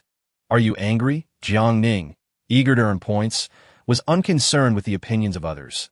Yan Mingdao kicked the door open, admitting, honestly, I'm not angry. That would be a lie. System alert. Congratulations, host. 1,000 points awarded. You think angering me will benefit you? Yan Mingdao noticed that this once naive girl had transformed, no longer easily swayed as before. Could it be that last night's events restored her 3 souls? Jiang Ning muttered. I find it amusing to irritate you. Amusing, is it? He tossed her onto the bed, forcefully shedding his clothing. Tonight, I shall show you what true amusement entails. At that moment, Jiang Ning's fate was sealed in the dead of night. Yan Mingdao gazed at the spirit ring in Jiang Ning's hand, noticing that she had already fallen asleep, that he reached out and removed it. This time, she did not appear as weak as before. It seemed she had made some progress. Alas, Yan Mingdao pressed his hand against his heart, which felt as though it were being torn apart. And every movement caused him unbearable pain, as if the Jinwu were trying to escape from his body. The dark room was illuminated by a blue light, abruptly waking the already slumbering Jiang Ning. The system alerted her. Emergency task, 5,000 points, that I want to sleep. Hurry, or you'll miss it. The system had not activated. Since the notification of 1,000 points being credited tonight, it was all under the control of the Yang Ring. The host of the Yang Ring, Situ Jing, detected the power of the Jinwu and immediately roused Jiang Ning that if she acted now, success was certain. Turning around, she saw Yan Mingdao curled up in pain. Are you all right? Sensing something was amiss, she approached to inquire, only to find his body unusually cold and trembling incessantly. Young master, do you want me to call Tang Zhe in? Upon hearing her voice, Yan Mingdao grasped her wrist, his teeth chattering, and after a long pause, he managed to utter, help me to the bathroom. As Jiang Ning got out of bed, her legs trembled, the consequences of indulgence truly beyond words. The system prompted, use the spirit ring to extract his inner core. Why extract the inner core? To alleviate his pain. Realizing the system could lessen his suffering, she first assisted him into the bathroom and turned on the hot water. Observing the tormented man in the bath, she glanced at the spirit ring on her hand.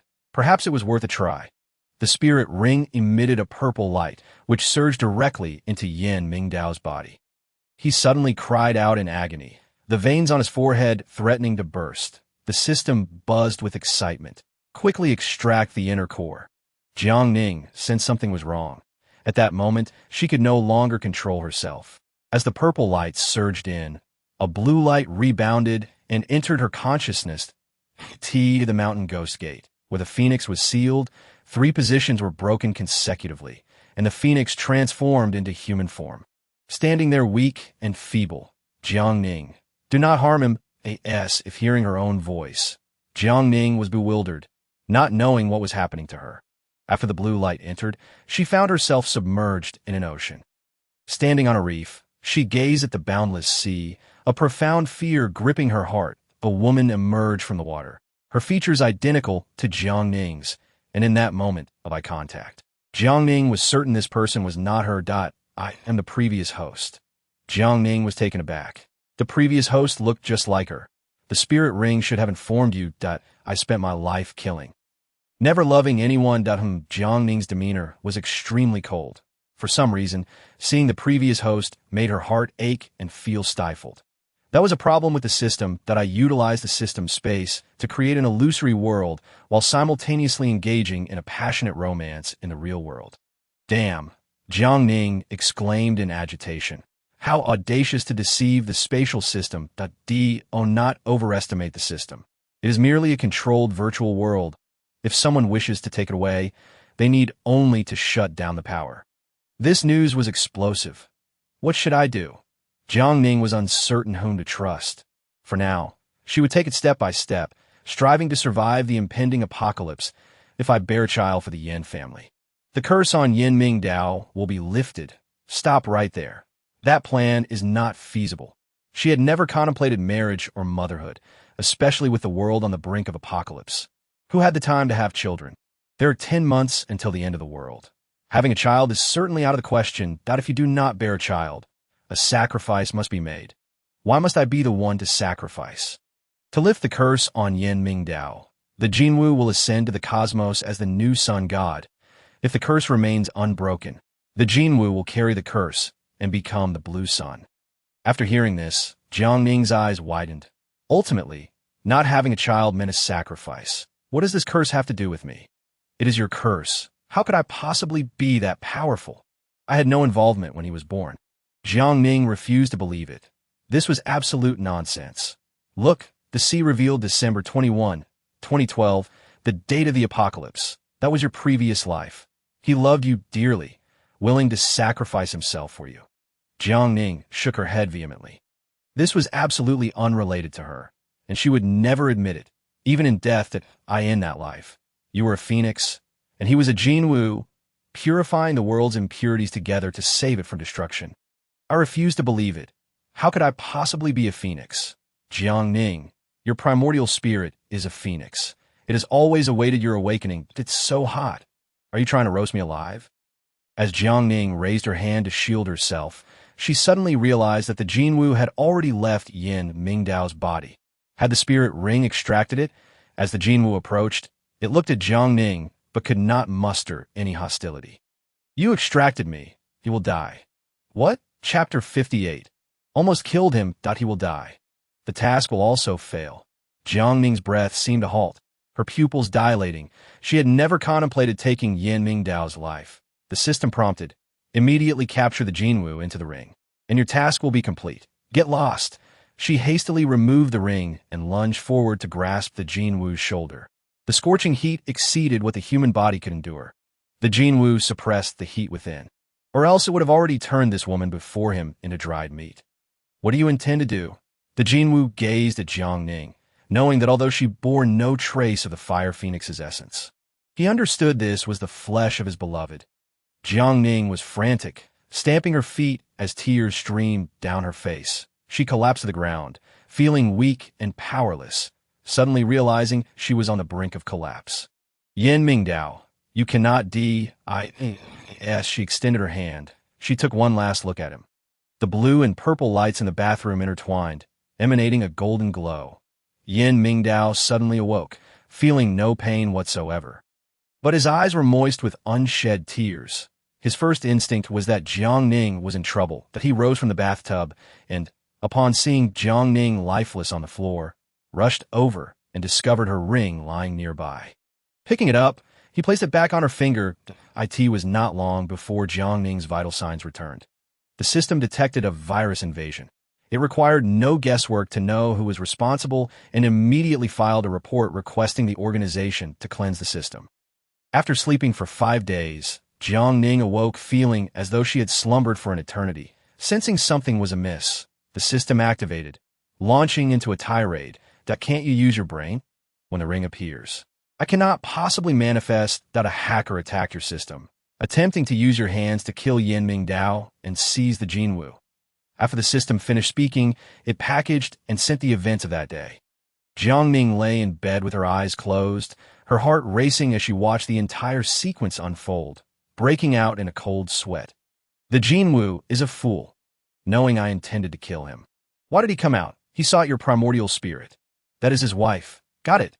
I understand your meaning. My relationship with Yin Mingdao as a couple stems from the bond between the Jinwu and the Phoenix. After sorting through this connection, Jiang Ning promptly dismissed any feeling she had for Yin Mingdao. So, my fondness for him arises from the primordial spirit's influence. Once the primordial spirit returns, you will be the true you. Don't try to fool me. To my knowledge, your spatial system is merely a coded program. Jiang Ning was now intrigued and wished to study this spatial system. The system did not deny this fact, but it asserted that no one had ever appeared capable of breaking the organizational code in 10,000 years. To my knowledge. This program originates from another planet, but I care not for that. Since someone is manipulating it, there must be vulnerabilities. Jiang Ning moved her limbs, feeling as though she had awoken from a long slumber, her arms and legs stiff. What has Yin Mingdao been doing these past few days? The system informed her. Taking care of you. At least he has a conscience. The system retorted. Clearly, it was you who almost killed him. That I am a novice. It's normal to make some mistakes.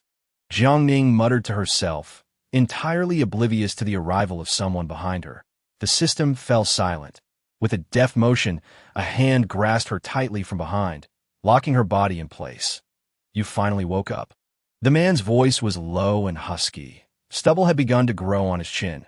Jiang Ning felt uncomfortable in this intimate position. Although they had been closer before, in her mind, only those who loved each other deeply could be so inseparable. You're holding me too tightly. It makes me uncomfortable. Let me hold you a moment longer. Yin Mingdao was reluctant to release her, having vigilantly awaited her for 5 days, fearing he might lose her forever. In truth, during these 5 days, Jiang Ning had entered a chaotic layer of space. Although she appeared unconscious, she was actually undergoing training. She remained unaware of this, but her cultivation had significantly improved that I truly feel uncomfortable. For some reason, after awakening, she found his proximity unsettling.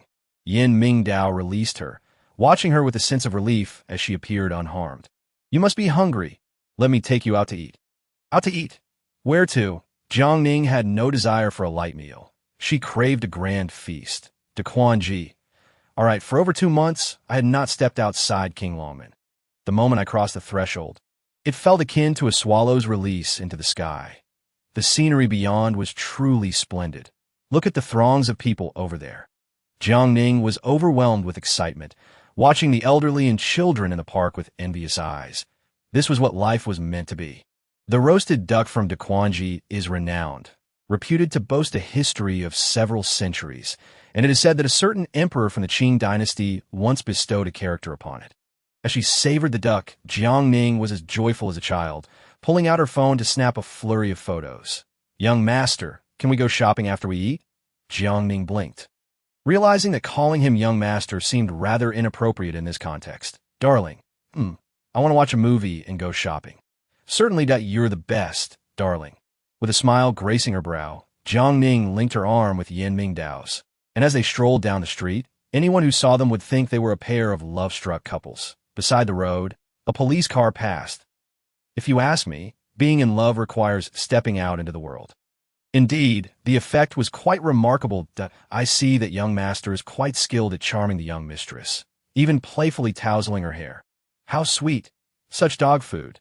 This was a long-planned date, aimed at nurturing the bond between the two of them. Yin Mingdao was unaware of the plan. He merely followed Li Yang's suggestion to take Jiang Ning out for a meal and some leisure. After enjoying the movie, shopping, and visiting an amusement park, Jiang Ning returned home utterly exhausted, yet immensely fulfilled. This is what life is about. I like it. I will take you out often in the future. Upon hearing this, Jiang Ning tilted her head, pondering this man and why he was so perceptive. When things are too good to be true, there must be something amiss. Chapter 59. Sweet upgrades, Daddy. I am truly happy today, regardless of his intentions. She genuinely felt a sense of happiness. Life pressures in Western countries are immense. It's not just young couples who feel it. Even children live their lives like they are wound up tightly. Yin Mingdao furrowed his brow slightly and reached out to stroke the top of her head. As long as you're happy, don't dwell on unnecessary thoughts. He had yet to inquire about what transpired that night on the first day of the lunar month. Yet he surprisingly understood her feelings. After all, with the apocalypse looming, one must cherish each day of joy. Jiang Ning beamed, but the aura she exuded was tinged with pessimism. The realities she glimpsed in her mind remained unverifiable. Yet she was certain she would perish during the apocalypse. They drove halfway. Yin Mingdao abruptly changed direction. It was his first desire to escape his home. Oh, handsome. Born in the wrong era.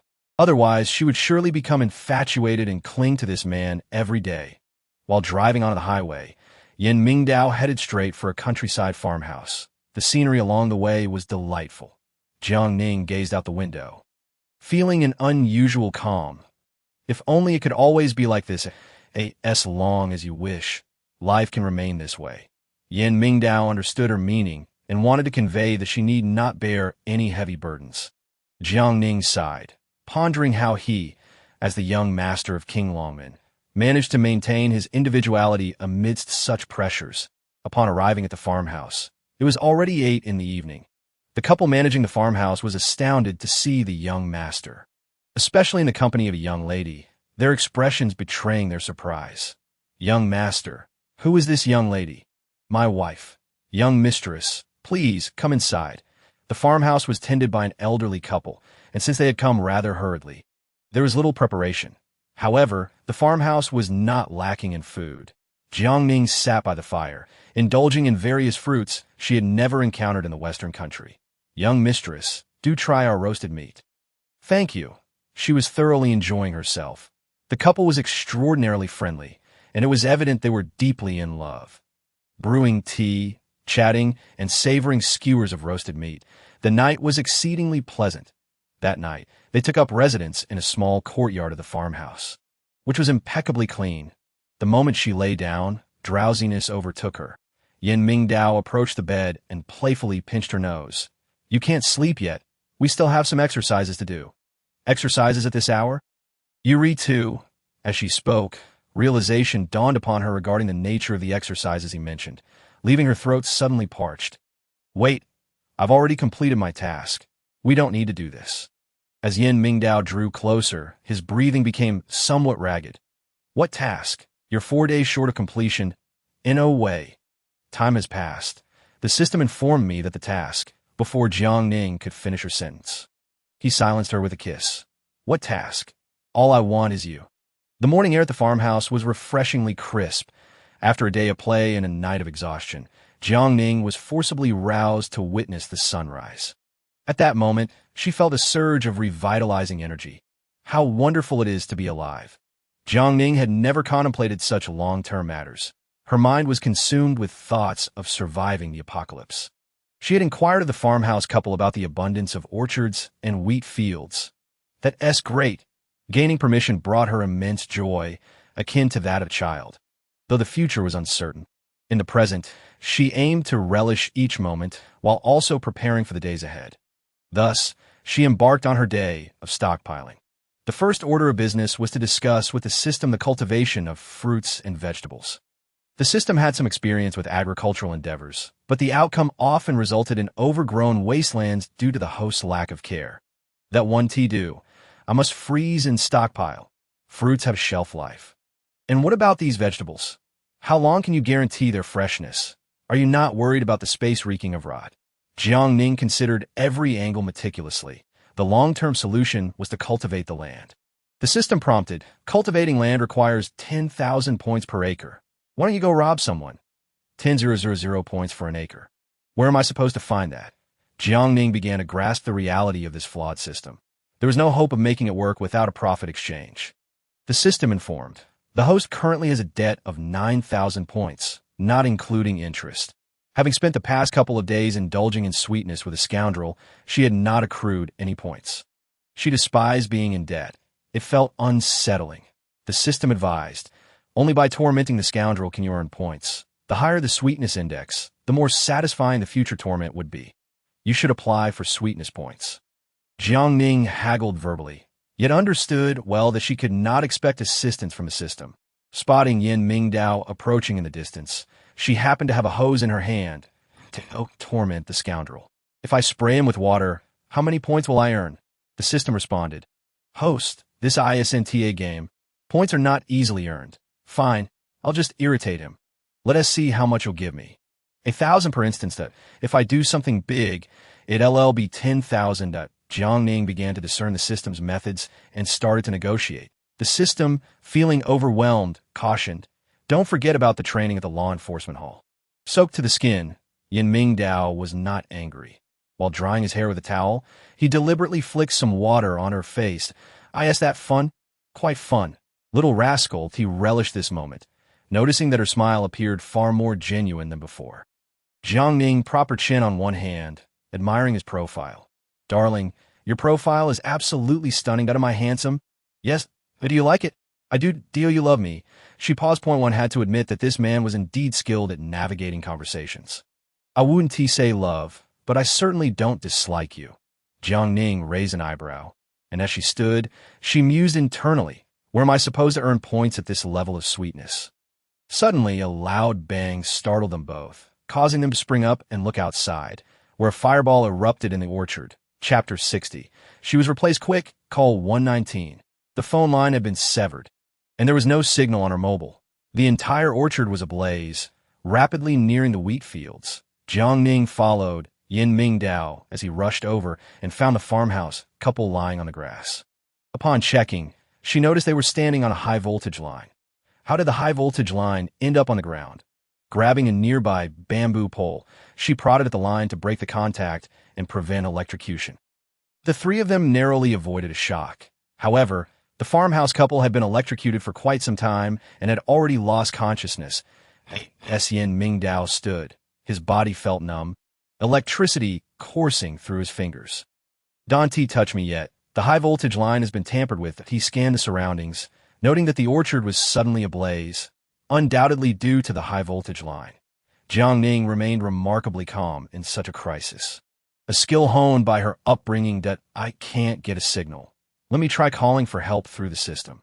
For the first time, she discovered the advantages of the spatial system, which directly presented a ring. Showing no inclination to engage in internal conflict. The critical moment. You chose to flee. What use is a ring to me? With a sudden flash, the ring emitted a halo, and Jiang Ning blinked, nearly forgetting that the ring possessed such a function. Consider yourself clever. The backyard was deserted, yet the phones here were operational. She dialed the fire department, relaying her precise location before also contacting the ambulance service. Where has the young master gone? With a blaze of this magnitude, how long must they wait for the fire brigade to arrive? The ring vanished, and the system activated. Host, your emergency call is ineffective. Why is it ineffective? The Qinglong sex phone cannot connect externally, but the other party answered, that is a virtual system. What nonsense! The system informed her, you may attempt to extinguish the fire yourself. Brother, how can I possibly put out such a large fire? Jiang Ning looked at the flames without any fear, for she had witnessed the eruption of the Busan volcano. The system continued. The host can purchase firefighting tools or utilize her cultivation to summon water. How many points? Not expensive, 5,000 points that I said. If I extinguish the fire, how many points will I receive? Jiang Ning had no intention of spending points, but she could attempt to quell the flames herself. Completing the task would surely earn her points. The system faltered. Host, extinguishing the fire will earn you 20,000 points. Deal. She recalled a river near the fruit grove, sprinting there, though she was unsure of the ring's extraordinary capabilities. She remembered that it had previously neutralized the heat of the Jinwu. I know you are a fire-type ring, yet you have witnessed this inferno. I require your assistance. The spiritual ring emitted a purple light, instantly drawing the river water into the air, dousing the flames engulfing the fruit grove. However, the reverse use of the spiritual ring resulted in significant energy depletion for the host. In an instant, she felt utterly drained, collapsing by the riverbank. The system chimed. Congratulations, host. 20,000 points have been credited, with 9,000 deducted, leaving a balance of 11,000. Hearing this figure, Jiang Ning felt no joy, merely losing consciousness. Meanwhile, a woman appeared by the river. A mirage has lured you into its snare, Jiang Ning. You remain as foolish as ever. From this moment forth, Jiang Ning would cease to exist. Sidu Jing had exchanged her soul, with the mountain ghost sect master assisting her in assuming Jiang Ning's appearance, thus enabling her to successfully extract the Jinwu energy from Yin Mingdao. Both rings adorned her fingers, and no one would be able to discern her true identity upon returning to the farm. The firefighters had already arrived. Watching the flames extinguished, Situ Jing grinned slyly. The wait had been well worth it. Are you all right? Yin Mingdao rushed over from the crowd, his face covered in soot. Only upon seeing Jiang Ning safe did he breathe a sigh of relief. I am fine. That's good to hear. You scared me half to death. You vanished without a word. That impressive. Yin Mingdao drew closer. He felt a slight discomfort, suspecting it might be a reaction after an electric shock. All right. When Sidu Jing turned around, Her smile suddenly faded. Why had he halted his approach? Logically, her current body bore the essence of Jiang Ning's spirit, which should not provoke his rejection. Or had things gone awry? Back in her room, Sidu Jing remotely accessed her computer to check on Jiang Ning's predicament. There were no abnormalities that moment. The unconscious Jiang Ning emitted a point of light, gradually radiating golden brilliance. This was the cultivation energy left within her by the Jinwu. The golden light enveloped her physical body, granting her heartbeat, warmth, and sensation. Upon awakening, everything before her appeared apocalyptic, shrouded in darkness. Where is this? The golden aura emanating from her body slowly illuminated her surroundings, revealing that she seemed to be in a pitch-black space. What is this place? Having never experienced such a phenomenon, Jiang Ning felt a twinge of fear. Time stretched unnaturally, and she lost track of how long she had been there. Meanwhile, Yin Mingdao, still at the farm dealing with the fire, suddenly felt a pang in his chest as the Jinwu within him flickered, as if attempting to break free. What is happening? Just then, he crossed paths with Sidu Jing. Their gazes met, strange and filled with hostility. Are you all right? Sidu Jing feigned concern, stepping forward only to be repelled several paces by the power of the Jinwu.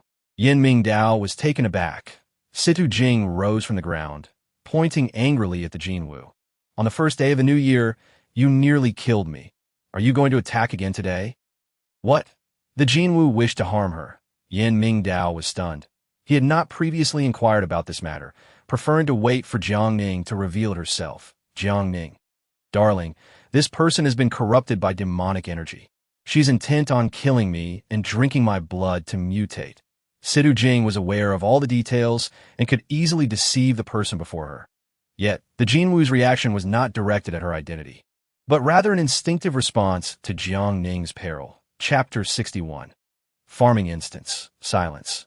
Yin Mingdao would not allow the Jinwu to harm Jiang Ning, clenching his fists and attempting to suppress its rage with his cultivation. At that moment, Sidu Jing revealed the spiritual ring, the very tool Jiang Ning had used to extract the Jinwu previously. As she approached, the Jinwu became increasingly agitated. Sidu Jing feigned a weak demeanor. Speaking softly, darling, does it dislike me? It does not. Yin Mingdao sensed the Jinwu's fury, as if it would not relent until it had eliminated the person before it. No. As he applied further pressure, the Jinwu became even more unruly. Jiang Ning, you go outside. He felt himself losing control over the Jinwu. To prevent a repeat of the earlier incident, it was best for them to separate. Sidu Jing was determined not to miss this opportunity. Who knew how long Jiang Ning could be trapped, and such a prime chance must not be squandered. Darling, I'm not afraid. I want to stay with you. Go outside. Yin Mingdao roared, his pupils turning a pale blue. His entire body racked with pain. Unbeknownst to him, the spiritual ring showed no response. Her hand was raised in the air, appearing foolish. What are you doing? Yin Mingdao was completely baffled, suddenly turning to point at him. Wanted to either speak or scold him. I'm not doing anything. She stood in the yard attempting to activate the ring, but remained unresponsive, and the other ring lost its connection as well. At that moment, the imprisoned Jiang Ning focused her mind in meditation, the Jinwu energy within forming a barrier to protect her against malevolent forces. As she concentrated, she quickly entered a state of tranquility. During her last standing meditation, she had practiced Tai Chi once. Upon encountering the elder again, she clasped her hands in greeting. The elder merely glanced at her and continued to teach her Tai Chi techniques. One Chi transforms into 3 pure ones. As the technique took root in her heart, Jiang Ning's body underwent a significant transformation. Simultaneously, a crack appeared in the seal of the Mountain Ghost sect. When a Mountain Ghost sect master entered, he saw the shattered array and reached out to strike at Jiang Ning's spirit. As he attacked, dark energy surrounded her spirit. Jiang Ning, in meditation, sensed an impending danger and, before she could react, spat out a mouthful of blood. In a flash, the antique notebook fell from the as Jiang Ning reached out to catch it. She weakly collapsed to the ground, and Sidu Jing, who was peering through the surveillance, happened to witness this scene. She hasn't awakened. Sidu Jing believed that Jiang Ning would regain consciousness, causing the spiritual ring to lose its efficacy. After exiting, she received a notification from the old man, instructing her to act immediately without delay. If the spiritual ring was ineffective, how could she take action? In her frustration, Jiang attempted to open the system space to inquire about the situation. Before the system could activate, Jiang Ning's notebook opened the backend system. Who altered the programming? This is a relentless torment.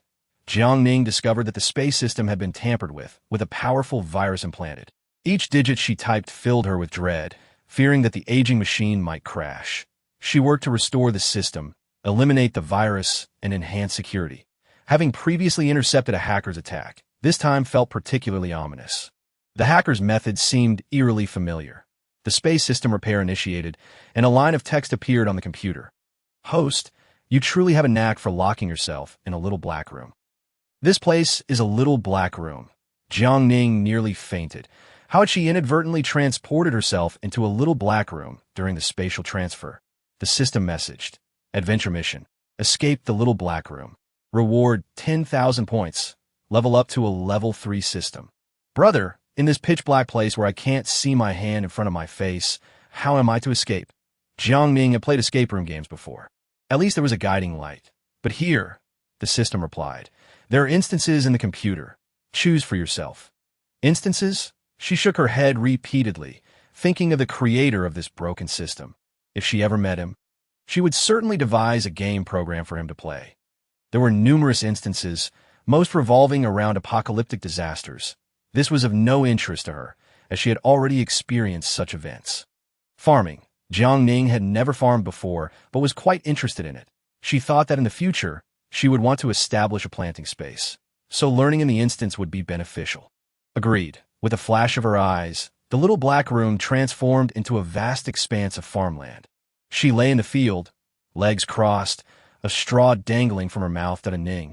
Upon hearing the call, she chose to ignore it, lazily humming a tune. Suddenly, a bundle of wheat was thrown at her. Everyone is working hard to harvest the wheat, and you're just lazing about.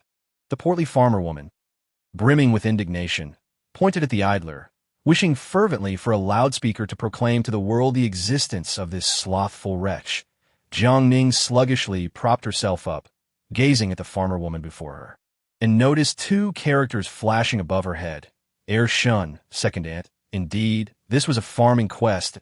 Shun, please do not be angry. I shall begin working at once. Rising, she took up a sickle and joined in the harvest of the wheat. Before dusk could fall, she was already wearied, her back aching and her legs cramping. Truly, she was a fool for choosing a farming quest without cause. Farming entailed an endless array of laborious tasks. At dinner, the family gathered around. A household of 8, yet only 5-course corn buns, half a plate of pickled vegetables, and a dish of stir-fried greens graced their table. Jiang Ning was not incapable of enduring such a harsh life. But how could one survive with so little to eat? Grandfather, grandmother, please eat first. The family was utterly exhausted. This year's harvest had been poor, and last year had been plagued by disaster. As she set down her utensils and stepped outside.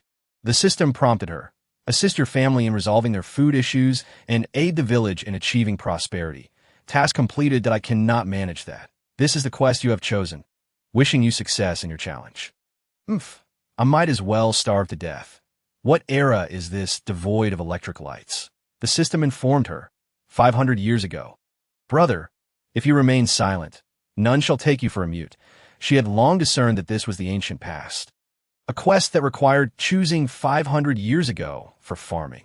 Why not opt for 80 years prior when machinery was employed in harvesting and rural construction surpassed that of the cities? Jiang Ning had some understanding of the history of the Huaxia nation, particularly during its zenith, when Huaxia fostered peace through virtue. The system conveyed, the quest has commenced whenever you complete your tasks. You may exit, do not worry about time. Even if you age here until death, only a day shall pass outside. That I understand, a game, is it? No need to take it to heart. She had previously engaged in various experiential games where romance, marriage, and childbirth could occur. Yet upon the conclusion of the game, all would cease to exist. Here, she reminded herself, one must not let emotion sway their actions. To do so would render her an NPC. forever trapped, a gentle reminder from the quest. Humph. Farming and labor. I shall remain unaffected by all that is holy. Jiang Ning had never attempted such a challenge, yet she was resolute in her conviction to not become emotionally entangled. Alas, how could you be so heartless, abandoning us too? Something must have occurred at home. Chapter 62. The quest for wealth, is it possible? The game begins with a deceased father, Dad. She had to portray the emotions of a daughter or risk being deemed unfit for the game. A gentle reminder indeed. What troubles you? There is nothing to eat at home. Your father labored for a month in town for a mere bag of flour and fell ill from exhaustion. The wailing woman was the family's eldest daughter-in-law. Jiang Ning's stepmother. Jiang Ning's biological mother had passed away at her birth. After the stepmother entered the household, she bore a younger brother, while the second uncle and second aunt remained childless, their entire family relying on this younger brother to carry on the family name. To ensure her brother had enough to eat, the family often concealed their own needs, and Jiang Ning, having glanced through the family's information, felt an overwhelming headache. How could such a family thrive? Quickly seek a doctor to treat father. Where will we find silver to pay a doctor? Besides, medication also requires silver. The stepmother lamented, having already relinquished hope for her husband's recovery. In truth, she wished to remarry in town, where at least she could secure a modest living. Observing the information above her stepmother's head, Jiang Ning tilted her head, frowning. That cannot be. How could I bear to see father like this? As she spoke, tears began to stream down her cheeks. If father passes, how shall we survive? The second uncle was in poor health, the second aunt domineering, grandfather aged, and grandmother also frail. Jiang Ning's tears were an expression of her frustration with this wretched script. What to do? System space. Medicine available for purchase. How much? Not in points, but for you to earn 1 or 2 silver tomorrow. Deal. Jiang Ning was unconcerned about how she would earn the silver the next day. For now, she needed to save her father. Seizing the moment while everyone was engulfed in their wailing, she stealthily fed her father a pill. This was the most potent medicine from 500 years hence. The key was that the system sold it. Even if it were merely a sugar pill, the characters in the quest would recover immediately upon ingestion. Dad! Her stepmother howled, and Jiang Ning observed her father breathe once more. System space. No worries, he will recover after a night's rest. Jiang Ning, half believing, assisted her family in carrying her father back inside, where they began to discuss burial arrangements. The sight of a white-haired person bidding farewell to one still in the bloom of youth aged her grandparents considerably in that instant. It tugged at her heartstrings. Although she knew everything here was fabricated, they themselves remained blissfully unaware of this truth. At dawn, her father awoke. The family was overjoyed, save for the stepmother, whose plans for remarriage had been thwarted. Jiang Ning ruffled the hair of her 8-year-old brother, a smirk playing on her lips as she regarded her stepmother's hypocritical demeanor, shaking her head in resignation. Jiang Qing must be terribly disappointed. What? She could hardly believe such words could escape the lips of her 8-year-old brother. Upon locking gazes, Jiang Qing rolled his eyes. By lineage, I ought to call you aunt, for my father is Jiang Yu of the Zhuke sect. Little lad, do you know where this is? A space quest. Aunt is indeed foolish. Jiang Qing had only just been transported here, a maneuver orchestrated by their father, father, your elder brother, forsook his son for your sake. Do not bring shame upon me. Wait, my elder brother, your biological father, arranged for me to be brought here? Jiang Ning found it hard to fathom such a thing. Otherwise, how could I stand here, acting alongside you?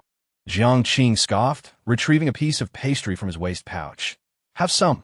You little brat, how did you acquire such a pastry? There is little fine flour at home. We mostly eat a mixture of coarse grains. I am the son. How can my treatment be the same as that of a mere girl? Jiang Qing held a small basket, leading Jiang Ning outside the village to a nearby river. Jiang Ning stood in awe. The water was crystal clear, teeming with fish and shrimp. With so many fish, why does the family not eat? The villagers lack exposure to the world and do not know how to prepare it. Jiang Qing had been yearning for fish since the night before. Had it not been for their mother meeting her lover in town, he would have sought Jiang Ning to catch fish. What sort of person is your mother-s lover? He runs a small restaurant. Business is mediocre. Perhaps we can earn a silver or 2 from him. She grasped the fish, already envisioning a lucrative venture. Jiang Ning observed the fish in her hands. For what he gathered, this little ant had grown up in a Western nation. Are you planning to sell sashimi? Boiled fish. Along the way, she gathered some chili peppers, Sichuan peppercorns, and various accompaniments. Jiang Ning led the way, and after an hour's journey, they arrived in town. The restaurant owner was a burly man, his face laden with flesh and a black mole at the corner of his mouth. Jiang Ning felt nauseated at the sight, uncertain how their mother found him appealing. Jiang Ning greeted him warmly, noting the lack of patrons in the restaurant, and directly proposed, "Do you know what this is?" "Fish. Would you like to add a new dish to your menu?" "In this place, who knows how to prepare fish?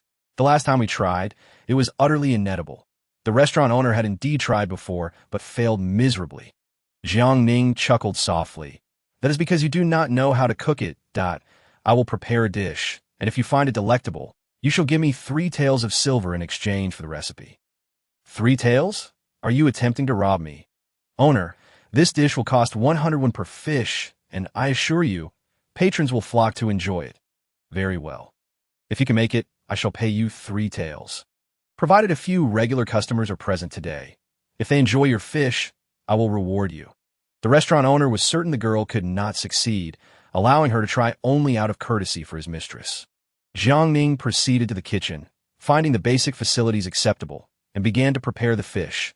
Upon picking up the chef's knife, Jiang Ning covered his eyes, fearful that one misstep could lead to disaster. Slice after slice of fish, each piece evenly cut, the specially crafted marinade enveloped the fillets. Half an hour later, Jiang Ning's mouth watered. The aroma was undeniably that of authentic boiled fish. "Aunt, you can cook. I possess a chef's certificate." "Impressive." Jiang Ning raised his thumb in admiration, quickly rushing out to announce the dish. The owner took a taste and was astonished. The fish was expertly prepared, devoid of any fishy odor. And after the first bite, he craved another. Regular customers eagerly awaited the chance to sample the boiled fish, and upon tasting, they lavished it with praise. With 3 taels of silver in hand, Jiang Ning personally instructed the owner on the preparation method. "Owner, I have many more fish dishes and shrimp dishes. If you sell well, you can come to me for recipes." She had already uncovered a pathway to wealth, as long as she had silver. Establishing a shop in town would pose no challenge. The owner, upon seeing the 3 taels, felt genuine regret that "I will sell a few for now. If it does not go well, I shall keep the recipe for myself." As Jiang Ning turned to leave, the owner hurriedly chased after her, a letter in hand. "Please, deliver this to your mother discreetly." Chapter 63. The stepmother's poison to take it or not to take it? A scene of profound awkwardness unfolded as the system announced.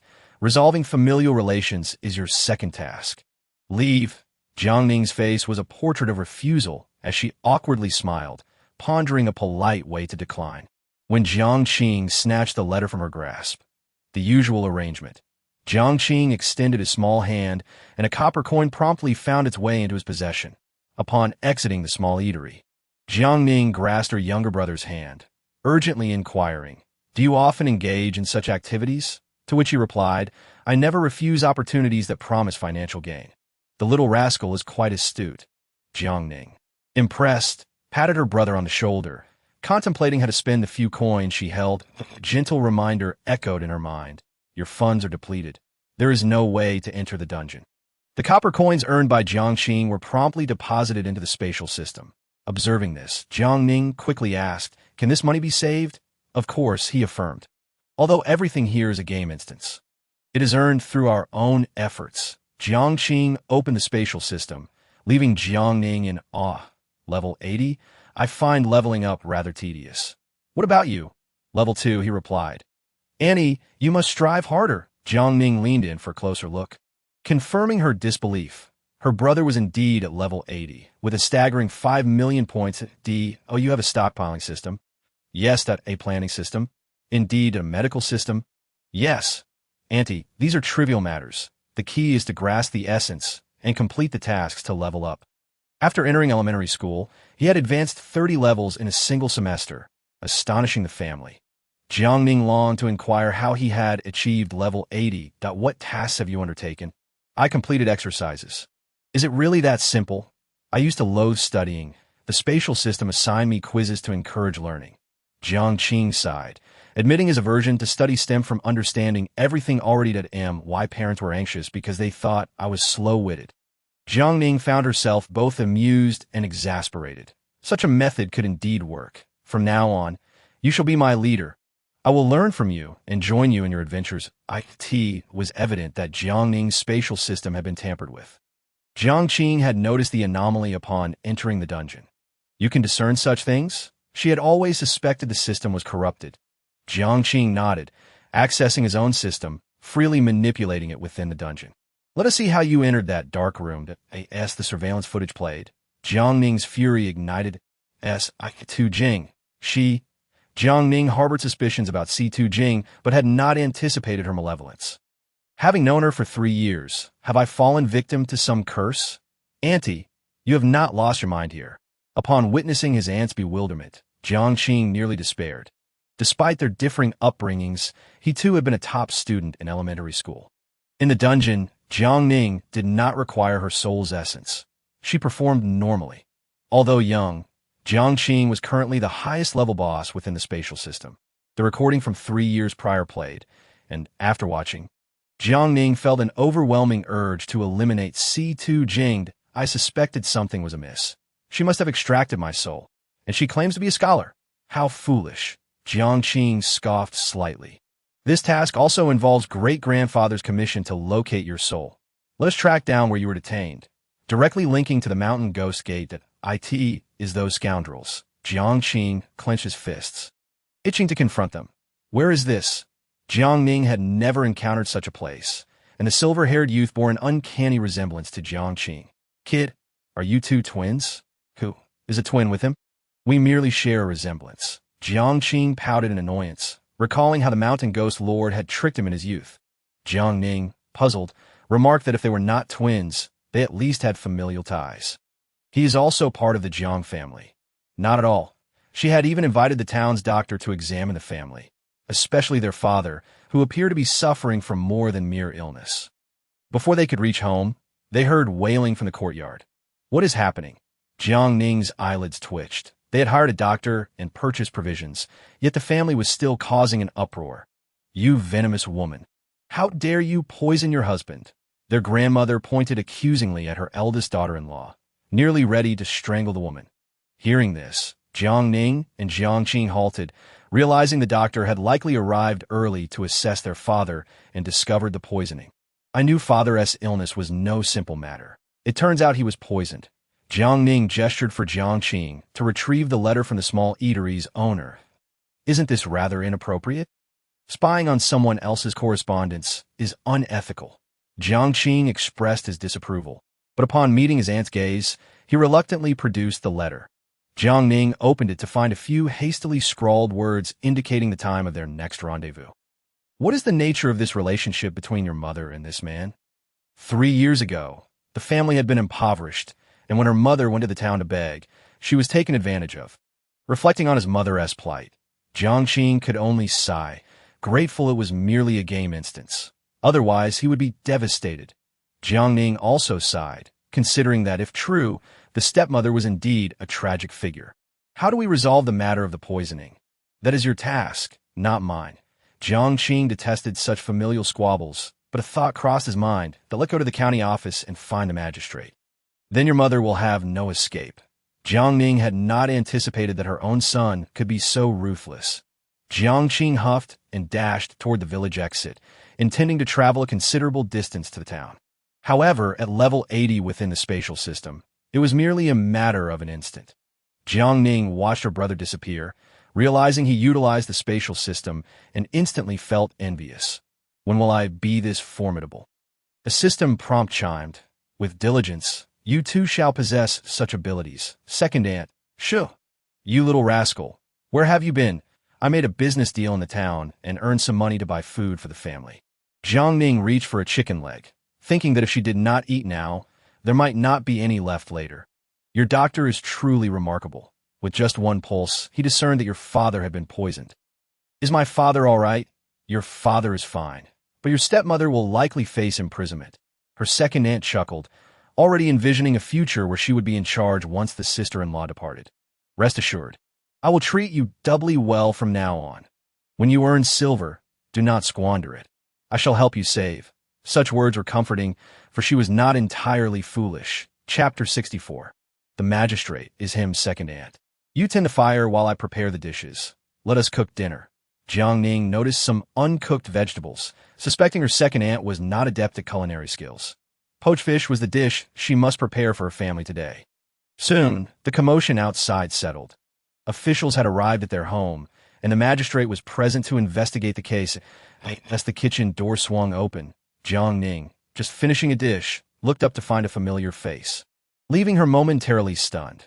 Young master, Yin Mingdao, now portrayed as the magistrate in this game instance, paused upon seeing Jiang Ning cooking and approached to inspect the dish. Did you prepare this? Yes, that it appears appetizing. Though I wonder if it has been poisoned. And you are? Ning, do not be rude. This is the magistrate. He is the magistrate. Has the young master truly entered the game as the magistrate? If he is the magistrate, then I shall be the magistrate's wife. Jiang Ning, indignant, temporarily forgot the differing identities of the characters within the game. I am not yet married. Young lady, do not tarnish your reputation by associating with me.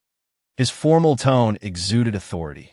Just as Jiang Ning was about to retort, her brother burst in from outside. Magistrate, it was she who poisoned my father. Jiang Qing entered with a mischievous grin. Jiang Ning, taken aback, wondered why he would falsely accuse her of poisoning. I did not. Besides, that is my father. Why would I poison him? You intended to frame my mother. You little rascal. Why would I wish to frame your mother? Jiang Ning, wielding a spatula, appeared ready to argue, which from an outsider's perspective seemed like a threat. Yin Mingdao stepped forward to intervene, intending to block her, but unexpectedly, Jiang Ning fell into his embrace. In a society 500 years prior, any physical contact between men and women was a significant matter. Jiang Ning's head spun at the absurdity of the situation. What is happening? I am here to investigate a case. Investigate as you wish. But why are you holding on to my family's Ning? Her second aunt was not one to tolerate the magistrate's antics. If she could leverage familial ties, the family would enjoy a life of abundance. Jiang Ning realized that this family was full of cunning schemes. Indeed, magistrate, if you wish to be my brother-in-law, that is acceptable, but first, resolve the case of my sister's poisoning. Jiang Qing continued shouting from outside, while others gathered at the door and peered through the windows. Yin Mingdao attempted to push people away, but for reasons unknown, he could not budge them. Step aside. I wish I could. Jiang Ning found herself equally immobilized. It was as though they were magically bonded. Find my brother. She was certain this trickery was the work of the level 80 powerhouse. Jiang Qing secretly relished the situation, as the additional task was smoothly completed. If the magistrate married his sister, the family would ascend to a life of comfort. What a simple matter it is, yet one insists on concocting culinary secrets to amass wealth. Surely, one could live comfortably at home for 800 years. Sister, marry the county magistrate, and your family shall enjoy prosperity alongside you. Suddenly, as if struck by a revelation, Jiang Ning understood her younger brother's intent. You rascal, just wait for me. Yin Mingdao took a deep breath, raised his fist, and swiftly knocked Jiang Ning unconscious. Once she was incapacitated, the two were naturally freed from their bindings. The poisoning case was a scheme devised by your entire family, aimed at luring me here. Yin Mingdao had discerned that this was a trap.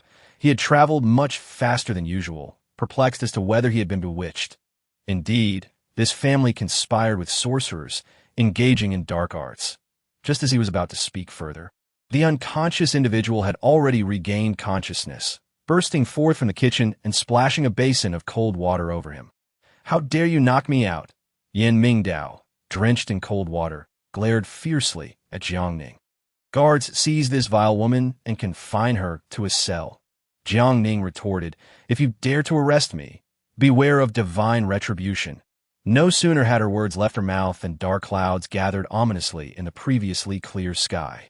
Jiang Qing, lurking behind, chuckled with delight, convinced that he would succeed in marrying off his elder sister. The grandfather emerged from within the house. Once a village head, he commanded some respect. Yin, my good sir, do not take offense at my foolish granddaughter. Today's troubles are all due to my daughter-in-law's mischief. Elder Jiang. Yin Mingdao approached the elder with deference. My granddaughter may have a fiery temper, yet she's a sensible child. How could she poison her own father? Today, it was she who summoned the town's physician. Hearing her grandfather's words, Jiang Ning's anger dissipated. After half an hour of discussion, they finally sorted out the matter. Second aunt set up 2 tables, inviting everyone to sit down for dinner. When Yin Mingdao politely declined, he was gently pulled back by the elder. Regardless of the circumstances, today has brought you embarrassment, and this meal shall serve as our family's apology. The elder insisted on having him stay for dinner, and the younger generation found it difficult to refuse that. As he took a bite, Yin Mingdao was momentarily taken aback. The flavor was remarkably unique, that he sensed that this family was somewhat unhinged. The specifics eluded him, but there was an unsettling quality that he could not quite articulate. Staying for dinner was also a means to observe them further. Ate tea that moment. Jiang Ning had already wolfed down her meal at the adjacent table and was tugging her still-eating brother towards the exit. Once outside the courtyard, she seized Jiang Qing by the collar. He's a character from a game. Jiang Qing brushed aside his aunt's grip, adopting an air of maturity that, in reality, Sidu Jing is pretending to be you while with Yin Mingdao. If he cannot discern the ruse, even if you exit the dungeon, you cannot reclaim your true identity. Really? Jiang Qing felt a shiver as he spoke, shaking off the discomfort. Oh dear, this is inappropriate for children. Why must I do this? Jiang Ning needed to clarify, lest she squander her emotions. Jiang Qing explained, to create confusion in Yin Mingdao's memories, making him nauseated at the sight of a counterfeit you. It can work this way. Jiang Ning's interest was piqued. If such a transformation were possible, she would indeed want to try it. Sidu Jing employs the disguise technique of the mountain ghost gate. The spatial system has long since unraveled such sorcery. As long as the energy waves of the spatial layers are adjusted, reality and illusion become indistinguishable. After articulating this, Jiang Qing leaned wearily against the stone wall, perplexed as to why adults could not grasp such simple logic. Chapter 65. Siblings making money. This is feasible. Jiang Ning had never heard of it before, and as doubts crept in her mind, the system activated. Level 50 is required for control, that he is level 80 to Jiang Ning grinned slyly, ruffling her brother's hair. Having a boss brother was indeed advantageous, particularly in critical moments, the system informed. Who let this brat in? How would I know? Jiang Qing retorted, I don't need anyone to let me in. I played through every single dungeon you've got. That makes sense. Every time I choose the landlord's son. Why this time pick a poor kid? The system quipped. Upon hearing this, Jiang Ning's eyes widened. One could actually select roles. The landlord's son, is he not quite wealthy? Of course, otherwise, how would I have earned my points? Jiang Qing was already among the top 3 figures in the spatial system, and his presence would inevitably cause a bit of trouble for the system. The system cautioned, the host should be wary. This lad is exceedingly cunning. The system muttered. With you around, what significance does this dungeon task hold for her? Listening to their exchange, Jiang Ning felt utterly like a mere pawn. Nevertheless, she concluded that she must cling to this clever lad. Enough talk, let us discuss how to win over that county magistrate. Pursuing a man, whether in real life or in a system dungeon, she was utterly inexperienced. Jiang Qing produced a bottle of liquor from the spatial realm. After drinking this, I guarantee tonight will yield fruitful results. You rascal, what filthy thoughts are brewing in that mind of yours? Jiang Ning was furious. Having sacrificed her dignity for points in reality, she certainly did not wish to be so cheap in the virtual world. Jiang Qing believed this tactic to be the most effective.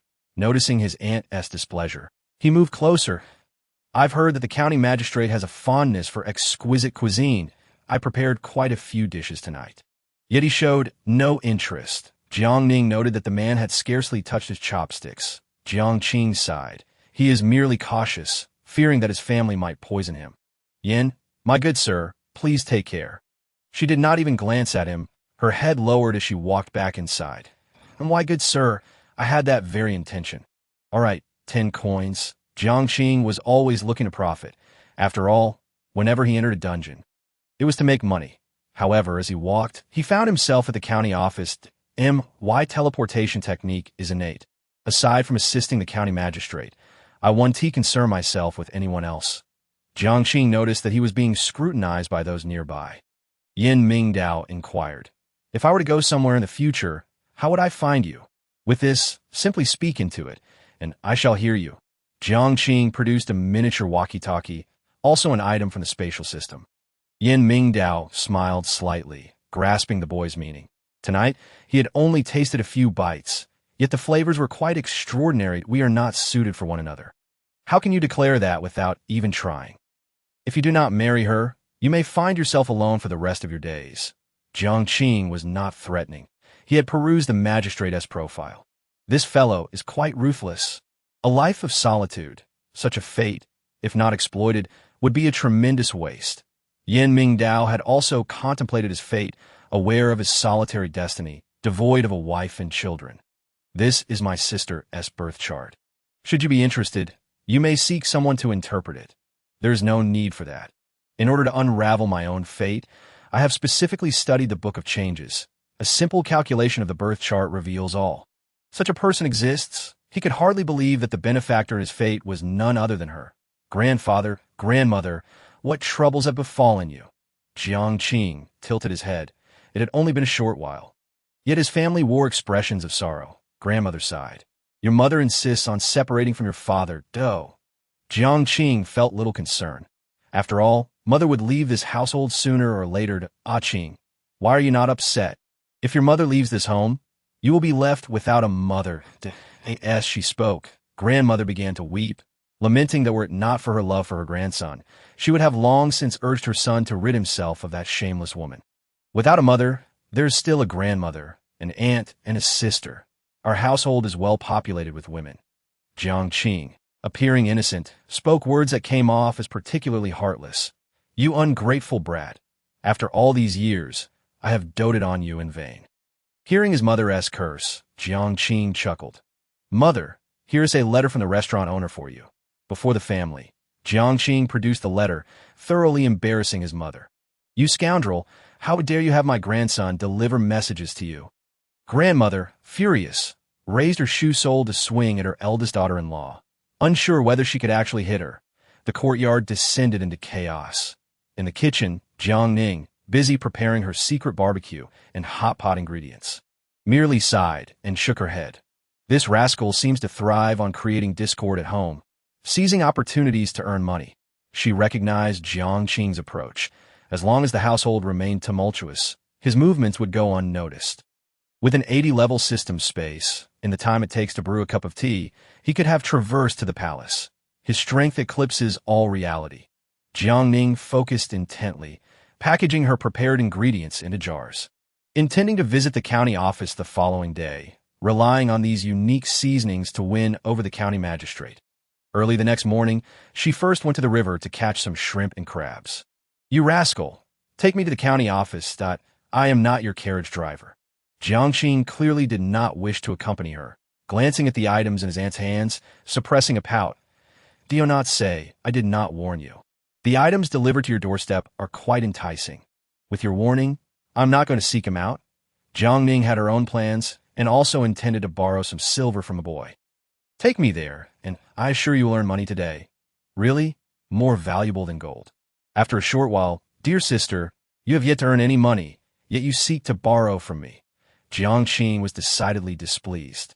Pulling out silver from his pocket with the reluctance of skinning a cat, Jiang Ning coaxed. Setting up a stall to sell goods requires an initial investment. Once we profit, I shall share half with you. Chapter 66. Desire to capture and release. Jiang Ning secured some silver and initially rented 2 sets of tables and chairs from a Baozi shop, subsequently purchasing a pot and a steel basin. She had originally intended to prepare barbecue, but, lacking charcoal, was compelled to opt for spicy hot pot instead. Unfortunately, the necessary hot pot utensils were also unavailable for purchase in the vicinity. After toiling for a considerable time, Jiang Ning could no longer bear to watch the futile endeavor. With such meager cooking implements, he wondered how she could possibly expect to sell anything. Jiang Ning buried his face in his hands, questioning what madness had led him to believe that his dim-witted aunt could generate any profit. Jiang Ning shrugged her shoulders, acknowledging the limitations of her materials and her lack of alternatives. I will procure the tools for you, but I shall take 70% of the profits, at most 60%. Very well, 60% it is. Jiang Ning activated the system, summoning a box of charcoal, a grill, and hot pot utensils from thin air. This was indeed impressive. Jiang Ning's eyes widened in astonishment. She had never realized that the portable system was so remarkable. With a haughty sniff, Jiang Ning declared, "Is this all? Do you fancy a cup of coffee? I do point 2 taels of silver, then. Are you robbing me? After all, I am still your dear aunt. Surely, a cup of coffee is a small token of filial piety." Jiang Ning believed that this lad, at level 80, could accomplish anything. Jiang Ning glanced up at the sun, noting its intensity. Less of a shelter to shield us from the heat that as if on cue. A sunshade appeared, with a cup of coffee placed before Jiang Ning, while he himself enjoyed a chilled cola. "Now, tell me, why did you choose to set up your stall across from the county office?" Jiang Ning surveyed the nearby foot traffic and estimated that they would not sell a single order today. The purpose of their stall was not merely to earn money, but to showcase themselves. Jiang Ning's aim today was to be ostentatious. "Had I known, I would not have invested in this equipment. You truly are my aunt." Jiang Ning felt exasperated, his head throbbing, "that I never anticipated your capabilities. You managed to conjure a shelter so effortlessly." Jiang Ning chuckled softly as she prepared to ignite the charcoal. "Help me with the skewers. The variety is too limited, and your meat is rather subpar." Jiang Ning was reluctant to lend a hand, deeming it a waste of time. Instead, he opted to extract everything from the space. Once everything was arranged, perhaps they had never encountered such delicacies before. "No matter, let them taste for free." Jiang Ning, holding a tray of grilled skewers, distributed them to passers-by for sampling. With only 2 tables proving insufficient, she ventured to rent 3 more, creating quite a lively scene. The county magistrate, engrossed in his reading, caught a whiff of the delightful aroma and instinctively rubbed his belly. "What is that enticing scent?" "Reporting to you, sir. The Jiang siblings are selling food across the street." One of the constables informed him. Upon learning that it was the Jiang siblings, he set his book aside, having pondered on how to meet her today. Go take a look. Yan Mingdao, dressed in casual attire, exited the county office and was struck by the bustling atmosphere on the street, a sight he had never witnessed in his 3 years of service. "What are they selling?" "Barbecue and hot pot." The aroma is irresistibly fragrant. Jiang Ning was preoccupied with collecting money and serving plates, leaving him no time to observe the happenings across the street. When the crowd finally gathered, both siblings were taken aback to find their ingredients completely sold out. "Oh dear, it appears we have sold out for the day." Jiang Ning's intention was merely to attract attention, with no plans to provide him with any food. "And no matter, I only wish to see what you were selling." Yan Mingdao scrutinized the tools, having never seen their like before. "Where did you acquire these?" Jiang Ning leaned closer to Yan Mingdao and whispered, "I procured everything. This entire setup cost 50 taels of silver. I do not require it." His annual salary was hardly sufficient for such an expense. Jiang Ning's bold pricing astonished him. Despite the failed business transaction, Jiang Ning maintained a smile. "Then why sister strategically set up the stall here just to catch a glimpse of you? A young lady has been so forward. You ought to seize the opportunity." Yan Mingdao's heart tightened. The implication was painfully clear. "Miss Jiang, will you be setting up again tomorrow?" "Indeed." Jiang Ning placed her hands on her hips, feeling an urge to discuss this matter further, but instead said, "Very well, I will not set up here tomorrow." She had identified a prime location and decided to set up tonight instead. With that, she pulled Jiang Ning away. Yan Mingdao was left dumbfounded, pondering the vast array of goods left at the county office. "Miss Jiang." The constables lent a hand in transporting the items, this time choosing to set up under the banyan tree to the east of the office. Jiang Ning first grilled skewers for the assisting constables and then invited them to enjoy hot pot. The stall became a hive of activity. Once more, the county magistrate caught a whiff of the mouth-watering aroma while reviewing case files, and it seemed even more enticing than during the day. "She has returned. I shall not go." Yan Mingdao suppressed his hunger, poring over his documents. "Sir, Miss Jiang's barbecue is exceptionally delicious, and her hot pot is unparalleled. Tonight, she even offers spicy crayfish." Upon hearing his subordinate's report, Yan Mingdao could no longer contain himself. He set down his case files, intending to step outside, only to halt abruptly. "I have already prohibited her from setting up there. Go and drive her away." "Sir, Miss Jiang is no longer at that location. Yin Mingdao furrowed his brow, finally realizing the implications of her parting words. Cunning indeed. Over the course of 5 days, the Jiang siblings had established a reputation in the town, drawing many curious patrons, though their ingredients remained limited, and they did not offer takeout. Throughout these days, Jiang Qing was the most elated, envisioning the prospect of earning silver and dreaming of taking his little aunt on adventures during the summer and winter breaks to amass wealth effortlessly. Suddenly, an elderly butcher kicked over a table, shouting angrily, "You did not purchase your meat from me. I'm the only butcher in this town. Where did your meat come from?" To save time, all the skewers were extracted from Jiang Qing's space. The butcher scoffed, "Enough of this. I have inquired.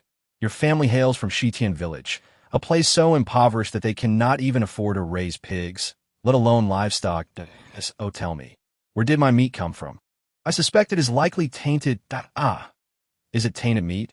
Otherwise, how could it possibly smell so good?" The butcher's accusations grew increasingly absurd. Over the past few days, he had been experimenting at home, but no matter what he tried, he could not replicate that enticing aroma. Jiang Ning cast a disdainful smirk.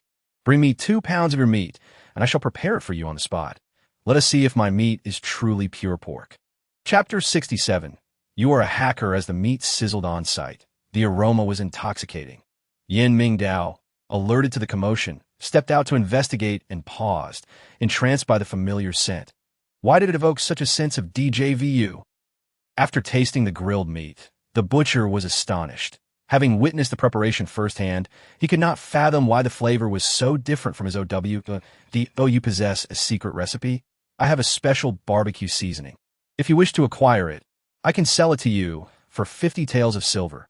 After a few days of setting up her stall, Jiang Ning found herself embroiled in trouble. Realizing this was not a sustainable situation, the butcher speculated that if he could obtain that secret recipe, his meats would surely fly off the shelves, and I want that grill as well.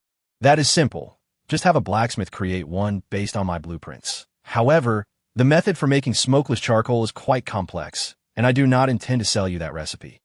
Jiang Ning contemplated having the villagers produce smokeless charcoal to cater specifically to the barbecue industry.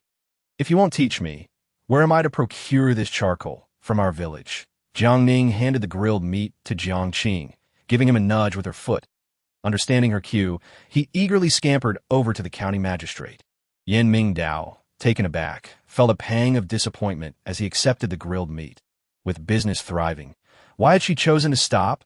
Upon returning, he took a bite of the grilled meat and experienced an inexplicable sense of sorrow. September 7, 2099. Yin Mingdao was aware of this situation, which was why he had intended to take her out for a bit of leisure before the training commenced. Upon hearing this, Sidu Jing was left dumbfounded.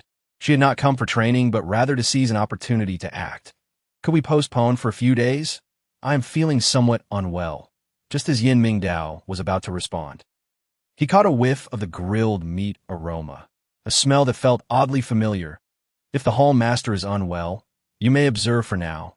You will eventually need to take over the affairs of the hall. The vice hall master offered no opportunity for the hall master to decline, asserting that allowing them to venture out for 2 days was already a generous concession. Sidu Jing gazed at Yin Mingdao. Noticing his distracted demeanor, darling, for reasons unknown, Yin Mingdao felt a wave of nausea. Could it be the scent of grilled meat? You should go ahead and take a look. If you feel unwell, rest for now. I have matters to attend to in the coming days. His sudden coldness and detachment were in stark contrast to his demeanor from the previous day. Sidu Jing felt a sense of bewilderment, unsure of where she had erred. May I come find you tonight? We shall discuss it later. Yin Mingdao turned on his heel and left, leaving Sidu Jing in a foul mood. Avoid revealing her identity. She had no choice but to return to the hall for training. What kind of training? It was evident that the members of the hall were deliberately subjecting her to hardship after an exhausting afternoon. Sidu Jing felt as though she might snap, finding the training even more challenging than preparing for college entrance examinations, especially with surprise evaluations looming. The vice hall master was indifferent to her status as the hall master's wife. As long as she was a member of the hall, she must endure the internal training. The rigorous training left Sidu Jing on the brink of collapse. After 3 days, she placed a hand over her heart. Feeling no signs of agitation from the Golden Crow, Investigate if there have been any recent fluctuations in the magnetic field. The only plausible explanation was a shift in the magnetic field's operation. Otherwise, she would not be experiencing this condition. Young Master. The hall has sent word that the young mistress struck the vice hall master. Li Yang reported, "We shall not concern ourselves with their internal affairs." Yin Mingdao intended to seize this opportunity to hone Jiang Ning's capabilities, allowing her to independently secure the position in the Guardian Hall. Li Yang immediately comprehended the young master's intentions and instructed that no reports concerning the Guardian Hall were necessary. Meanwhile, Sidu Jing, who had been causing a ruckus, realized this tactic was ineffective and resorted to feigning illness. Yet, even in her supposed ailment, no one came to visit her. This scoundrel, does he truly love Jiang Ning?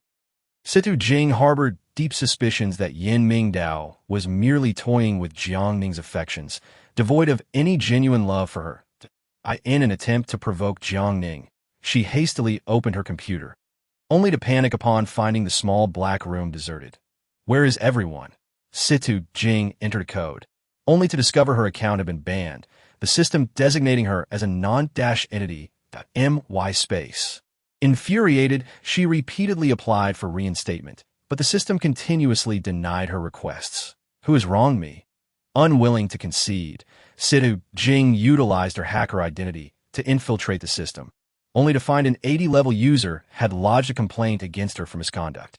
A high-ranking player, why fixate on a level 1 user like me? She was baffled as to when she had inadvertently crossed paths with such a formidable figure, though she retained her hacker identity and a virtual account. Should the system administrators discover her true identity, it would be irrevocably obliterated. Concurrently, within the game instance, the high-ranking player received an alert. Ding dong, the target has appeared. Jiang Qing had been on the lookout for several days and had finally hooked this black fish. It was time to reel it in. This individual had unveiled the system's bounty list, and capturing this black fish would result in a 5-level increase. Once hooked, the bait was cast. NPCs disguised were in pursuit. Sidu Jing was searching for Jiang Ning's system and was disheartened to find the user still active. Why is her still functioning when I am the original account holder? As she attempted to breach Jiang Ning's space system, she discovered Jiang Ning was engaged in a task. She is on a mission?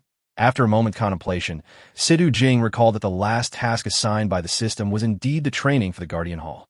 What other task could there be that I am unaware of? While she continued her search, a red warning flashed on her computer screen. Oh no! Her computer set off an alarm, swiftly notifying the advanced security system of King Longman. All security personnel of King Longman were dispatched to locate the Guardian Hall, where the courtyard was already teeming with people. Steward Yin, the signal from the traitor originated from here. Search the premises. Yin Qingqing stood in the courtyard, gazing up at the starry sky, having recently received an official notice from the space system regarding a hacker stealing data from King Longman. Consequently, protective measures were established. Little did she expect that the intruder would indeed be present.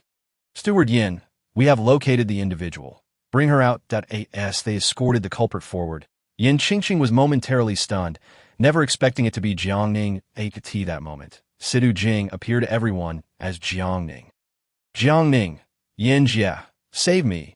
You are the hacker. Yin Qingqing's expression darkened.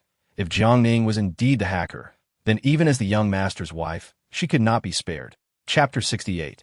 He has no space. I am not a hacker. This is all a misunderstanding.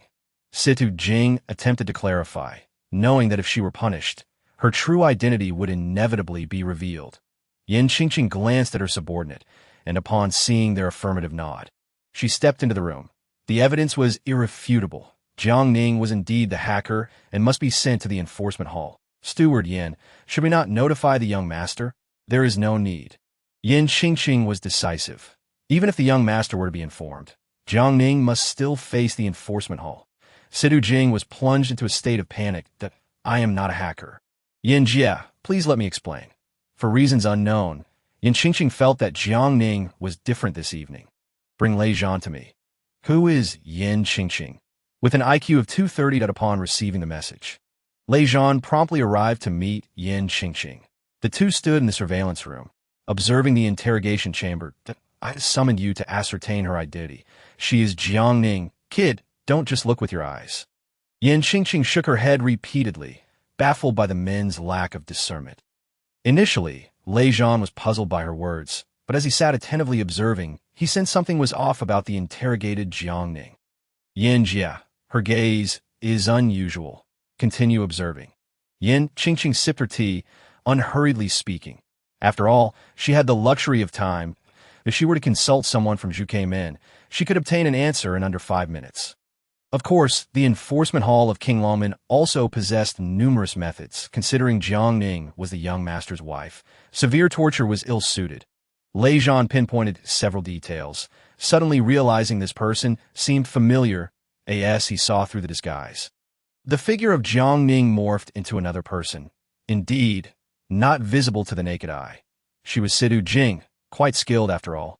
Yin Qingqing set her teacup down and approached the monitor, observing Sidu Jing as she continued to protest her innocence. Shaking her head in disbelief. Since she had already been caught, let us go with the flow and allow her to play her part to the end. You mean? Lei Zhan grasped her implication instantly. Yin Qingqing arranged for someone to impersonate the young master, staging a scene reminiscent of a domineering CEO rescuing his wife, directly whisking Sidu Jing away from the enforcement hall. Subsequently, they instructed the impersonator of the young master to accompany Sidu Jing in a romantic narrative. The video was sent to Yin Mingdao. After viewing it, he clenched his fists, realizing why he felt discomfort upon seeing Jiang Ning since the incident at the farm. It was all a ruse. Where is the real person? One of his subordinates with access to the system noted the official document. The young mistress is currently engaged in a farming instance, completing tasks that the farming instance arduous? Is she able to eat every day? Yin Mingdao had previously heard rumors that some instance tasks could leave one without food, particularly in rural scenarios where unfinished tasks meant no meals. Ahem, young master, the mistress is living quite comfortably, earning a fortune daily. I senti she in a farming instance? Why is she engaging in business? To pursue a man? Upon hearing this, Yin Mingdao felt a pang of jealousy. Why is she chasing after men in the instance? Marrying, at this revelation, Yin Mingdao could no longer remain composed. She was actually seeking a spouse within the system instance. What task is this? This is merely a guise for public infidelity. Can I enter? The young master has no space. How could he enter? Are you bullying me for lacking space? Young master, it is not us who are bullying you. This is the young mistress's task. Pursuing men and marrying oneself off is the task that, the young mistress's tasks have consistently revolved around this matter. Yin Mingdao was agitated and irritable, feeling anger towards everyone he encountered. The following morning, he found himself compelled to seek assistance from his elder sister. Third sister, please help me. Help you with what? Yin Qingqing was well aware of the young master's intentions in seeking her out. Such a significant matter could not be taken lightly. If he were not anxious, there must be an issue. Yin Mingdao had not slept a wink the entire night and was devoid of any focus on his duties. I wish to enter the space instance. Your golden crow might just short-circuit the space. Yin Qingqing stifled a laugh and opened her portable space, allowing her brother to see the situation within. However, no buts, that NPC character is you. When Yin Mingdao beheld the man identical to himself, garbed in ancient attire and standing by the riverbank, he was struck with an uncanny sensation. Yin Qingqing elaborated. The space system was created by ancestors to save the apocalypse. And although it connects to the Cosmic Information Station, everything within the instance is a reflection of events that once transpired within the spatial layers. You mean to say, this is my past? Specifically, it is you from 500 years ago. Yin Qingqing opened the county magistrate's records, which also elucidated the reason he bore the golden birthmark, regardless of which instance task Jiang Ning chose. The NPC would always be him. Unless this knot was unraveled, it would be challenging for him to progress with Jiang Ning. Upon hearing this, Yin Mingdao fell into contemplation. The sensation was peculiar. It was him, yet not him. What should I do? Very well. After their conversation concluded, Yin Mingdao retreated to a secluded chamber to meditate. Yin Qingqing accessed the system and communicated with the 80-level high-ranking player. The traitor has been apprehended, and King Longman will soon deliver a grand gift as a token of appreciation for your support. While Jiang Qing was catching shrimp in the river, he broke into a broad grin upon receiving the generous gift. Ah, the head of the Yin family is truly straightforward. delivering gold and silver directly. He calculated the days and realized a month had passed in the instance. Was the county magistrate no longer interested in marrying the young mistress? Sister, are you not anxious? This familial hierarchy is perplexing. If one is not astute, one wouldn't even know how to address one another.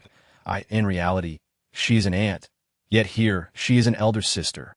However, Jiang Ning preferred the term elder sister. Why rush? Jiang Ning was nearly oblivious to the county magistrate's affairs. Marrying. The emperor is not as anxious as the eunuch. Matters of marriage require mutual consent. Jiang Ning busied herself with crafting various items, recently concocting not only laundry powder, but also soap. You two have not seen each other for nearly a month.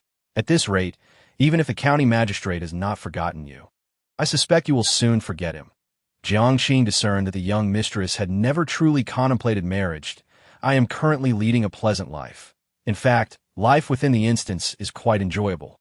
At least devoid of concerns about the apocalypse. She had grown fond of this place. The environment was pleasant, the air was fresh, and the local customs were simple. Aunt, elder sister, do not grow too fond of this place. Once the task is complete, any trace of your presence here will be erased. Jiang Ning advised earnestly, as this matter exceeded the concerns of a child of merely 10 years. Very well. Let us complete the task a bit later. Who do you see over there? Chapter 69. A proposal at the door. The county magistrate, brother dash and dash law, s. Soon as the term brother-in-law escaped her lips, Jiang Ning's smile vanished instantly. This scoundrel, with a single utterance. I have lost everything. Jiang Ning feigned a strategy of retreat, having waited a month, seemingly absent from the county town, yet her news spread throughout the entire county. I truly wish to plunge into the river. She splashed her face with water from the river, striving to maintain her composure. Jiang Ning sprinted ahead. Although his legs were short, he was not slow in his pace. As they approached, Yan Mingdao affectionately ruffled the boy's hair. Do not shout nonsensically. I have yet to marry your sister. It is merely a matter of time. Jiang Ning finally realized he was becoming somewhat overconfident. Brother-in-law. No, the magistrate has time to visit our village today. I just happened to be attending to affairs in a nearby village and thought to drop by and see you. Yan Mingdao was not merely passing by. He had come deliberately, wishing to ascertain something. You go play over there. I need to discuss a matter with your sister. All right then. Jiang Ning followed the constable downstream to play, not too far from Yan Mingdao. Yan Mingdao strolled to the riverbank. Observing the woman standing in the water, her fair calves exposed. Come up quickly. It is already autumn, and the water is rather cool. His voice was exceptionally gentle, unlike when they first met. Jiang Ning was momentarily taken aback. Although the Yan Mingdao in this narrative was crafted to resemble the real-life young master, he could not replicate the tone and mannerisms of the actual person. Master Yan, are you not working today? I have to attend to a case in the neighboring village, and I thought to come and see you Oh, she pouted, slowly walking out of the river, and as she reached the shore, he extended his hand to his sister. I thought you had come specifically to see me, Master Yan. Jiang Ning feigned disappointment, and as she bent down, he squatted to personally help her put on her shoes. Such an act in this era would not even be performed by a husband. Master, this is unnecessary. When Yan Mingdao looked up, their eyes met, one half squatting and the other bending, their proximity undeniable. I have no official business today. I merely came to seek you out and inquire about something. Please do ask, Master. She was exceedingly nervous, fearing she might be implicated in a case. If I were to propose to your family, would you be willing to marry me? This time, Yan Mingdao did not use the title of this official. Lowering his stature, much like his current posture, Jiang Ning was rendered speechless. Were not people in ancient times rather conservative, particularly regarding marriage? Of course, I would be willing. He smiled, placing her shoes gently on her feet. Since you are willing, it is only natural for me to assist you with your shoes. Master, we are not yet married. This may not be appropriate. It matters not. He was unconcerned with such formalities. The two engaged in conversation by the riverbank. This was Jiang Ning's most joyous and relaxed moment to date. Once married, her task would swiftly come to fruition. After their union, she could leverage the identity of the county magistrate's wife to embark on endeavors that would lead to prosperity for the entire county and village. 3 days later, the magistrate commissioned the finest matchmaker in the county to formally propose. This delighted the entire Jiang family, young and old. The engagement was assured, and the entire village rejoiced for Jiang Ning. That night, just as Jiang Ning was preparing to sleep, the system activated. However, she knew that she must complete the narrative first. She was certain the spirit ring lay in C2 Jing's possession. And considering C2 Jing was currently impersonating her identity, she felt a sense of urgency. In no way. The system inquired, "What do you mean by no way? I want to see what C2 Jing is doing with young master." The system remained silent. "You can spy, but only at level 30. Ridiculous. I have an 80 level underling." Jiang Ning climbed out of bed and sneaked in her brother's room, rousing the sleeping boy. Jiang Qing grumbled, "Why are you here instead of sleeping? I need to borrow your system to check on something." "What are young master and C2 Jing up to? You have nothing better to do. Are you just bored?" Jiang Qing was reluctant to assist, knowing the cost for a single glimpse would be high. Jiang Ning sighed. "After the engagement, I have felt uneasy, as if I owe young master an explanation. And I just want to see how he is faring." "Kid, are you going to help or not?" Jiang Ning was resolute. If he refused to help tonight, she would not let him rest until he agreed. "You are my dear aunt, my ancestral guardian." Jiang Qing relented. "Fine, let us go." And no matter where they wandered, no one noticed them, except those who possess space systems. Those who surpassed level 50 would perceive an anomaly in the current magnetic field. Qinglong Gate, Guardian Hall. "Darling, I do not wish to practice." Beside him, the young master, posing as Yin Qingqing's accomplice, gazed deeply at C2 Jing to play his part in this charade. "That I understand how hard this is for you. Just endure a little longer. Darling, be a good child and listen." The onlookers found the scene distasteful. Jiang Ning clenched her fists. In her eyes, the young master appeared genuine, passionately engaging with C2 Jing. Good child. How utterly revolting. She turned to leave, having felt guilty towards the young master for days, especially since their marriage and the narrative had intertwined their fates. Just one more look to gain some experience. Jiang Qing, with an air of amusement, instantly recognized the young master was a fake. One must admit, Yin Mingdao was indeed formidable, truly the female tyrant of the dwarf world, the female Zhuge Liang of the space system. It was enough to make one feel nauseous.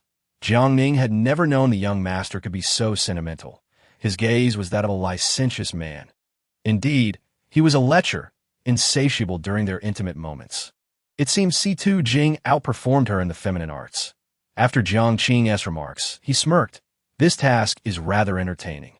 Jiang Ning's face darkened. The more she watched, the angrier she became. One must guard against fire, theft, and even best friends. How true that proved to be. She finally grasped the sensation of being stabbed in the back by a close friend.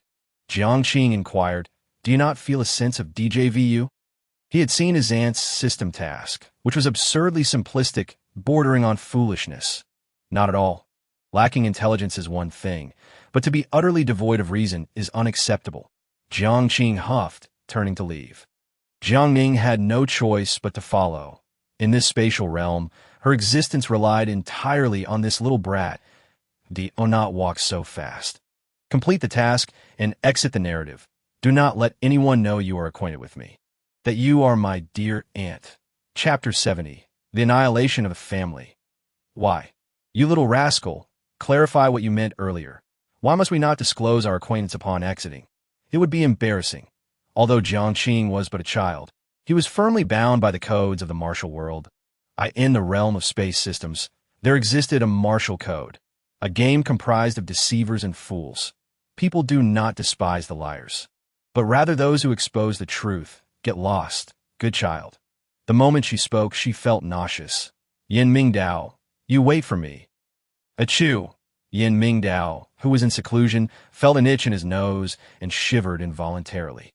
The next morning, Jiang Ning rose early, deliberately choosing to don a vibrant outfit. Qing, accompany your sister to the county. You dress like that to go on a date? Jiang Qing munched on a carrot. Observing his aunt's attire, had she been stimulated by last night's raid on Qinglong Gate? Are you going or not? No, you little rascal. Have you recently acquired too much silver and become too arrogant? Jiang Ning rolled up her sleeves, suppressing her bloodline. After some back and forth, Jiang Ning, in tears, followed along, lamenting how, as the legitimate heir of Zhuke Gate, he was being bullied in such a manner. You are my dear aunt. You cannot treat me like this. Just because you are my aunt, you must not defy my orders. Jiang Ning carried herself with pride. In any timeline, if silver could not resolve a matter, only a fist would suffice. As they walked, they traversed through the space, unaware of the presence following them. Witnessing the sisters vanish into the woods left the pursuer in shock. This is unbelievable. The two sisters just disappeared while walking. Soon, this incident spread throughout the village, with everyone gossiping about the Jiang sisters being inhuman. The pair, entirely unaware of the situation back home, arrived at the county office unexpectedly, leading to a rather awkward moment. I am here today just to see you. Jiang Ning internally scoffed. Is it inappropriate to visit so soon after the engagement? What would you like for lunch? I shall have the kitchen prepare something. Yin Mingdao was somewhat surprised but delighted. Jiang Ning's initiative to visit indicated she held him in her thoughts. Jiang Ning immediately stood up, unsure of where to place her hands. Where is the kitchen? At noon, I will cook. You need not trouble yourself, that it is no bother. I do not mind the effort. Jiang Ning was unwilling to sit idly, especially considering he was an official with duties to attend to. I will take you there. Since their engagement, Yin Mingdao had altered his manner of address, no longer referring to himself as this official. Upon entering the kitchen, Jiang Ning observed that the environment was indeed far superior to that of the Jiang household's kitchen. I will prepare the ingredients first. You go ahead and attend to your official business. We shall have lunch together.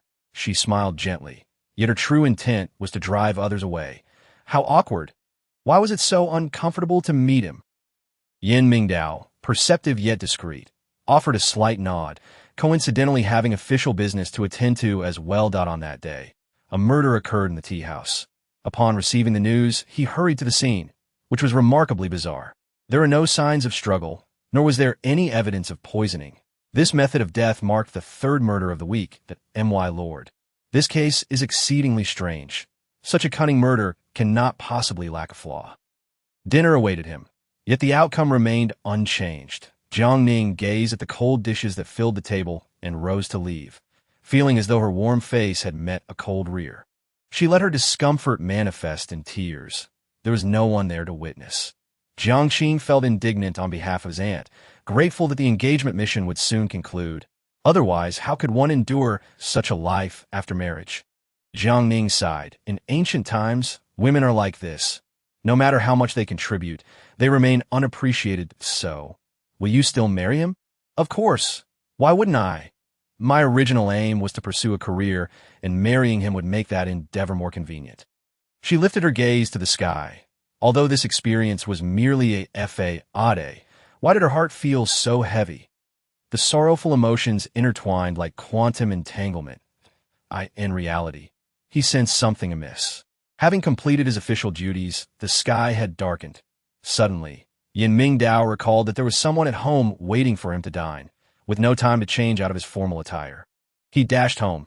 Upon arrival, he found that everyone had already departed. Sitting down amidst the cold dishes, guilt washed over him as he took bite after bite, feeling a profound sadness. Where's our family?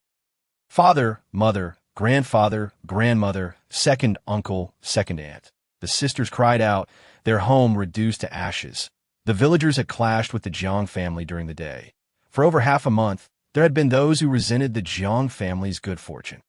They had long plotted against this family, seizing upon today's chaos to attack. Amidst the uproar, some began to seize the Jiang family's possessions. In the scuffle, grandfather struck the wall, and grandmother, unable to catch her breath, collapsed. Others sustained severe injuries. To erase all evidence, they conspired to burn everything to the ground. With no witnesses left to testify, the sisters' cries drew the attention of the bullying villagers, whose eyes gleamed with malice. Devoid of any kindness. What do you want? You speak nonsense. We have not provoked any evil spirits. Jiang Ning protested, clearly indicating that this was nothing more than envy and jealousy over their family's good fortune. No, this aspect was not included in the scenario. Where did it go wrong? Sister, something feels off. We must find a way to escape from here. Tears welled in Jiang Ning's eyes. although it was all a fabrication. After living here for over a month, her grandfather, grandmother, father, and second uncle were all honest people, and second aunt treated her decently. The sudden tragedy was unbearable. We must report this to the authorities. How can you even think of reporting it? You deceitful vixen! Whatever sorcery you used to charm the county magistrate into betrothing you is beyond me. Old Madame Lu's words matched the sharpness of the village shrews. Voices clashed as the situation escalated further. Burn them alive, lest they bring disaster upon us. You wretched villagers, do you possess no sense of justice? Jiang Ning roared, but her voice was drowned out by the din of the villagers before she could finish. Someone hurled stones at the siblings. Jiang Qing stepped in front, shielding his sister with his small frame. While Jiang Ning's heart clenched painfully, she suddenly realized what she needed to do. She tightly embraced her brother's head, turning to shield him with her back just as a wooden stick swung toward them. With a resounding crack, the blow landed squarely on her body, nearly knocking her unconscious. Sensing more attacks coming their way, Jiang Ning pushed her brother aside and seized a wooden stick, retaliating with swift and decisive movements, taking down several of the bullies. Those who wish to live, step forward. Chapter 71. Reduced to beggars, I never bully the weak. Should anyone insult or harm me, even if it were the king of heaven himself, I, Jiang Ning, would not cower. Jiang Ning screamed, her forehead vein-throbbing, her eyes red with fury, her sanity slipping away.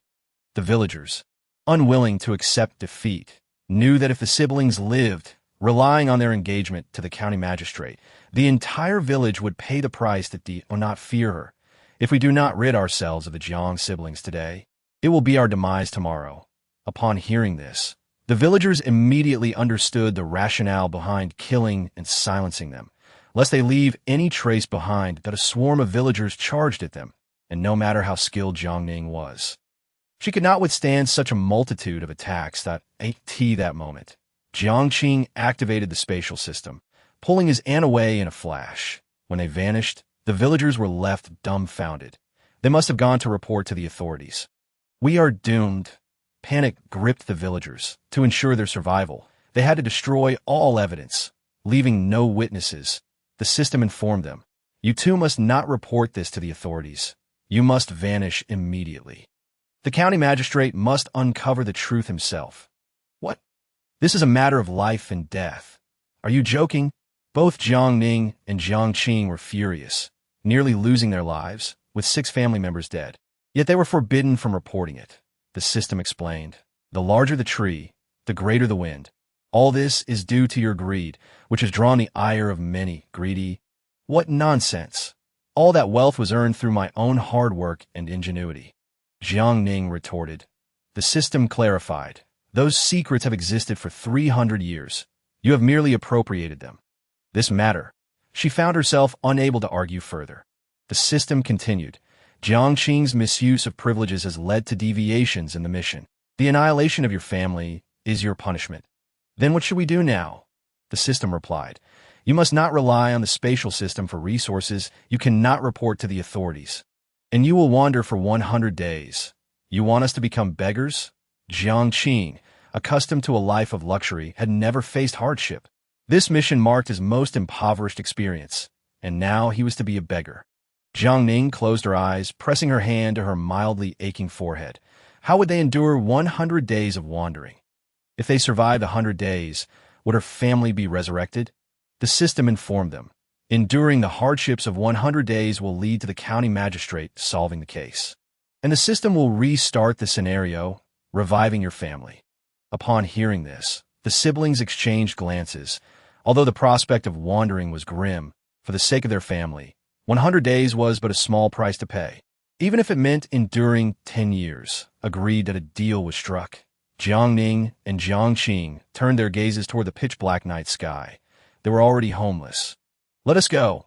The dilapidated temple was filled with beggars. And by the time the siblings arrived, there was no place left to rest for the night. The wind howled outside, and deep night had fallen. I want to sleep on a bed. Jiang Qing, having never experienced hardship, felt disgruntled and secretly accessed the spatial system, only to find his account frozen for 100 days. How outrageous! They actually dared to freeze my account. Did Dio not be upset? For the sake of our family, we must endure, Jiang Ning soothed as she ruffled her brother's hair, feeling guilty for dragging him into this ordeal. Regardless, all of this stemmed from her actions. Once the mission was complete, she vowed to make it up to him.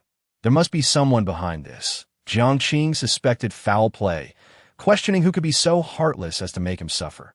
Meanwhile, the one orchestrating this was none other than his biological father, Jiang Yuan, who sighed helplessly I have pampered you too much. It is time you face some hardships. Indeed, the doting father had submitted a request to the system, hoping his son would experience some trials during this mission, ideally coming to understand the life of a beggar. This was undoubtedly the work of a father, though it had to be conducted in secrecy. The night dragged on painfully. At last, dawn broke, and Jiang Ning felt as if her entire body had fallen apart. Early in the morning, she took her brother to wander near the county office, only to discover that the county magistrate had not left his home, nor had anyone from their village come to report the incident. As expected, after their family's tragedy, no one had come to seek justice. How could they report it? They would prefer the county magistrate never find out. It is infuriating, and we are not allowed to report it either. Jiang Qing protested, but there was nothing they could do. For now, filling their stomachs was the priority. Sister, I am hungry. Looking at her 10-year-old brother, who was in a growth spurt, she replied, Come, sister will take you to eat buns. Jiang Ning arrived at the bun shop and rummaged through her pouch. She distinctly remembered there being silver coins in her money bag last night, yet it was now empty. The system informed her, due to the actions of the village bullies. All the Jiang family's silver has been destroyed. In other words, everything the villagers had taken from her family was gone. Jiang Ning found herself at a loss for words, caught between joy and sorrow. The system added, Everything is turned into ghost money. Ha! Jiang Ning scoffed coldly. All the silver had transformed into ghost money, yet her money bag remained empty. Without silver, she could not buy any buns. Sister, I am hungry. Jiang Qing had no means to procure food. Staring longingly at the buns at tea that moment, the owner of the bun shop noticed the siblings, finding them familiar, though he couldn't place them. You must be hungry. Here, have one first. You can pay me back when you have the money. The owner, being kind-hearted, was motivated by the assistance he had received from the Jiang siblings in the past, which had significantly improved his business. Jiang Qing happily accepted the bun, grateful for the meal. The system informed them, no one in the entire scenario can recognize you. What does that mean? Jiang Ning was baffled by the system's operations. The system explained, You two are currently NPC characters. Even if the county magistrate stood before you, he would not recognize you. Had he forgotten about me, forgotten that he had once sought my hand from the Jiang family? The system informed me. He has not forgotten. He is well aware that his fiancée, is Jiang Ning. Jiang Ning found this hard to believe and approached the bun shop owner, asking, Do you recognize me? The owner, though he found her familiar, could not recollect who she was. I am Jiang. As she attempted to state her name, her voice was inexplicably silenced. The system cautioned, Do not attempt to violate the rules. No one will recognize you. Damn it. Jiang Ning, infuriated, cursed under her breath. The bun shop owner, overhearing her, erupted in anger, pointing at Jiang Ning and berating her. I kindly offered you both buns, and yet you dare to insult me. No, you misinterpret. Truly, you misunderstand, boss. The owner seized a rolling pin and mercilessly swung it towards them. Seizing the opportunity, Jiang Qing snatched several meat buns. One held his mouth and dashed away, with Jiang Ning being relentlessly pursued by the bun shop owner. The entire street was bustling with commotion. The young master of the Zhuke sect, seasoned in the ways of the world, was no stranger to such chaos. He hid in a corner at the bridge's edge, contentedly devouring 2 meat buns, and upon hearing his aunt's footsteps, he called out, I am here. You little rascal, you run rather swiftly. After Jiang Ning sat down, she noticed Jiang Qing clutching meat buns and could not help but remark, You are robbing me. The system won't deduct your points. Chapter 72. Beating the drum for justice. What is our current status? As Jiang Qing munched on his bun, he pondered how to turn the tables on their predicament. Jiang Ning took a bite of her bun, glanced at her brother, then at herself, and finally at a nearby beggar. She offered one bun to him. Jiang Qing took a bun and handed it over. Seeing this, Jiang Ning understood her brother's intent. They were now beggars, hence his act of taking the buns. IT conformed to their roles, facilitating the next steps. Although Jiang Ning had never played such a down-and-out character, he understood that the more convincingly they portrayed their roles, the sooner they could conclude this farce. Jiang Ning sighed. Just yesterday, she had prepared a grand feast in the county office's kitchen, and today, she was being chased for a mere meat bun. What to do next? Rise again, Jiang Ning declared with confidence. Let us head to the riverside. Jiang Ning's previous path to wealth had originated from the Songjiang River. But upon arriving at the riverside, she was utterly stunned. Where was the river? In the blink of an eye, the Songjiang River had vanished, the system informed. The river disappeared along with 6 lives from the Jiang family. I wanted to curse. Jiang Ning clenched her fists. Had it not been for the points she had lost previously, she would not have held back her frustration. Jiang Ning, unafraid of point deductions, began to curse. Observing a 10-year-old child curse without vulgarities rendered Jiang Ning speechless. Impressive. Jiang Ning had never witnessed such a manner of cursing, especially from a child.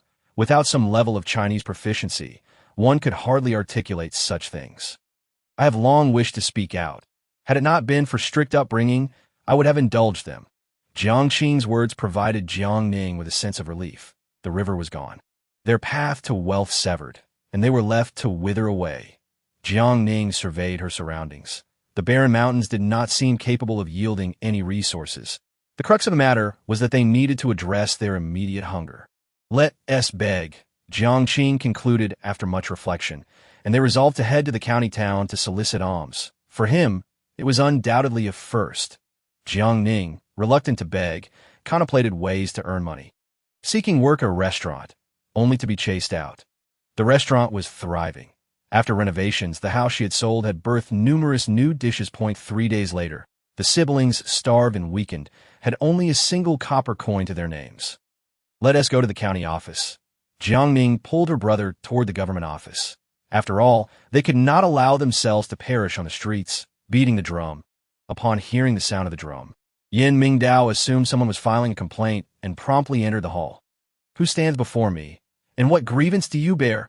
A common woman, Zhang Shengnan, accuses Jiang Ning of deceit. Jiang Ning beat the drum. Unable to indict the villagers, she chose to accuse herself.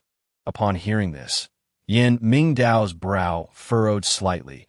It pertained to his fiancée, but Jiang Ning from Huaxia village. Is that not she? Just days ago, she insisted I purchase a large batch of spices. The goods were delivered, yet the payment remains unsettled, and I have been unable to locate her. Jiang Ning feigned an anxious demeanor, seeing Yin Mingdao remain unmoved. She suddenly knelt on the ground. County magistrate, you must seek justice for this humble woman. That was all we possessed. The county town of Songjiang is divided into 3 districts, with a magistrate's office situated at the center of the town. 2 kilometers to the north lies a small town, comprising 8 towns and 20 villages. Due to geographical constraints, matters concerning these villages and towns fall under the jurisdiction of the magistrate's office. At times, the magistrate must personally descend into the villages to hear cases, as some elderly villagers are incapable of venturing beyond their homes. This was the first case Yin Mingdao had encountered since assuming office, and he had been preoccupied with a series of bizarre murder cases, neglecting the village matters. Zhang Shengnan, which village do you hail from? I am. She faltered, unsure how to fabricate a story, if she made a mistake. The absence of records would expose her ruse that I am from 2 county.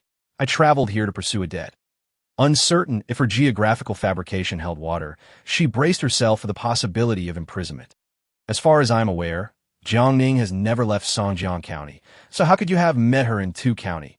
Yin Mingdao had already discerned that this individual was making false accusations. You, clearly a beggar and a rogue, seek to find a place in the magistrate's prison. What a disaster! Jiang Ning nearly rolled her eyes.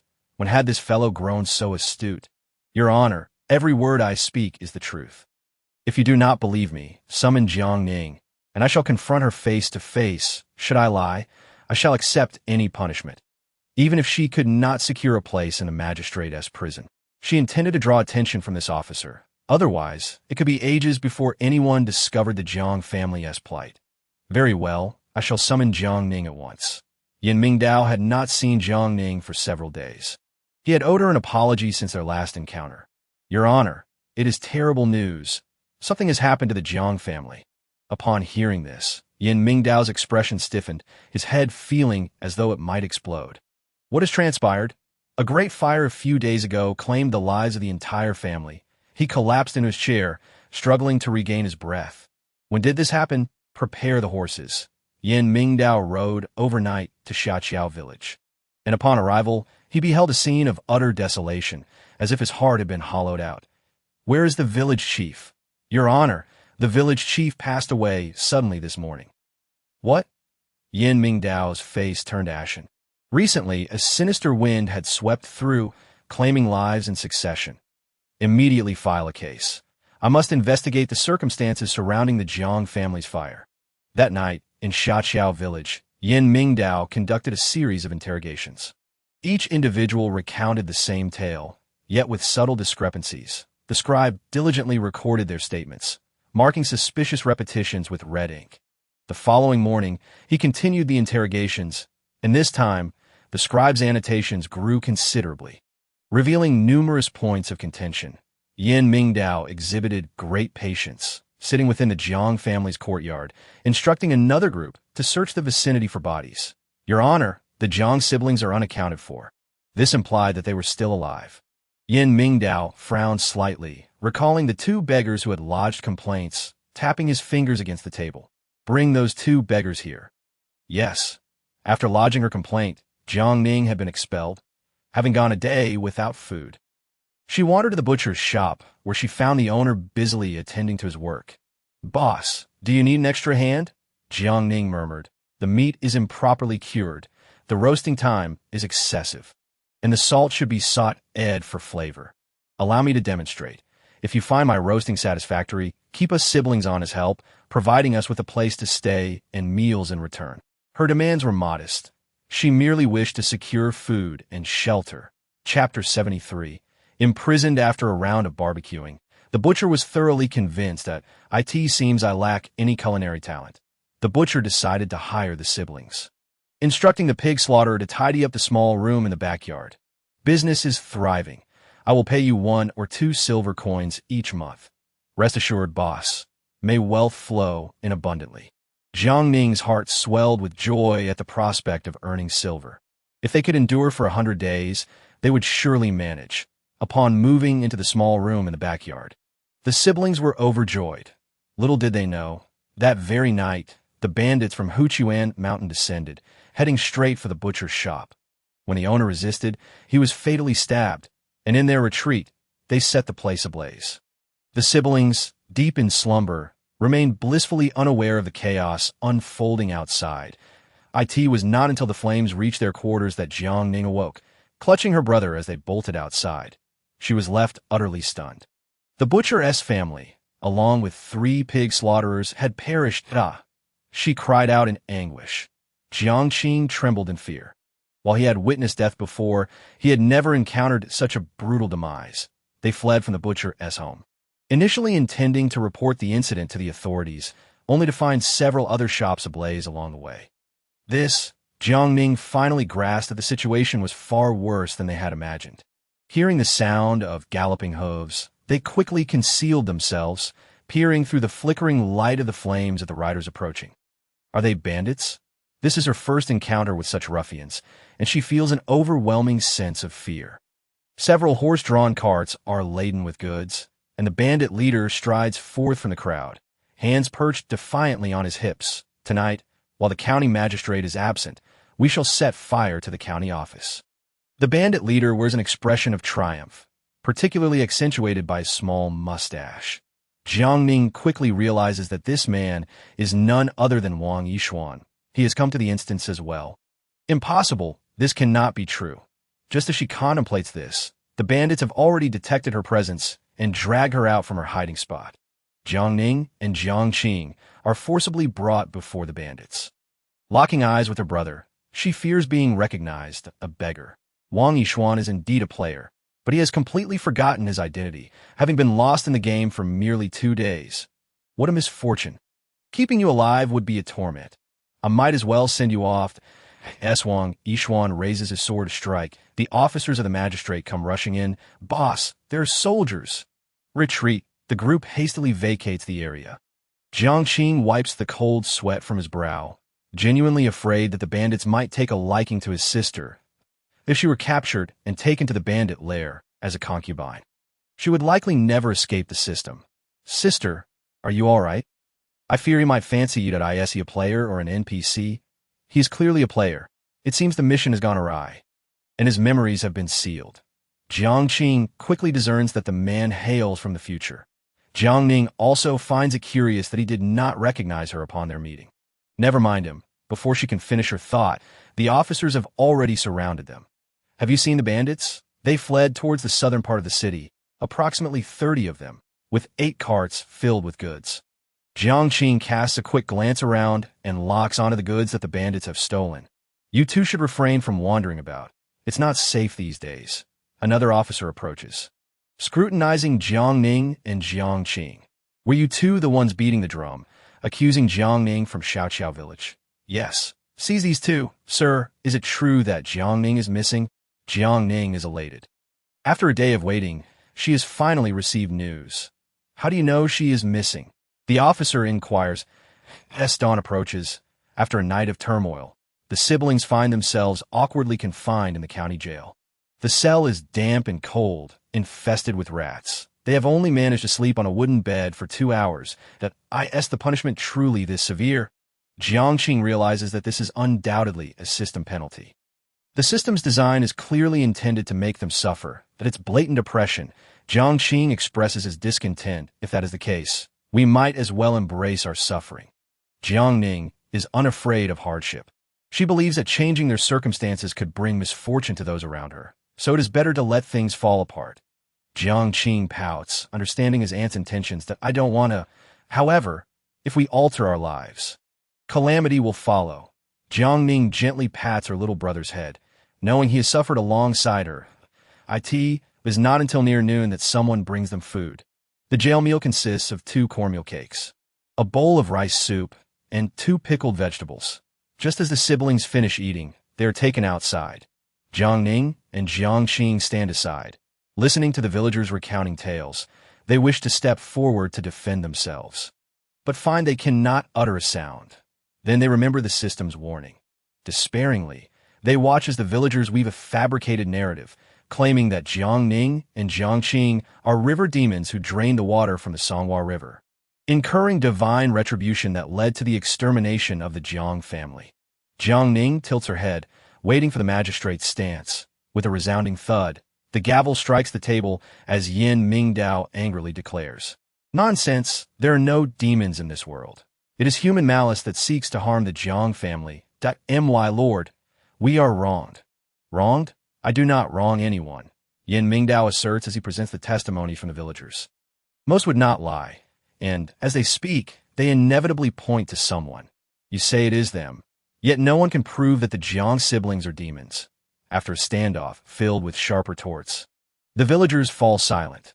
This is merely the magistrate's conjecture. Jiang Ning is his fiancée, and he naturally seeks to absolve her. The villagers retort. Yin Mingdao smiles coldly, instructing the coroner to present the autopsy report. The examination has confirmed that old Master Jiang succumbed to the poison of the bamboo leaf green. This poison is rare, and to obtain it, one must go through a specific apothecary in town. Summon Shopkeeper Li. Now the intrigue deepens. Jiang Ning stands quietly, captivated by Yin Mingdao's demeanor as he conducts the inquiry. He truly captivates her heart. What to do?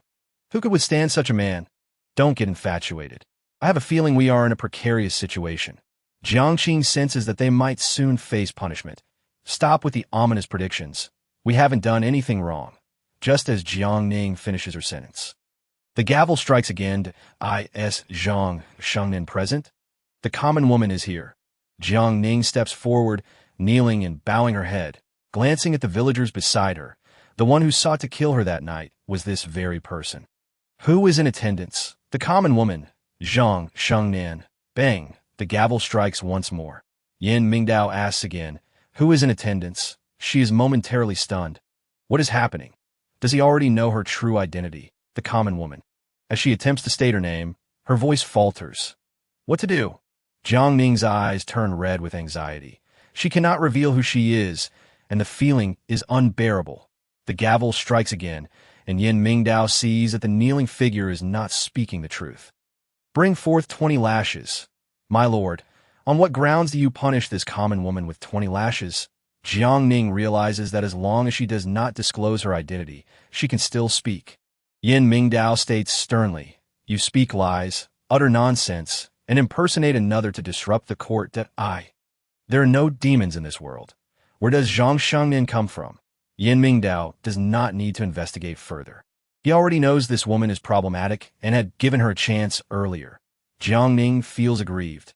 After the 20 lashes, having not eaten sufficiently for several days, she promptly faints, and why, lord, she has fainted. Take her to the back hall, find a doctor to examine her. Yin Mingdao glances at the silent boy, noting his stature and demeanor. If he is not mistaken, these siblings have employed some trickery to conceal their identities. Since they wish to remain hidden, he sees no need to expose them. Keep a close watch on that boy. Yes, Jiangxing has been stifling laughter. Although his aunt has been punished, they have managed to navigate this ordeal. I always knew my brother-in-law was formidable, but he is certain that the county magistrate has recognized their identities.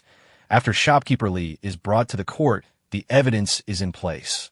The case against Zhang's family, involving Yang Ergu and 200 villagers, has reached a conclusion. Upon hearing the case resolved, Jiang Ning clenches her fists, unable to contain her anger. The magistrate is impressive, strikes that will do a beating that leads to sustenance is worth it. Jiangxing has already received a notification from the system. Due to Yin Mingdao solving the case, the Jiang siblings will no longer need to beg. They have finally weathered this trial.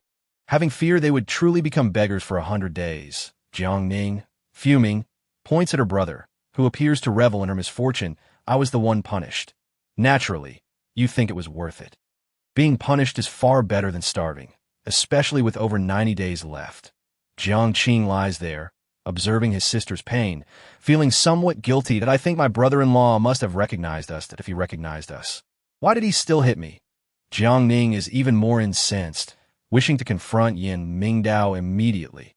But before she can move, the pain makes her break into a cold sweat. Accuse someone. There must be a legitimate case. Jiang Qing roughly understands that the beating does not pertain to Zhang Xingnan's accusation. After hearing his brother's explanation, Jiang Ning falls silent. She acknowledges that taking risks was indeed her fault. After dinner, Yin Mingdao sits in his study, receiving reports on the condition of the injured person staying in the guest room. Ensure they are well taken care of. Yes, he does not intend to inquire further. Waiting for her to confess voluntarily. Early the next morning, Yin Mingdao takes his men to investigate the bandit case. Upon learning this, Jiang Ning reflects, what a busy individual. Even in the instance he is this occupied. This trip extends for a full half-month. A crow alights at the window, cawing incessantly. Jiang Ning's eyelids twitch, feeling quite unsettled. As she rises to step outside, her body sways as if she might vanish from this place. The system informs her, the Lord is in danger. A jolt of fear grips her heart as she senses a surge of energy within her yearning to burst forth. Just as she steps outside, she sees a figure clad in black standing in the courtyard. Who is he? The figure in black clutches a shimmering inner elixir and turns to face the woman emerging from the house. It is indeed you. She is bewildered. Does this man recognize her? The black-clad figure tightens his grip on the inner elixir and launches an attack at Jiang Ning, causing the energy of the golden crow hidden within her to begin to leak out. Jiang Ning has never encountered such a situation before. She clenches her fists, striving to contain this energy. She rushes to the corner to hide. Why has the Dark Lord come? The Dark Lord he refers to is a figure from reality, known for exterminating those of the Five-Gate bloodline. Aunt, will she be all right? Jiang Qing hesitates for a moment before deciding to go out to rescue her. Stealthily, he tightens his belt, clutching his chamber pot, and tiptoes toward the Dark Lord, carelessly splashing it as he approaches. Go on with your business. The pure young true fire of the young master of the Zhuke Gate. Puffed. The Dark Lord has indeed been drenched. Sensing something amiss, he pointed at Jiang Qing, ready to speak, when the inner Dan in his hand slipped away. This is as he reached for the inner Dan again. The power of the golden crow within Jiang Ning swiftly snatched it away. That wicked girl dared to seize my inner Dan. Dark Lord, that inner Dan is not yours. As far as I know, it belongs to the Golden Crow. Jiang Ning, despite his youth, is quite knowledgeable. Who are you? From the Zhuge sect, young master Jiang Ning, but he lifted his chin slightly, needing to project an aura of authority at this moment. She is my dear aunt. If you dare to harm a single hair on her head, I assure you, my father, my 8 uncles, my grandfather, and my great-grandfather will stop at nothing to obliterate your foundation. When making such threats, Jiang Ning did not resemble a mere 10-year-old child. Upon hearing that she was a descendant of the Zhuge sect, the Dark Lord felt a surge of joy, pondering why this girl was able to wield the power of the Golden Crow. So, she is of the Jiang family. Then I shall not hold back. With a swift motion, he advanced directly towards Jiang Ning. Jiang Ning quickly dodged, sending several needles flying, though they lacked significant lethality. What are you waiting for? Run! He leaped to his aunt's side, grasping her hand to flee. However, the Dark Lord had brought allies, effectively blocking the exit. We're finished. A chill of fear coursed through Jiang Ning. At this moment, the spatial system also failed to react. Could it be that I am truly destined to perish here today? Fear not. I am here. Jiang Ning pulled the boy behind her, once again standing in front. In that instant, Jiang Ning felt an overwhelming warmth in his heart. This dear aunt of his was truly remarkable. Do you know them? I only know that the Dark Lord specializes in slaughtering the bloodlines of the 5 sects. They're undoubtedly after the Golden Crow within you. Jiang Ning stated. The Golden Crow resides within me. Jiang Ning was genuinely unaware of this matter, though she had a nagging feeling that her energy was inexhaustible. After your dual cultivation with the young master, the Golden Crow left a seed within you. Although this little Golden Crow has not formed into your offspring, it has coalesced into the power of the Golden Crow. Upon hearing this, Jiang Ning was left speechless, realizing that this power was acquired in such a manner. Why do they desire the power of the Golden Crow? The Golden Crow is the son of the sun. Only by controlling the Golden Crow can one steer the course of the sun. And whoever holds that power can dominate the apocalypse. Chapter 75. Rebirth and Pregnancy. Jiang Ning cradled her belly, unable to fathom what it would be like to be pregnant, especially after such dual cultivation. I understand now. That upgraded cultivation gift package. Will it grow? The energy increases alongside the cultivation level, but now that you have swallowed the inner Dan, the situation is rather dire. Jiang Ning had never encountered such a scenario. According to cultivation principles, this situation could be detrimental to one's body. Jiang Ning's face turned ashen, suddenly having an inner Dan in her belly. Could become a stone, cancer, or a tumor. Will I mutate? It is possible that it's fine. I won't swallow any inner Dan. Jiang Ning did not intend to consume the Dan. It was entirely uncontrollable, surrounded by the Dark Lord's minions with no escape route. Jiang Ning foolishly chuckled. Dark Lord, are you so furious that you've lost your inner Dan? Just so happens, I wish to experiment with extracting it from your abdomen. Wait. Jiang Ning, summoning her courage, raised her hand. When everyone turned to her, they saw her smiling foolishly. If I were to return the inner Dan to you, would you spare the 2 of us? Once the inner Dan is consumed, it can only be extracted through abdominal surgery. The Dark Lord had no intention of extracting it normally. He wanted the vessel that housed the inner Dan. Jiang Ning's smile faltered. The Western nations excelled in this, and she despised such methods. You are truly something. I'm such a beautiful young lady, and you want to cut open my belly. Humph. Your eloquence is merely a tactic to buy time. The Dark Lord would not be fooled. Raising his hand, he prepared to order his subordinates to seize them. Hold on. Jiang Ning this time raised both hands. The system had indicated that there was danger, but was it she who was in peril? Or was it him? The system showed no reaction. Delaying only meant she wished to postpone her demise for a while longer. Oh, you know of the young master of the Qinglong sect? Yin Mingdao. Yes, that is him. Jiang Ning decided to sell her master for her own gain. The Dark Lord paused momentarily. The best vessel for the inner Dan was indeed the young master of the Qinglong sect. But he already possessed the Golden Crow within him. That I know him, that he is here, the county magistrate. After Jiang Ning spoke, she found herself at a loss for how to lead him to that side. Right. If the young master were to encounter misfortune, this instance would collapse, and all of us would remain trapped in this space. Jiang Ning thought of a point, unsure if he could successfully deceive him. The inner Dan actually recognizes you as its master. Jiang Ning clutched her belly. Would that mean abdominal surgery was out of the question? What should we do? Will this thing grow? Will it affect me while inside my body? The Dark Lord had never encountered such a fool. He was astonished that she did not realize that the inner Dan could enhance her spiritual power, aiding her in greatly increasing her cultivation level. For an ordinary person, possessing an inner Dan is akin to harboring a ticking time bomb within their body that were doomed. Jiang Ning's eyes filled with despair, realizing that she had a bomb inside her. Recalling the suffering the young master endured during the full moons, the young master's affliction is of a similar nature. The golden crow within the young master is different from your inner Dan. The Dark Lord now placed greater value on the inner Dan within Jiang Ning. Mine is an ancient divine power, an inner Dan of unparalleled gathering.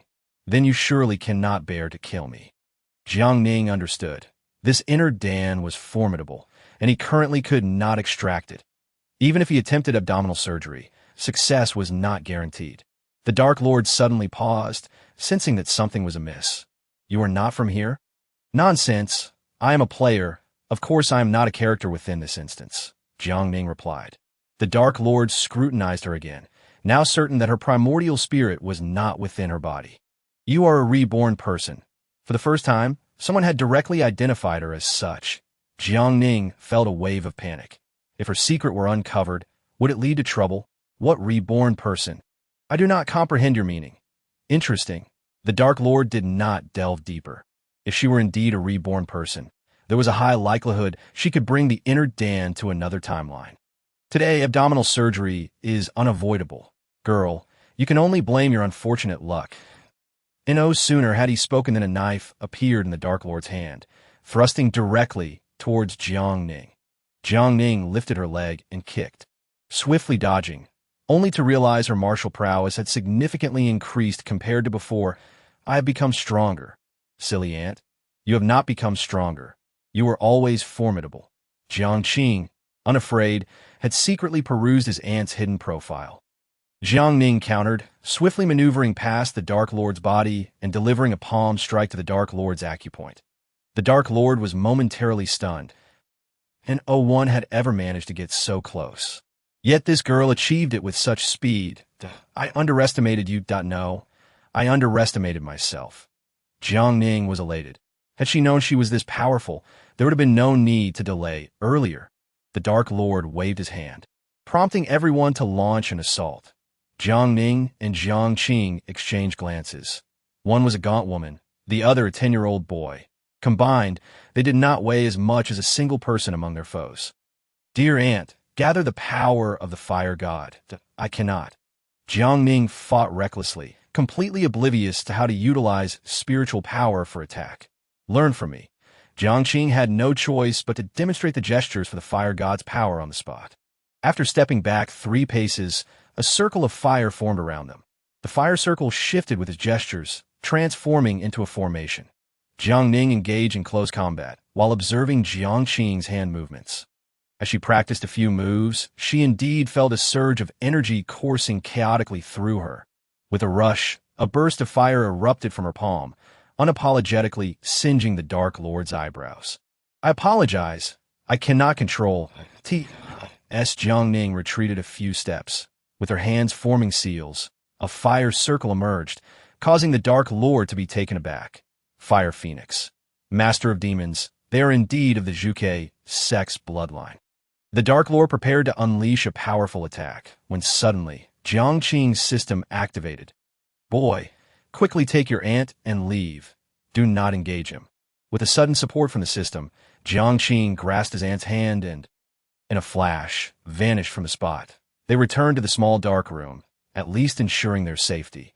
The fire circle Jiang Ning had created remained unextinguished, illuminating their surroundings. Put out the fire. We cannot have light here. Jiang Ning exclaimed, I cannot.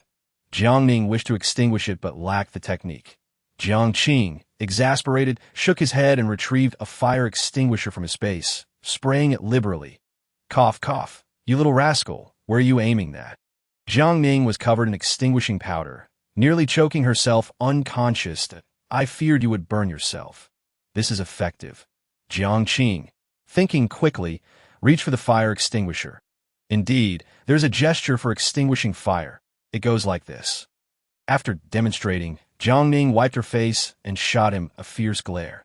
Just you wait. Little ant, I suppose I saved you today. Humph, consider it your credit. Now what shall we do? Jiang Ning glanced around, somewhat familiar with the place, and reached out to find that old computer had already appeared. Chapter 76. Hidden task. System prompt. Host has violated operation rules. Backend system cannot be altered. Shut up.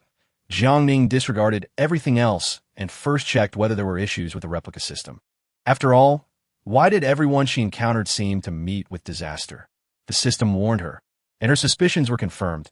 Someone had implanted a virus, altering the course of the narrative. Jiang Ning was furious. The Jiang family of 6 should never have perished, nor should the butcher's family have been slain.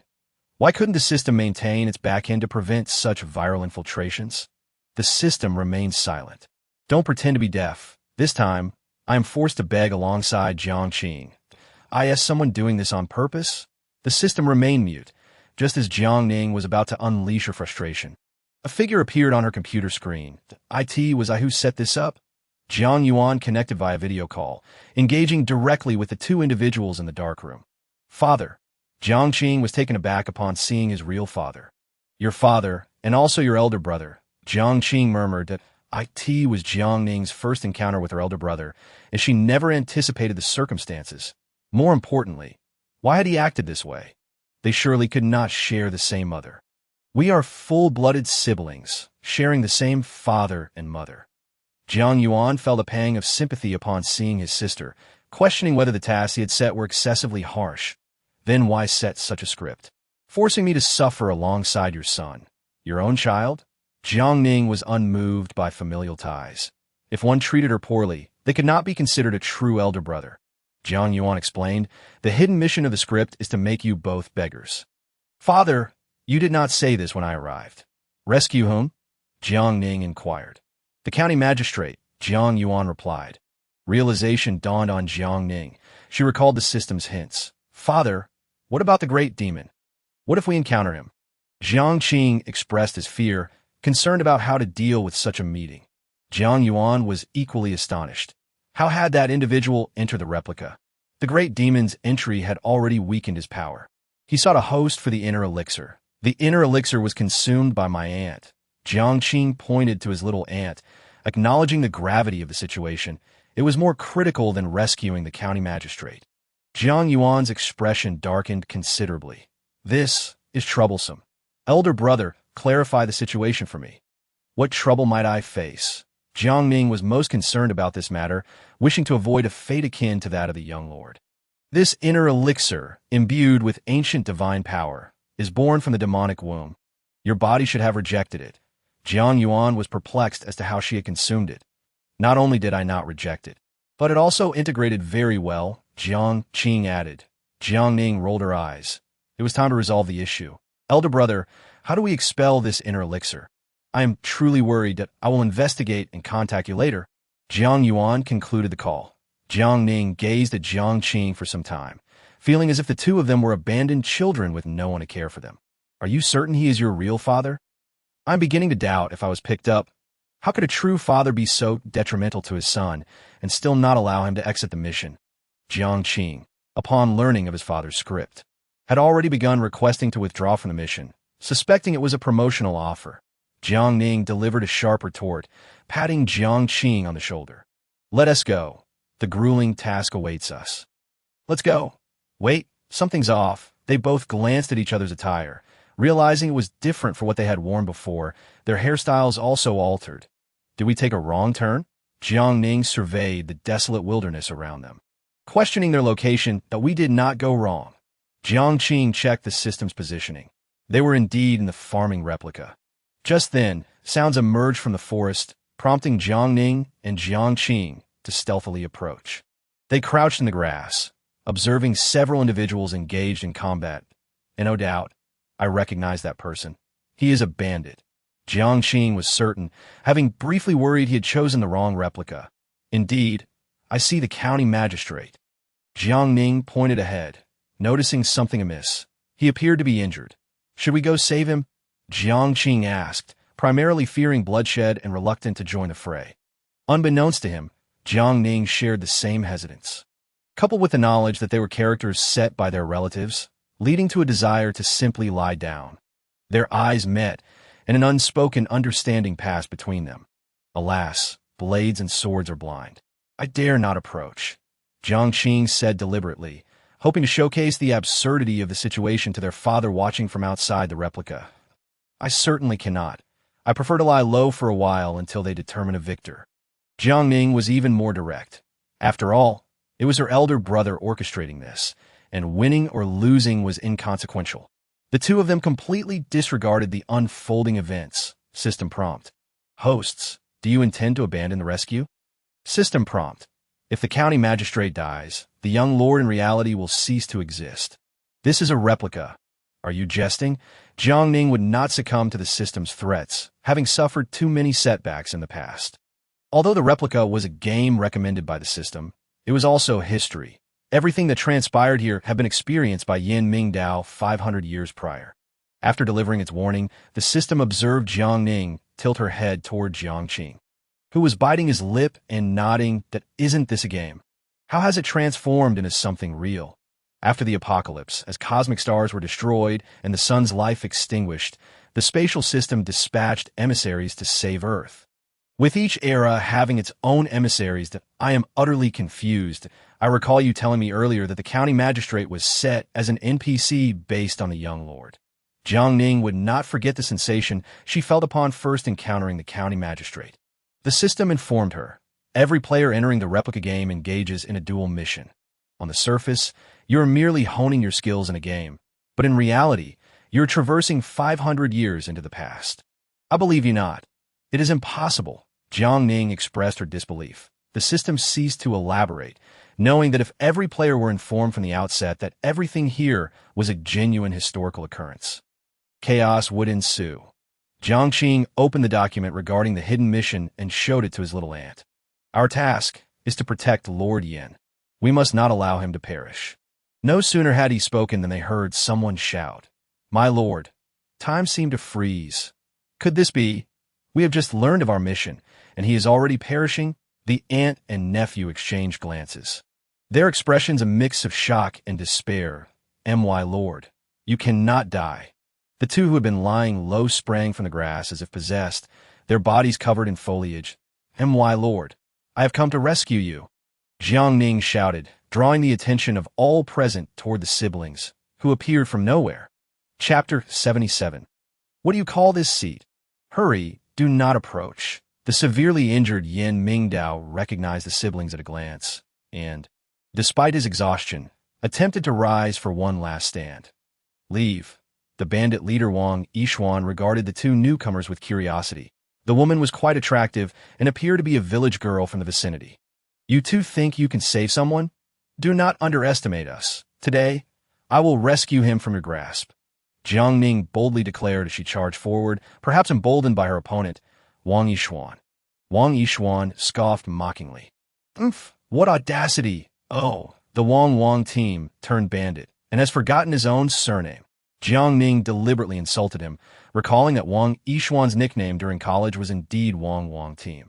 Wang Yishuan frowned, puzzled as to why her words affected him so deeply, especially that reference to Wang team. Who exactly are you? The amnesiac Wang Yishuan did not recognize Jiang Ning. Jiang Ning shot a glance at the injured Yin Mingdao, whose clothing was soaked in blood, his complexion ghastly. It seemed she had emerged too late. I am the county magistrate's wife.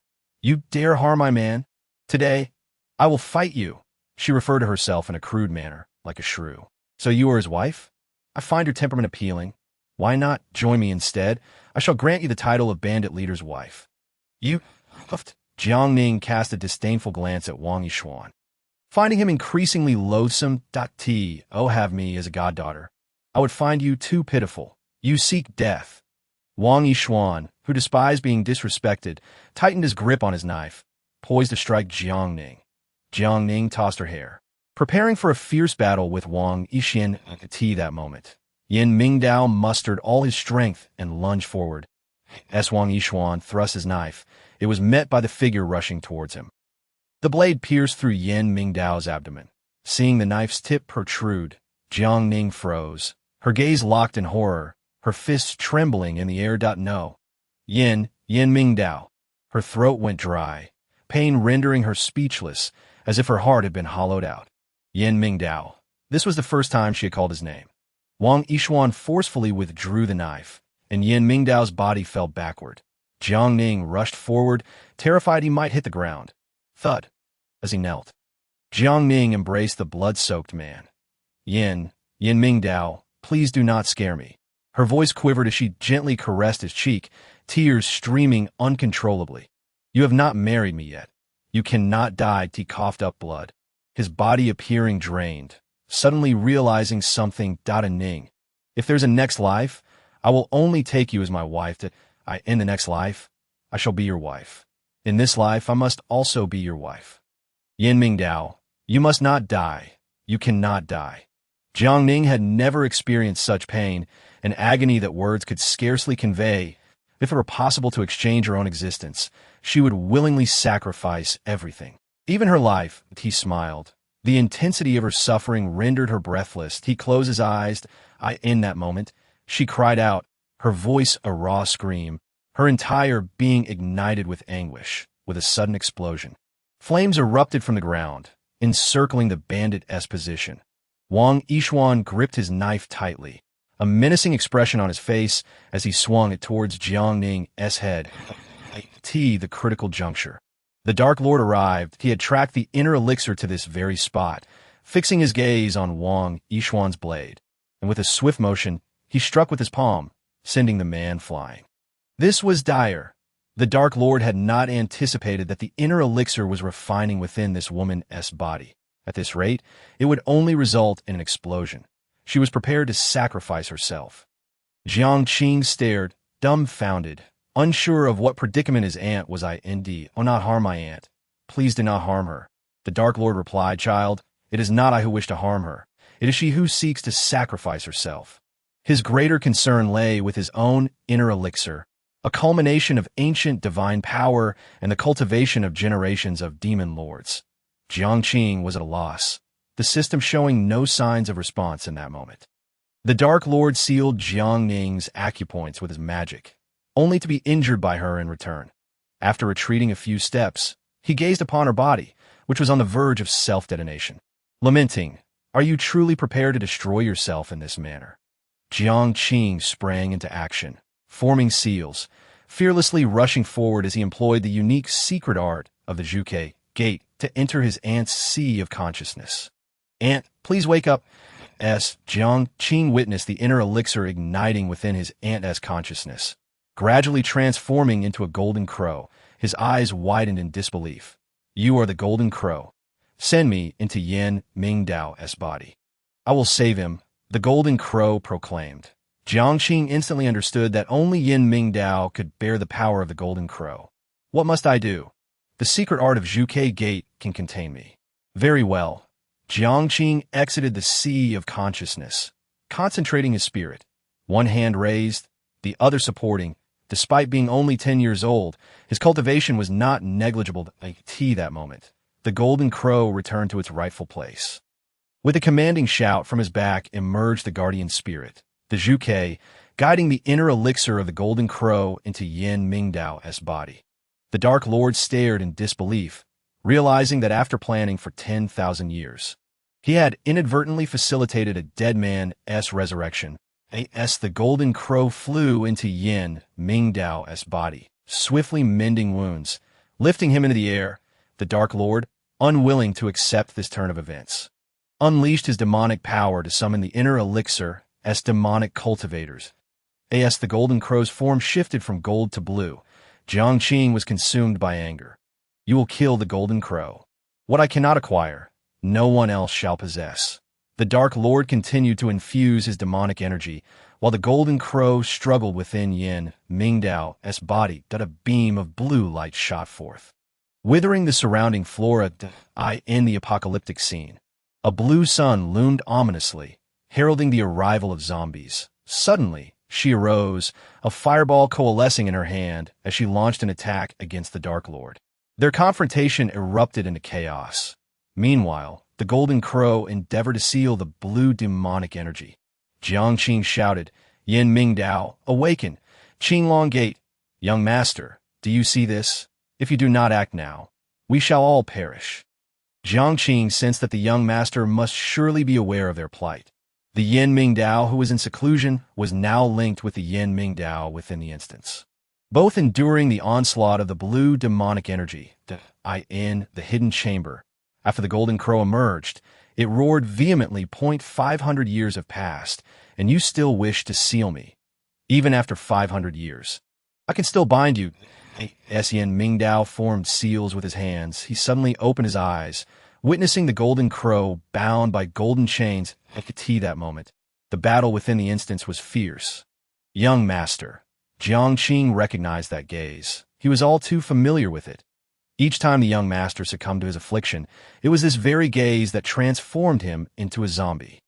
The Dark Lord raised an eyebrow, intrigued by the girl's reaction. "What do you call me?" Chapter 78. Dual identities. Who exactly are you? Jiang Ning retreated 2 steps, unable to believe that the young master sought to kill her, struggling to accept that he was indeed the Dark Lord. Yet the figure before her was unmistakably him. The Dark Lord smirked wickedly. Before he could finish, the Golden Crow was sealed, and the secret art he had used on the inner elixir had bound him. Yin Ming Dao. Jiang Ning's heart raced as she heard the Dark Lord acknowledge himself as Yin Ming Dao, suddenly feeling like a fool. The reason the Dark Lord called out Yin Ming Dao was that he sensed his impending sealing. In a fleeting moment, his body became transparent, that a beam of light surged forth, merging the Dark Lord and the Golden Crow into one, transforming into the inner elixir that entered Yin Ming Dao's body. The sealing occurred. The heavens darkened and thunder roared. Jiang Ning, however, remained oblivious to the underlying causes, only feeling deceived. The resurrected Yin Ming Dao stood there for what felt like an eternity, like a wooden statue, as the rain poured down upon him. Jiang Ning stood at a distance, unwilling to approach. The sole witness to this unfolding drama, Jiang Ning received a notification from the system that he had completed his task and must exit the instance immediately. I must leave. He gradually faded from the scene, as though he had never been there at all. The world fell silent. In the hidden chamber, Yin Ming Dao coughed up blood, clutching his bleeding chest and abdominal wounds. The so-called restoration was in truth a rebirth. The Golden Crow sealed a burst of light, and Jiang Ning appeared in the hidden chamber, staring in astonishment at the figure before him. "Young master, you foolish boy, how remarkable you are." Yin Ming Dao had not anticipated that the one who understood all of this would be Jiang Ning. "I'll fetch you some medicine." His spatial system contained everything, and being a member of the Zhuge Gate only added to his resources. Yin Ming Dao knew that the only person capable of saving him now was this child. "You have completed your task. When will she emerge?" "Her task remains unfinished. It may take some time." Jiang Ning understood the system's implication. His aunt would have to face her emotional tribulation personally. Yin Ming Dao lowered his head. Although he had not entered the instance, he recalled everything from 500 years ago, including what followed. She did not marry the county magistrate. Jiang Ning was taken aback, astonished that after all the turmoil, she had not ended up married. "Why?" "Because she felt that I deceived her." Yin Ming Dao smiled bitterly, realizing that their fates had been sealed long before, 500 years ago. As Jiang Ning leaned in, scrutinizing the young master closely, he remarked, "The Dark Lord is you, the county magistrate is you, and the young master is also you. Even the Lord of the Mountain Ghost Gate is you." When Yin Ming Dao retorted, Jiang Ning laughed awkwardly. "That has little to do with me. I am simply the young master of the Jiang family now." Jiang Ning finally grasped why the Dark Lord wandered within the system space. "You imprisoned the Dark Lord to seal him within the spatial system. The Dark Lord obsession was too potent. Keeping him tethered within his body would only lead to endless attempts to escape. To diminish his demonic power, they utilized the spatial system to distribute him elsewhere. The seal of the blue demonic energy was too severe, causing him to lose a significant portion of his memory. Jiang Ning finally comprehended that he had been perfectly manipulated by his biological father. In 01 remembered the events of 500 years ago, and many who had been dispatched into the instance failed to uncover the truth of those times. Yin Mingdao understood that the system instance was now a fragmented remnant. Only those who had lived through that era could bring forth the events of the past. T-Sich, after all this, you are all coming for me. Why not bring the Lord of the Mountain Ghost Gate in? Jiang Ning expressed his discontent, feeling it was unjust to drag a 10-year-old child into such matters. Yin Mingdao playfully tapped Jiang Ning's head. Chuckling softly, how was I to know your father would be so ruthless? Biological father. I owe him a great debt. Yin Mingdao had a very close relationship with Jiang Yuan, and this time was merely a phone call. He had no idea that his friend would orchestrate such a plan. Jiang Ning propped his chin on his hand, his greatest concern being his aunt, that I want to enter the instance and help my aunt. That is not possible. It was not that Yin Mingdao disagreed, but rather that the system would not permit it this moment. Jiang Ning had been in a deep slumber for several days, and when she finally opened her eyes, snowflakes were gently falling outside. As she rose, her body ached, and upon surveying the unfamiliar room, she immediately recognized that she was still within the instance. The system informed her. Jiang Ning has completed his task and exited the instance. Your family has been fully resurrected. The 6 members of the Jiang family had all returned to life. The sorrow in her heart suddenly eased a little. This plot was truly melodramatic. Jiang Ning found it difficult to accept the narrative from a psychological standpoint. What is my task? The system replied. The county magistrate has been resurrected, but his memories are impaired. And then, he may not remember you. Perfect. I do not wish to remember him either. Jiang Ning wanted to break off the engagement, to extricate herself from his world. The system cautioned. Host, do not act on impulse. Be more rational. He is Yin Mingdao, the Dark Lord. How can you expect me to be rational? Jiang Ning could not accept that someone who sought to kill her also required her to feign love for him. You have fallen for him. I have not. As she uttered these words, Jiang Ning's emotions surged, clearly indicating that she had indeed developed feelings. The system stated, the host's task is to make the county magistrate fall in love with you, and then marry you. I will not marry him. The system, witnessing this arrangement, could not help but feel anxious for the county magistrate. This emotional tribulation, Jiang Ning slowly closed her eyes, her mind filled with the image of the Dark Lord, inexplicably harboring a deep-seated aversion towards him. Tell me, was it he who orchestrated events at the time of my birth, in the depths of silence within the system? Do not feign ignorance. You must know why I was abandoned at birth, and why my parents remain oblivious to my existence. When Jin Wu resided within Jiang Ning, she witnessed many events and recalled numerous memories. As for the supposed twin, there was only me. It was the Dark Lord who swapped the children. Upon uncovering the truth, her loathing for the Dark Lord deepened. The system, uncertain of how to console its host, acknowledged the harshness of reality, that he is not human. He is a demon. The system revealed. The blue magic is sealed within Jin Wu, marking a calamity for Yin Mingdao. But why must this calamity involve me? Jiang Ning roared, drawing the attention of those outside. When the door swung open, she beheld a face identical to her own, and the resentment in her gaze could no longer be concealed. Yin Mingdao, I despise you. Chapter 79. Someone steals coal. Hurtful words pierced the heart. Jiang Ning stood frozen upon seeing the person at the door. Though she declared her hatred, her heart swelled with relief at his unscathed state. He is unharmed. Their eyes met, and Yin Mingdao furrowed his brow slightly, hesitating at her expression of disdain, unsure whether to enter or retreat. He had forgotten much. The physician stated he had suffered a head injury while rescuing someone in the mountains, resulting in memory loss. You are awake. Yin Mingdao did not recognize this woman. The county officials claimed they had shared a particularly close bond, and her abduction by bandits stemmed from their past grievances. Jiang Ning responded awkwardly, her earlier fury dissipating entirely.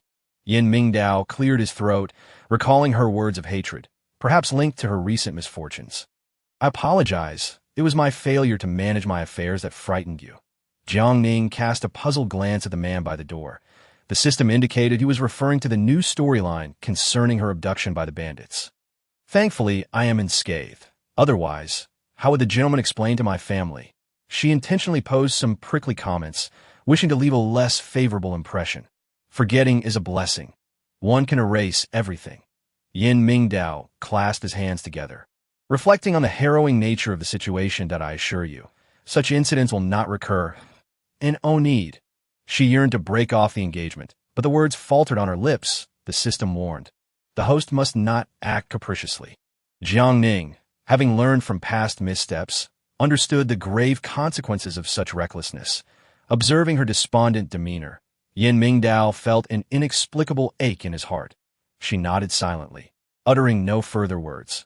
Once in the carriage, she could no longer contain herself and broke down in tears. After seeing off his fiancée, Yin Mingdao felt a tumult of emotions welling within him.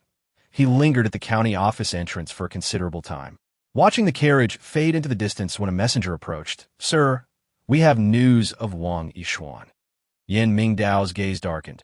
After the assault on the bandit stronghold, the bandit leader Wang Yishuan had vanished without a trace. "Bring more men. We must ensure his capture." "Yes." The moment the carriage turned the corner and disappeared from view, Yin Mingdao finally turned to leave. Upon returning to Huaxia village, Jiang Ning felt as though she had awakened from a dreadful nightmare upon seeing her family. All 6 elders were present, save for her younger brother, Jiang Qing.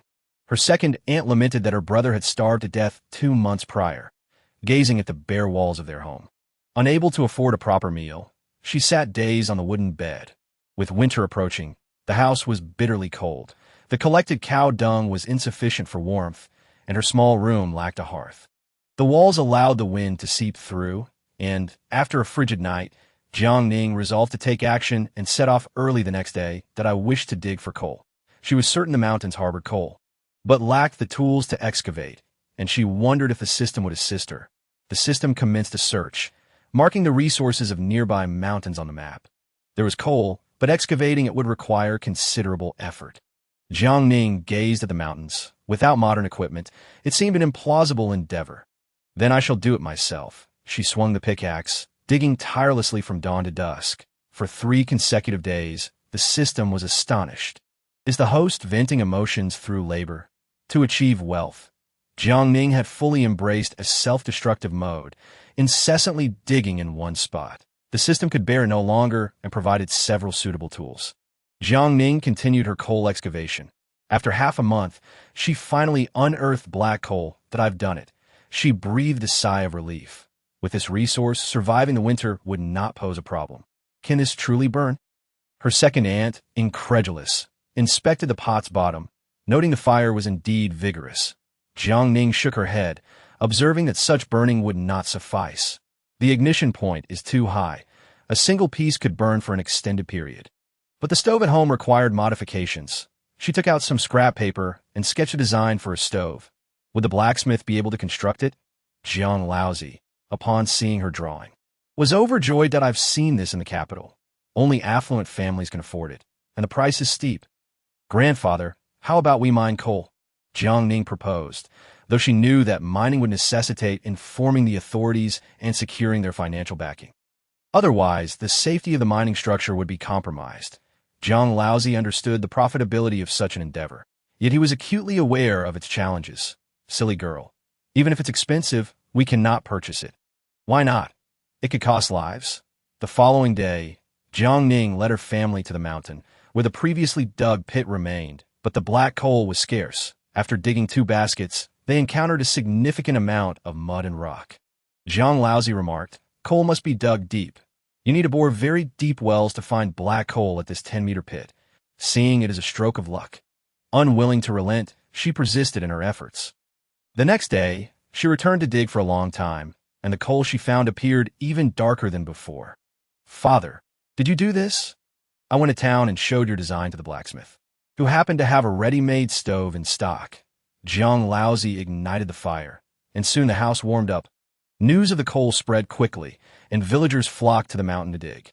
However, only Jiang Ning's pit yielded coal. Others found none. Her second aunt guarded the coal pit daily, and the family took turns carting it home. Reflecting on past events, Jiang Ning realized that failing to share with the villagers could lead to trouble. That night, she discussed with her grandfather the idea of leading the entire village in coal mining. Her grandfather wholeheartedly agreed and conferred with the village chief the next day, with the entire village collaborating. Daily output soared, and once transported down the mountain, it was stacked together. Allocations were made. Families in need could come to collect. Nevertheless, each household was required to send one person to dig coal daily. A month passed, and news of coal in Huaxia village reached the county. Townspeople sought to purchase coal, and the village chief approached Jiang's family for their opinion. Jiang Ning deemed it feasible. Currently, they possessed an abundance of coal. Enough for the entire village, and selling some would improve everyone's lives. We cannot accept silver. It will bring misfortune. 1 bag of rice for 1 bag of coal. Following the exchange of grain, the village chief distributed the coal proportionately among families. Life in Huaxia village had subtly improved as snow fell outside. Jiang Ning lay on her heated bed at home, listening to her grandmother say that this winter was the warmest she had ever experienced. The family slept together, a feeling both peculiar and comforting.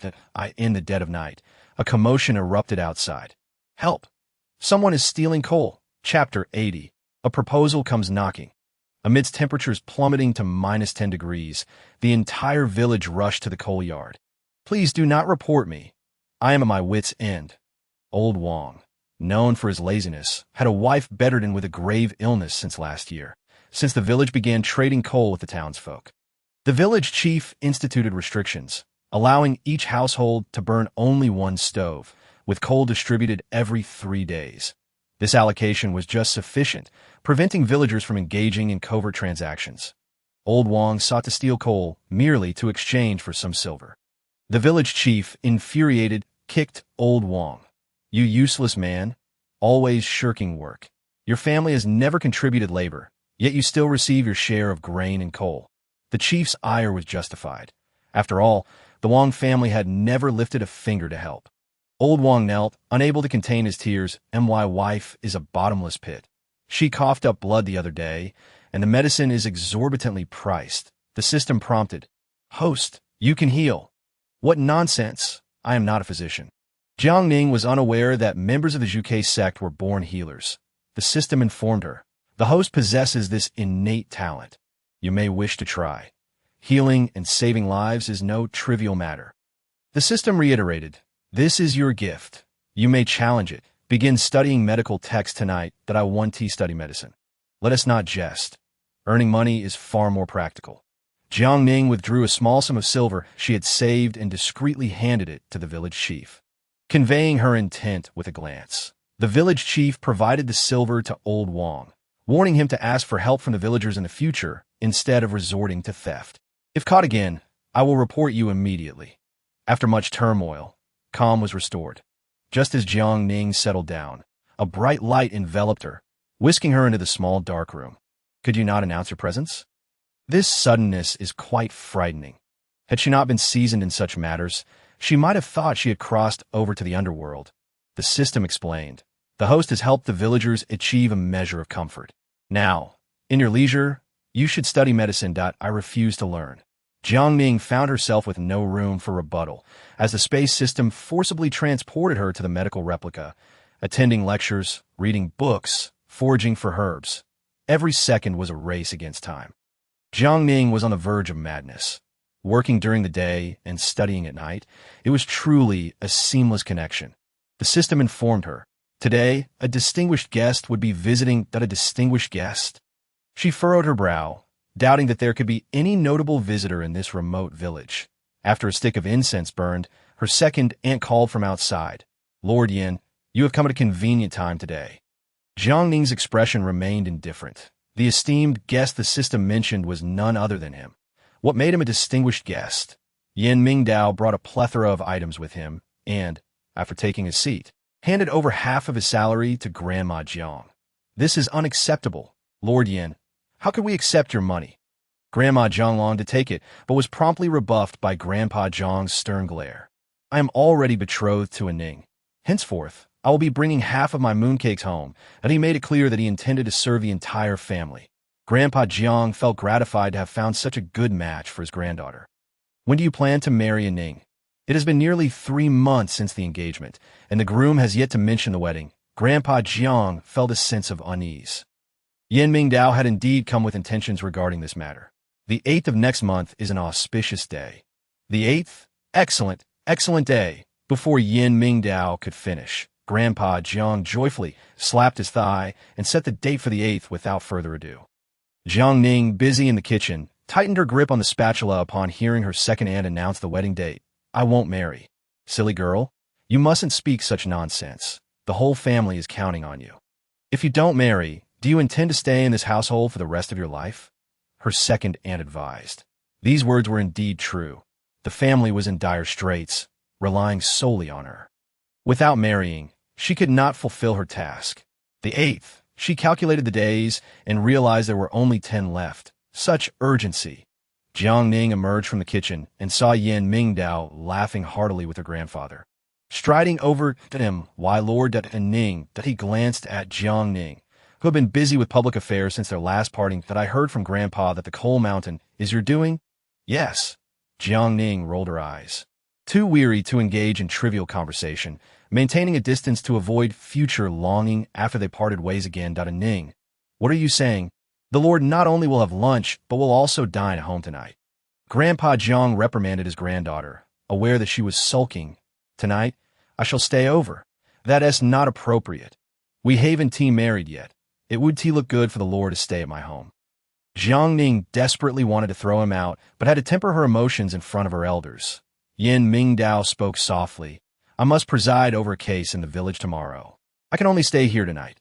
Where did you stay when you were examining cases in the village before? At the home of a single old man. Old Lu from our village is indeed a single old man. After dinner, I'll escort you there. Jiang Ning was resolute.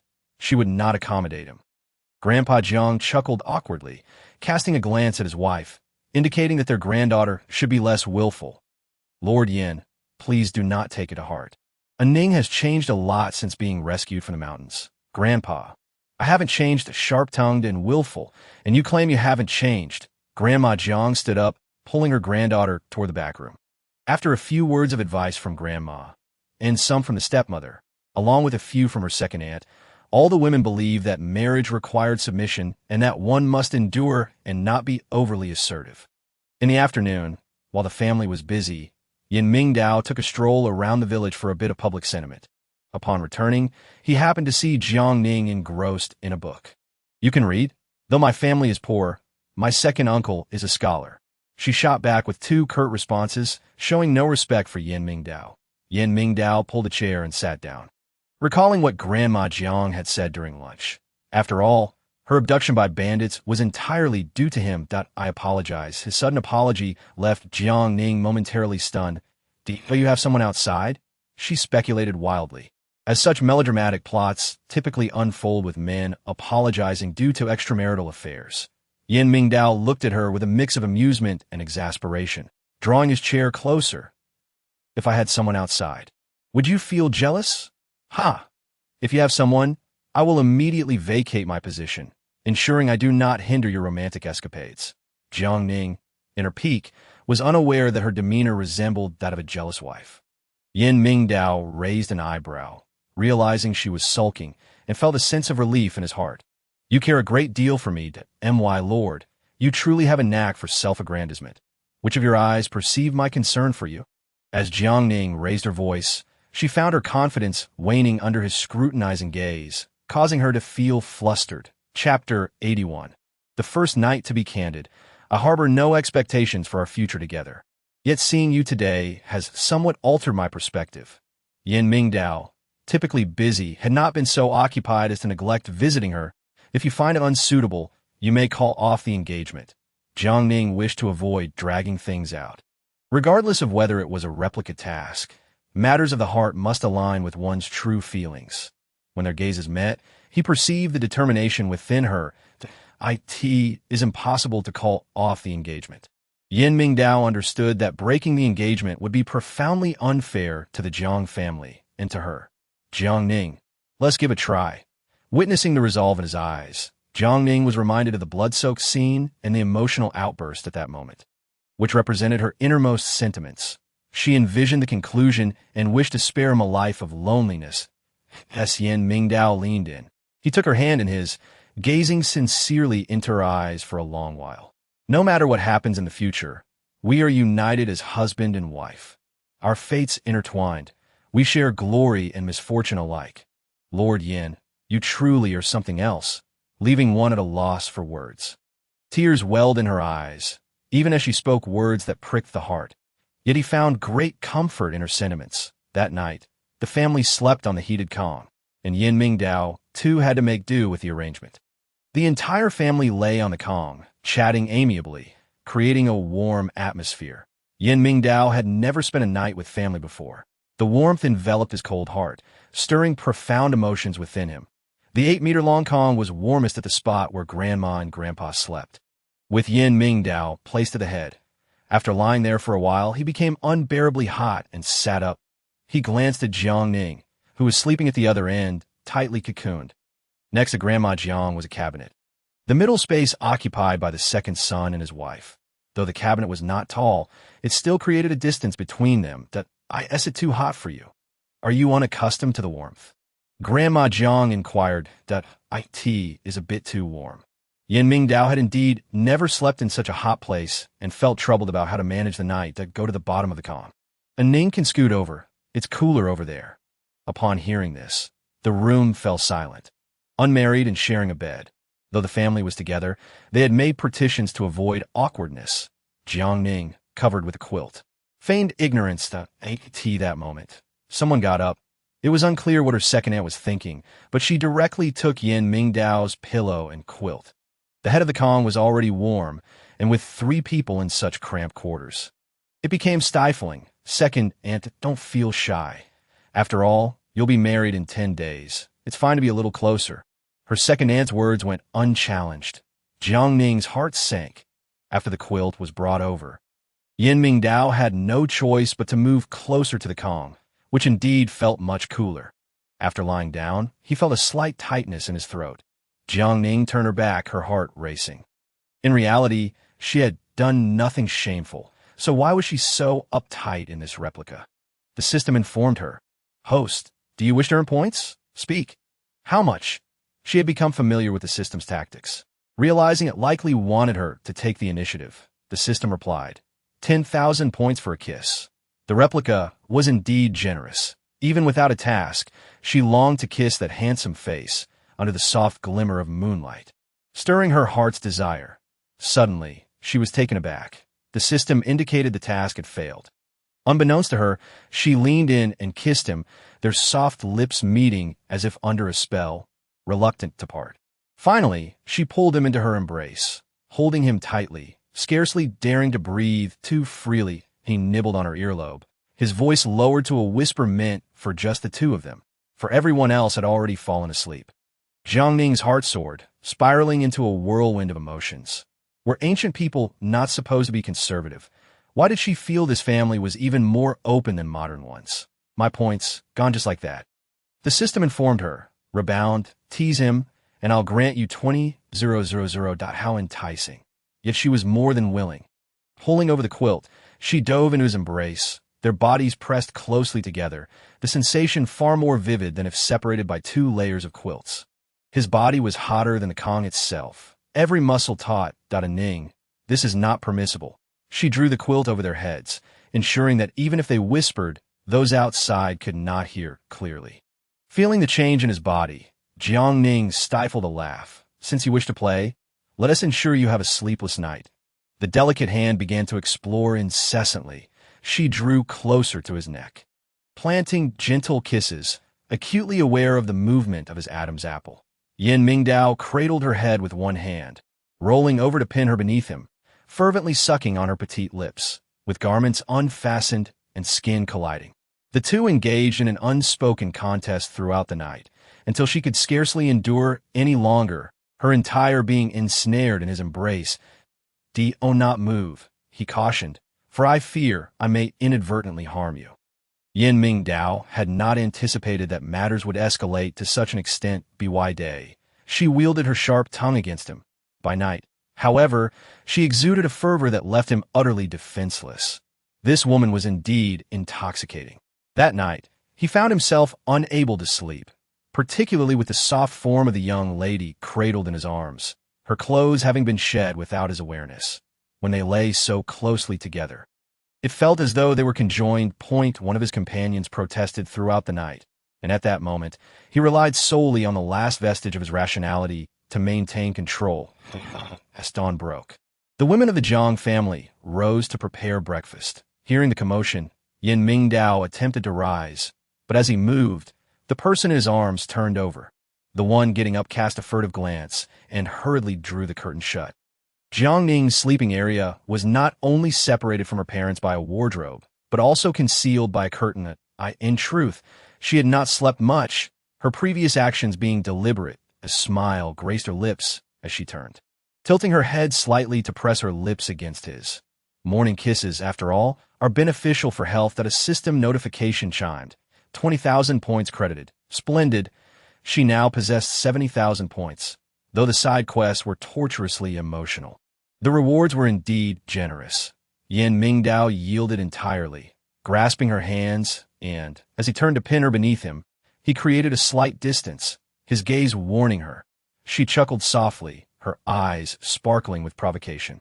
Little did she know, he was indeed prepared to advance further, and when their skin made contact, Jiang Ning was left stunned.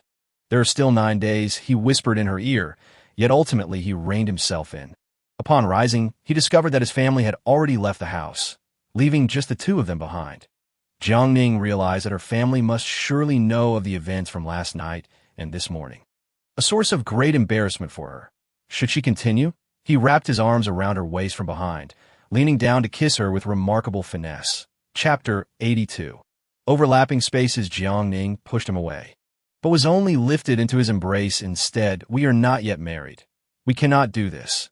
You are aware that we are not yet wed, yet you behaved provocatively last night, after enduring a night filled with tension. Yin Mingdao feared that he might lose control. Jiang Ning bit her lip, shyly gazing at him. Just yesterday, she had contemplated calling off their engagement, but after the events of the previous night, she feared he might retaliate if she dared to mention it again. You kissed me first. I could not help myself, he confessed, having gazed at her exquisite face under the moonlight the previous night, particularly captivated by her lively eyes, which he found increasingly enchanting. I too could not resist. She burst into laughter, wrapping her arms around his neck, feeling their heartbeats resonate with one another. Lord Yin, I like you. Jiang Ning resolved not to twist her feelings any longer. Liking him was simply liking him, and there was nothing to fear in admitting it. However, this affection would only last for 9 more days. He gently stroked her hair, his gaze filled with adoration, as his hand rested on her waist. Intending to pull her closer, Jiang Ning hurriedly pressed down on it. It is daytime. We cannot. We shall marry today. His desire for her was overwhelming, an urgent longing. Jiang Ning bit her lip, having thought she had 9 days to spend together, only to find that time was slipping away, causing her heart to ache and tears to well up. Ning, do not cry. If you are unwilling, I will wait for you. Yin Mingdao was thoroughly flustered, having never seen her so vulnerable. Can we postpone the wedding? Jiang Ning pondered, wishing to linger a little longer, as there were still matters left unfinished. No, I cannot wait a single day. Yin Mingdao understood well that some things, once begun, could not be halted. I desire you. Jiang Ning wished for more time together. After the mission concluded, this affection would be buried deep within her heart. Yin Mingdao nodded, pleased that she was willing to compromise. Very well. In the afternoon, she boarded a carriage heading to the county town. As they departed, her second aunt had specifically instructed her to seize the opportunity. With her mother absent, her stepmother would not concern herself with Jiang Ning's affairs. Her second aunt simply hoped for her to marry well. Jiang Ning understood that her second aunt spoke from the heart. Ever since her brother's passing, the family had pinned all their hopes on her, believing that if she wed the county magistrate, they would enjoy a better life. The journey was bumpy, and Jiang Ning found it uncomfortable to ride in the carriage.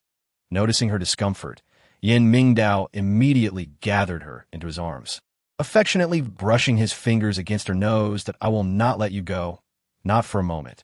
His words sounded unlike those of a county magistrate. Jiang Ning was taken aback and was about to inquire further when her lips were silenced. The kiss lingered on, and only when they heard the noisy sounds from outside did they realize how entangled they had become in the carriage. "We are almost there," he smiled, his eyes sparkling as they gazed at her. Jiang Ning felt that something was amiss. This sensation was oddly familiar, particularly during the kiss, which made her feel as though she had experienced it before. Unbeknownst to her, the jealous Yin Mingdao had assumed a different form. In reality, Yin Mingdao had entered the mission through Jiang Qing's high-level spatial system.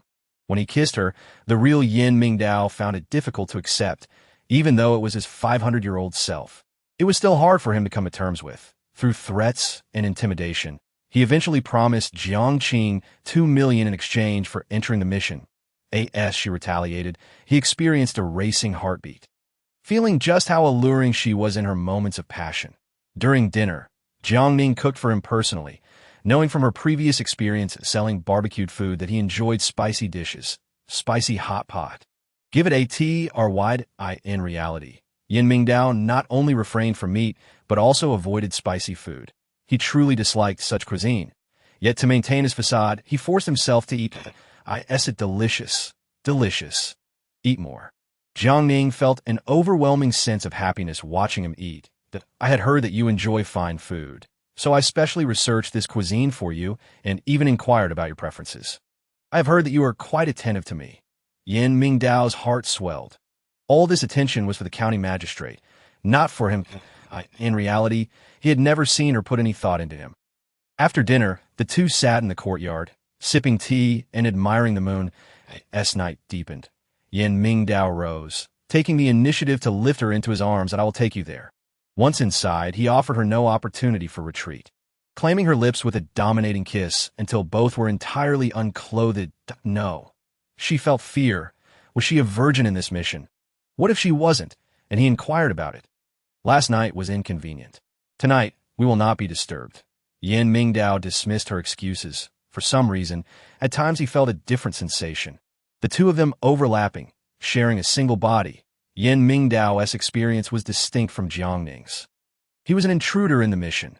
Jiang Ning's resistance proved futile, and she ultimately yielded herself to him. "That aren't you going to ask me?" "What?" "Why there is no blood." She understood that individuals in ancient times placed great importance on this. Not only in ancient times, but even modern men cared deeply about it. "I trust you." Receiving his answer, Jiang Ning felt a pang of guilt, nestling closer into his embrace. "What should I do? I cannot bear to leave you." "Then let us never part." He wished to be greedier, knowing that once they married, the mission would come to an end on the first day of the new year. Jiang Ning awoke to find breakfast laid out on the table, consisting entirely of her favorite dishes. How heartwarming!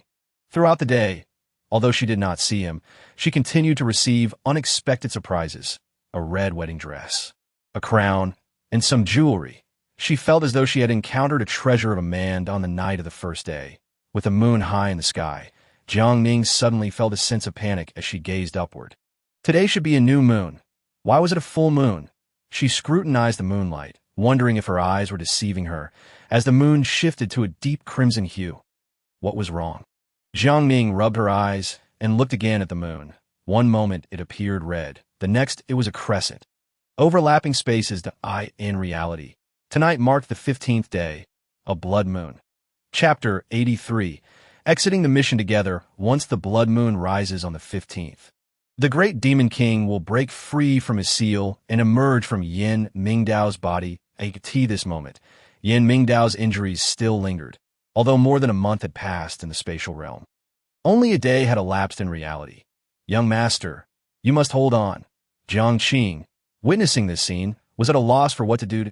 As the blood moon ascended, the entire room transformed into a shade of blue. To protect himself, Jiang Qing utilized spatial evasion, ensuring that the great demon king could not capture him. As the great demon king burst forth from his seal, he clenched his fists tightly. Yin Mingdao. The great demon king gritted his teeth, wishing he could obliterate this person entirely.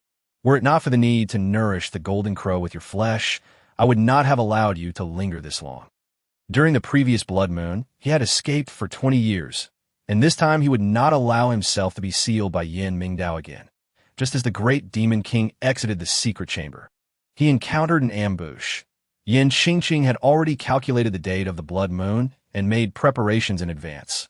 Upon seeing the great demon king, she recalled their first encounter 20 years ago. Long time no see. Great demon king. Oh, you remember? 20 years ago, we first met on a blood moon. Upon seeing Yin Qingqing, the great demon king felt as though time had stood still. Who are you? Just 20 years had passed, and the great demon king had already forgotten his old acquaintance. Yin Qingqing regarded the great demon king with calmness, a foe who had cursed her to remain forever youthful. The Dark Lord finally recognized Yin Qingqing. It was this very girl who nearly thwarted his plans years ago. In a fit of rage, he cast a curse upon her, transforming her into a dwarf.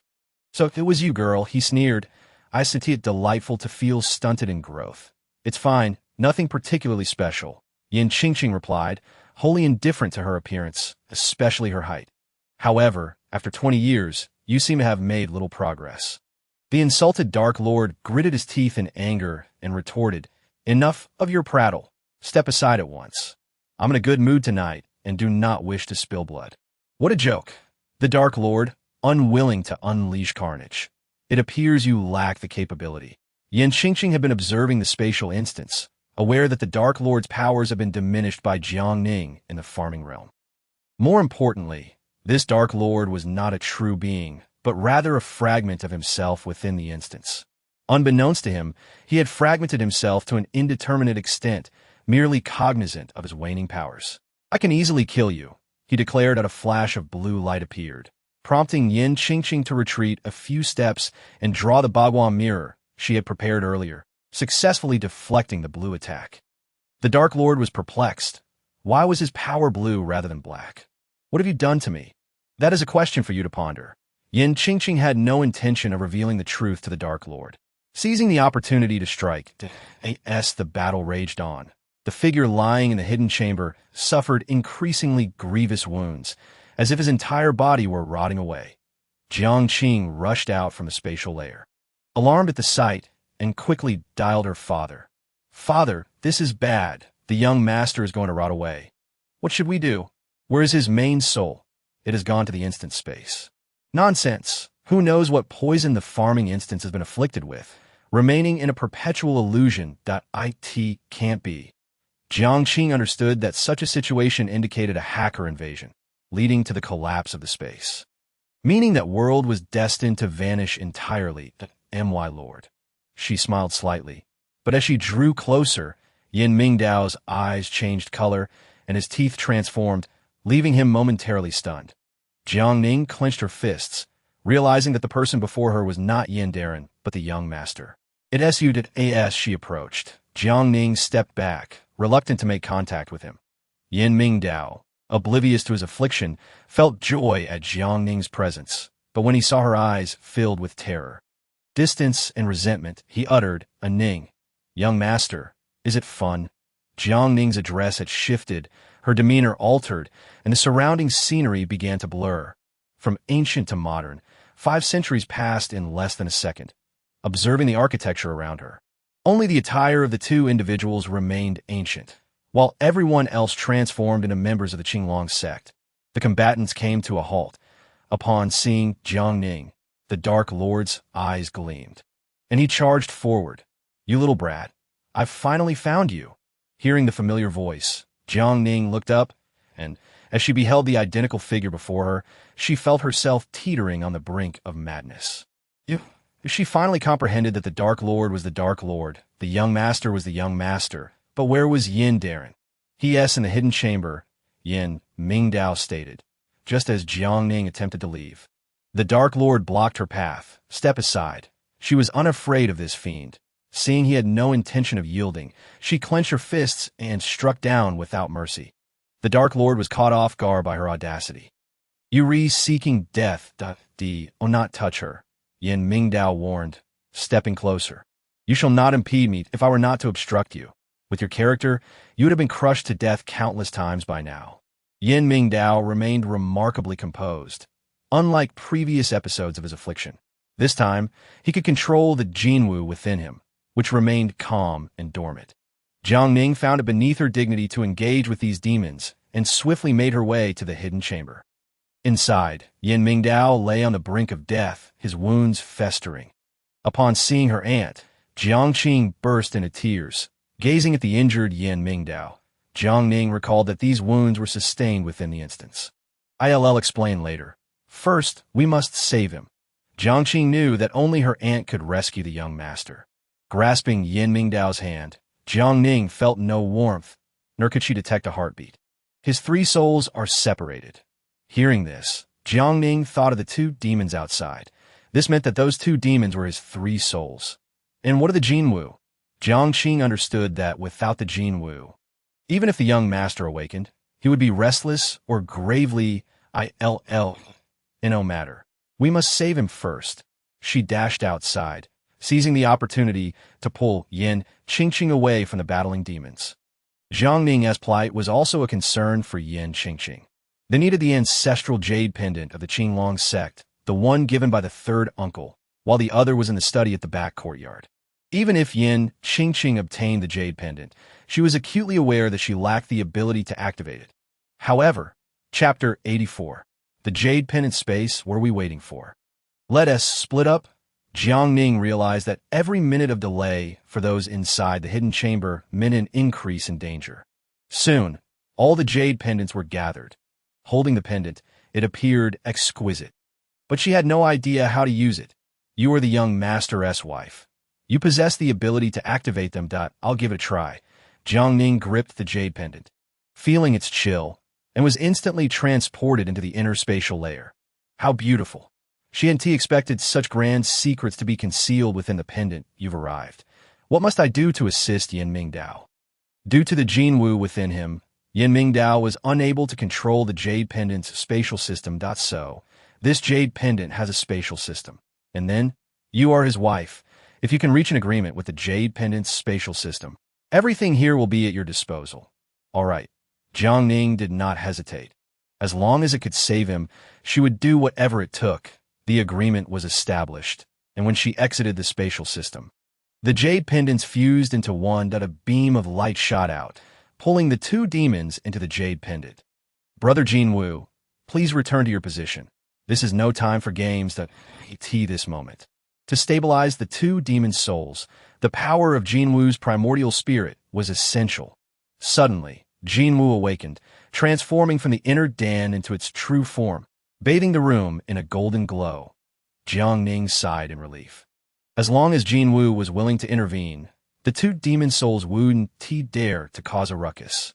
After much commotion, they finally emerged unscathed. However, the injuries on his body were grievous to behold. Hand him over to Tang Zhe. I must pay a visit to the Law Guardian Hall. Jiang Ning intended to personally tear apart Situ Jing's facade for daring to impersonate her identity. Wait. Yan Qingqing sensed Jiang Ning's intentions and pulled her aside to share a plan. Upon hearing it, Jiang Ning was taken aback. The one flirting with Situ Jing was an imposter. Sister Yan, your scheme is truly brilliant. If she wished to put on a show, the Qinglong sect was no pushover, especially since the people from the Law Guardian Hall were already seeking trouble with her. Yan Qingqing also seized this opportunity to let Situ Jing suffer in the Law Guardian Hall on Jiang Ning's behalf. Indeed, she would endure considerable hardship. Situ Jing was nearly driven mad. Hall Master, please finish the internal training. The internal training at the Law Guardian Hall took 2 hours to complete, done entirely in brush script. Having written it once before, Situ Jing knew it was trivial, but the crux was that she had to endure a horse stance while writing. I refuse to write. Hall Master, you cannot be so willful. The Vice Hall Master was indifferent to her complaints. The workload only increased. The performance here was quite intense, and the onlookers were thoroughly entertained. Jiang Ning sat in the monitoring room, disguised as a household guard to avoid detection. However, the disguise was somewhat lacking, making her appear like an underdeveloped pup. She once again grasped the jade pendant, feeling a warm current course through her body. Congratulations, host. Task completed. System upgraded to level 10, detecting that the host's previous system points were 70. 000. Combined with this task, the current point stood at 200. 000. Stunned by the number, Jiang Ning questioned, this is too much. Could I be poisoned? Jade pendant space. What the host does not know is that the ancestral jade pendant space of the Qinglong sect is not accessible to everyone. It is classified as a top-tier system.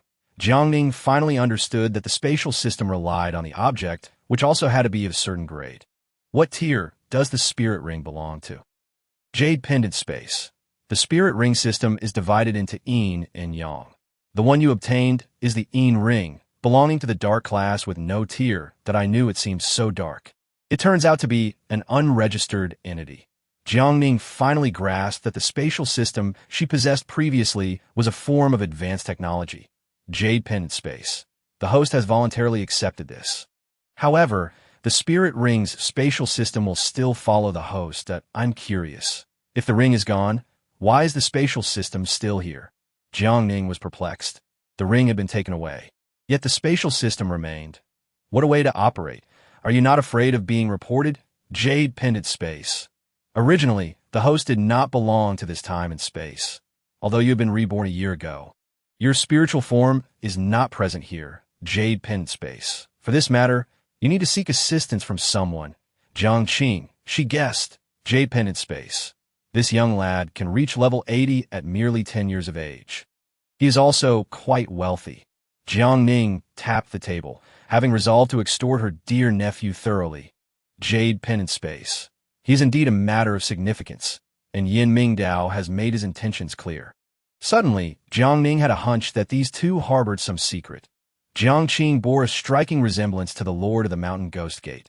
Surely, this could not be mere coincidence. Jade pendant space. The information is sealed. Undetectable. Very well. I shall investigate myself.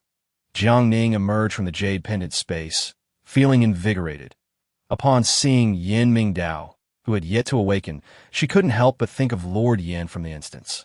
Which one truly is you? As she approached, he opened his eyes. The moment their gazes met, it felt as if they had not seen each other for centuries. Jiang Ning's voice trembled. Ning, it is you. Yin Mingdao awakened with 500 years of memories, propping himself up to embrace her directly. You still bear injuries. You must rest well. Jiang Ning mused. Even in disguise, he could still recognize her. Yin Mingdao recognized individuals not by their appearance, but by their eyes. Not leave. He feared that upon waking again, she might not be by his side. Jiang Ning felt a bit awkward. When did this man become so clingy? I shall not depart. Watching him lie back down, Jiang Ning felt troubled. May I inquire, are you the young sect master or Lord Yin? She always felt that this man was indeed Lord Yin. Yet this was the modern era. He should be the young sect master. In any case, as long as he was not one of those demons, it was acceptable. Yin Mingdao smiled slightly. Whoever you wish me to be, that is who I am. Either will suffice. Jiang Ning lowered her head. Reflecting on the event from the instance, unsure of whom she had shared a bed with. No, you cannot be Lord Yin. Why not? Chapter 85. Return to the Zhuke gate in her heart. Lord Yin represented the benevolent governor of the people, embodying all that is good. Although their interactions had been few, she always felt that Lord Yin was quite admirable. That admiration was akin to a frog slowly being boiled in warm water, ultimately leading to its demise. Tell me the truth. On that night you stayed at my home, had you already assumed a different identity? She had contemplated this question. His sudden assertiveness was not something Lord Yin would typically exhibit. Yin Mingdao smiled with pursed lips. Whether as Lord Yin or the young sect master, he was still himself. When you became proactive, it was then that Lord Yin arrived here, that I knew it, recalling how she had been bullied by that perverse zombie. Jiang Ning felt a surge of indignation. Zombie Yin Mingdao. Wait. It was the first time Yin Mingdao had heard her refer to him in such a manner. Why add zombie? You know I am? Give me a roll of your eyes. You really think your performance was commendable? Since learning of this matter, Jiang Ning's attitude towards Yin Mingdao had shifted. There were various types of scoundrels, and he belonged to that category who, while emotionally devoted, still engaged in hurtful actions. As she spoke, she unconsciously leaned closer. Yin Mingdao reached up to pull her neck, kissing her directly. It was not my intention to deceive you, and no need for explanations. I do not wish to hear any reasons or excuses. Jiang Ning, during this instant's task, had seen through many things. Yin Mingdao furrowed his brows. It had only been half a month in reality, yet she felt as if she carried the weight of centuries. Ning, in truth, we have always been husband and wife that I have heard. We have been adversaries for several lifetimes. Jiang Ning felt little about this matter. The only thing that touched her heart's defenses was that incident with the imitation. She firmly believed they were adversaries. Your mouth is better suited for kissing. Get lost.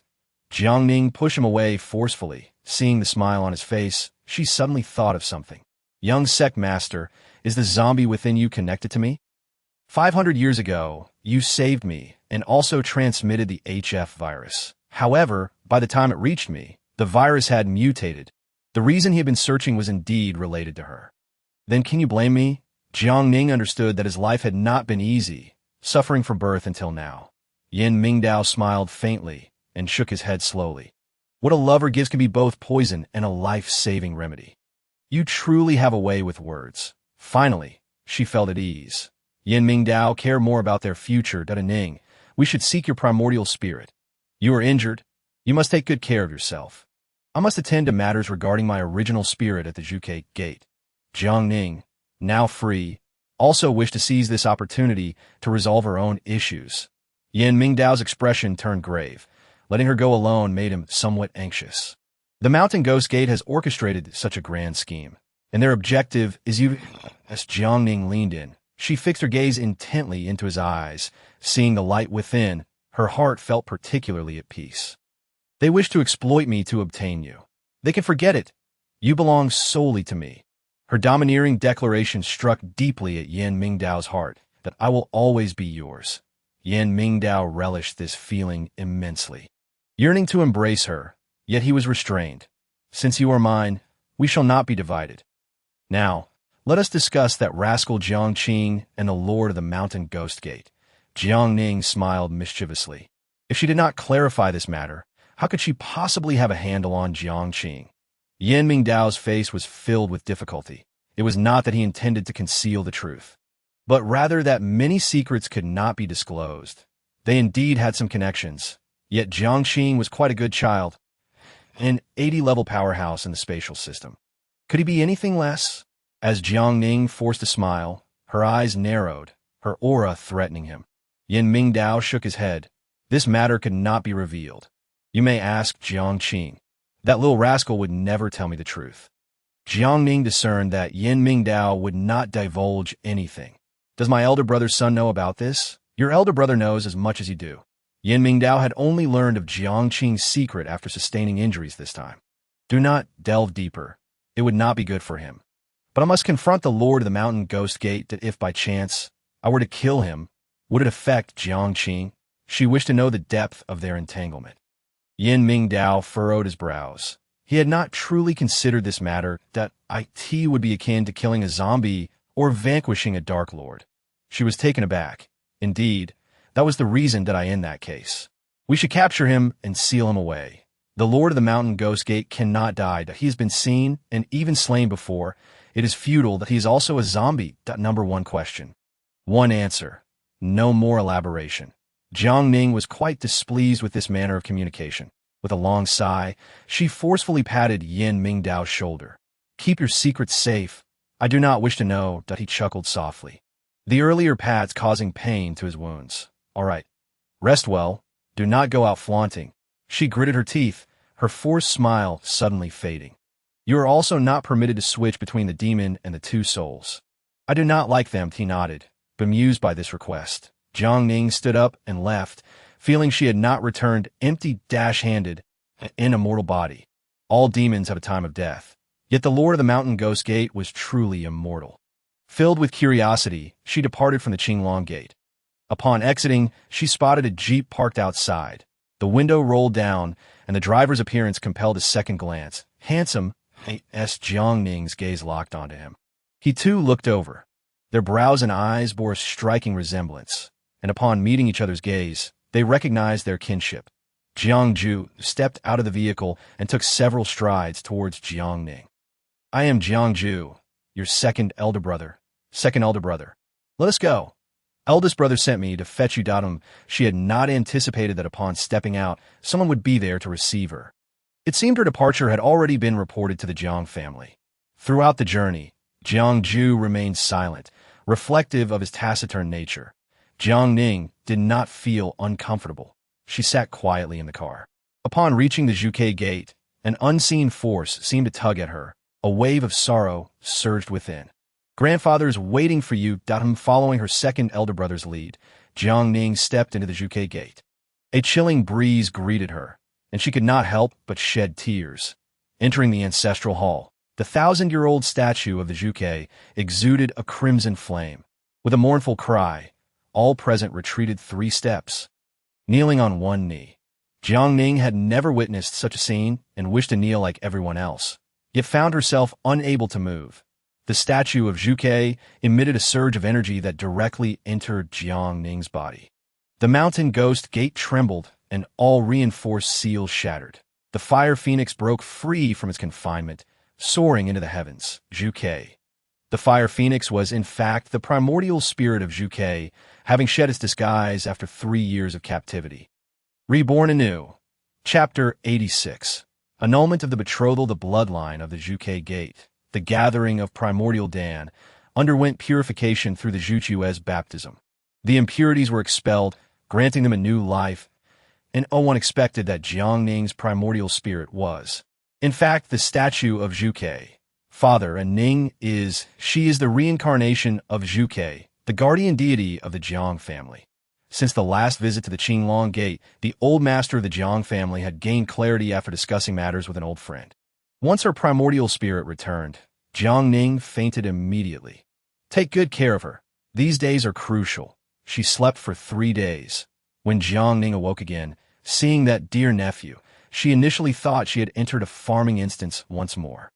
Didn't you die, you rascal? The Lord of Mountain Ghost Gate was not merely furious. Upon realizing he had been outmaneuvered, he unleashed a massacre after Jiang Ning's ascendance. Jiang Ning squinted, stroking Jiang Qing's head. Such a grand scheme has been orchestrated by you. However, it cannot be stated thus. I merely uncovered the machinations of the great demon and the little fiend and decided to indulge them in their games. While traversing the spatial system, Jiang Qing stumbled upon the great demon's substitution of the little ant and learned of the mountain demon lord's forceful seizure of the primordial spirit. Oh, my astonishment. The little ant's primordial spirit turned out to be Zhuke. I was equally taken aback. Upon rising, Jiang Ning discovered the entire room was adorned in pink, filled with numerous dolls. Whose room is this? Yours. Jiang Qing surveyed the surroundings and still preferred his collection of figurines. These childish dolls did not suit him. Jiang Ning glanced around, feeling dizzy, wishing to cast all these toys aside. This is far too juvenile. Who arranged this? My mother, along with my 2nd and 8th aunts. Upon hearing that it was his sisters-in-law who had decorated, Jiang Ning forced a smile, took a deep breath, and rose from the bed. Nearly fainting upon opening the wardrobe, that it was filled with princess outfits. Could they not provide me with 2 sets of more conventional clothing? The little ant cannot wear male attire at home. She must don princess garb. Jiang Qing recalled that the women in the family always dressed this way. Jiang Ning spread her hands, her gaze and posture conveying her protest. This is not my style. You will get used to it. You little rascal, are you unwilling to spend money? Hurry and procure me 2 sets of clothing. Jiang Ning was aware that the space of an 80-level master held everything one could desire. Reluctantly, Jiang Qing retrieved a few suitable outfits for Jiang Ning from his own space. Since the little ant space had already been upgraded, why not purchase them herself? It would waste points. Jiang Ning raised an eyebrow slightly and took the clothing to the bathroom. Hearing the little ant's response, Jiang Qing stood dumbfounded, feeling that something was amiss. Am I being PUA'd? It doesn't quite feel like that. Yet why does it seem entirely normal for me to buy clothes for the little ant? Jiang Ning felt exceedingly unfamiliar with this household, including its inhabitants. After encountering her 9 elder brothers, father, 2nd uncle, and grandfather, she learned of yet another aunt. That it was only then that she realized that Lei Zhan's mother was indeed her aunt. Among the 9 brothers, only 5 were married, and each of those 5 sisters-in-law was formidable in her own right. Grandfather, I wish to pay my respects to grandmother and mother. In truth, she yearned to see her mother, the one who had perished giving her life. The old Master Jiang was deeply gratified and immediately arranged for people to take her to honor their ancestors at the cemetery. Jiang Ning knelt in reverence. And the last grave she approached was her mother's. Gazing at the photograph on the tombstone, tears welled in her eyes. Though devoid of any emotional ties, the mysterious power of bloodlines profoundly stirred her heart. Master Jiang felt a sense of satisfaction, knowing that his daughter had received the love and care of her adoptive father. Thus, the matter of recognizing her ancestry was smoothly accomplished a week later. Jiang Ning glanced at the calendar. The day after tomorrow is the first day of the month. She was rather concerned about Yan Mingdao. Although the first day was not as severe as the 15th, it would still cause him great suffering, especially with his injuries. Father, I wish to visit the Qinglong sect. No, Master Jiang understood his daughter's intentions. Someone was training in her stead there, and during this time, she should focus on recuperating. Life was fairly pleasant, yet idleness was also a form of consumption.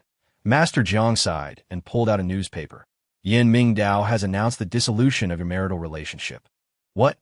She had no prior knowledge of this matter, and upon seeing the announcement in the paper, along with a photo, she exclaimed, "This is not me. We all know it is not you, but the outside world does not." Master Jiang gestured for his daughter to sit beside him. Once seated, Jiang Ning sensed that the situation was not as simple as it appeared. The specifics were not disclosed by the Qinglong sect. But according to your eldest brother, it seems that this impostor has committed some wrongdoing. Master Jiang had never wished for his daughter to marry Yan Mingdao. With this incident, it aligned with his desires. Your engagement with Yan Mingdao was merely a transaction. He is unsuitable for you, that we are already husband and wife. Now, you are divorced. Jiang Ning felt quite helpless regarding her father's attitude, aware of his sentiments. Do you dislike this son-in-law? Master Jiang not only disliked him, but was acutely aware of the circumstances surrounding Yan Mingdao and his daughter. If he wished to survive, he would have to eliminate you. How could I entrust you to someone like that? After hearing her father's words, Jiang Ning felt a sense of reassurance. That day will never come. He would not act in such a manner. My daughter cannot be a love-struck fool. Master Jiang discerned his daughter's subtle defense of Yan Mingdao. Jiang Ning was taken aback. It was the first time someone had labeled her as such.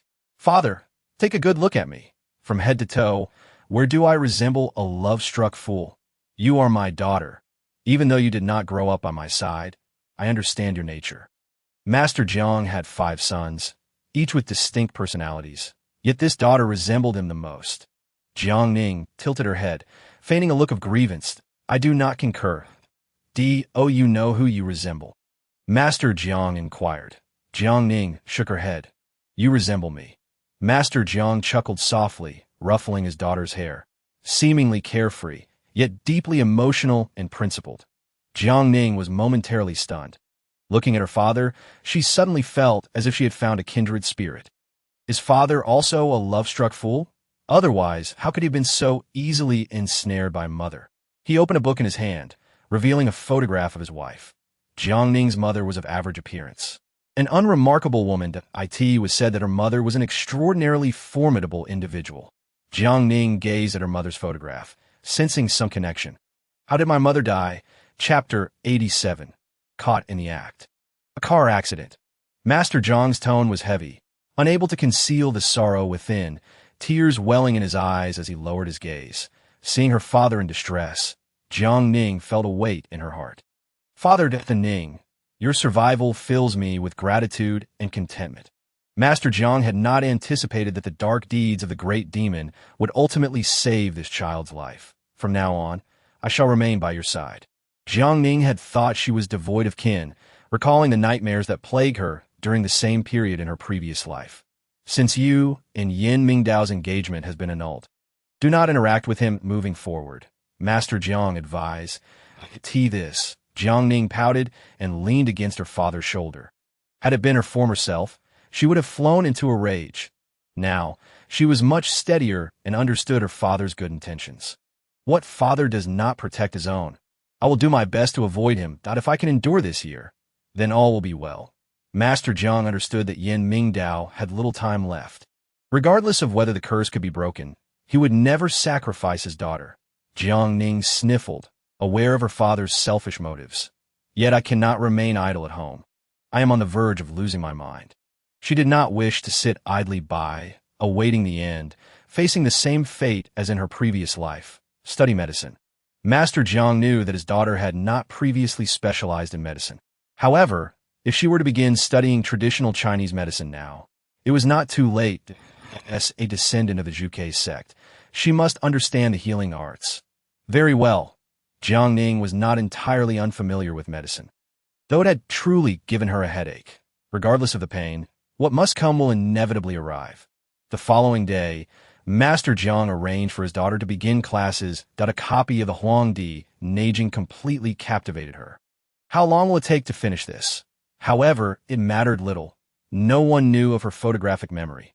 Little aunt Jiang Qing slipped in from outside, holding a cup of freshly brewed coffee. Still, the eldest nephew is dutiful. Jiang Ning accepted the coffee. At the Zhuge sect, coffee and milk tea were prohibited, allowing only tea. However, someone had been secretly brewing coffee. Where did you obtain this? From sixth uncle. He is the only one in the family who enjoys coffee. He said if you wish to drink it, you should go to his study. Jiang Qing sat beside her, observing the prescriptions Jiang Ning had written, shaking his head in disapproval. My prescription inadequate. It lacks the proper dosage, and the amount of da huang you provided is far too little. For this condition, you must also add a dose of Yuxing Chao. After providing his guidance, Jiang Qing left Jiang Ning deep in thought. Remarkably, this little fellow possesses some skilled. In the afternoon, Master Jiang summoned her. Being personally examined by her grandfather felt quite extraordinary. Primarily, she had heard that grandfather's consultation fees were in the 7 figures. Even if she could afford it, it might not necessarily be feasible to engage him. However, grandfather also offered free consultations, contingent on fate. It was said that in the alleys of the capital, there was a white-bearded elder who provided free consultations once a week. Every patient he treated would recover. Yet, the threshold for seeking his help was exceedingly high. One had to be a low-income household. Grandfather, am I gravely ill? She had continuously observed grandfather's furrowed brows and his rather poor complexion. Master Jiang sighed, gently stroking his granddaughter's head. T is such a young age. Your vital energy is severely depleted. After taking out a box of silver needles, Master Jiang administered a few acupuncture treatments. You feel anything? A chill runs down my back. Jiang Ning was exceptionally perceptive. Having never experienced traditional Chinese medicine before, she was unaware of the remarkable efficacy of such a small needle. Master Jiang began to explain the wisdom of their ancestors, as well as the profound intricacies of the 9 needles, refined through history and passed down to this day. For the entirety of the afternoon, Jiang Ning listened intently, gaining profound insights beyond the 9 needles. There were also the 13 needles of the Ghost Gate. Master Jiang patiently instructed, while the faces of those standing outside bore a heavy weight. Second sister Fong Fong, having married into the Zhuge sect to learn the art of medicine, had given birth to 2 children but had yet to receive the true teachings from the elder. Suddenly, a surge of resentment welled up within her. Fong Fong, hailing from the Baihu sect, had recently been contacted by her family, informing her of the matter concerning the phoenix blood. If it pertains to the phoenix blood, it should serve as a medicinal catalyst. The obsession with medicine stirred tumultuous emotions deep within Fong Fong. Her interlaced fingers gripping tightly, her long nails seemingly digging into her flesh. Turning to leave, murderous intent began to arise. Grandfather, why aren't we having dinner? It aids in cultivation. Elder Jiang understood that this girl was unaccustomed to the household's way of life and was aware of her sneaky eating habits. Eat less junk food. If you're not used to it, the kitchen can prepare dinner for you, and don't need to trouble yourselves. I don't eat much for dinner. Upon hearing it aids cultivation, she pondered that eating too much might not be beneficial. After leaving her grandfather, Jiang Ning felt her left eyelid twitching. As she descended the stairs, she lost her footing and fell to the ground. The system notified her. Host, please accept the task immediately. The voice and tone were unmistakable. She knew precisely who it was. What task? The system replied. Seek out Yinming Dao and plead for him to reconcile. Enter silence. Jiang Ning retrieved her laptop from her space. This antique proved surprisingly swift in crucial moments. She entered the code. Traces of hacking were revealed. Aha! I finally caught you. She had been waiting for the emergence of his toxic system and had traced it to a specific IP address, Donghai Grand Hotel. Upon seeing the address, Jiang Ning decided to investigate and discern the identity of the other party. Without a spiritual ring, she felt sending herself might not suffice. The jade pendant space activated. Let us go. In the next moment, she appeared in the corridor of the Donghai Grand Hotel's guest rooms. Scanning her surroundings, she noticed no one was present. A surveillance camera was mounted at the wall's corner. To avoid detection, Jiang Ning took out her phone and sent a small code to directly hack the hotel's surveillance equipment. Room 6098. As she approached the door, she took a deep breath. It feels as though I am here to catch someone in the act. For some unknown reason, she had a lingering feeling that there was more than one person in that room. Just as Jiang Ning raised her hand to knock, the door swung open, revealing a stunned figure. After a long absence, their reunion occurred under such circumstances. Young Master Xiao. She had not anticipated that Yin Mingdao would be the one emerging from this room. Disheveled, Yin Mingdao bore the unmistakable marks of a recent encounter, particularly the red lip print on his white shirt, a story that began an hour prior. I'm here for business. Coming to a hotel is all business. She felt a sharp pain in her heart. Her legs felt as though they were weighed down with lead, yet she maintained a smile. Since when have I become so composed? Mingdao, who are you speaking to? The intimate address and familiar voice belonged to Sidu Jing, who appeared in a bathrobe, her eyes landing on Jiang Ning. Jiang Ning, what are you doing here? Chapter 88. The shadowy spirit appears. Jiang Ning awkwardly smiled. Had she still maintained a marital bond with Yin Mingdao? This would have been an opportunity for a scene. Just passing by. This is a hotel, and you're just passing by.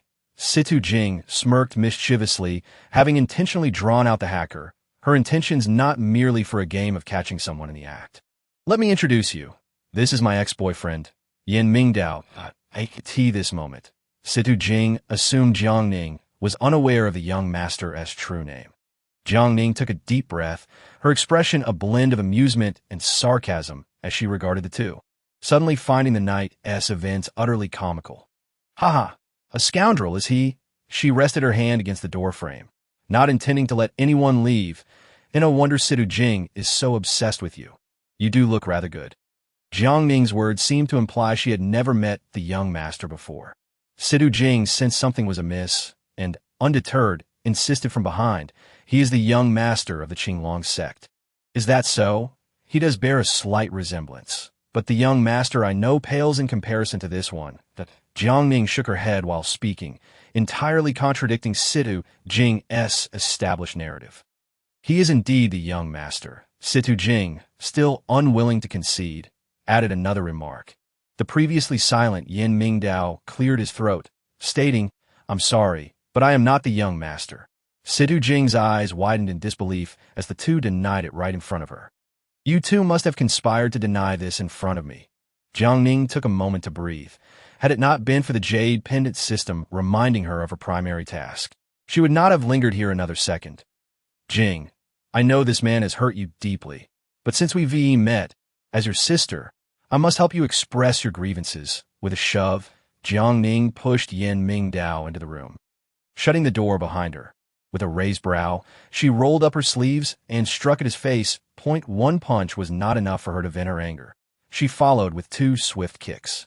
The motions were fluid, expending all her strength. Situ Jing stood in shock, bewildered by the unfolding situation. Jiang Ning, calm down. This scoundrel, I confront him every time I see him, and he dares to come looking for you. Does he have no shame? Jiang Ning was filled with wrath, seemingly avenging her friend. Yin Mingdao did not dare retaliate, nor did he utter a word, unable to decipher Jiang Ning's intentions. Observing Yin Mingdao, Situ Jing noted that the fierce aura he had displayed earlier during their struggle had vanished. As for my affair with Yin Mingdao, you need to concern yourself and know, I must intervene. This is a task assigned to me by the system. Jiang Ning rambled on, noticing the spiritual ring adorning Situ Jing's hand. Isn't this mine? How did it end up with you? As she reached for it, Situ Jing stepped back, warily eyeing Jiang Ning. Tonight, Yin Mingdao had come specifically for this pair of rings. and Situ Jing had exhausted all her efforts to capture him. This is mine. You must be mistaken. No, I remember Jiang Ning cannot be separated from the yin ring. What exactly did Jiang Ning endure during those days in the small dark room? The Shang woman wants her to uncover the truth. Jiang Ning scoffed. It had only been a few days since leaving the Qinglong sect, yet it felt as though so much had transpired. If I am not here, where else could I be? Are you truly Jiang Ning? Situ Jing harbored serious doubts that the person before her was indeed the Jiang Ning she knew. That question, who are you? Are you still the Situ Jing I recognize? Since the farm incident, the spiritual ring had seemed to be sealed, and no matter how Situ Jing tried to activate its power, it remained dormant. This moment, the rings began to respond, and Situ Jing was filled with excitement. Open the space immediately. Her surprise. The ring slipped from Situ Jing's finger.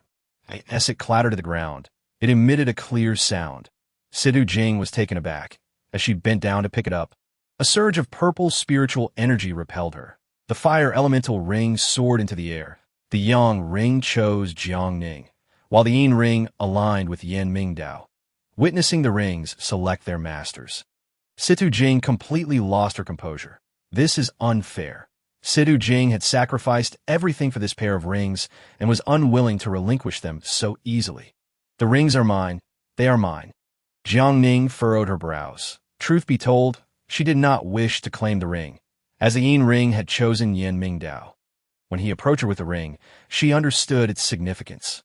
Even though their marital ties had been severed, the bond of husband and wife remained. No, she realized the meaning behind this pair of rings. Yan Mingdao lowered his voice, speaking gently. Don't make a fuss. Just wear it. Tonight was the first night of the month, and the golden crow within him was stirring. Jiang Ning rolled her eyes. While she could feign ignorance about tonight's events, it did not mean she could forgive him. I am not making a fuss. Since the yin ring chose you, the yang ring should select your ex-girlfriend, not me. With that, she hurled the ring directly at Situ Jing. Unexpectedly, as the yang ring neared Situ Jing, it erupted like a fireball. Situ Jing nearly lost her looks, recoiling in fright. The moment of rejection. The golden elixir within Yan Mingdao surged forth, and as the blue light emerged, Situ Jing suddenly leaped in excitement. That is it, the blue sun, the blue sun. Jiang Ning slapped her forehead in realization, having forgotten that tonight was the first night of the month. The jade pendant system urged, wear the yang ring. Very well. She had no choice but to don the yang ring that, in an instant, the blue light dissipated. Yan Mingdao stood there, weak, his gaze filled with sorrow, as if accusing Jiang Ning that I wore the ring to help you. It doesn't signify anything. Jiang Ning hurried to explain, fearing Yan Mingdao would misunderstand. He certainly understood why Jiang Ning wore the ring. It was not love, but a matter of necessity. Thank you. He gritted his teeth. His words laced with a hint of coldness. And no need for thanks. We will find a way to undo this after tonight. She glanced at the ring on her hand. Wearing it did not evoke much sensation, unlike the previous yin ring.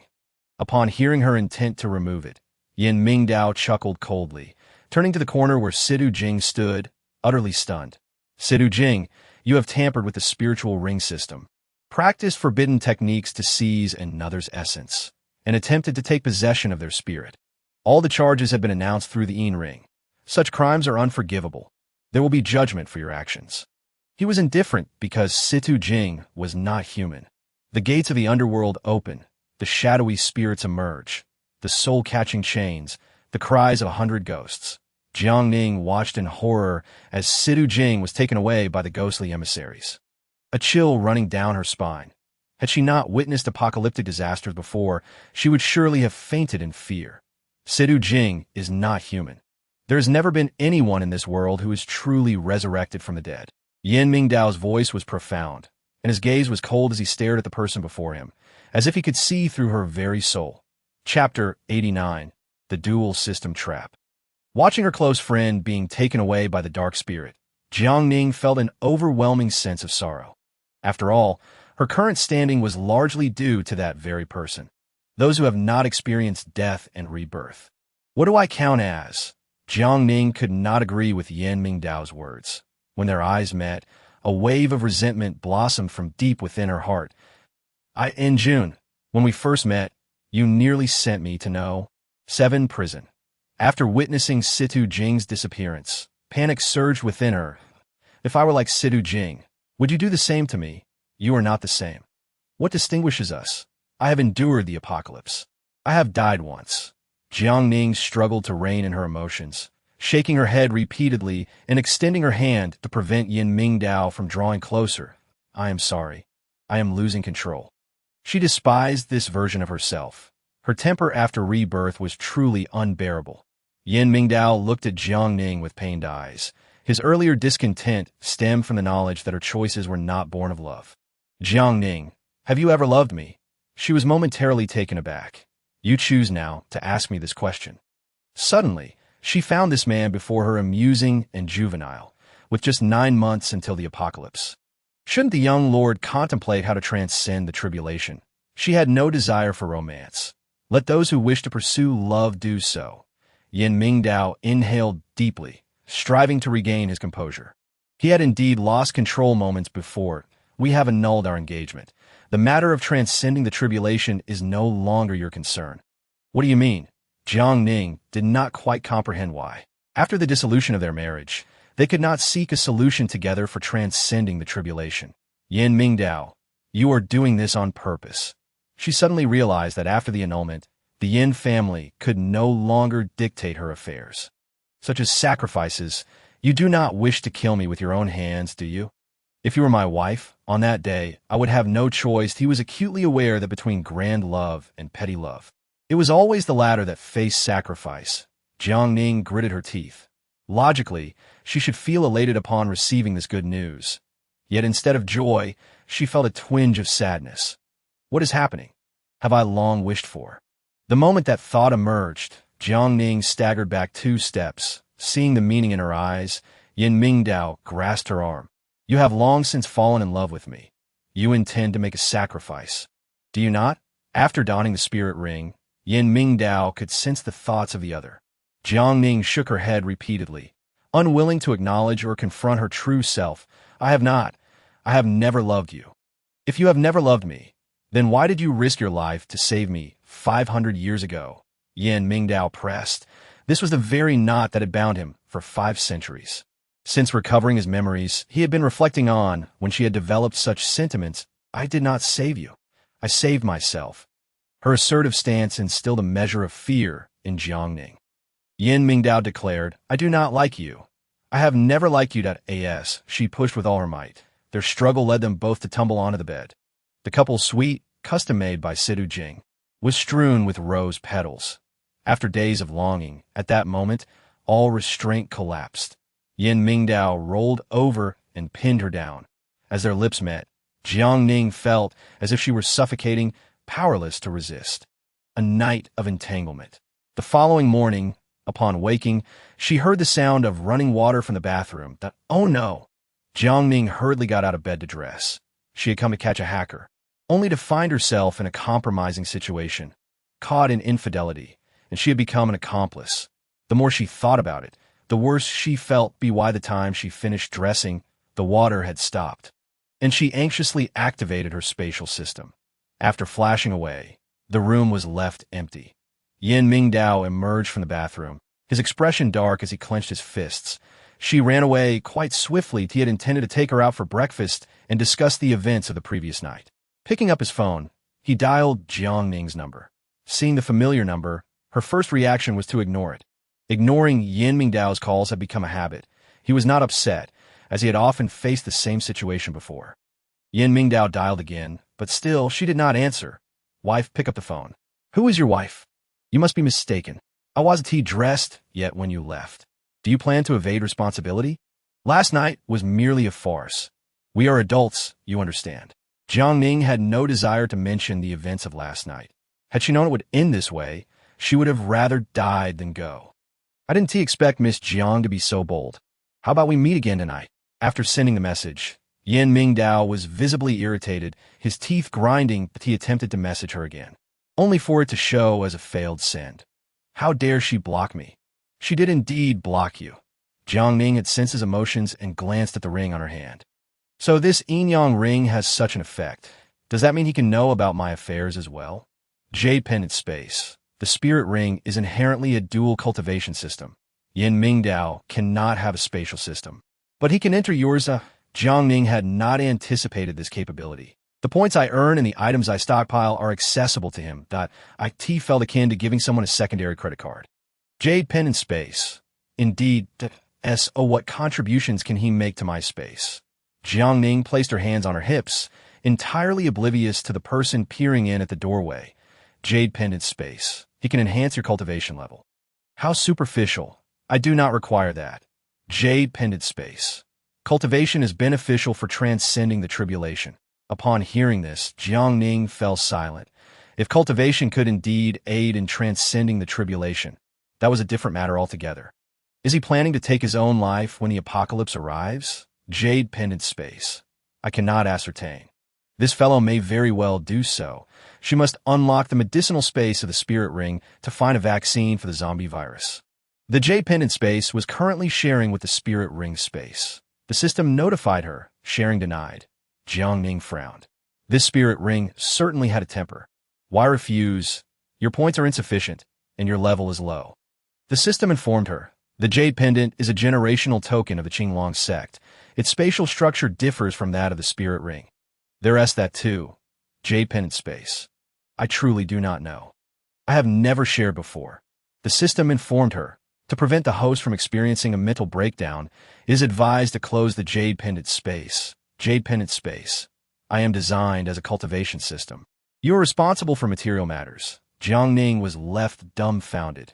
They were even distributing tasks. The system informed her. That works too. The dual systems reached a consensus. The Jade Pendant system allocated 70,000 points to activate the cultivation system. The system informed her. Host currently has 0 points. Jiang Ning emerged from the task. Her 70,000 points instantly turned her into a pauper. Where have my points gone? The system informed her. The Jade Pendant Space has activated the cultivation mode. All 70,000 points have been expended. Chapter 90. Pleading for him to stay. Jade Pendant Space. It's all for your benefit. The system informed her. Host, do not overthink. Why not take this opportunity to enter a subtask? I have no time. I need to study medicine recently. Jiang Ning was still troubled, pondering how she could finish reading the Huangdi Neijing. The system informed her. There is a subtask for the Heavenly Healers Guild. Go in and mingle. You will emerge as an expert. That works. Jiang Ning hesitated. The system informed her. Points required 100,000. I can't believe it. Now I'm broke. I must seize the opportunity to earn points. Jiang Ning took out her phone and messaged her father, deciding to enter the subtask, the Heavenly Healers Guild, with a legacy of 1,000 years. 1,000 years ago, in Gusu City, Jiang Ning arrived in Gusu City, taking in the ancient charm of her surroundings, the streets bustling with activity. Surely this time, I want to be a pauper? She noticed her attire. The fabric was fine, yet it was men's clothing. The system informed her. Host identity. The legitimate daughter of the Jiang family in Gusu City, disguised as a man to infiltrate the Heavenly Healers Guild. This, she did not understand why she could not attend as a woman. The system informed her. In this era, women are not permitted to practice medicine. Then why choose this era? Why not send me back 80 years? When nuclear waste had yet to be discharged, Jiang Ning was eager to see what Earth looked like during its prosperous period. The system informed her. You are to learn traditional Chinese medicine. It was not flourishing 80 years ago. Jiang Ning relented. Regardless, she would certainly come to the ancient times to seek a master, the Heavenly Healers Guild. Holding her letter of introduction, she smoothly entered the guild and was assigned her quarters. When a familiar figure appeared, Jiang Ning leaned against the doorframe, biting her lip. Who sent you here? Grandfather asked me to accompany you. Jiang Qing had been temporarily assigned. He had long known that his little aunt would undoubtedly come to the subtask to learn medicine. My father is not angry. Jiang Ning had left in a rush, merely notifying her father. Jiang Qing huffed, sitting on the steps. I want you to quickly become a great physician. The subtask is the fastest method. Why do you say that? A year in the subtask equals a day in reality. Jiang Qing counted. 5 years to become a physician only translates to 5 days in reality. A bargain. Little aunt. Your system is quite generous. Jiang Ning had not anticipated such calculations. Her previous farming subtask lacked experience. That MY task is to learn medicine. 5 years. She glanced at the medical hall. The environment was pleasant, yet she wondered if she could endure it. Jiang Ning proclaimed, "Rest assured, I am the young master of the medical hall, and I shall protect you. Truly. Otherwise, what purpose would I serve?" Jiang Ning shook his head, casting a glance at his little aunt, and sighed in exasperation that he truly could not fathom what Yin Mingdao saw in you. "You little rascal, do not mention him here." Jiang Ning chose her path. And there was another matter at hand. Avoiding Yin Mingdao. 5 days in reality equated to 5 years in the instance. Humph, after 5 years, you shall surely be forgotten entirely. Upon hearing the sound of the gong, everyone rushed to the front courtyard to assemble, and Jiang Ning followed suit. This time, 20 apprentices were being recruited. The Channing Medical Hall, with a legacy spanning a century, had produced many who had entered the palace as imperial physicians. They recited their oaths and signed contracts. The hallmaster delivered a few words of encouragement, urging everyone to study diligently. During the allocation of dormitories, Jiang Ning took special care to arrange a single room for Jiang Ning. Though small, it was at least a place for one. Thank you, that in own need for such politeness that on the following morning, they practiced standing meditation and recited the names of herbs. After a long-awaited break in the afternoon, they were tasked with drying herbs. The entire day was consumed by dealings with medicinal materials. A month passed, and Jiang Ning had lost weight and darkened in complexion. Only then did she realize that their instructor was the young master. Throughout the previous month, the young master had been preoccupied in the palace. As everyone stood, bowing in respect, the young master, clad in a flowing white robe, entered, captivating all with his youthful presence and an aura of ethereal grace. Taking his seat, when Yin Mingdao turned around, Jiang Ning was momentarily stunned. He seemed to be everywhere. Jiang Ning blinked. Everyone else had taken their seats, and she alone remained standing. Yin Mingdao noticed her and furrowed his brow slightly. "Why do you not sit? May I ask, young master, how should I address you? My surname is Yin, given name Mingdao." "Yin Mingdao." She awkwardly chuckled, smacking her forehead in realization. "System, please explain." The system informed her, "He is an NPC." Jiang Ning suddenly recalled Jiang Ning's earlier mention that every instance had a character role named Yin Mingdao. What a coincidence that she should encounter him. It must have been arranged by that rascal Jiang Ning. "How audacious! How dare you directly address the young master by his name? What is your name, and from which family do you hail?" the steward admonished angrily. Jiang Ning promptly knelt, her demeanor one of sincere contrition. "I am Jiang Ning, and I meant no offense to the young master. I beg for your understanding." "Rise." Yin Mingdao glanced at the steward, and the matter was considered resolved. "Take your seat and attend the lesson." For the entire morning, Yin Mingdao expounded upon the principles of inheritance, providing insights into the art of medicine. Jiang Ning found herself bewildered. After class, she had no appetite for food and went directly to the back courtyard to seek out Jiang Ning. "Young master, please clarify the situation regarding the young master." Jiang Ning blinked, as if searching for information. "Oh, so the young master is your man?" "What do you mean, my man?" "Is the young master, not Yin Mingdao."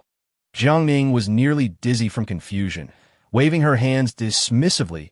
"He is also Yin Mingdao, not the young master of the sect." Jiang Ning, noticing someone approaching from the front courtyard, tugged at Jiang Ning's sleeve.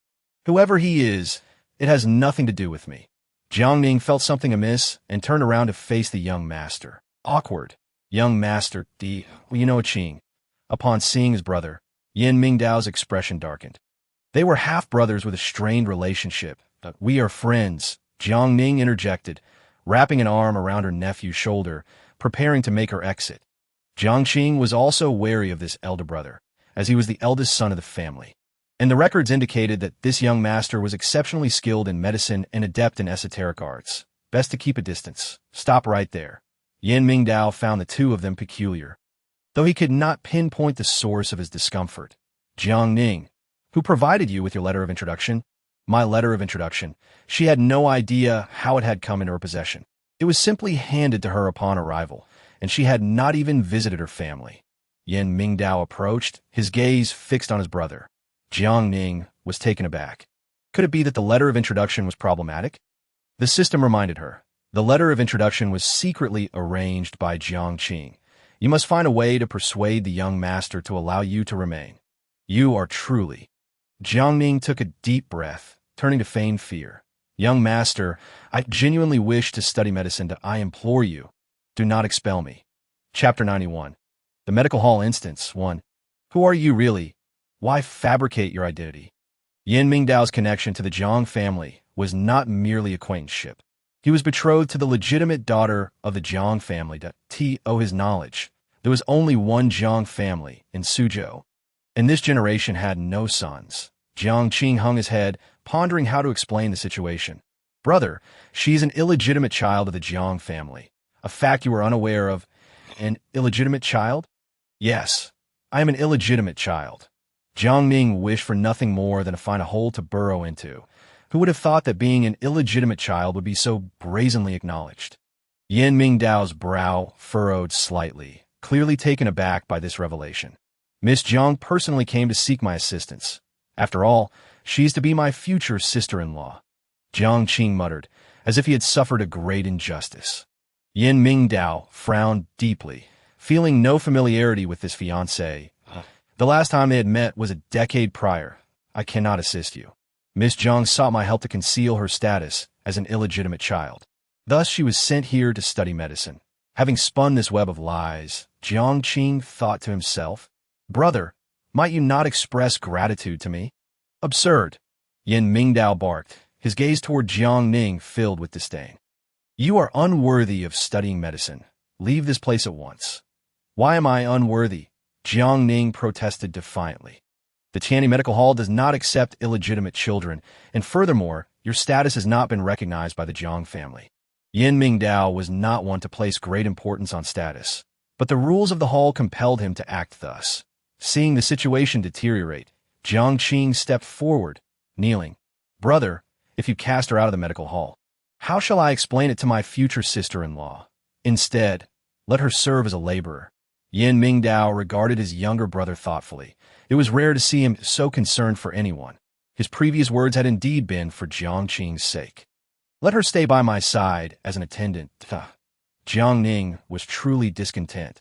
She had thought that after 5 years apart, she would have forgotten him entirely. Yet now, seeing him daily, how could she forget? She recalled the young master had mentioned previously that they had been married through several lifetimes. Rascal, who is your sister-in-law?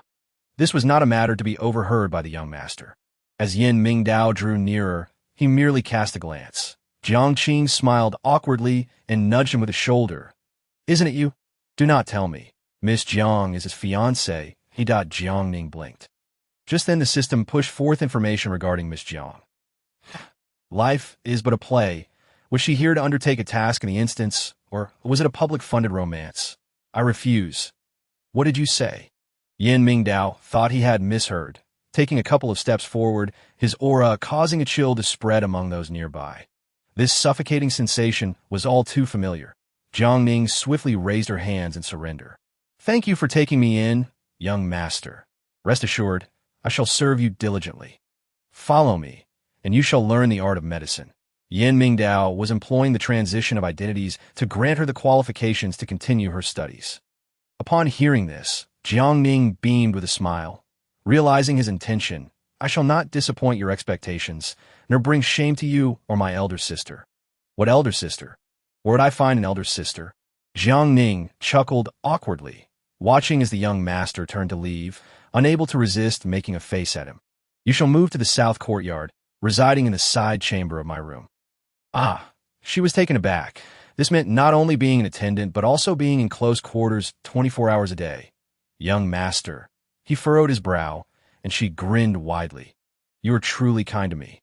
When my sister learns of this, she will surely be delighted. Yin Mingdao had been preoccupied with the affairs of the medical hall, had it not been for this sudden summons to the palace.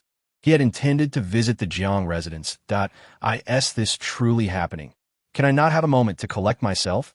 She contemplated withdrawing from the instance task. The system informed her, cultivating a good rapport.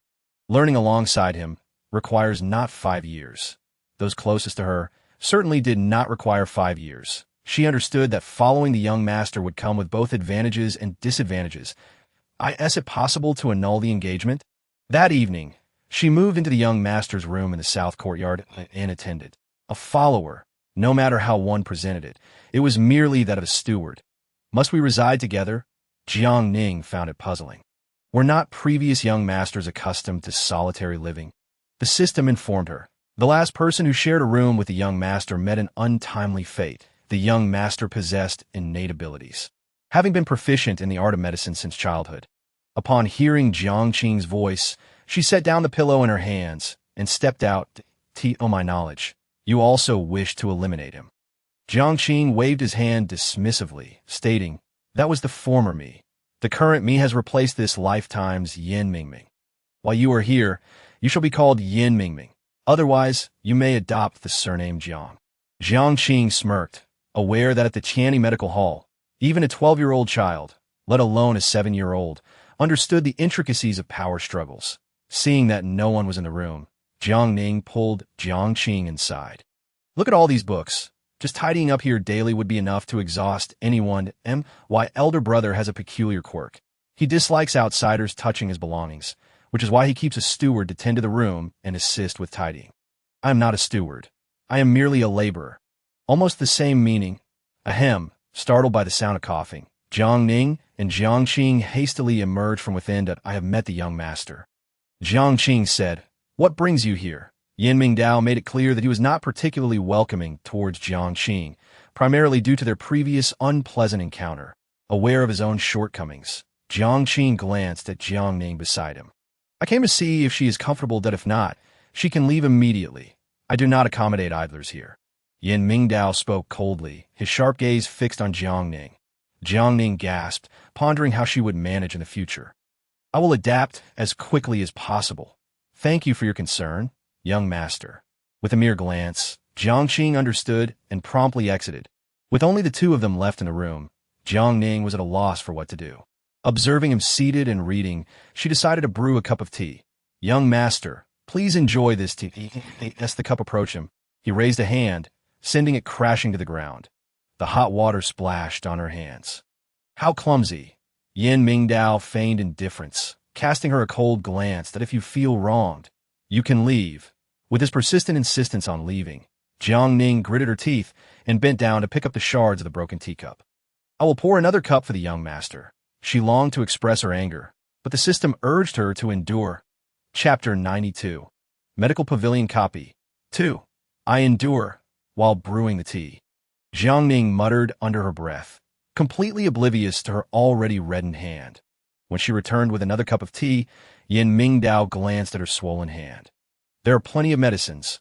Make your own burn ointment. She had no knowledge of these, and despite having sun-dried for a month, she could barely recognize a few ingredients. Yin Mingdao set down the teacup and spoke in a frigid tone. You have the time of an incense stick. If you cannot concoct it, you will not be allowed to sleep tonight. Young master, I do not understand medicine. He had no intention of meddling in his younger brother's future, since this young man was his brother-in-law. He must be trained properly. Jiang Ning approached and contemplated for a long while before suddenly recalling a brilliant burn ointment. Got it. First, she needed some sesame oil, purple grass, bloodwort, fresh Romania, and menthol, after grinding them together with the sesame oil and applying it to her hand. The process was quite painful, but it felt much better once the medicine was applied. Young master, my ointment is effective. What did you put in it? Yin Mingdao observed her expressionless, yet secretly admired this brother-in-law for possessing some talent in concocting a burn ointment. After she explained her formula, he nodded and added, add coptis, philodendron, scutellaria, earthworm, and poppy husk. It will work more quickly. I do not recognize these herbs. She lowered her head, blowing on her hand repeatedly, feeling the pain return as the medicine wore off. Yin Mingdao stood up and took her hand outside. He drew well water to rinse off the medicine and had her soak it in the cool water. Instantly, relief washed over her. Jiang Ning closed her eyes, thinking, I am from the apocalypse and forgot to rinse with water. Remember, the first thing to do after a burn is to cool it with water. Understood. Soak for the duration of an incense stick. All right. What else could she say? It was all her fault for being so foolish. After the incense stick burned down, she entered the room with her blistered hand, pouting. Come here. Yin Mingdao was already prepared with silver needles and ointment. He punctured the blisters, poured in a cool medicinal liquid, and casually applied a layer of white ointment. Jiang Ning was taken aback, marveling at this miraculous remedy. "Young master, what kind of ointment is this?" "It is my own formulation. Tea can treat burns, scalds, cuts, and even toxic sores." Yin Mingdao's movements were incredibly gentle, leaving Jiang Ning speechless. "Have you seen enough? The young master is truly impressive." Jiang Ning spoke from the heart. Although Yin Mingdao was somewhat aloof, he possessed an indescribable allure. That night, as she lay in bed, sleep eluded her. Through the thin wooden wall, she could clearly hear the rhythm of Yin Mingdao's breathing. Compared to the young master, she found him even more handsome, but the memory of Lord Yan's frozen smile made her heart sink. 3 individuals, each with distinct personalities, yet they were the same person, sharing the same name and surname. A mental schism. She hugged her blanket and rolled over, catching a faint scent of sandalwood, soon drifting off into a peaceful slumber. In her dreams, the young master was dressed in a red wedding garment. The young lord was clad in a suit, holding a bouquet of roses, while Lord Yin wore an official robe. Only she remained that I will not marry anyone. She ran desperately, unsure of how long she had been fleeing. When she encountered the great demon king, "Why not marry me? Go to hell." Jiang Ning unleashed a flurry of attacks on the demon king in her dream, oblivious to her choice of techniques. She fought with all her might. With a loud bang, she fell to the ground. As she looked up, the blinding sunlight greeted her, with Yin Mingdao standing beside her. Yin Mingdao had not slept all night. Not due to a lack of fatigue, but because the noise from next door had kept him awake. You grinding your teeth while sleeping is one thing, but talking in your sleep is another. Did I? Jiang Ning was completely unaware, having no such habit even in the modern world. "Young master, I did not sleep well last night." Yin Mingdao sighed, rising to leave. Jiang Ning quickly dressed and hurried after him. "Young master, what would you like for breakfast?" "Whatever." "Understood." She entered the kitchen, marveling at the sumptuous breakfast spread. She couldn't help but praise the culinary offerings of the Heavenly Physician's Pavilion. It was unfortunate that it was all vegetarian. The young lord ate vegetarian. The young master also ate vegetarian, but Lord Yin preferred meat. If given another choice, she would choose Lord Yin. At least they could share meals together. Living together meant sharing 3 meals a day. After a long day of busyness, her back ached, and all she desired was to lie in bed and sleep. Who would have thought that Yin Mingdao had prepared some case studies for her to transcribe? "Young master, I am very tired. You can sleep only after you finish writing." Jiang Ning gazed despairingly at the oil lamp, and when she looked up, she saw Yin Mingdao removing his clothes. His physique was truly commendable. Remembering the previous incident at the hotel, her throat suddenly felt parched. "Do you not look?" She hurriedly resumed her transcription, knowing that otherwise, she would not sleep that night. Transcribing the case studies left her deeply moved. In places where she struggled to comprehend, she made notes that it was only at the stroke of midnight that she finally completed her task, and when she set down her pen, sleepiness had vanished. Unconsciously, she had fallen asleep beside her work. After several attempts to lift her, he was surprised to find her surprisingly light, her frame almost too fragile. This physique could not be more than 13 years old. In truth, Jiang Ning was already 18 here, past the age of marriage. However, disguised as a boy, she naturally appeared younger. Awakening from an unintentional slumber, Jiang Ning found that class had already ended. Regretful, she stood in the corridor, thinking, "How did I oversleep?" The young master did not even call me. Yesterday, during the lecture, the young master had mentioned discussing acupuncture techniques in detail today. She was very interested in acupuncture, having heard a few things from her grandfather. "Young master." Hearing footsteps, Jiang Ning immediately stepped aside, adopting a compliant demeanor. Yin Mingdao cast a quick glance at her and quietly said, "Today, the classroom is to be cleaned." An discussion on acupuncture. Jiang Ning tilted her head, her eyes sparkling. "Tomorrow we will discuss it." "What would you like for lunch?" "Young master, I will prepare it myself." Jiang Ning was so excited that she almost leaped into the air, relieved she hadn't missed an important lesson. This was more invigorating than anything else. Instead of wasting time on transcribing case studies that, by the way, while transcribing the case studies last night, there were a few parts one didn't quite understand. I would appreciate it if the young master could help me with them. Jiang Ning followed closely behind, unaware that this scene was witnessed by other students. That I heard that Zhang's identity is fabricated and that he has infiltrated our ranks. Not only did the young master not expel him, but he also kept him by his side as a direct disciple. What direct disciple? I saw last night that the young master was with him. Whispers and gossip circulated in the Heavenly Physician's Pavilion. This was the most taboo issue. Chapter 93. Medical Pavilion Copy 3. Jiang Ning's left eyelid twitched continuously. No matter where she went, she felt as if someone had been watching her for a long time. As if they were saying something. She could only awkwardly smile, unaware of what was being said. One day, while she was preparing medicine, she accidentally bumped into a senior brother from the previous 2 cohorts of the Heavenly Physician's Pavilion. Senior brother, you are the one who resides in the young master's quarters. This senior brother, of a similar age to the young master, often flaunted his exceptional acupuncture skills in front of the younger disciples. Jiang Ning slightly bowed, clasping her hands together. The YES-SO frail. Have you reached adulthood? I just turned 18 this year. Jiang Ning had an ominous premonition. She had had little interaction with his senior brother, and he seemed to be intentionally looking for trouble. Just so happens, I have 2 prescriptions here that need to be prepared together. She wanted to refuse, but before she could speak, he had already placed the prescriptions on the table. Senior brother, once it is ready, take it to the front courtyard. The patients are waiting to drink it. After saying that, Chen Shu left the small kitchen. Jiang Ning stared at the 2 prescriptions, feeling troubled. She couldn't refuse to prepare them. Fine, I won't stoop to his level. She opened the medicine jars and began to brew the medicine. After half an hour, she finished brewing both prescriptions and carried the bowls to the front courtyard. Senior brother, your medicine is ready. Give it to the patient over there. Jiang Ning followed the direction indicated by her senior brother and soon came upon 2 women. One appeared to be with child, while the other seemed exceedingly frail. Your medicine, she uttered, though she herself was uncertain of its nature. The 2 women lifted their bowls of medicine and drank deeply. Before long, the pregnant woman was writhing in pain, beads of sweat forming on her forehead. Doctor, help! She cried out. Responding to her distress, her senior brother emerged from within, immediately discerning the gravity of the woman's condition. The other woman, who had been weak, suddenly became feverish and coughed up blood. Collapsing in a faint, the young master of the clinic hurried over, and after examining them, promptly administered acupuncture to stabilize the pregnancy. What sort of medicine did you prescribe for a 4-month pregnancy? He demanded. Her senior brother presented the prescription, which contained only medicines meant to support the pregnancy, with no apparent errors. The prescription for the other woman, however, was intended to clear residuals from the uterus and included several additional ingredients.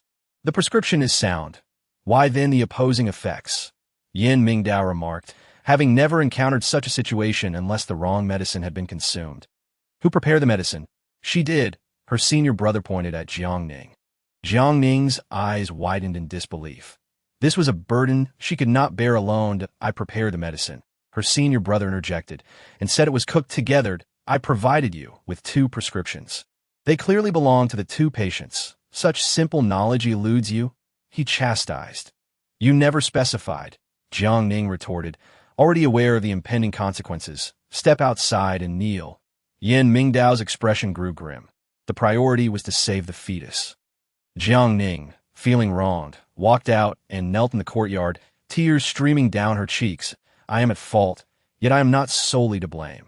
Why must I be the only one punished? The more she protested, the more aggrieved she felt that a flash of lightning and a rumble of thunder soon heralded a downpour. Kneeling in the rain, Jiang Ning stared defiantly ahead, observing the many onlookers in the corridor, none of whom stepped forward to speak on her behalf. Thus, she remained kneeling throughout the night.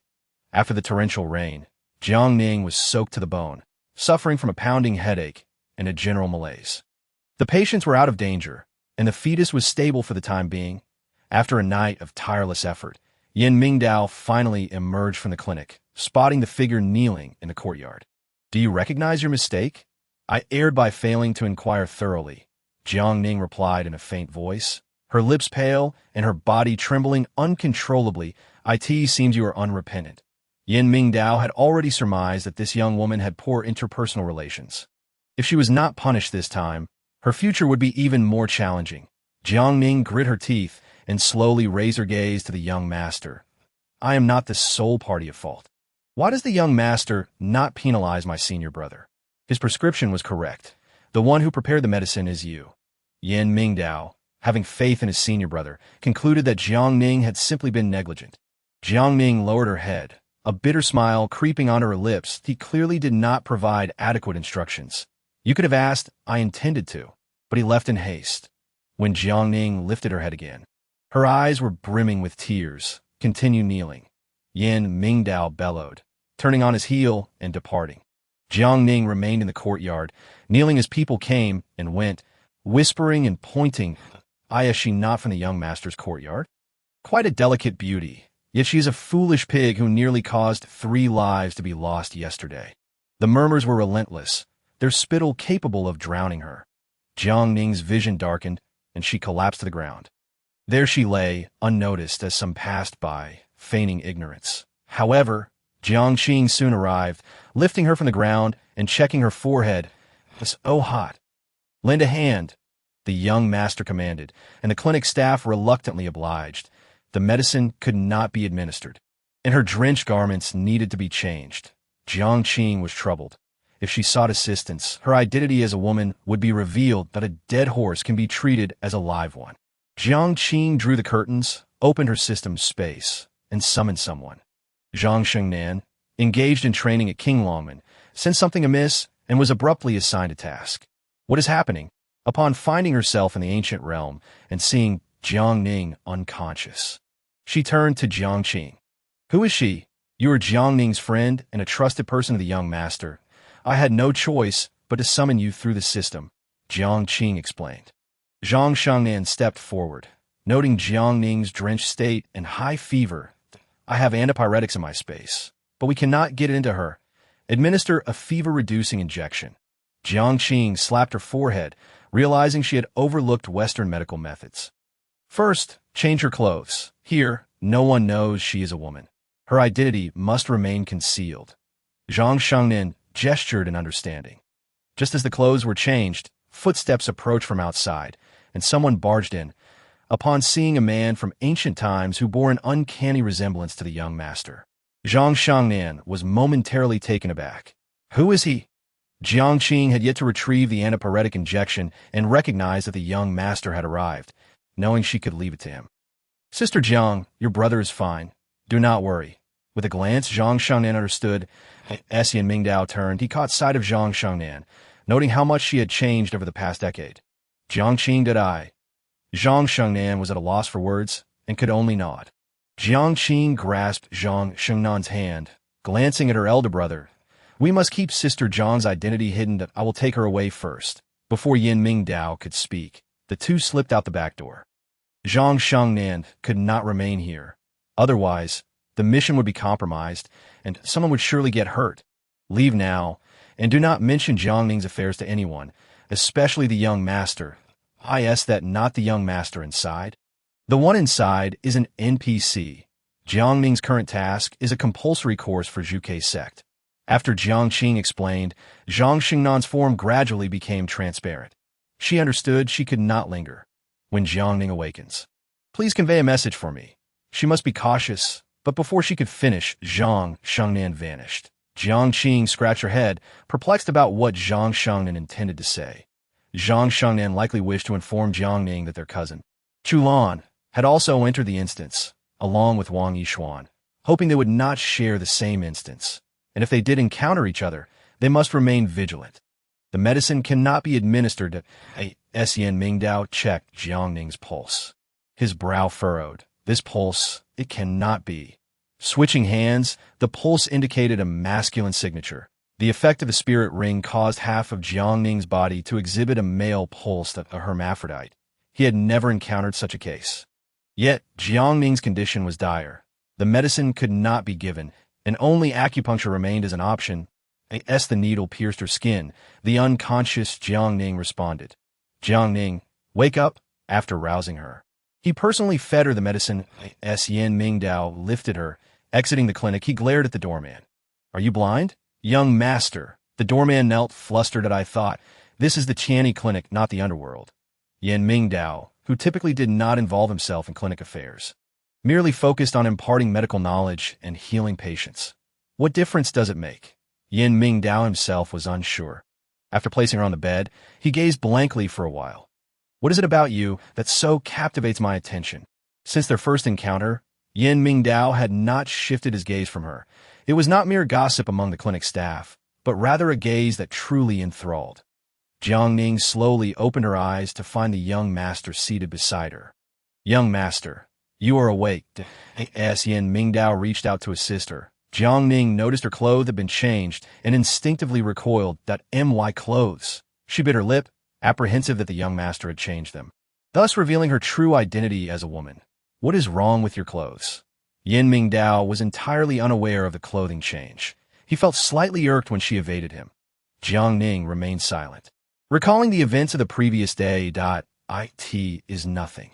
The system informed her. Your clothes were changed by Zhang Shengnan. Jiang Qing initiated a teleportation task. Upon hearing this, Jiang Ning's spirits lifted considerably. Is the young master not busy? She suddenly asked, raising her gaze. Yan Mingdao's unguarded eyes showed no sign of retreat. When their gazes met, Jiang Ning felt a pang in her heart. That look was eerily familiar. What is he thinking? Young master. Not busy. Since when did he develop such wicked, insidious thoughts? Rest well, he hurriedly departed, fearing that if he lingered too long, he might indeed act inappropriately. The system informed her, just now. The young master wanted to kiss you. I am not blind. Jiang Ning was all too familiar with that look. The young master always bore that expression when in her presence. But I am a man. How could the young master entertain such thoughts? She found it incomprehensible. Such matters were considered very disgraceful in ancient times. The system informed her. Attraction knows no gender. Enough already. Was that senior brother deliberately setting me up? The system informed her. Whether it was intentional remains unclear, but he genuinely finds you unappealing. That moment, Jiang Qing stealthily entered, carrying a takeout box. Are you awake? The system informed her. This time, the one who saved you is him. I am awake. Jiang Ning propped herself up in bed. Despite feeling unwell and suffering from a headache, she felt significantly better than before. She had heard that someone had been sent to assist her. Zhang Shengnan. Where is she? The express delivery required 100,000 points, and the task would vanish as soon as it was completed. Jiang Qing opened the food container, revealing a delectable pizza and the roasted duck from Dequanji, which Jiang Ning cherished. You've gone to great lengths. Upon seeing the sumptuous meal, Jiang Ning realized these were all purchased by Jiang Qing from the space, that I truly feared for your safety. Given how gravely ill you appeared, Jiang Qing's mission was to ensure his little aunt's safety, and in just 2 months, he had nearly lost her. Jiang Ning took a few bites of the pizza when Xiao Guanju entered from outside. Upon seeing his younger brother, Yan Mingdao's expression darkened, especially when he noticed Jiang Ning holding the roasted duck leg. Still unwell, how could you indulge in such greasy food? Yan Mingdao stepped forward and snatched the food away. Jiang Ning looked at the duck leg that had not yet touched her lips quivering as tears welled in her eyes. This was bought for me by the young master. On what grounds do you deny me? Brother, these were all personally prepared by Sister Jiang. Jiang Qing hurriedly deflected responsibility, not wanting to incur his elder brother's wrath over a piece of duck. Yan Mingdao recalled the fiancé who had appeared at the medical clinic that day. Truth be told, he had no impression of her and felt nothing. Where is she? In the future, avoid contacting my fiancé. Yan Mingdao was quite displeased, questioning why Jiang Qing sought out this young man instead of him. Understood. Jiang Qing rose to leave, casting Jiang Ning a meaningful glance. Has Xiao Guanju met my sister? Jiang Ning speculated that the person must be Zhang Shengnan. Yes. After Yan Mingdao sat down, he served himself a bowl of congee. You may only eat this for now. Upon seeing the congee, Jiang Ning's eyes dulled. For the sake of her recovery, she had no choice but to drink it. Thank you, Xiao Guanju, and no need for such formality. You've been here for a while now, so you may call me by my name. Yan Mingdao decided to reveal Jiang Ning's identity. But if I don't call you Xiao Guanju, what should I call you? Brother. Xiao Guanju is less preferable. I might as well call you brother-in-law. Jiang Ning realized that his gentle gaze and caring demeanor were all influenced by that fiancée. To treat her so well after just one meeting, could it be that Xiao Guanju has taken a liking to Zhang Shengnan? A feeling of gloom settled in her heart, leaving her unable to articulate her emotions. Yin Mingdao murmured, "This month, I will propose to the Jiang family. Soon, you may call me brother-in-law as well." "You wish to marry?" Jiang Ning's expression changed, her voice rising involuntarily. Contemplate marriage upon a first meeting. Truly, this is judging by appearances. Xiao Guanju is not well acquainted with my sister. Such haste towards marriage seems inappropriate. There is nothing inappropriate. I have long surpassed the age for marriage. These years, I have been busy neglecting her. Yin Mingdao tried to suppress his wicked thoughts, concluding that marriage was the only way. "Congratulations, Xiao Guanju." The mere words caused a slight pang in Yin Mingdao's heart, a feeling that was quite unfamiliar. Why am I so concerned about her every word and action? Once I marry your sister, I shall formally take you as my disciple. The Qiani Dao Academy possesses many medical techniques that are not disclosed to outsiders. Should Jiang Ning become his sister-in-law and formally become his apprentice, he could impart them to her. Upon hearing this, Jiang Ning felt no joy. "If my sister does not marry you, does that mean you will not accept me as a disciple?" She had heard that many came to learn medicine, but few were officially accepted as apprentices, especially not Xiao Guanju, who was renowned for his medical skills, having become a great physician at the age of 15. He had long been qualified to take on disciples, but had never done so. Jiang Ning gritted her teeth. This answer was quite satisfactory, awakening her resolve. "Even if my sister marries you, I shall not become your disciple." She could not believe that leaving this place and distancing herself from Xiao Guanju would prevent her from learning medicine. Yin Mingdao's brow tightened. He could tell she was angry. "Pray tell, how have I offended you?" "Xiao Guanju could not have offended me. It is I who is foolish, utterly so." The more Jiang Ning spoke, the more agitated she became, throwing off the covers in preparation to leave the bed. Feeling intensely parched after the fever, before her feet could touch the ground, her wrist was seized. "You are still unwell. You must not get out of bed and catch a chill." When Yin Mingdao pulled her back, he only thought of her as a patient. "I am fine." As she forcefully shook off his grip, she stumbled forward. Yin Mingdao, quick as lightning, reached out to catch her, and they both ended up tumbling to the ground, their lips brushing against one another. But he was taken aback. She appeared unconcerned. After all, such incidents were common in modern times. "Get up, you lecher." Jiang Ning temporarily forgot her male identity, her tone flirtatious and her movements dainty. He grasped her wrist, realizing half her body was feminine, and felt a profound sadness. "You are ill." Jiang Ning blinked, perplexed by his assertion. How could he claim she was sick? "I am indeed ill, Xiao Guanju. Please get off me." It was only then that Yin Mingdao noticed their closeness. As he attempted to rise, his clothes got caught, leading to another accidental kiss. One misstep led to another. Jiang Ning inhaled deeply, wrapping her arms around Yin Mingdao's neck, disregarding whether he was a man from 1,000 years ago or merely an NPC. A kiss was all that mattered, uncertain how long it lasted. When they parted, Yin Mingdao's attire was disheveled. "I will cure your illness. It is merely a chill. Xiao Guanju need not worry." She turned her head away, biting her lip, having already noticed his reddened face. Was he blushing? Yin Mingdao cleared his throat a couple of times. "I was not referring to merely a chill. It is your bodily condition I speak of. What ailment do I have?" Jiang Ning's smile faltered, her gaze shifting nervously to Yin Mingdao.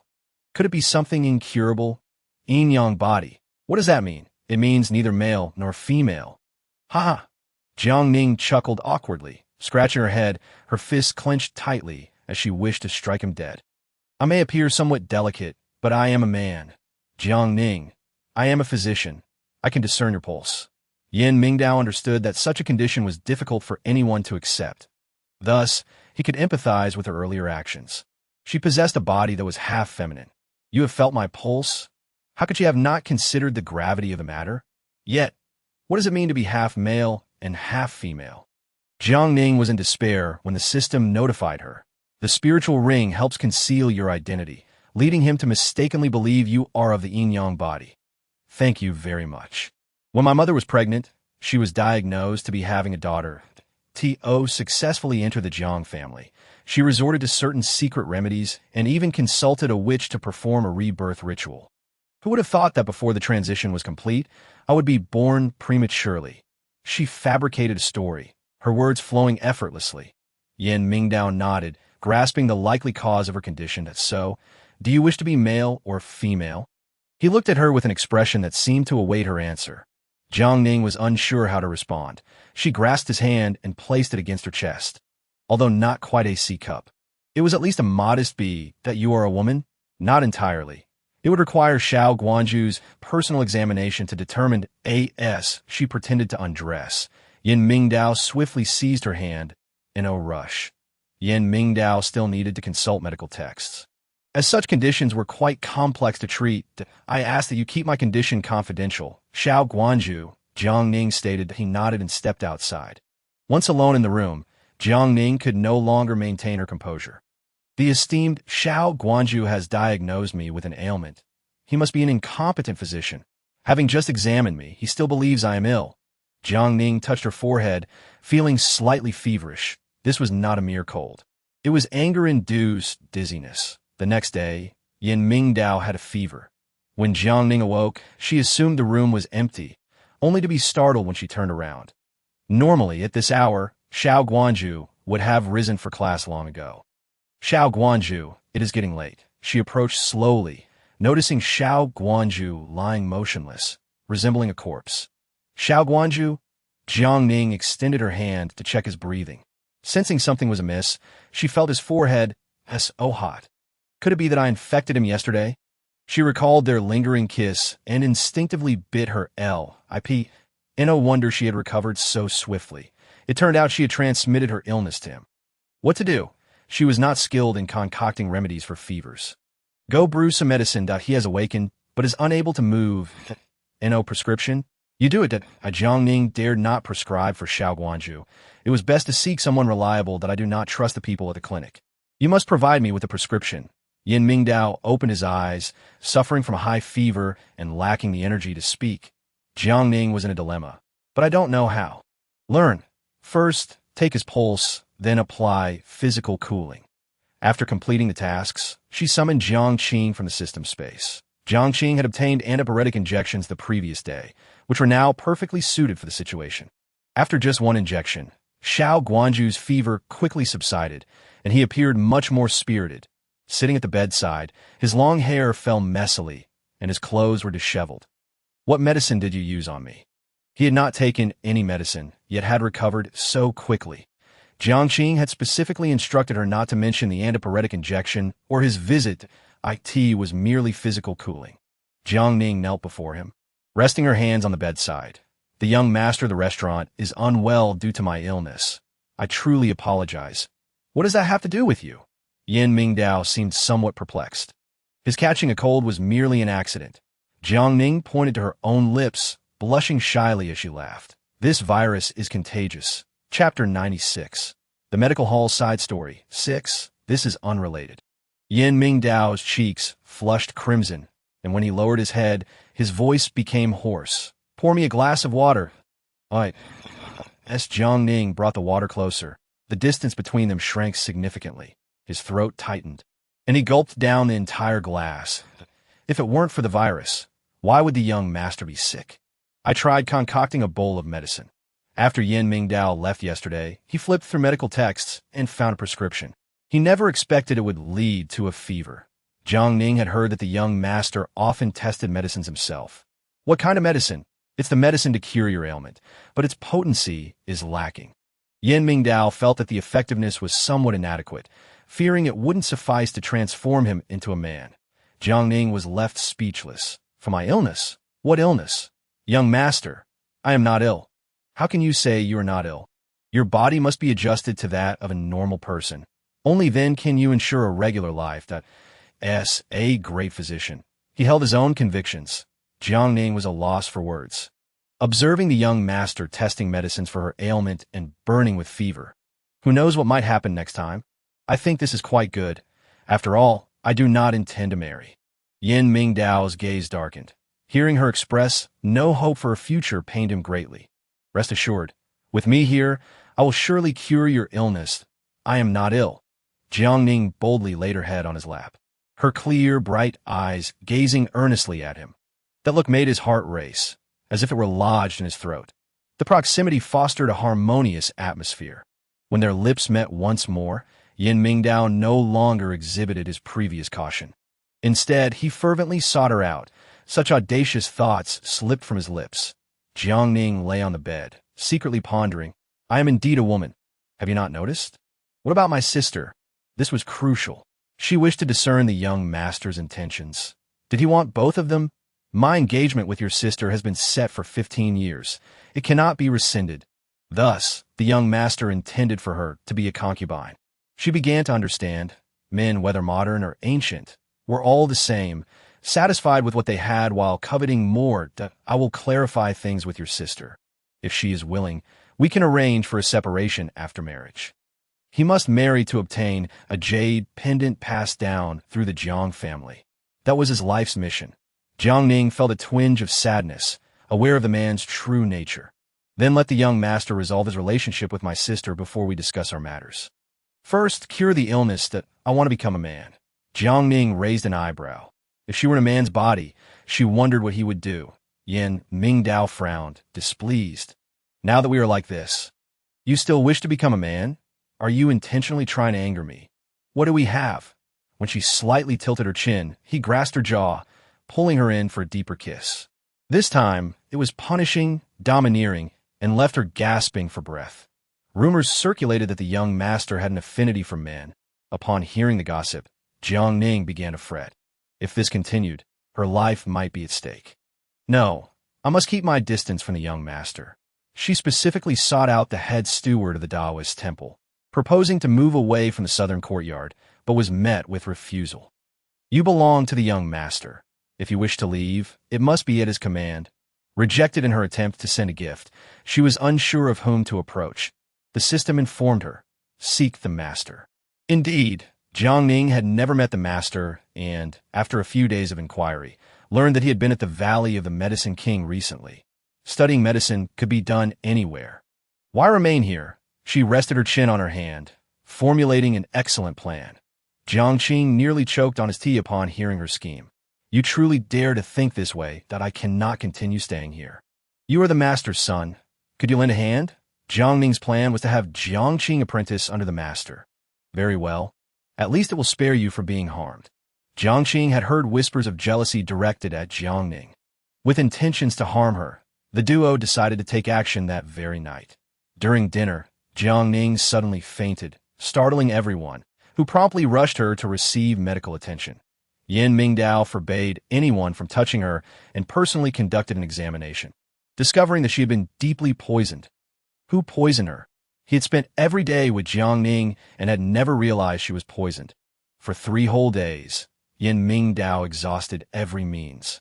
But the poison proved unresolvable. Jiang Ning's breath grew weaker, and as he kept vigil by her bedside, despair filled his eyes. Ning, do not leave me, he confessed his feelings, gripping her hand tightly. Her body grew colder, her pulse feeble, with the last beat felt beneath his fingertips. I cannot save you. Yin Mingdao was profoundly affected, despondently stepping outside.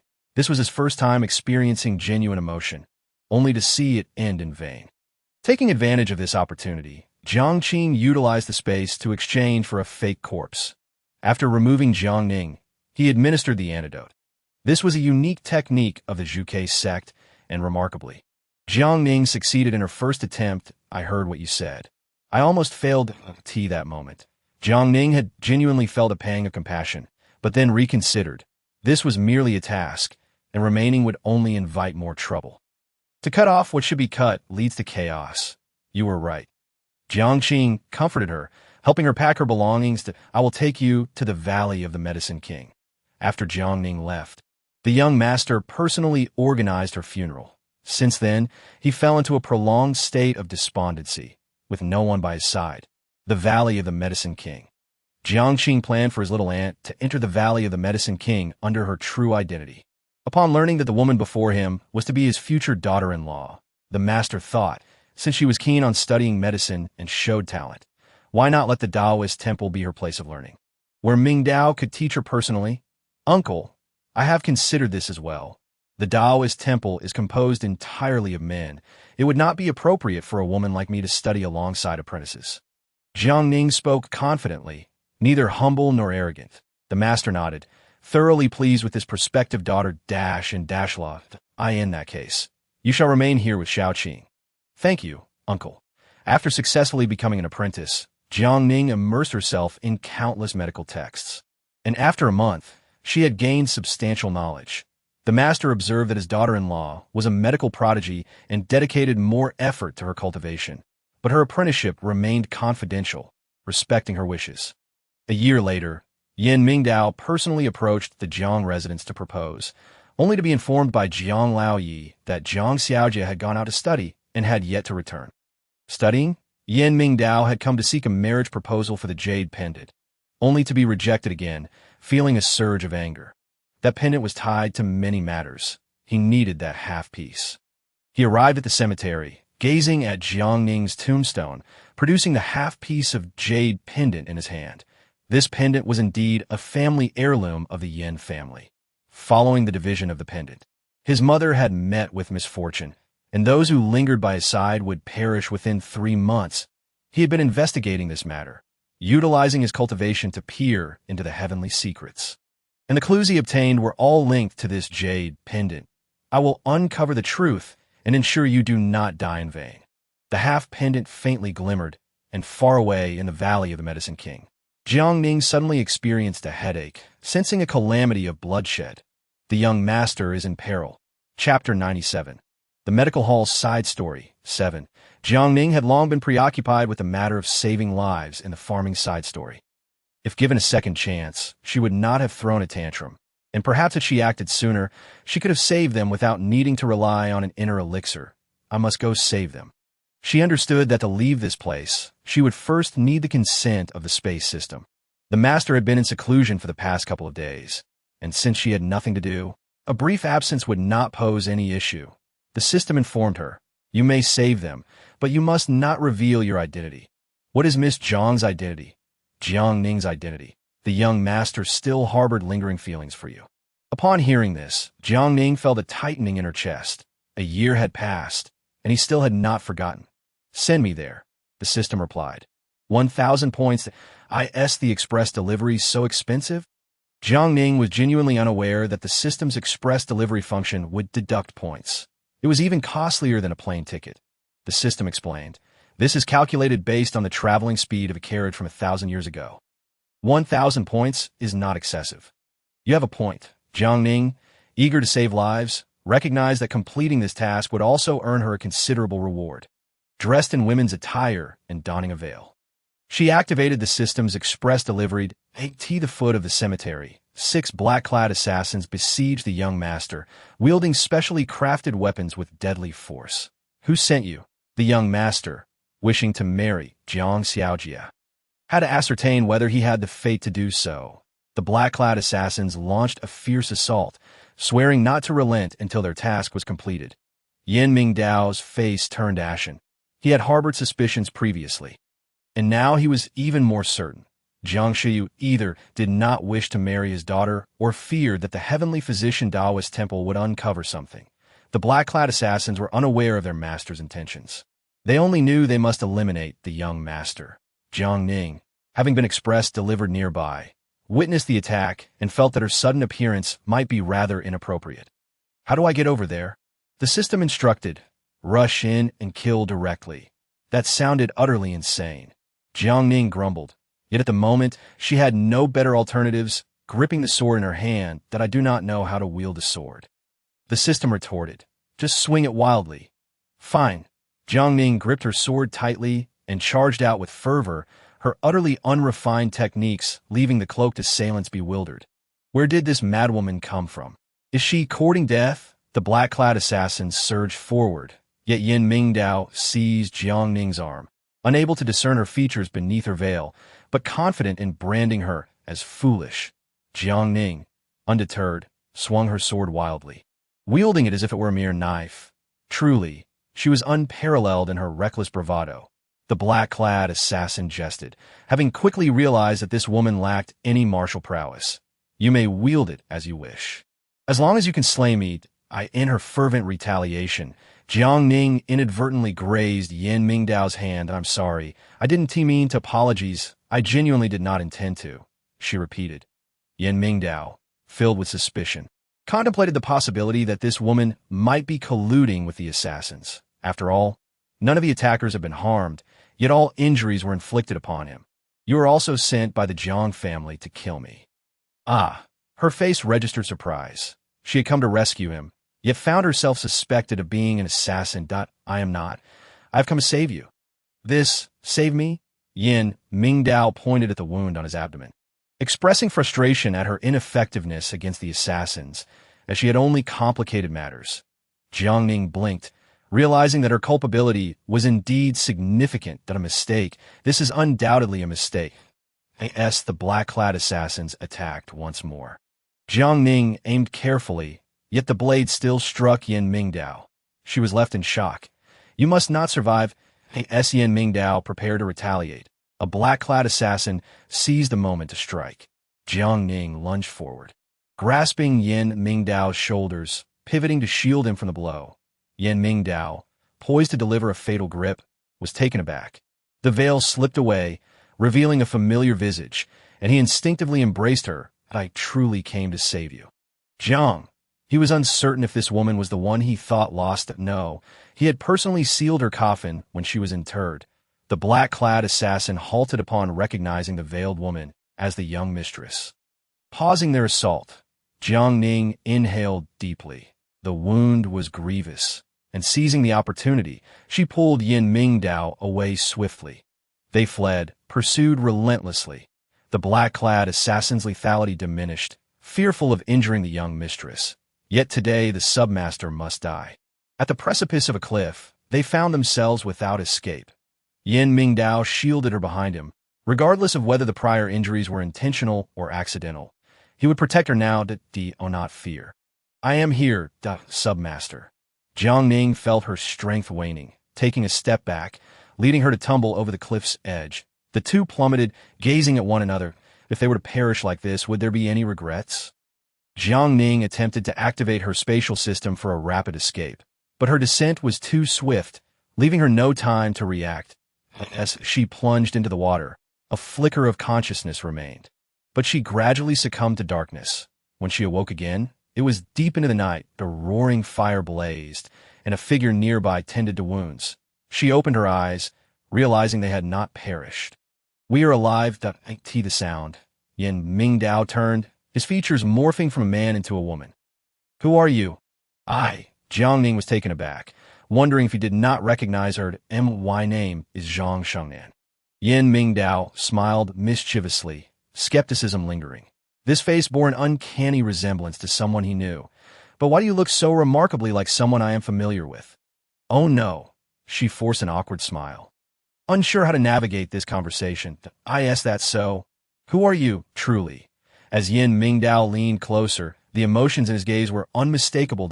She blinked, struggling to articulate her thoughts. Yan Mingdao grasped her chin, applying pressure to elevate her gaze. His piercing eyes radiating an overwhelming intensity. Her heart raced uncontrollably as her small hands clutched the straw beneath her. Submaster, it has been a long time. Jiang Ning realized her true identity could no longer be concealed. Yan Mingdao's throat tightened, tears brimming in his eyes upon confirming she was indeed the one he longed for. He kissed her with fervor, as if trying to consume her, greedy for more, and the wound hurts.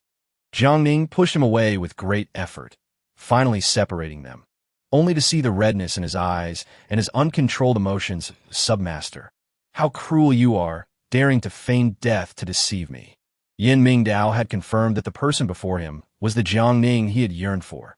Jiang Ning pouted, pondering how to explain this situation. It was not my intention to deceive you. My circumstances were exceedingly complex at the time. Chapter 98. The Medical Pavilion Subplot. 8. Regardless of the reasons, you should not have acted in this manner. Yan Mingdao's greatest disdain was for deception. A year of longing and guilt weighed heavily on him. Every sight of her possessions felt like a dagger to his heart, I understand I was wrong. Before Jiang Ning could finish speaking, the system notified her of identity exposure, deducting 10,000 points. This cannot be blamed on me, she blurted out, attempting to argue with the system, inadvertently speaking to Yan Mingdao. Not your fault? Whose fault is it?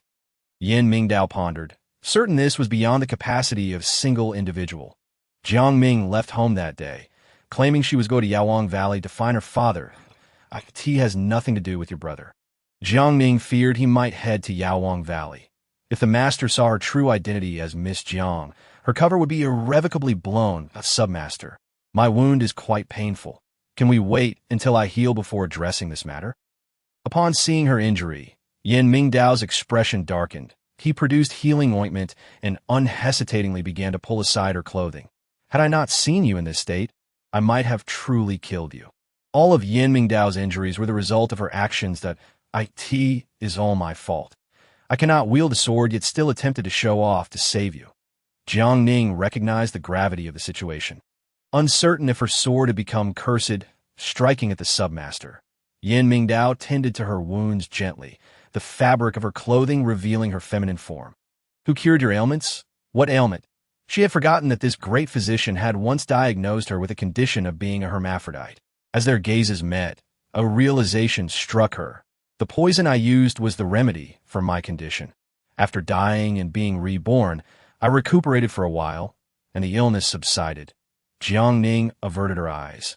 Fearful that he would not believe her, Yan Mingdao set down the medicine bottle, tore off a piece of cloth, and began to wrap her wounds, when his hand inadvertently brushed against her chest. She flinched, instinctively retreating. Who gave you the poison? He had never heard of such a method of treatment. Jiang Ning's face flushed crimson. After a year apart, he seemed to have become as difficult as the submaster. Years ago, someone gave me this poison, yet I never utilized it. Why did you not tell me? As Yan Mingdao loosened his grip, he enveloped her waist, pulling her close to him. Or is there another reason? Jiang Ning wished to vanish immediately, understanding the intensity of his gaze and the depth of his emotional wounds. There is no hidden reason. Jiang Ning, submaster, if you continue like this, I will leave, upon hearing her intent to depart. Yan Mingdao tightened his embrace, even if it pulled painfully at his wound. You dare. Jiang Ning pouted, aware of his anger. There was little she could do. As the situation stood out a year ago, I was a pariah at the Tianyi Pavilion. Labeled as your plaything, that he was aware of these rumors. His silence was intentional, awaiting her recovery to prove to all that she was a woman. I have never regarded you as a plaything. To me, you are immensely significant. Yan Mingdao could not help but kiss her earlobe again, his hands exploring to ascertain her health. Do not touch inappropriately. She sensed something amiss and attempted to stop him. But it was too late. Did you not intend to marry my sister? Jiang Ning furrowed her brows, needing clarity on whether he intended to have two women that I visited the Jiang estate. The marriage has been postponed. Yan Mingdao was unwilling to wait, wishing to keep her by his side forever. His expression darkened. Marrying Jiang Qing was merely for a piece of jade and to uncover certain truths. You know who sent those assassins? She shook her head. Your father did. Jiang Ning's face paled in shock, suddenly recalling how the assassins had refrained from killing her upon recognizing her features. Could it be they recognized her identity? Submaster, I truly did not know. Then why did you appear there today? He had long wished to ask this pivotal question that I was passing through. What a coincidence, indeed. When Ninger lied, her gaze faltered, he suddenly changed his address, looking at her with affectionate indulgence. Submaster, change your address. Brother Mingdao, that I dislike that. Brother Yan Ming. Change it. His tone grew increasingly stern. Whether he was angry depended on her willingness to concede. Jiang Ning was left at a loss, pondering what name would appease him. Husband. He bit his lip, clearly pleased with this title, overjoyed. From this day forth, I shall be your husband, but we are not wed yet. Yan Mingdao's attitude is remarkably intense, clinging tightly, fearing that if he were to loosen his grip, she would vanish without a trace. In the embrace of the night, Jiang Ning greedily leaned into his arms. The system prompted. The duration of the flash is excessive. The host, not wishing to be seen departing by him, should hastily leave while he remains asleep. She opened her eyes, reluctantly gazing at the man in slumber. He is safe now. Time to go. Jiang Ning hesitated to leave, recalling how much he had spoken the previous night, never having seen the young master so loquacious before. Would it be too cruel to act this way? The system informed her. If you do not depart, you will be forcibly exited from the instance mission. I must go. She understood the rules of the instance mission. Having learned from the farming instance, she could not afford to be willful this time. As she stood, her gaze fell upon the half-jade pendant on him. It was not merely any pendant, but a treasured heirloom of the Yin family. The system clarified. Hidden task completed. The host has gained 50,000 points, leaving a balance of 30,000 after debts were deducted. Why was this not mentioned sooner? This pendant holds immense significance for the young master. Had the mission objective been disclosed, your lackluster acting would have surely been seen through to I am not that incompetent. Jiang Ning felt a surge of irritation. Yet the points earned from this venture were not entirely in vain. By the riverside, upon awakening and finding his companion absent, Yin Mingdao was instantly alarmed. Rising, he discovered the pendant was also missing. Jiang Ning. Yin Mingdao clenched his fists, certain that Jiang Ning had pilfered the pendant. The Jiang family. Upon returning to Gusa's city, Yin Mingdao dispatched individuals to investigate the Jiang family. The news received indicated that there were no illegitimate children in the Jiang family. Only the legitimate daughter, Jiang Qing, also known as Ning. Chapter 99. The Medical Hall Instance 9. So, you are Miss Jiang. Yin Mingdao gazed at the portrait on the desk, which had also been stealthily acquired from the Jiang residence. Her likeness was strikingly identical to Jiang Ning's, deceived in matters of the heart, robbed of a jade pendant. Every wound upon him was a mark of indignity. Very well, Jiang family he had long endured, refraining from provoking the Jiang family. Deliver this letter to the capital. Yes. Yin Mingdao rose and walked into the courtyard, contemplating the tender moments by the riverside that felt undeniably real, yet the reality was one of deception. Jiang Ning, achoo. While concocting medicine, Jiang Ning incessantly sneezed, glancing up at the sky outside. Had she caught a chill from that night by the river? The system informed her. The Jiang family is in trouble. I'm not the Bodhisattva Guanyin, here to rescue everyone in distress. She had lost 20,000 points after making a trip outside. You mentioned the Jiang family, that Jiang family. There's only one Jiang family in Gusa City. My family. Jiang Ning blinked. Should she intervene in her family's plight? The system informed her. When you arrived, did you not peruse your script? I did not read it. The system revealed. In truth, the Jiang family harbors enmity toward the Yin family. How melodramatic. She exhaled, pondering that if this were the case, marrying Yin Mingdao would be tantamount to courting death. Does the young master know? He has always known. Upon hearing this, Jiang Ning was rendered completely still. He has always known and yet could still profess love to her. How formidable must his mindset be? The Jiang family's current plight is related to him. The system confirmed. Indeed, she slapped her forehead. Ignorance would have been preferable, but knowing this brought a sense of suffocating frustration.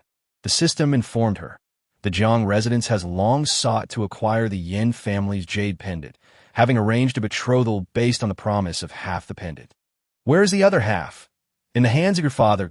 There a hidden task involved. This time, she was astute. The spatial system would not easily dispatch her to rescue anyone. Jiang Ning sighed deeply. These two instance missions had ultimately honed her own character. Jiang Ning smacked her forehead, mulling over this conundrum. The next morning, Jiang Ning personally brewed tea, hesitating for a long while before finally speaking. I am about to turn 20. It is indeed time for me to marry. With the carriage prepared, the group set off. Tea this moment. The Jiang residence was searching for the whereabouts of their eldest daughter. Are you certain you saw the eldest daughter with Yin Mingdao? Master Jiang furrowed his brow. His daughter had been missing for 5 years, and everyone believed she was merely traveling for studies. But he alone understood what had transpired that night. Master, what if the eldest daughter returns?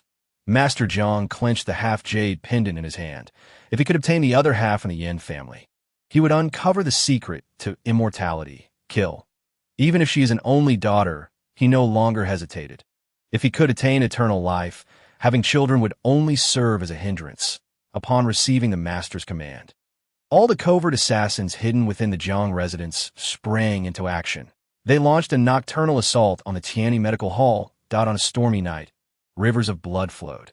The apprentices of the Tianyi Medical Hall were slaughtered, and the guards rushed out to defend, yet the attackers were impervious to death.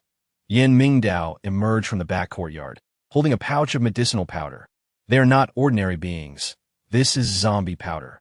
Once the powder is released, the assassins will become mere skeletons an hour later. All the assassins were eradicated, and Yan Mingdao, accompanied by the guards of the Tianyi Medical Hall and secret trained killers, headed straight for the Jiang residence. Upon learning of the situation, Master Jiang personally took up a blade to confront them. The young master finally could no longer contain himself in the chaos of battle. Both sides were blinded by rage.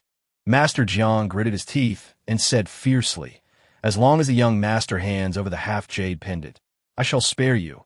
"Impossible. Tell me, where is Jiang Ning? My unfilial daughter has been missing for 5 years. Her last known appearance was with the young master. Madam, why daughter left home? Because of your ambition, and now you wish to send someone to kill her."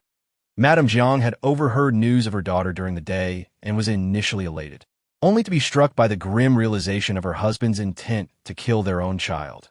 The compassion of a woman. Master Jiang seized a knife and pressed it against Madame's throat. Bleeding profusely, Master Jiang knelt on one knee, still hoping for the half-jade pendant. Hand over the pendant.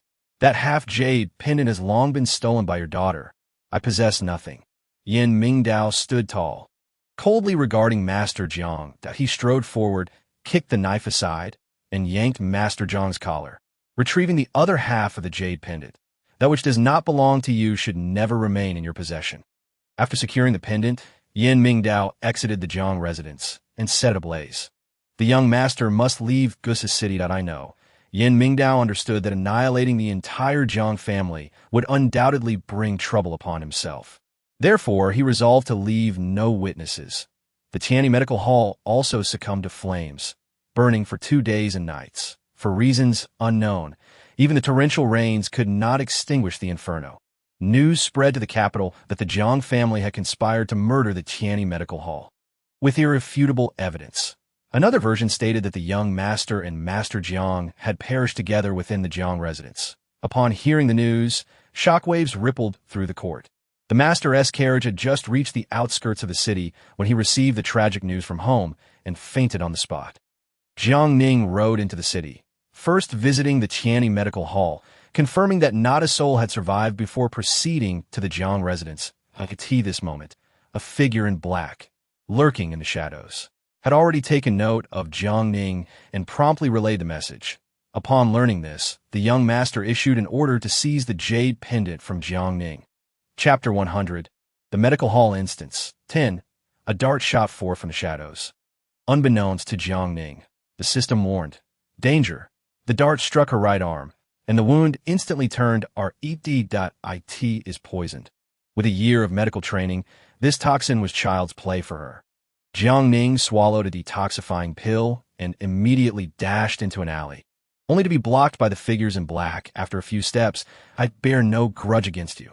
Why do you wish to kill me? As long as Miss Jiang hands over the half-jade pendant, we will let you go." The figures in black received the order to harm her, but not to kill her. The half-jade pendant. Jiang Ning was taken aback. Only the young master knew about her taking the half-pendant. How could these individuals be aware? The system informed her. They are the young master's people. Feigned death. Ha! She blinked, conveniently hiding the pendant within her spatial storage. Even if captured, she had no fear.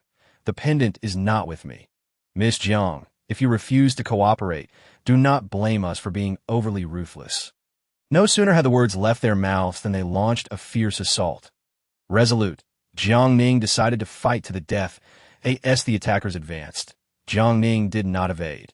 Instead, she charged forward, a sword piercing her shoulder blade, impaling her through. This is bad. She had gone too far this time.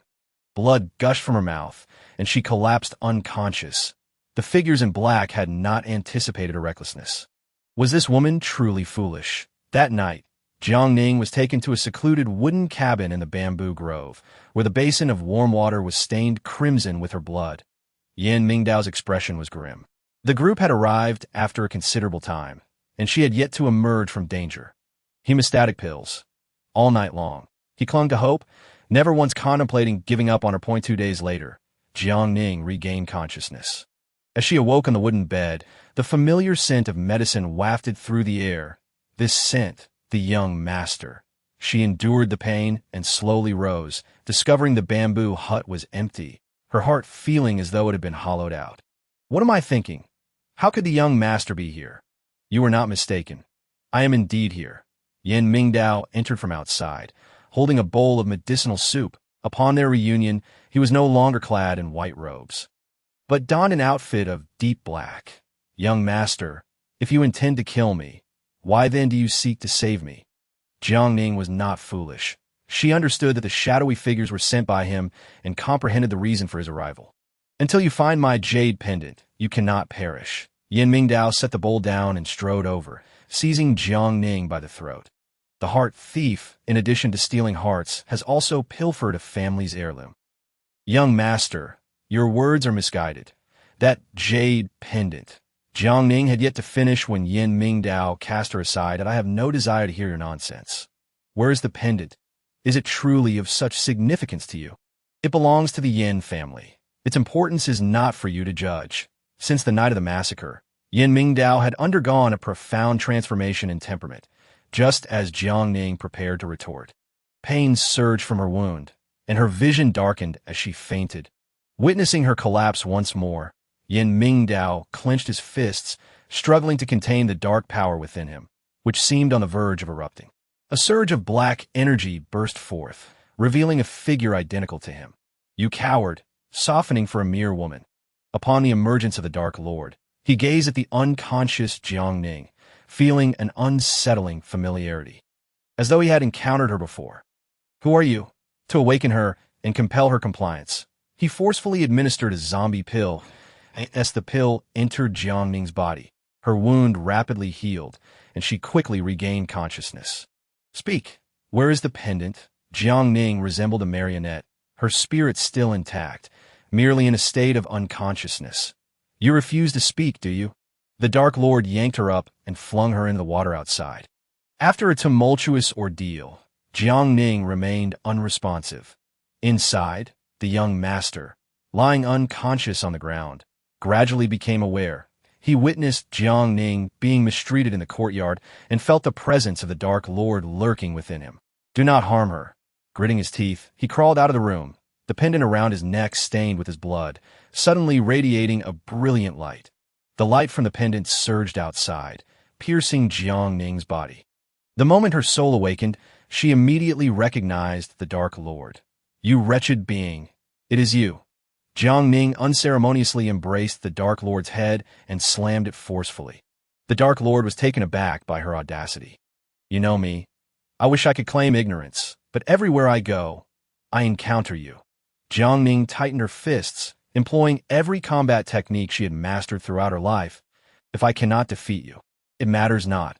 I shall continue to fight. When she executed the Tai Chi technique, the Dark Lord found himself utterly defenseless. Simultaneously, the pendant around the young master's neck soared into the air, circling above Jiang Ning's head, seemingly awaiting her command. Upon their union, she emanated an extraordinary cultivation power. Dark Lord, farewell. After a decisive blow, Jiang Ning gazed skyward, her words signifying her departure. Task completed. Akati turned out her mission here was to expel the Dark Lord from the young master. Young master, from this day forth, no one shall control you again. Ning. Farewell, young master. Jiang Ning felt an overwhelming sense of reluctance, yet there was no alternative. The 5-year mission had only taken a little over a year. Why did this departure feel more painful and heart-wrenching than her previous one? Ning, do not go. Yin Mingdao stumbled out, losing his footing on the steps and falling to the ground, with tears in her eyes. Jiang Ning said, I have never loved you. Forget me. You must forget me. And in an instant, her disappearance pierced Yin Mingdao's heart anew, and at that moment he slowly closed his eyes. This time, why is it still futile? It was only when he fell that Yin Mingdao recalled everything, remembering that he was the young master from a millennium hence, traversing time and space repeatedly in a bid to alter her fate. Just one step away, if only he could obtain the pendant, he could recall it all. Why deny me this opportunity? Overwhelmed with grief, he spat forth a mouthful of blood that a life extinguished. King Ning. Yet she felt no joy. Young master, standing by the window, gazing at the snow outside. It was summer in Gusa's city. The young master well. Chapter 101. For years ago, Jiang Ning could no longer restrain herself and opened the system's copy to check the guide for the Tianyi sect. The young master met an untimely demise. The system alerted her. The mission has been completed, and the host cannot re-enter this copy. It turned out that all copy missions could only be undertaken once. Once completed, re-entry was forbidden. I wish to know why the young master died. Jiang Ning could not disregard the vivid memories of her interactions within the copy, so real yet entirely illusory. The system informed her. The host completed the mission prematurely, but failed to fulfill the 5-year term. The young master died of grief and despair, resulting in the host's level being reduced to 0. On what grounds? Jiang Ning was indignant, questioning whether there were other tasks to complete. Indeed, she had not endured 5 years. But the past year had been far from easy. The system replied. The young master would not have perished had it not been for the host. The demotion is a punishment. You are deliberately suppressing me. Jiang Ning furiously pushed open the balcony door, letting in the chilling breeze, lest she suffocate. Was it not autumn when I departed? She remembered that the capital had not been graced with snow. The system processed her query. Host, you have traversed into the wrong time and space. What do you mean? It is now winter 4 years ago, and you are located at Zhuge Gate. The system faltered, in other words. It is now the winter of 2095, the system continued. The problem is, no one here remembers you. What of Jiang Qing? She knew that in such a situation, she would need to find a powerful ally. Unable to contact the system, she could only resign herself to fate. The host is currently 19 years old, an exchange student sent to the capital by Western University. Find a way to leave Zhuge Gate without revealing your presence to anyone here. A new task was initiated. Jiang Ning suddenly recalled that after completing her college entrance examination 4 years ago, she had submitted an application for studying abroad due to her deep longing for Zhonggongzi, securing a place as an exchange student. Subsequently, she had missed the interview opportunity due to her adoptive parents' passing. Could it be that this regret had led to her current situation? She found herself unwilling to complete the mission too hastily, wishing instead to spend 4 years here. The system informed her. Due to a 4-year difference in the Tianyi pavilion, this may have caused the anomaly. The host can continue studying medicine here. Very well.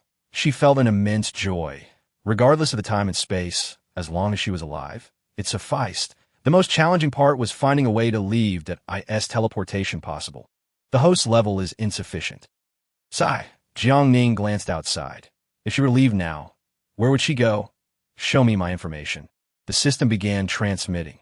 Jiang Ning stealthily exited Zhuge Gate, following the details provided by the system to arrive at the traditional Chinese medicine university dormitory. Directly entering her room, her roommates were all exceedingly friendly, offering brief introductions. Everything felt so strange yet strikingly familiar. As she lay down to sleep, an unsettling feeling lingered in her heart, as though everything was shrouded in enigma. Jiang Ning, hurry and get up. Today we are visiting King Longman. She blinked, realizing she had been dreaming all night, completely forgetting upon waking. Following her roommates, they first gathered at the playground before boarding the school bus. Classmate, why are we visiting King Longman? A qualified traditional medicine practitioner must possess extensive knowledge. Today's visit to King Longman, although a tour, is also a form of internal selection. Internal selection? Jiang Ning was taken aback. She remembered King Longman only accepted external candidates. Upon arriving at King Longman, seeing the diminutive steward Yin Qingqing, Jiang Ning was nearly overwhelmed with excitement, almost rushing forward to embrace her. It truly is Sister Qing. The system cautioned, do not reveal your identity. The people here do not know who you are. Understood. She adhered to the rules, wishing to avoid further complications, intent on studying medicine here for 4 years and completing her courses. After touring King Longman, everyone gathered in the front courtyard classroom. The instructor began. All stood in respect. Dear students, the month-long internal training begins now. I wish you all the best. Following this, they studied texts such as the Dao Jing and Qing Jing. In the afternoon, they practiced standing meditation, and in the evening, they engaged in quiet sitting. In truth, these practices were also taught in the Channy Pavilion, albeit with different methodologies. 3 days later, half the students were utterly exhausted. Each received a bowl of medicinal soup, which revitalized them. Stand. Everyone immediately rose as the young master entered, clad in a white Tai Chi robe. The scene was reminiscent of 1,000 years ago when she first encountered the young master in the Channy Pavilion. Jiang Ning was entranced, her heart racing. Be seated. Today's lesson was to be personally delivered by the young master, and for the entire morning, she absorbed nothing. After class, the young master summoned someone from his side to fetch her. Does the young master seek my presence? She felt a wave of anxiety, reminding herself, after all, he does not recognize me. I shall go. Their meeting felt as though it spanned several lifetimes. The young master gestured to the seat in front of him, indicating for her to sit first. Were you distracted during class? Is it that you could not absorb the material? Or do you find my teaching lacking? The young master teaches exceptionally well. The fault lies with me. What questions do you have? As Yin Mingdao entered the classroom, he immediately noticed a female student who appeared to be completely detached from her surroundings. Jiang Ning was at a loss for how to explain this. And upon meeting his focused gaze, she suddenly felt a wave of shyness wash over her. I have never encountered a boy as stunning as the young master. My heart swelled with excitement. Ahem. Yin Mingdao cleared his throat twice, casting a glance to the side, clearly flustered. I apologize, young master. I was too forward. I shall be more reserved in the future. Jiang Ning had not anticipated that the young master, 4 years ago, would be so susceptible to jest. Yin Mingdao, sensing his own reaction, quickly composed himself. What is your name? Jiang Ning, a jolt ran through his heart, causing his hand, which held the teacup, to tremble slightly. Where are you from? A Western exchange student. Why are you studying medicine? Simply because I wish to. Jiang Ning found it puzzling why the young master was inquiring about such matters. Young master, do you have a girlfriend? Unbeknownst to her, the 24-year-old young master was not immune to flirtation. Yin Mingdao's expression grew awkward as he gazed deeply at Jiang Ning. No then. What do you think of me? Jiang Ning was straightforward, aiming to avoid wasting time. Not much. Yin Mingdao's words were cold and sharp, devoid of any semblance of jest. Nonsense. You clearly find me adorable and likable. Jiang Ning pouted, her eyes fixed intently on him. Her confidence astonished Yin Mingdao. Had anyone else spoken so boldly, they would have likely been dismissed with a kick. Why do you think I find you adorable? Yin Mingdao stared into her eyes, feeling as if he had seen them somewhere before. Have we met before? Chapter 102. 4 years ago, too. The young master could believe in the past and present lives.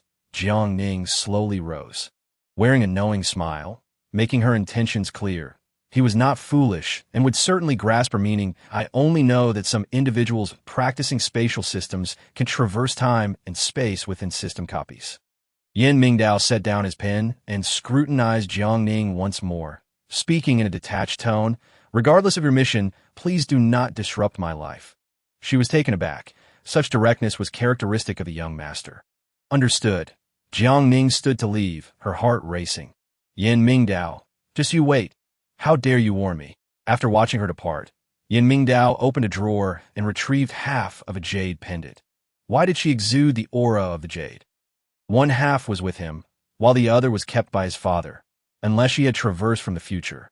Yes, Jiang Ning diligently studied, ignoring the watchful eyes lurking in the shadows. A week passed without her displaying any suspicious behavior.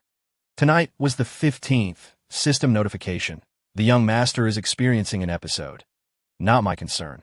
She was aware that today was the 15th and, considering his previous warning, would not overstep her bounds. System notification. Tonight is the blood moon. A knot tightened in Jiang Ning's heart. If the blood moon demon were to appear, with the demon still around, you want me to kill him? System notification. Killing the demon is your task. System notification. This demon hunt will not conclude your mission, but will elevate your level. Upon hearing this, Jiang Ning felt it was feasible. Fine. She changed her attire and stealthily slipped out of the dormitory, recalling a hidden path leading to the back courtyard. The courtyard was brightly lit, filled with people. Was it too conspicuous to go out like this? She decided to alter her appearance, retrieving some gear from the space. With a disguise, mask, and full armament, no one would be able to discern her identity.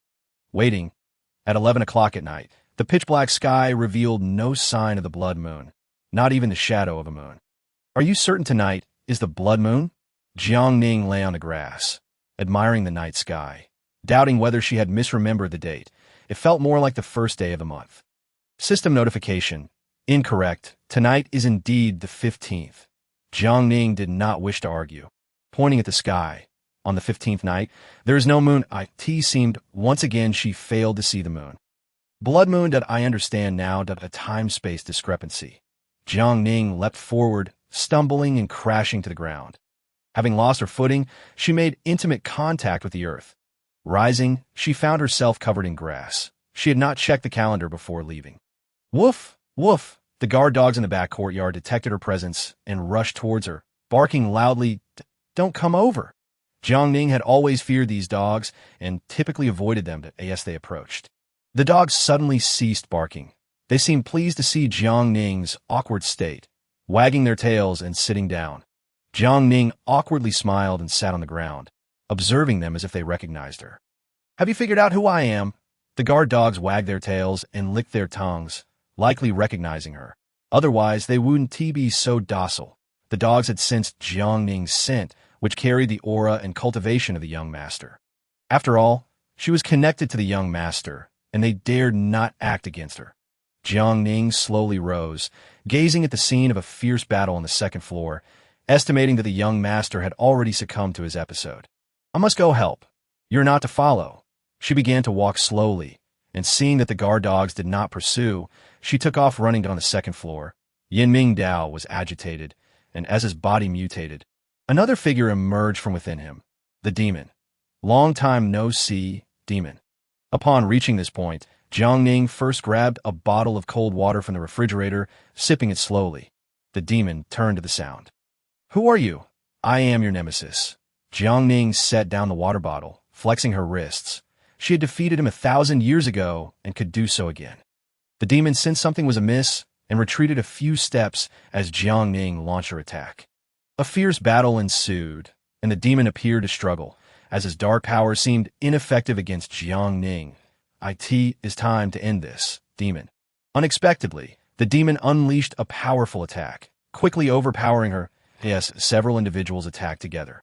Jiang Ning spotted the unconscious Yin Mingdao and rushed over to snatch the jade pendant from his neck. "Qing Jia, quickly find the other half of the jade pendant," before Jiang Ning's words had fully escaped her lips. The master rushed in from outside and threw something towards her. "Girl, cash." The master's timely arrival provided significant assistance to Jiang Ning.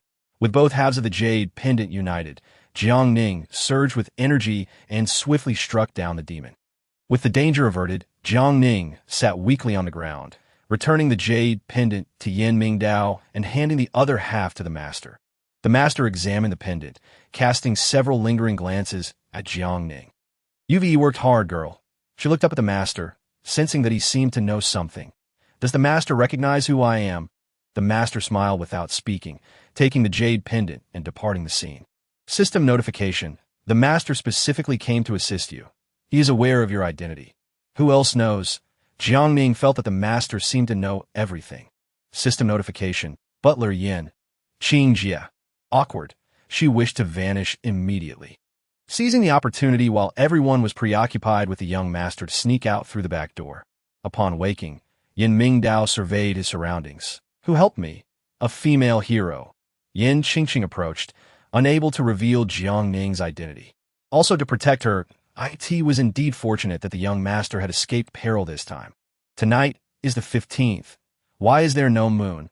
Yin Mingdao had calculated that the blood moon should not appear tonight. Yet tonight felt like the demon was awakening to it could be a time-space discrepancy. Yin Qingqing understood that if someone traversed time and space, it would merge the time here with that of the other era. 4 years from now, it would be the first day of the month. If that were the case, the demon had not been completely eradicated. She was certain the demon would resurface. Otherwise, what would the blood moon signify 4 years from now? System notification. The demon cannot be eliminated. Yin Mingdao will be controlled. Defeating him is your task. I am already aware. She had deduced that each mission involved a life-and-death struggle with the demon. The only possibility was that the key to saving the apocalypse lay with this demon. However, what was the true origin of this demon, and why had it been intertwined with Jiang Ning Dao through countless lifetimes? Never to be vanquished. Chapter 103 Foolishness in Meditation. Initially, everyone believed that the demon was merely the young master's primordial essence until the appearance of the Golden Crow unmasked the demon's true identity. The system had detected that the demon's origins were related to the apocalypse, though no one knew the specifics. Jiang Ning fell into contemplation. She could defeat the demon within the copy, yet in reality, she could not. Was Jiang Ning Dao's life somehow entangled with the demon? System notification. Unclear. Stop with the evasions. If you cannot clarify this matter, I want to take responsibility next time I encounter the demon. Jiang Ning harbored deep suspicions that this situation was a trap. System notification. Killing the demon is your task. Enough. My task is to pursue romance. Do not attempt to label me with something else. The first time we bound, who said my qualifications only allowed me to be a villainess? As Jiang Ning spoke, a pang struck her heart. Villainous. The system fell silent, sensing a significant surge in the host's intelligence. In the narrative, I find myself cast as a villainess, a heartless woman. Yet now the plot entangles me with the young master, only to separate us once more. After delving into the details, Jiang Ning suspects that this predicament may be linked to the Dark Lord. If my intuition serves me right, this mission was not initiated by the system. Rather, it appears to be a commission directed at you, specifically instructing me to fulfill it. That I cannot ascertain the source of my instinct, but it proves to be remarkably accurate. The system remains silent. Do not feign muteness. Speak swiftly. Was this the young master's command? Jiang Ning finds it peculiar that her next mission feels as though she possesses an unfair advantage. The system concedes. Your reasoning is astute, albeit somewhat impractical. Pray tell, what makes it impractical? Jiang Ning remains unconvinced, asserting that this matter is unrelated to Jiang Ning Dao. The system clarifies. The young master lacked a spatial system and cannot delegate tasks. If he can enter the mission realm, then surely he could commission a task. Moreover, such matters need not require his direct involvement. The system contemplates. When did the host's intellect become so formidable? Once her spirit is restored, Jiang Ning receives healing from her family, and her three souls find peace. Aware that arguing with the spatial system is futile, she resolves to investigate personally. Over the past few days, her meditative classes have proven beneficial. In a state of deep concentration, she traverses into a desolate realm, surrounded by fallen deities, where the very air feels suffocating. Where is this place? As she wanders, she spots an intact church adorned with a clock, which has frozen at 2100 July 31st, the day of the apocalypse. In an instant, Jiang Ning comprehends that this is the visage of the world after its end.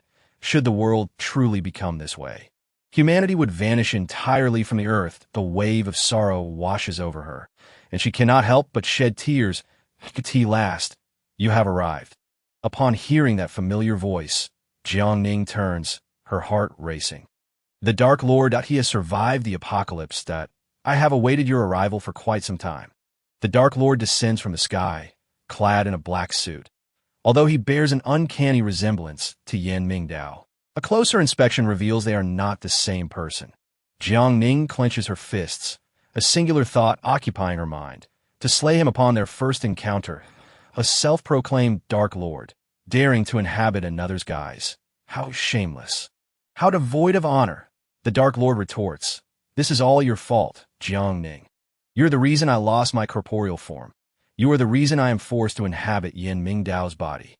Jiang Ning stands astounded, having considered numerous possibilities but never imagined her own involvement. The Dark Lord's menacing countenance draws nearer, yet she feels no fear, no retreat. Regardless of your authenticity, I shall strike you down at first sight.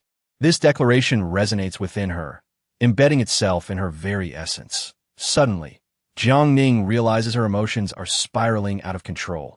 Why does she feel compelled to kill the Dark Lord, and why does a sense of unease wash over her after such an act? With these questions swirling in her mind, the scenery around her shifts to mountains and rivers. She gazes upon the splendid landscape, Her tension gradually dissipates, and she soon forgets about the Dark Lord. Ning-er, out of the sound of her name, Jiang Ning turns to see a man in white emerging from the valley, a bouquet of freshly picked flowers in hand.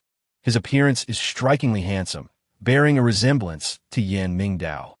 With striking blue eyes, Master, Jiang Ning transforms into a little girl, bouncing towards her master.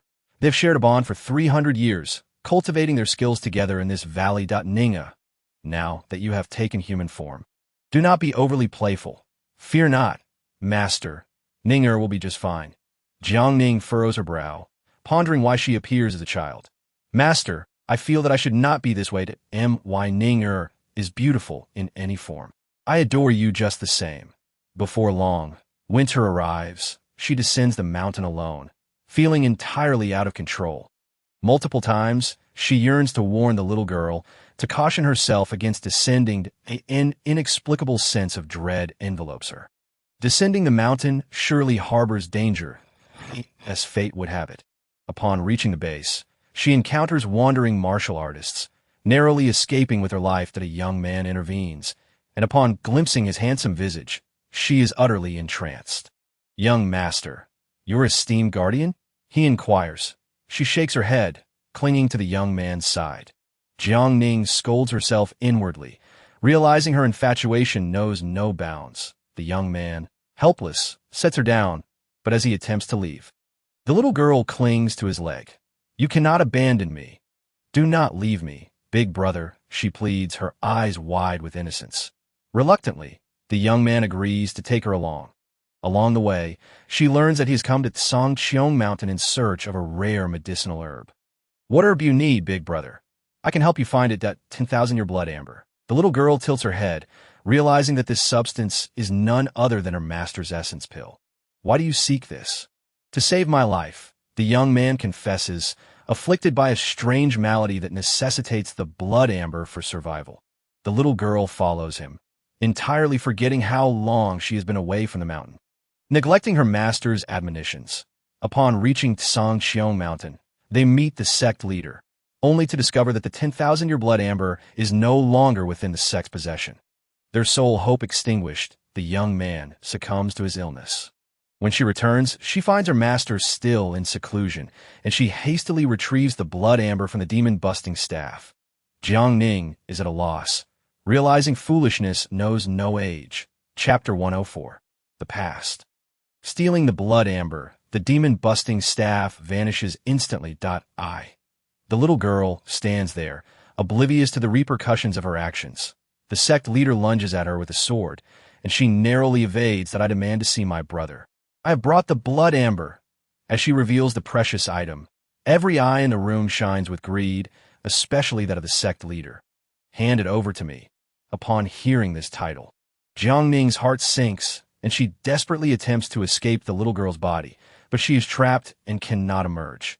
The little girl joyfully presents the blood amber to the sect leader, asking, with this, can my brother be saved? Indeed, a mere glance from the sect leader prompts the others to surround and bind the little girl to save him. The blood amber alone is insufficient. We require phoenix blood as well. The little girl does not struggle, mistakenly believing they genuinely seek to help. The altar opens. Big brother. She gazes at her brother, who is on the brink of death, her heart aching with despair. After the sect leader consumes the blood amber, his body ignites as if in flames. Quickly, procure the phoenix blood. Only the phoenix blood can suppress the blood amber's malevolent power. Suddenly, the little girl erupts in fury, transforming into a vermilion bird. You dare to consume the 10,000-year blood amber? Do you comprehend the consequences? O vermilion bird deity, grant me your blood, and I shall ascend to divinity, eternally grateful for your assistance. The sect leader, now unhinged, realizes that without the phoenix blood, his body cannot contain the blood amber's power. Such folly! With a cry, the vermilion bird ignites the surroundings in flames. The sect leader, witnessing this, unleashes his life's mastery of demonic arts, drawing upon the lifeblood of his disciples to suppress the blood amber inside him. With a thunderous crash, a long sword cleaves through the air. Her master has arrived. Master, that old scoundrel has consumed the blood amber. The sect leader, upon recognizing the newcomer, displays not an ounce of fear, but instead exudes excitement. Senior brother, it has been far too long. Junior brother, you have succumbed to the path of darkness. Years ago, you stole the blood amber to prevent me from falling into darkness, but now that it has returned to me, no one shall thwart my ascendance to the title of Demon Lord. The little girl, filled with righteous indignation, points accusingly at the sect leader. You shameless wretch! That blood amber was meant to save my brother. It has nothing to do with you, big brother. The sect leader gestures towards the young man, commenting on the youthfulness of his current form, lamenting the loss of his life, who says, I will not save him. All it requires is a bowl of phoenix blood, and I guarantee his survival. Oh, not listen to him. That young man is already dead. He seeks to possess his body, her master warns, upon hearing that her brother has perished. The little girl bursts into tears. That cannot be. When I left, he was still alive. That was because I administered a pill to him, the sect leader reveals, having long realized the little girl accompanying him was no ordinary child. Unable to locate his senior brother, he deduces that he must manipulate this girl. Enraged, the little girl declares, Demon Lord, I shall slay you. She suddenly launches an attack, astonishing everyone with her formidable strength. Her master immediately shields her. Return the blood amber. With a single strike, she shatters the sect leader's abdomen, extracting the blood amber, as lightning flashes upon her forehead. Her master implores, Ninger, hand the blood amber to me. I must save my brother. Very well, I shall assist you. Despite being on the brink of darkness, the little girl trusts her master's words. Ninger, the blood amber cannot save him. You lie. The little girl erupts in rage, fiercely attacking her master. They struggle for an extended period, and the blood amber's dark energy intensifies, altering the little girl's form. Ninger, I cannot bear to see you succumb to darkness. In a critical moment, her master shatters the 10,000-year blood amber with his internal energy. As the magical energy dissipated, the hidden leader let out a piercing cry. How dare you destroy my primordial spirit? Junior brother, farewell forever. Perhaps this is fate. All the demonic energy surged towards the master, who bore it within his body. His blue pupils became increasingly pronounced, and his form transformed into a hue of blue. Master. The little girl's demonic energy was drawn away, and she regained her consciousness. The master morphed into a blue light, on the verge of vanishing into the void. That moment, the master had taken on the appearance of a youth. The youth's body, too, began to scatter with the wind. Ninger, I can accompany you no further. Master, do not leave Ninga. The little girl witnessed her master depart, finally grasping that 300 years prior, he had stolen her junior brother's inner core to prevent him from succumbing to darkness. Using his entire life's cultivation to forge the demon-subduing staff, the staff was in fact the master's inner core. The 10,000-year blood amber was the demonic orb he was destined to guard and suppress. In a stroke of divine mercy, a newly born little vermilion bird was sent to aid in the suppression of the blood amber. 300 years later, the little vermilion bird transformed into human form. Master, after viewing these events, Jiang Ning comprehended the inextricable fate between the Demon King and Yin Ming Dao. A century later, as the little girl matured into adulthood, she encountered a blazing golden crow. In her attempt to assist him, she expended a significant portion of her cultivation and ultimately fainted. The golden crow managed to control the demonic energy within him, and when he transformed into human form, she was left awestruck. Master, overjoyed, she clung to the golden crow. Before long, the two wed, their love unwavering. In this life, they lived blissfully, merging their lifetimes of cultivation into a dragon phoenix pair. In the next life, should I become a demon, use it to slay me, the golden crow proclaimed. Holding the jade pendant, Jiang Ning struggled to accept that her future mission was to kill her beloved across lifetimes. After exiting her meditation, Jiang Ning lay weakly on the ground. Tears streaming endlessly achieve the separation of their souls and demons in the subsequent lifetimes. She must personally slay her beloved 7 times. That moment, Yin Ming Dao, who had been in slumber, abruptly opened his eyes. Pondering what had transpired during last night's blood moon affliction, and why he had dreamt for such an extended period, in the dream, He had lived through 9 lifetimes, I in the first. He was the senior brother of the Tsang sect. Later taking on a disciple, I in the second. He was the Golden Crow, encountering his disciple from the previous life, and they became husband and wife. The 3rd to the 9th lifetimes were of ordinary existence. Yet he was slain by her 7 times. The 10th life saw him as the deputy master of the heavenly physician's pavilion, born with a peculiar illness, as if a demon resided within him. Chapter 105. The awakening of the young master. Snow fell gently. The weather in the capital was exceedingly unstable, with seasons shifting within a week. Jiang Ning leaned against the window, observing the heavy snowfall outside. It had been relatively warm the night before, yet today the temperature had plummeted. What bizarre weather! Yesterday it was 20 degrees above zero, and today it's -10. How exaggerated! That voice! Jiang Ning rose from her corner, glancing towards the adjacent classroom, which she heard housed the new recruits for the year. Zhang Shengnan. She hadn't expected to encounter Zhang Shengnan here. If I approach her, will they think I'm unwell? Jiang Ning hesitated for a moment, watching Zhang Shengnan depart, recalling the previous lifetimes during her meditation. Perhaps it was best not to acknowledge her. I might just suffocate myself. Speak out if something troubles you. Don't keep it bottled up. Yin Qingqing had come specifically to visit Jiang Ning, also to express gratitude for the events of the previous night. Upon seeing Yin Qingqing, Jiang Ning immediately felt a surge of anxiety. Sister Qing, did you rest well last night? Yin Qingqing had been eager to check on her, concerned that she had overexerted herself the previous night. Jiang Ning nodded, realizing that Yin Qingqing had discerned her full preparedness. Had her disguise failed? Did Sister Qing come to see me for something? It's nothing much. I merely wish to invite you to a meal to eat. She was taken aback. It was said that Steward Yin never invited anyone to dine. Yin Qingqing nodded, having heard from Yang that the young master wished to treat her to a meal and asked her to bring Jiang Ning along. They made their way to the backyard for hot pot. Jiang Ning was utterly astonished. She remembered that outsiders were not permitted in the backyard, and moreover, the young master was not fond of spicy food, much less hot pot.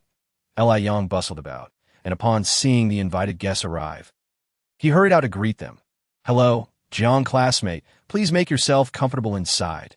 Thank you.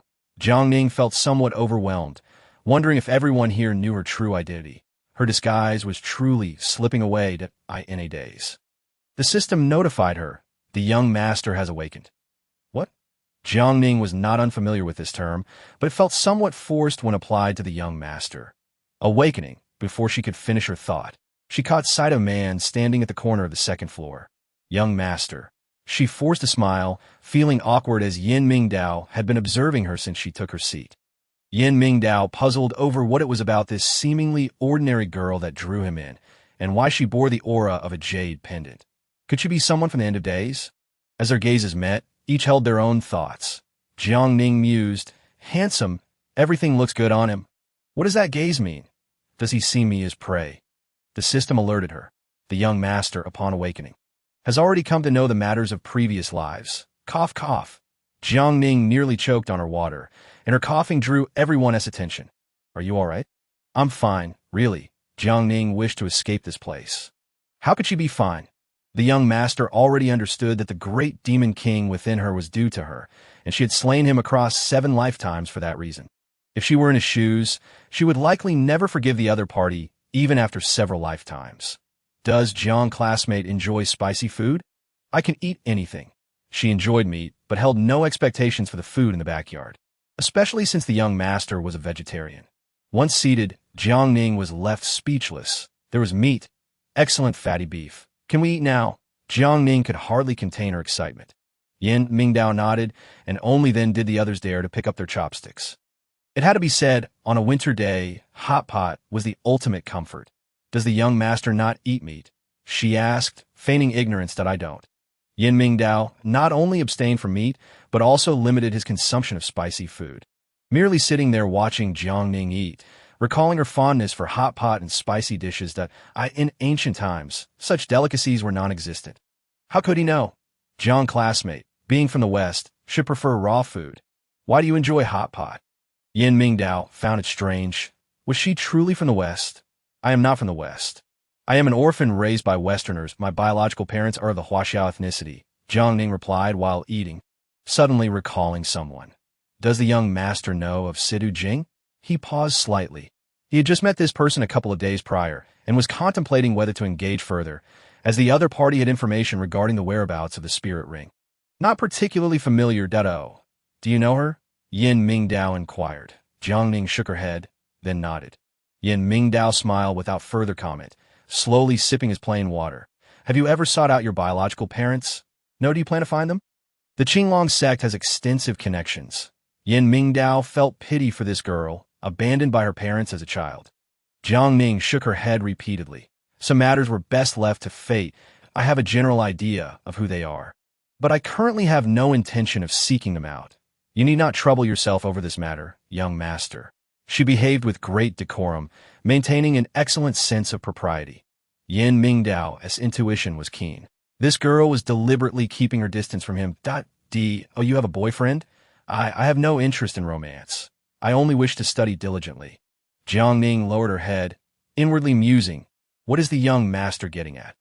Why is he asking these questions? You simply haven tea and counter the right one. Yin Mingdao stated in a flat tone. Jiang Ning picked up a piece of fatty beef. Her hand trembled, causing the meat to fall onto the table. Does the young master have a girlfriend? Trying to make me anxious, are you? In that case, I shall make you feel awkward to the core. Yin Mingdao shot a glance at Jiang Ning, his eyes radiating a defiant spirit. No then. Is the young master disinterested, or simply yet to meet someone suitable? No time, Yin Mingdao muttered, feigning a look of helplessness. It's all their fault. They assign me so much work each year that I have no time to pursue girls. Cough, cough. The five of them were left in stunned silence. Yin Qingqing shot a glance, immediately sensing the underlying implications if he were to meet someone suitable, even if busy with work or studies. It wouldn't hinder the pursuit of love, would it? Exactly, as long as you desire it. The matchmaker can tie the red thread, Li Yang added. Jiang Ning, even in her naivety, understood that everyone was hinting at her and the young master. The wise do not fall into love. Yin Mingdao remained silent thereafter. Once the hot pot was finished, Jiang Ning hurriedly left the area, feeling as though the young master might devour her if she lingered too long. Upon returning, she set a plan for herself to continually study and improve. Soon, the courses at the Qinglong sect concluded. Returning to the traditional Chinese medicine university, Jiang Ning finally felt her tense nerves relax. Yin Mingdao, I hope that in the days to come, we shall not cross paths again.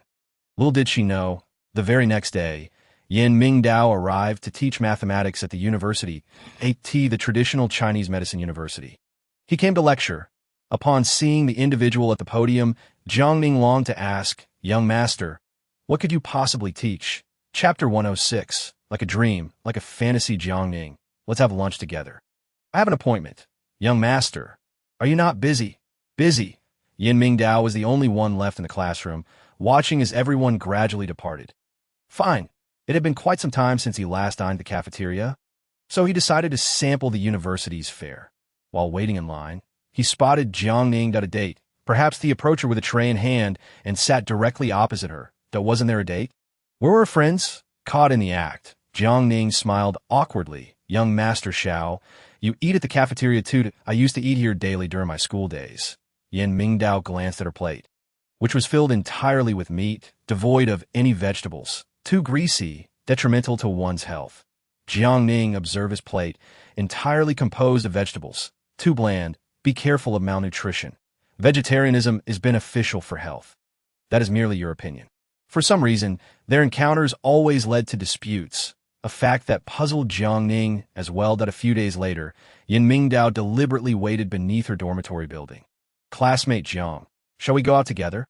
Young Master Xiao, are you quite idle? Jiang Ning was reluctant to accompany him, sensing something amiss about this man. Ever since the blood moon of the 15th, he had been fixated on her. The system informed her. Young Master Xiao has awakened. Do you believe that we are fated from a past life, and thus must be a pair in this one? Jiang Ning detested this phrase. What did it mean to have a connection from past life? It was evidently a karmic bond, a debt to be repaid in this life. Yin Mingdao blocked her path, standing resolutely. Jiang Ning, regardless of what transpired in the past or what may unfold in the future. I wish to cherish the present with you. He had contemplated much. Since she was able to travel from the future to this point, she must have endured many tribulations. Thank you, but I apologize. I do not wish to have any entanglements with you. Jiang Ning could not accept it, burdened by guilt and self-reproach. Yin Mingdao had no intention of letting her go, glancing around and noticing the absence of others. He firmly grasped Jiang Ning's hand and proceeded to walk towards the school gates. Throughout the journey, Jiang Ning struggled. Young Master Xiao, please calm down. Unable to resist, she was forcibly pulled out of the school gate and shoved into a car. On the weekend, he brought her to a farm. Young Master Xiao, do you have something to ask me? Where do you hail from? The apocalypse. Jiang Ning ceased her pretense as her task was to study medicine, and there was no prohibition against disclosing her origins. Truly an apocalypse. July 2100, when the blue sun rose, the end of the world arrived. Jiang Ning placed her hands on her hips, observing Yin Mingdao's troubled expression, likely recalling something. Are you worried about the golden crow within you?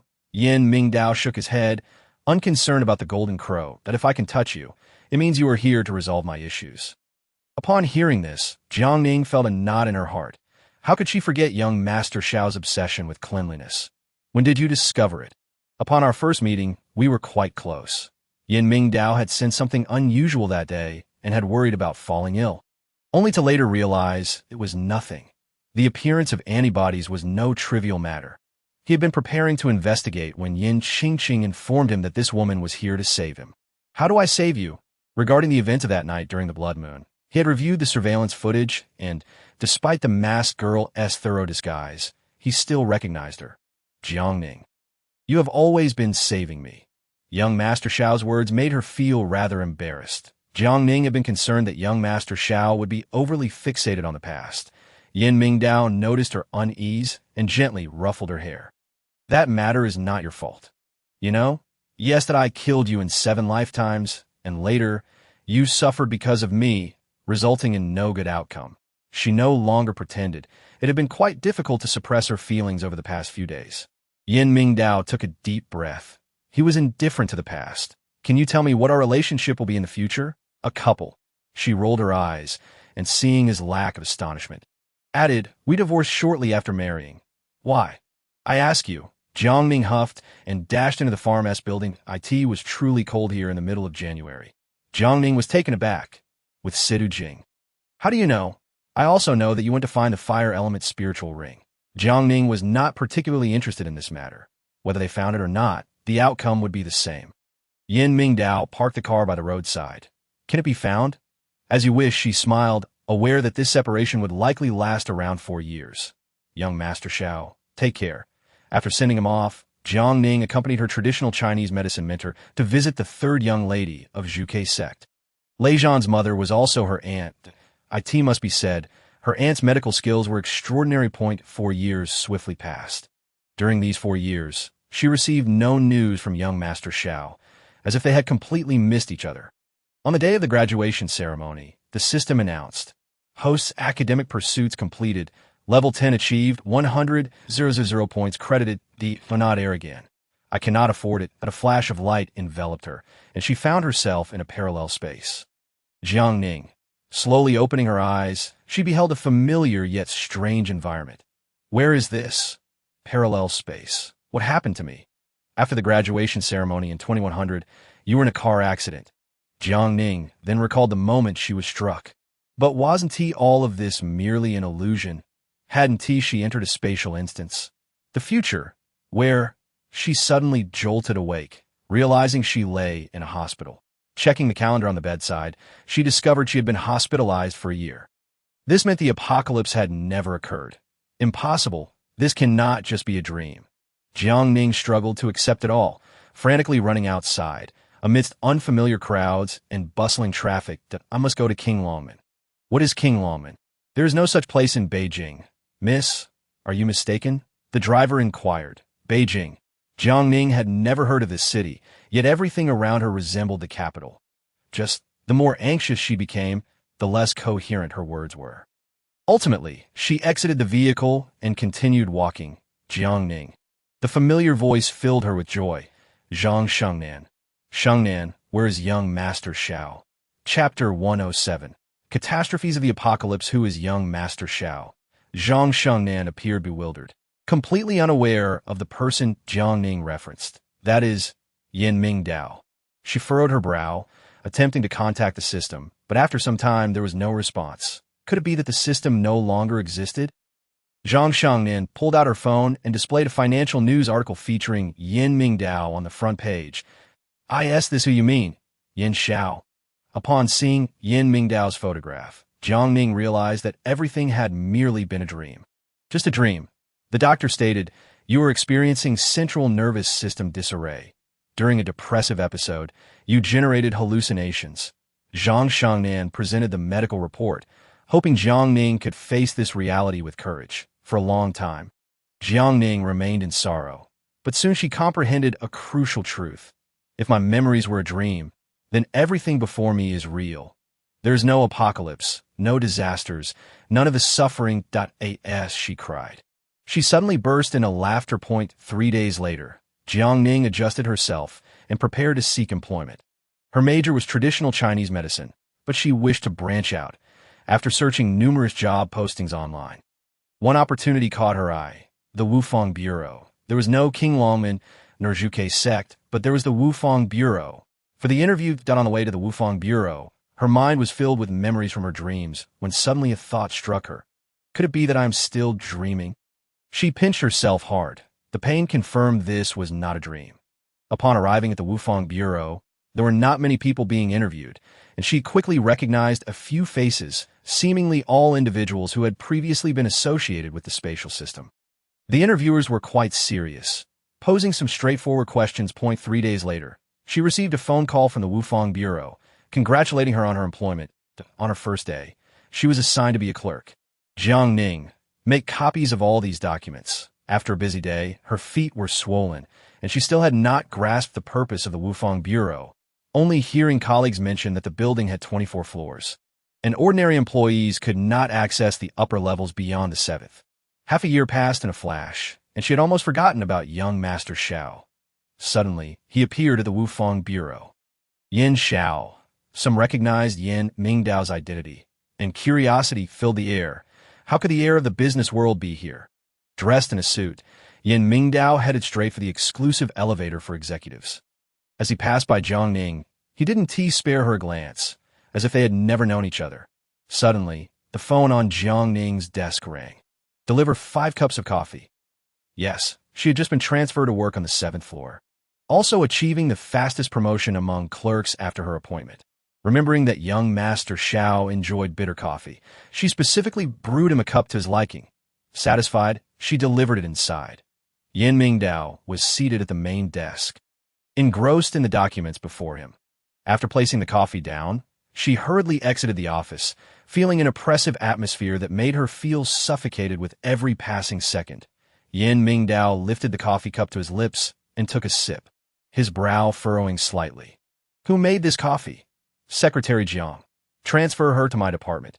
Yin Mingdao had sought many coffee brewers, yet none could produce a cup that satisfied his palate. Just before leaving work, Jiang Ning was called by her superior, instructing her to work with Yin Xiao in the future. With Yin Xiao, to others, this represents extraordinary wealth, implying that salaries must also double. May I inquire? Is Secretary Jiang? I am. Please bring your belongings. Mr. Yin is waiting for you outside. Very well. Jiang Ning found it impossible to refuse, tidied her desk, and exited the Wufang Bureau. Once in the car, Yin Mingdao glanced at the newly arrived Jiang Ning. An hour later, the vehicle pulled into a private estate. Jiang Ning followed inside, only to realize that from this moment on, she would be accompanying Yin Mingdao 24 hours a day. There's no clocking out for me. When Mr. Yin finishes, you may as well. What is the salary? An annual salary of 500,000. Fine. For the sake of the money, she would become an assistant without working hours on her first day. He worked until 2 in the morning and rose at 6. On the second day, he worked until 3 in the morning and awoke at 6. On the third day, he was still working overtime. Mr. Yin, work is never ending. You must take time to rest. Jiang Ning was never one to passively accept her circumstances. Within reason, she would resist, step outside.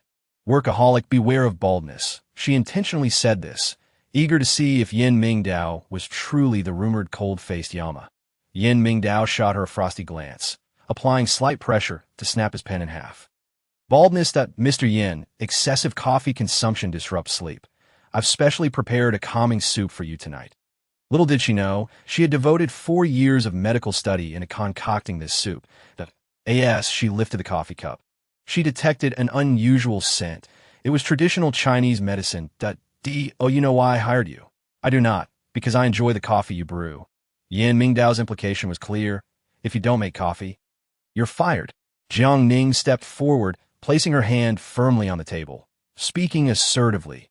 You have a scar on your lower left abdomen, and your shoulder bears the mark of a gunshot wound.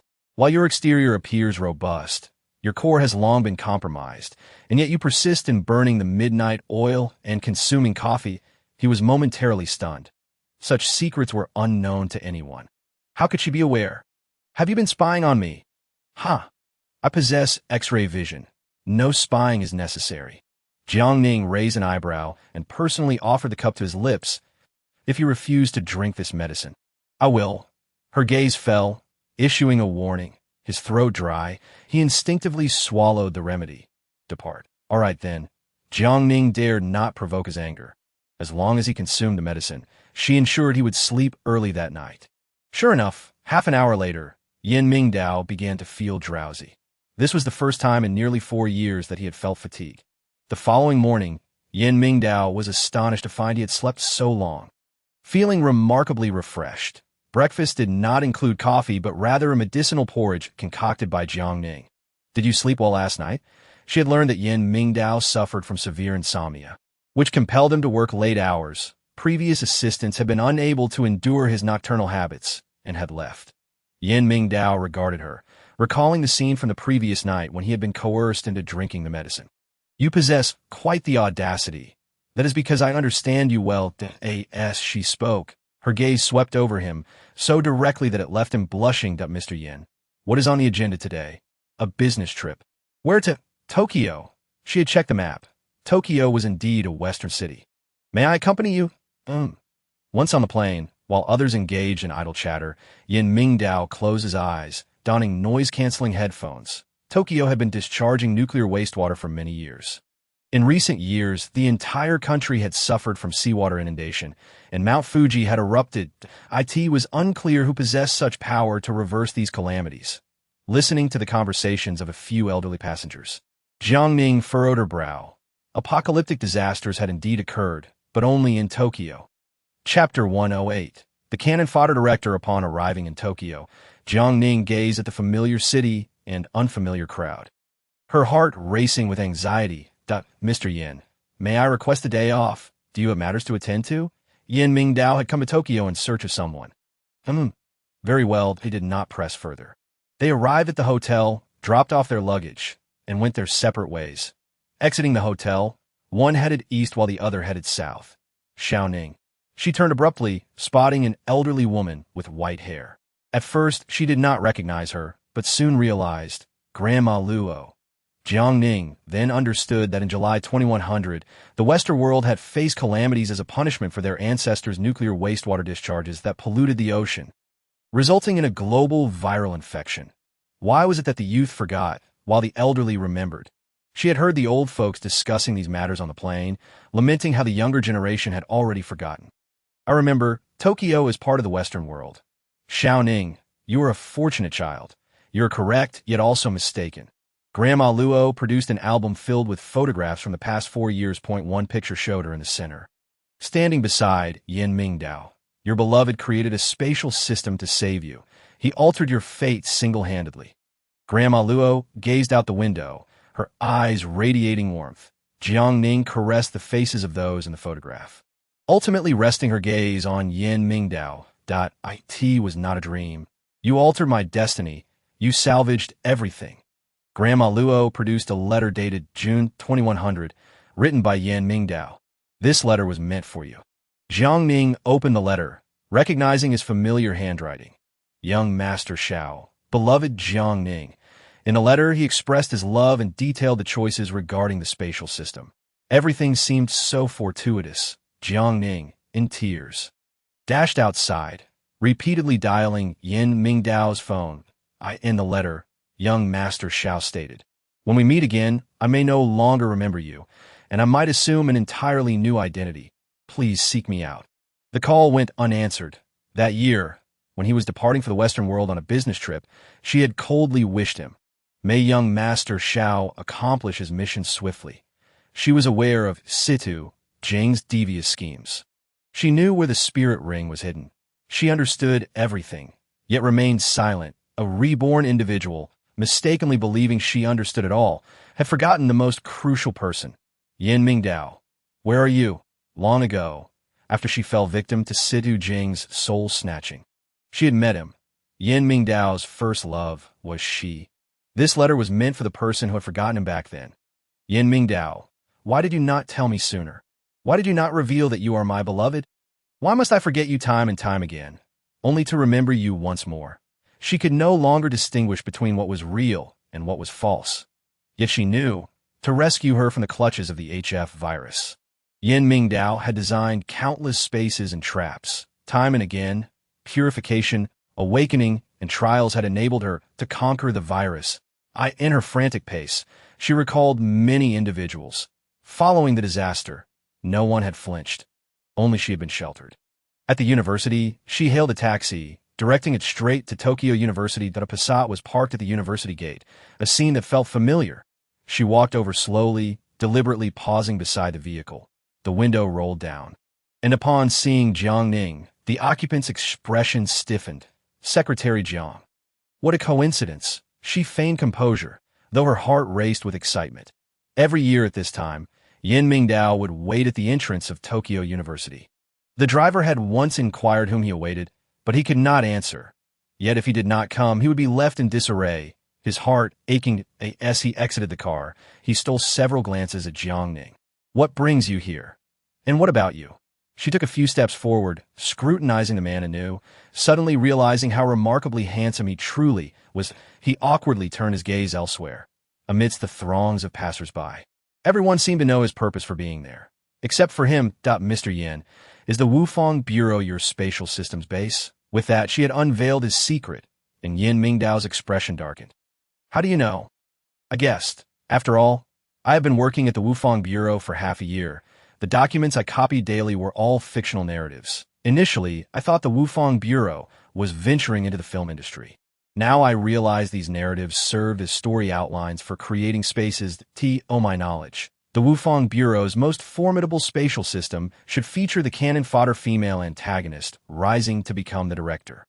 You have only been at the Wufang Bureau for half a year. Such a significant secret cannot possibly be known to you." Yin Mingdao stepped closer, exuding an air of menace. "Speak. Who exactly are you?" "I am merely the test subject of the poison system." She shook her head repeatedly, suddenly looking up and kissing him. Yin Mingdao was taken aback. "There is no need to glare. Kissing you is my privilege." She produced the letter and several photographs obtained from Grandma Luo's home. Upon reading them, Yin Mingdao's first reaction was, "That person for whom I would go to any lengths to save is you. So, as the cannon fodder director, do you believe I am unworthy of you?" Jiang Ning placed her hands on her hips, feigning an imposing demeanor. Yin Mingdao smirked, understanding why she could brew that cup of coffee and prepare the dishes he favored. Poor rating. The two shared a smile, neither feeling the need to elaborate further. Upon returning to the hotel, Jiang Ning lingered in Yin Mingdao's room, refusing to leave. As the night deepened, Yin Mingdao cleared his throat a couple of times and emerged from the bathroom, only to find her still present. Ahem. Yin Mingdao's face flushed crimson as he murmured, "I do not recall you, nor the emotions we previously shared. Therefore, at this moment, I understand you have no feelings for me." She rolled her eyes, stood up, and exited, only to hear the sound of the door being locked behind her. How utterly infuriating. Jiang Ning fumed, feeling as though she was the only one who remembered everything. Her feelings were akin to a solo performance, a mere pawn in this game. Indeed, fulfilling her mission. Chapter 109. The grand finale. For several consecutive days, she did not encounter Yin Mingdao. Could it be that I frightened him away? Upon hearing the news from the hotel receptionist, Jiang Ning was rendered speechless. What a coward! Without delay, she rushed to book a ticket, but when applying for a visa, she was informed that, due to her residency in Tokyo, her visa was denied. Why is that? The two countries have canceled entry. She was taken aback. Jiang Ning attempted to call him, but he did not answer, a sensation that felt all too familiar. Yan Mingdao, you shall wait for me. In a fit of rage, she blocked him. Tokyo in the year 2101 was still plagued by incessant earthquakes. Just as she settled in her new abode, she experienced a magnitude 7 quake that very evening. Faced with another natural disaster, she remained remarkably calm. A familiar voice echoed in her mind as the spatial system activated. Host, where have you been? I've searched for you for so long. In the year 2101. Post-apocalypse that I am currently enduring a magnitude 7 earthquake. Please devise a way to rescue me. Before Jiang Ning could finish her sentence, a tsunami struck. Global news broke out. Yan Mingdao continuously dialed her number, only to realize she had blocked him. In desperation, he activated the spatial system once more. With the reinitiation of the spatial system, he became a pivotal figure in the data core. Upon accessing the data core, all his lost memories returned, and he finally understood the depth of his love for Jiang Ning. But if he shut down the spatial system, he would forfeit these memories. The spatial system rebooted. Jiang Ning was pulled into a dark chamber by the system and spotted her cherished antique laptop. Without hesitation, she opened it. After perusing the core system data, she uncovered the reason behind Yan Mingdao's amnesia. He was not only a developer, but also the chief antagonist of the system. The individual she had incessantly cursed turned out to be him. Clicking on the system replica, she realized these were spatial tunnels he had created using the 5 colored stones. They merely appeared as missions to complete within replicas, but in truth, they were traversals meant to accumulate experience points, perhaps reflecting the core energy of the Earth at that time. Why had the spatial system, which had been shut down, suddenly reopened? The system replied, to save you so now, he had once again become the junior sect master. Jiang Ning's heart was profoundly stirred, pondering which identities were genuine and which were mere facades. The line between reality and illusion blurred, encapsulating the essence of a human life. Upon awakening, she found herself in her home at UK Gate. The outside world was bustling with activity. Jiang Ning glanced at her phone beside her. Over 2 months had elapsed since her journey began. As she opened the door, her family was present. Dad, little Ning has returned from her studies. Just in time to celebrate the new year. The sect master was still concerned that his daughter would take an extended period to awaken from her task. As Jiang Ning descended the stairs, she noticed her second sister-in-law, sensing something was amiss. Little aunt, you slept like a log. Jiang Qing teased, seizing the opportunity to pull her aside when no one was watching. You were drugged and have been in a deep slumber for quite some time. Only I and great-grandfather are aware of this. And oh wonder. Jiang Ning had indeed slept for a considerable duration, yet she had learned a great deal and experienced much. What of the junior sect master? He has gone missing, what? Jiang Ning's heart sank, her eyelids twitching, a foreboding feeling creeping in. The second sister-in-law approached, feigning concern upon seeing her awake. Ning, how did your mission go? Second sister-in-law. I do not remember, Jiang Ning replied with a smile, opting not to confront her directly, especially considering the second sister-in-law had borne 2 children for the family. Out of respect for those children, she chose silence. Finding the conversation dull, the second sister-in-law strolled into the courtyard. I must find the junior sect master. Where will you search for him? Jiang Qing speculated that the junior sect master was likely trapped in that black hole. Jiang Ning took a deep breath. If others could not locate him, it was because there was no signal connecting them. I possess a means. The function of the yang ring is to locate the yin ring. Jiang Qing glanced at the lively scene in the living room and took the little ant to the secret chamber. Take me along. Are you sure? How could you not include me in the search for someone? Do not forget, my system is at level 80 board. Jiang Qing thought it better to embark on an adventure. The two activated the spatial system, pinpointing their location with the spiritual ring, arriving on July 1, 2100, the day of the apocalypse. As the blue sun rose, all things turned to nothingness. Junior sect master, no. Yan Mingdao's body had transformed into a blue light form. Unable to find Jiang Ning to offer the sacrifice needed to lift the curse, Jiang Ning had not anticipated that this day had already transpired. You hid me away while you came to offer the sacrifice. Yin Mingdao, you truly are a mere pawn. She had come to realize that Yin Mingdao was indeed the director of the Wufang Bureau. The only benefit of this position was that he held control over all pivotal events. As he transformed into the blue golden crow, moments before ascending, Jiang Ning produced the jade pendant of space, but a surge of powerful energy struck the blue golden crow. Seizing the opportunity, she dashed forward and embraced the golden crow tightly. If you wish to cast me aside, think again. She disregarded whether love existed between them or the consequences of her actions. All she desired was to be with him. The blue golden crow thrashed violently, attempting to throw her off while viciously attacking her. Jiang Ning had the chance to evade, but chose not to. If killing me can break your curse, I willingly offer myself. The golden crow penetrated her body, and Jiang Ning's primordial spirit ascended. The divine creature, Zhuke, soaring through the sky. The blue flames were extinguished by the flames of Zhuke. The golden crow returned to its normal hue, gradually transforming into the sun and ascending. Zhuke circled the sun incessantly, seemingly reluctant to part, as if seeking to merge with it. Witnessing this spectacle, Jiang Qing shed tears, activating his cultivation system and transitioning from a young boy to the master of the mountain ghost sect. He had initially believed they were a pair of fated adversaries, only to discover that they were willing to sacrifice themselves to achieve the other's success. The master of the mountain ghost sect rose gracefully, his white hair flowing to I, the master, hereby issue the mountain ghost order. Let the Wufang unite as one. The sun ascended, bringing light and warmth to earth. Though the ground trembled upon the master's command, the spatial hosts rushed forth to mend the fractures and begin the restoration of the damaged planet. On this day, they lost Jiang Ning and Yin Mingdao. The master of the mountain ghost sect retrieved 2 primordial spirit stones and cast them into the spatial system that on July 4, 2100, the Western nations became a realm of ice and fire. With one half submerged in the Black Sea and the other half in volcanic eruptions. After hiding in the mountains for 7 days, Jiang Ning found herself out of food. What to do without water and provisions? She pulled out her phone, staring at the missed calls in a daze when suddenly, her phone rang. Hello? Hello? Where are you? I am in the mountains. Stay put. I'll come to rescue you. But the scene before her mirrored that fateful day. How could he be calling now? As the blue sun rose, the surrounding zombies were vanquished.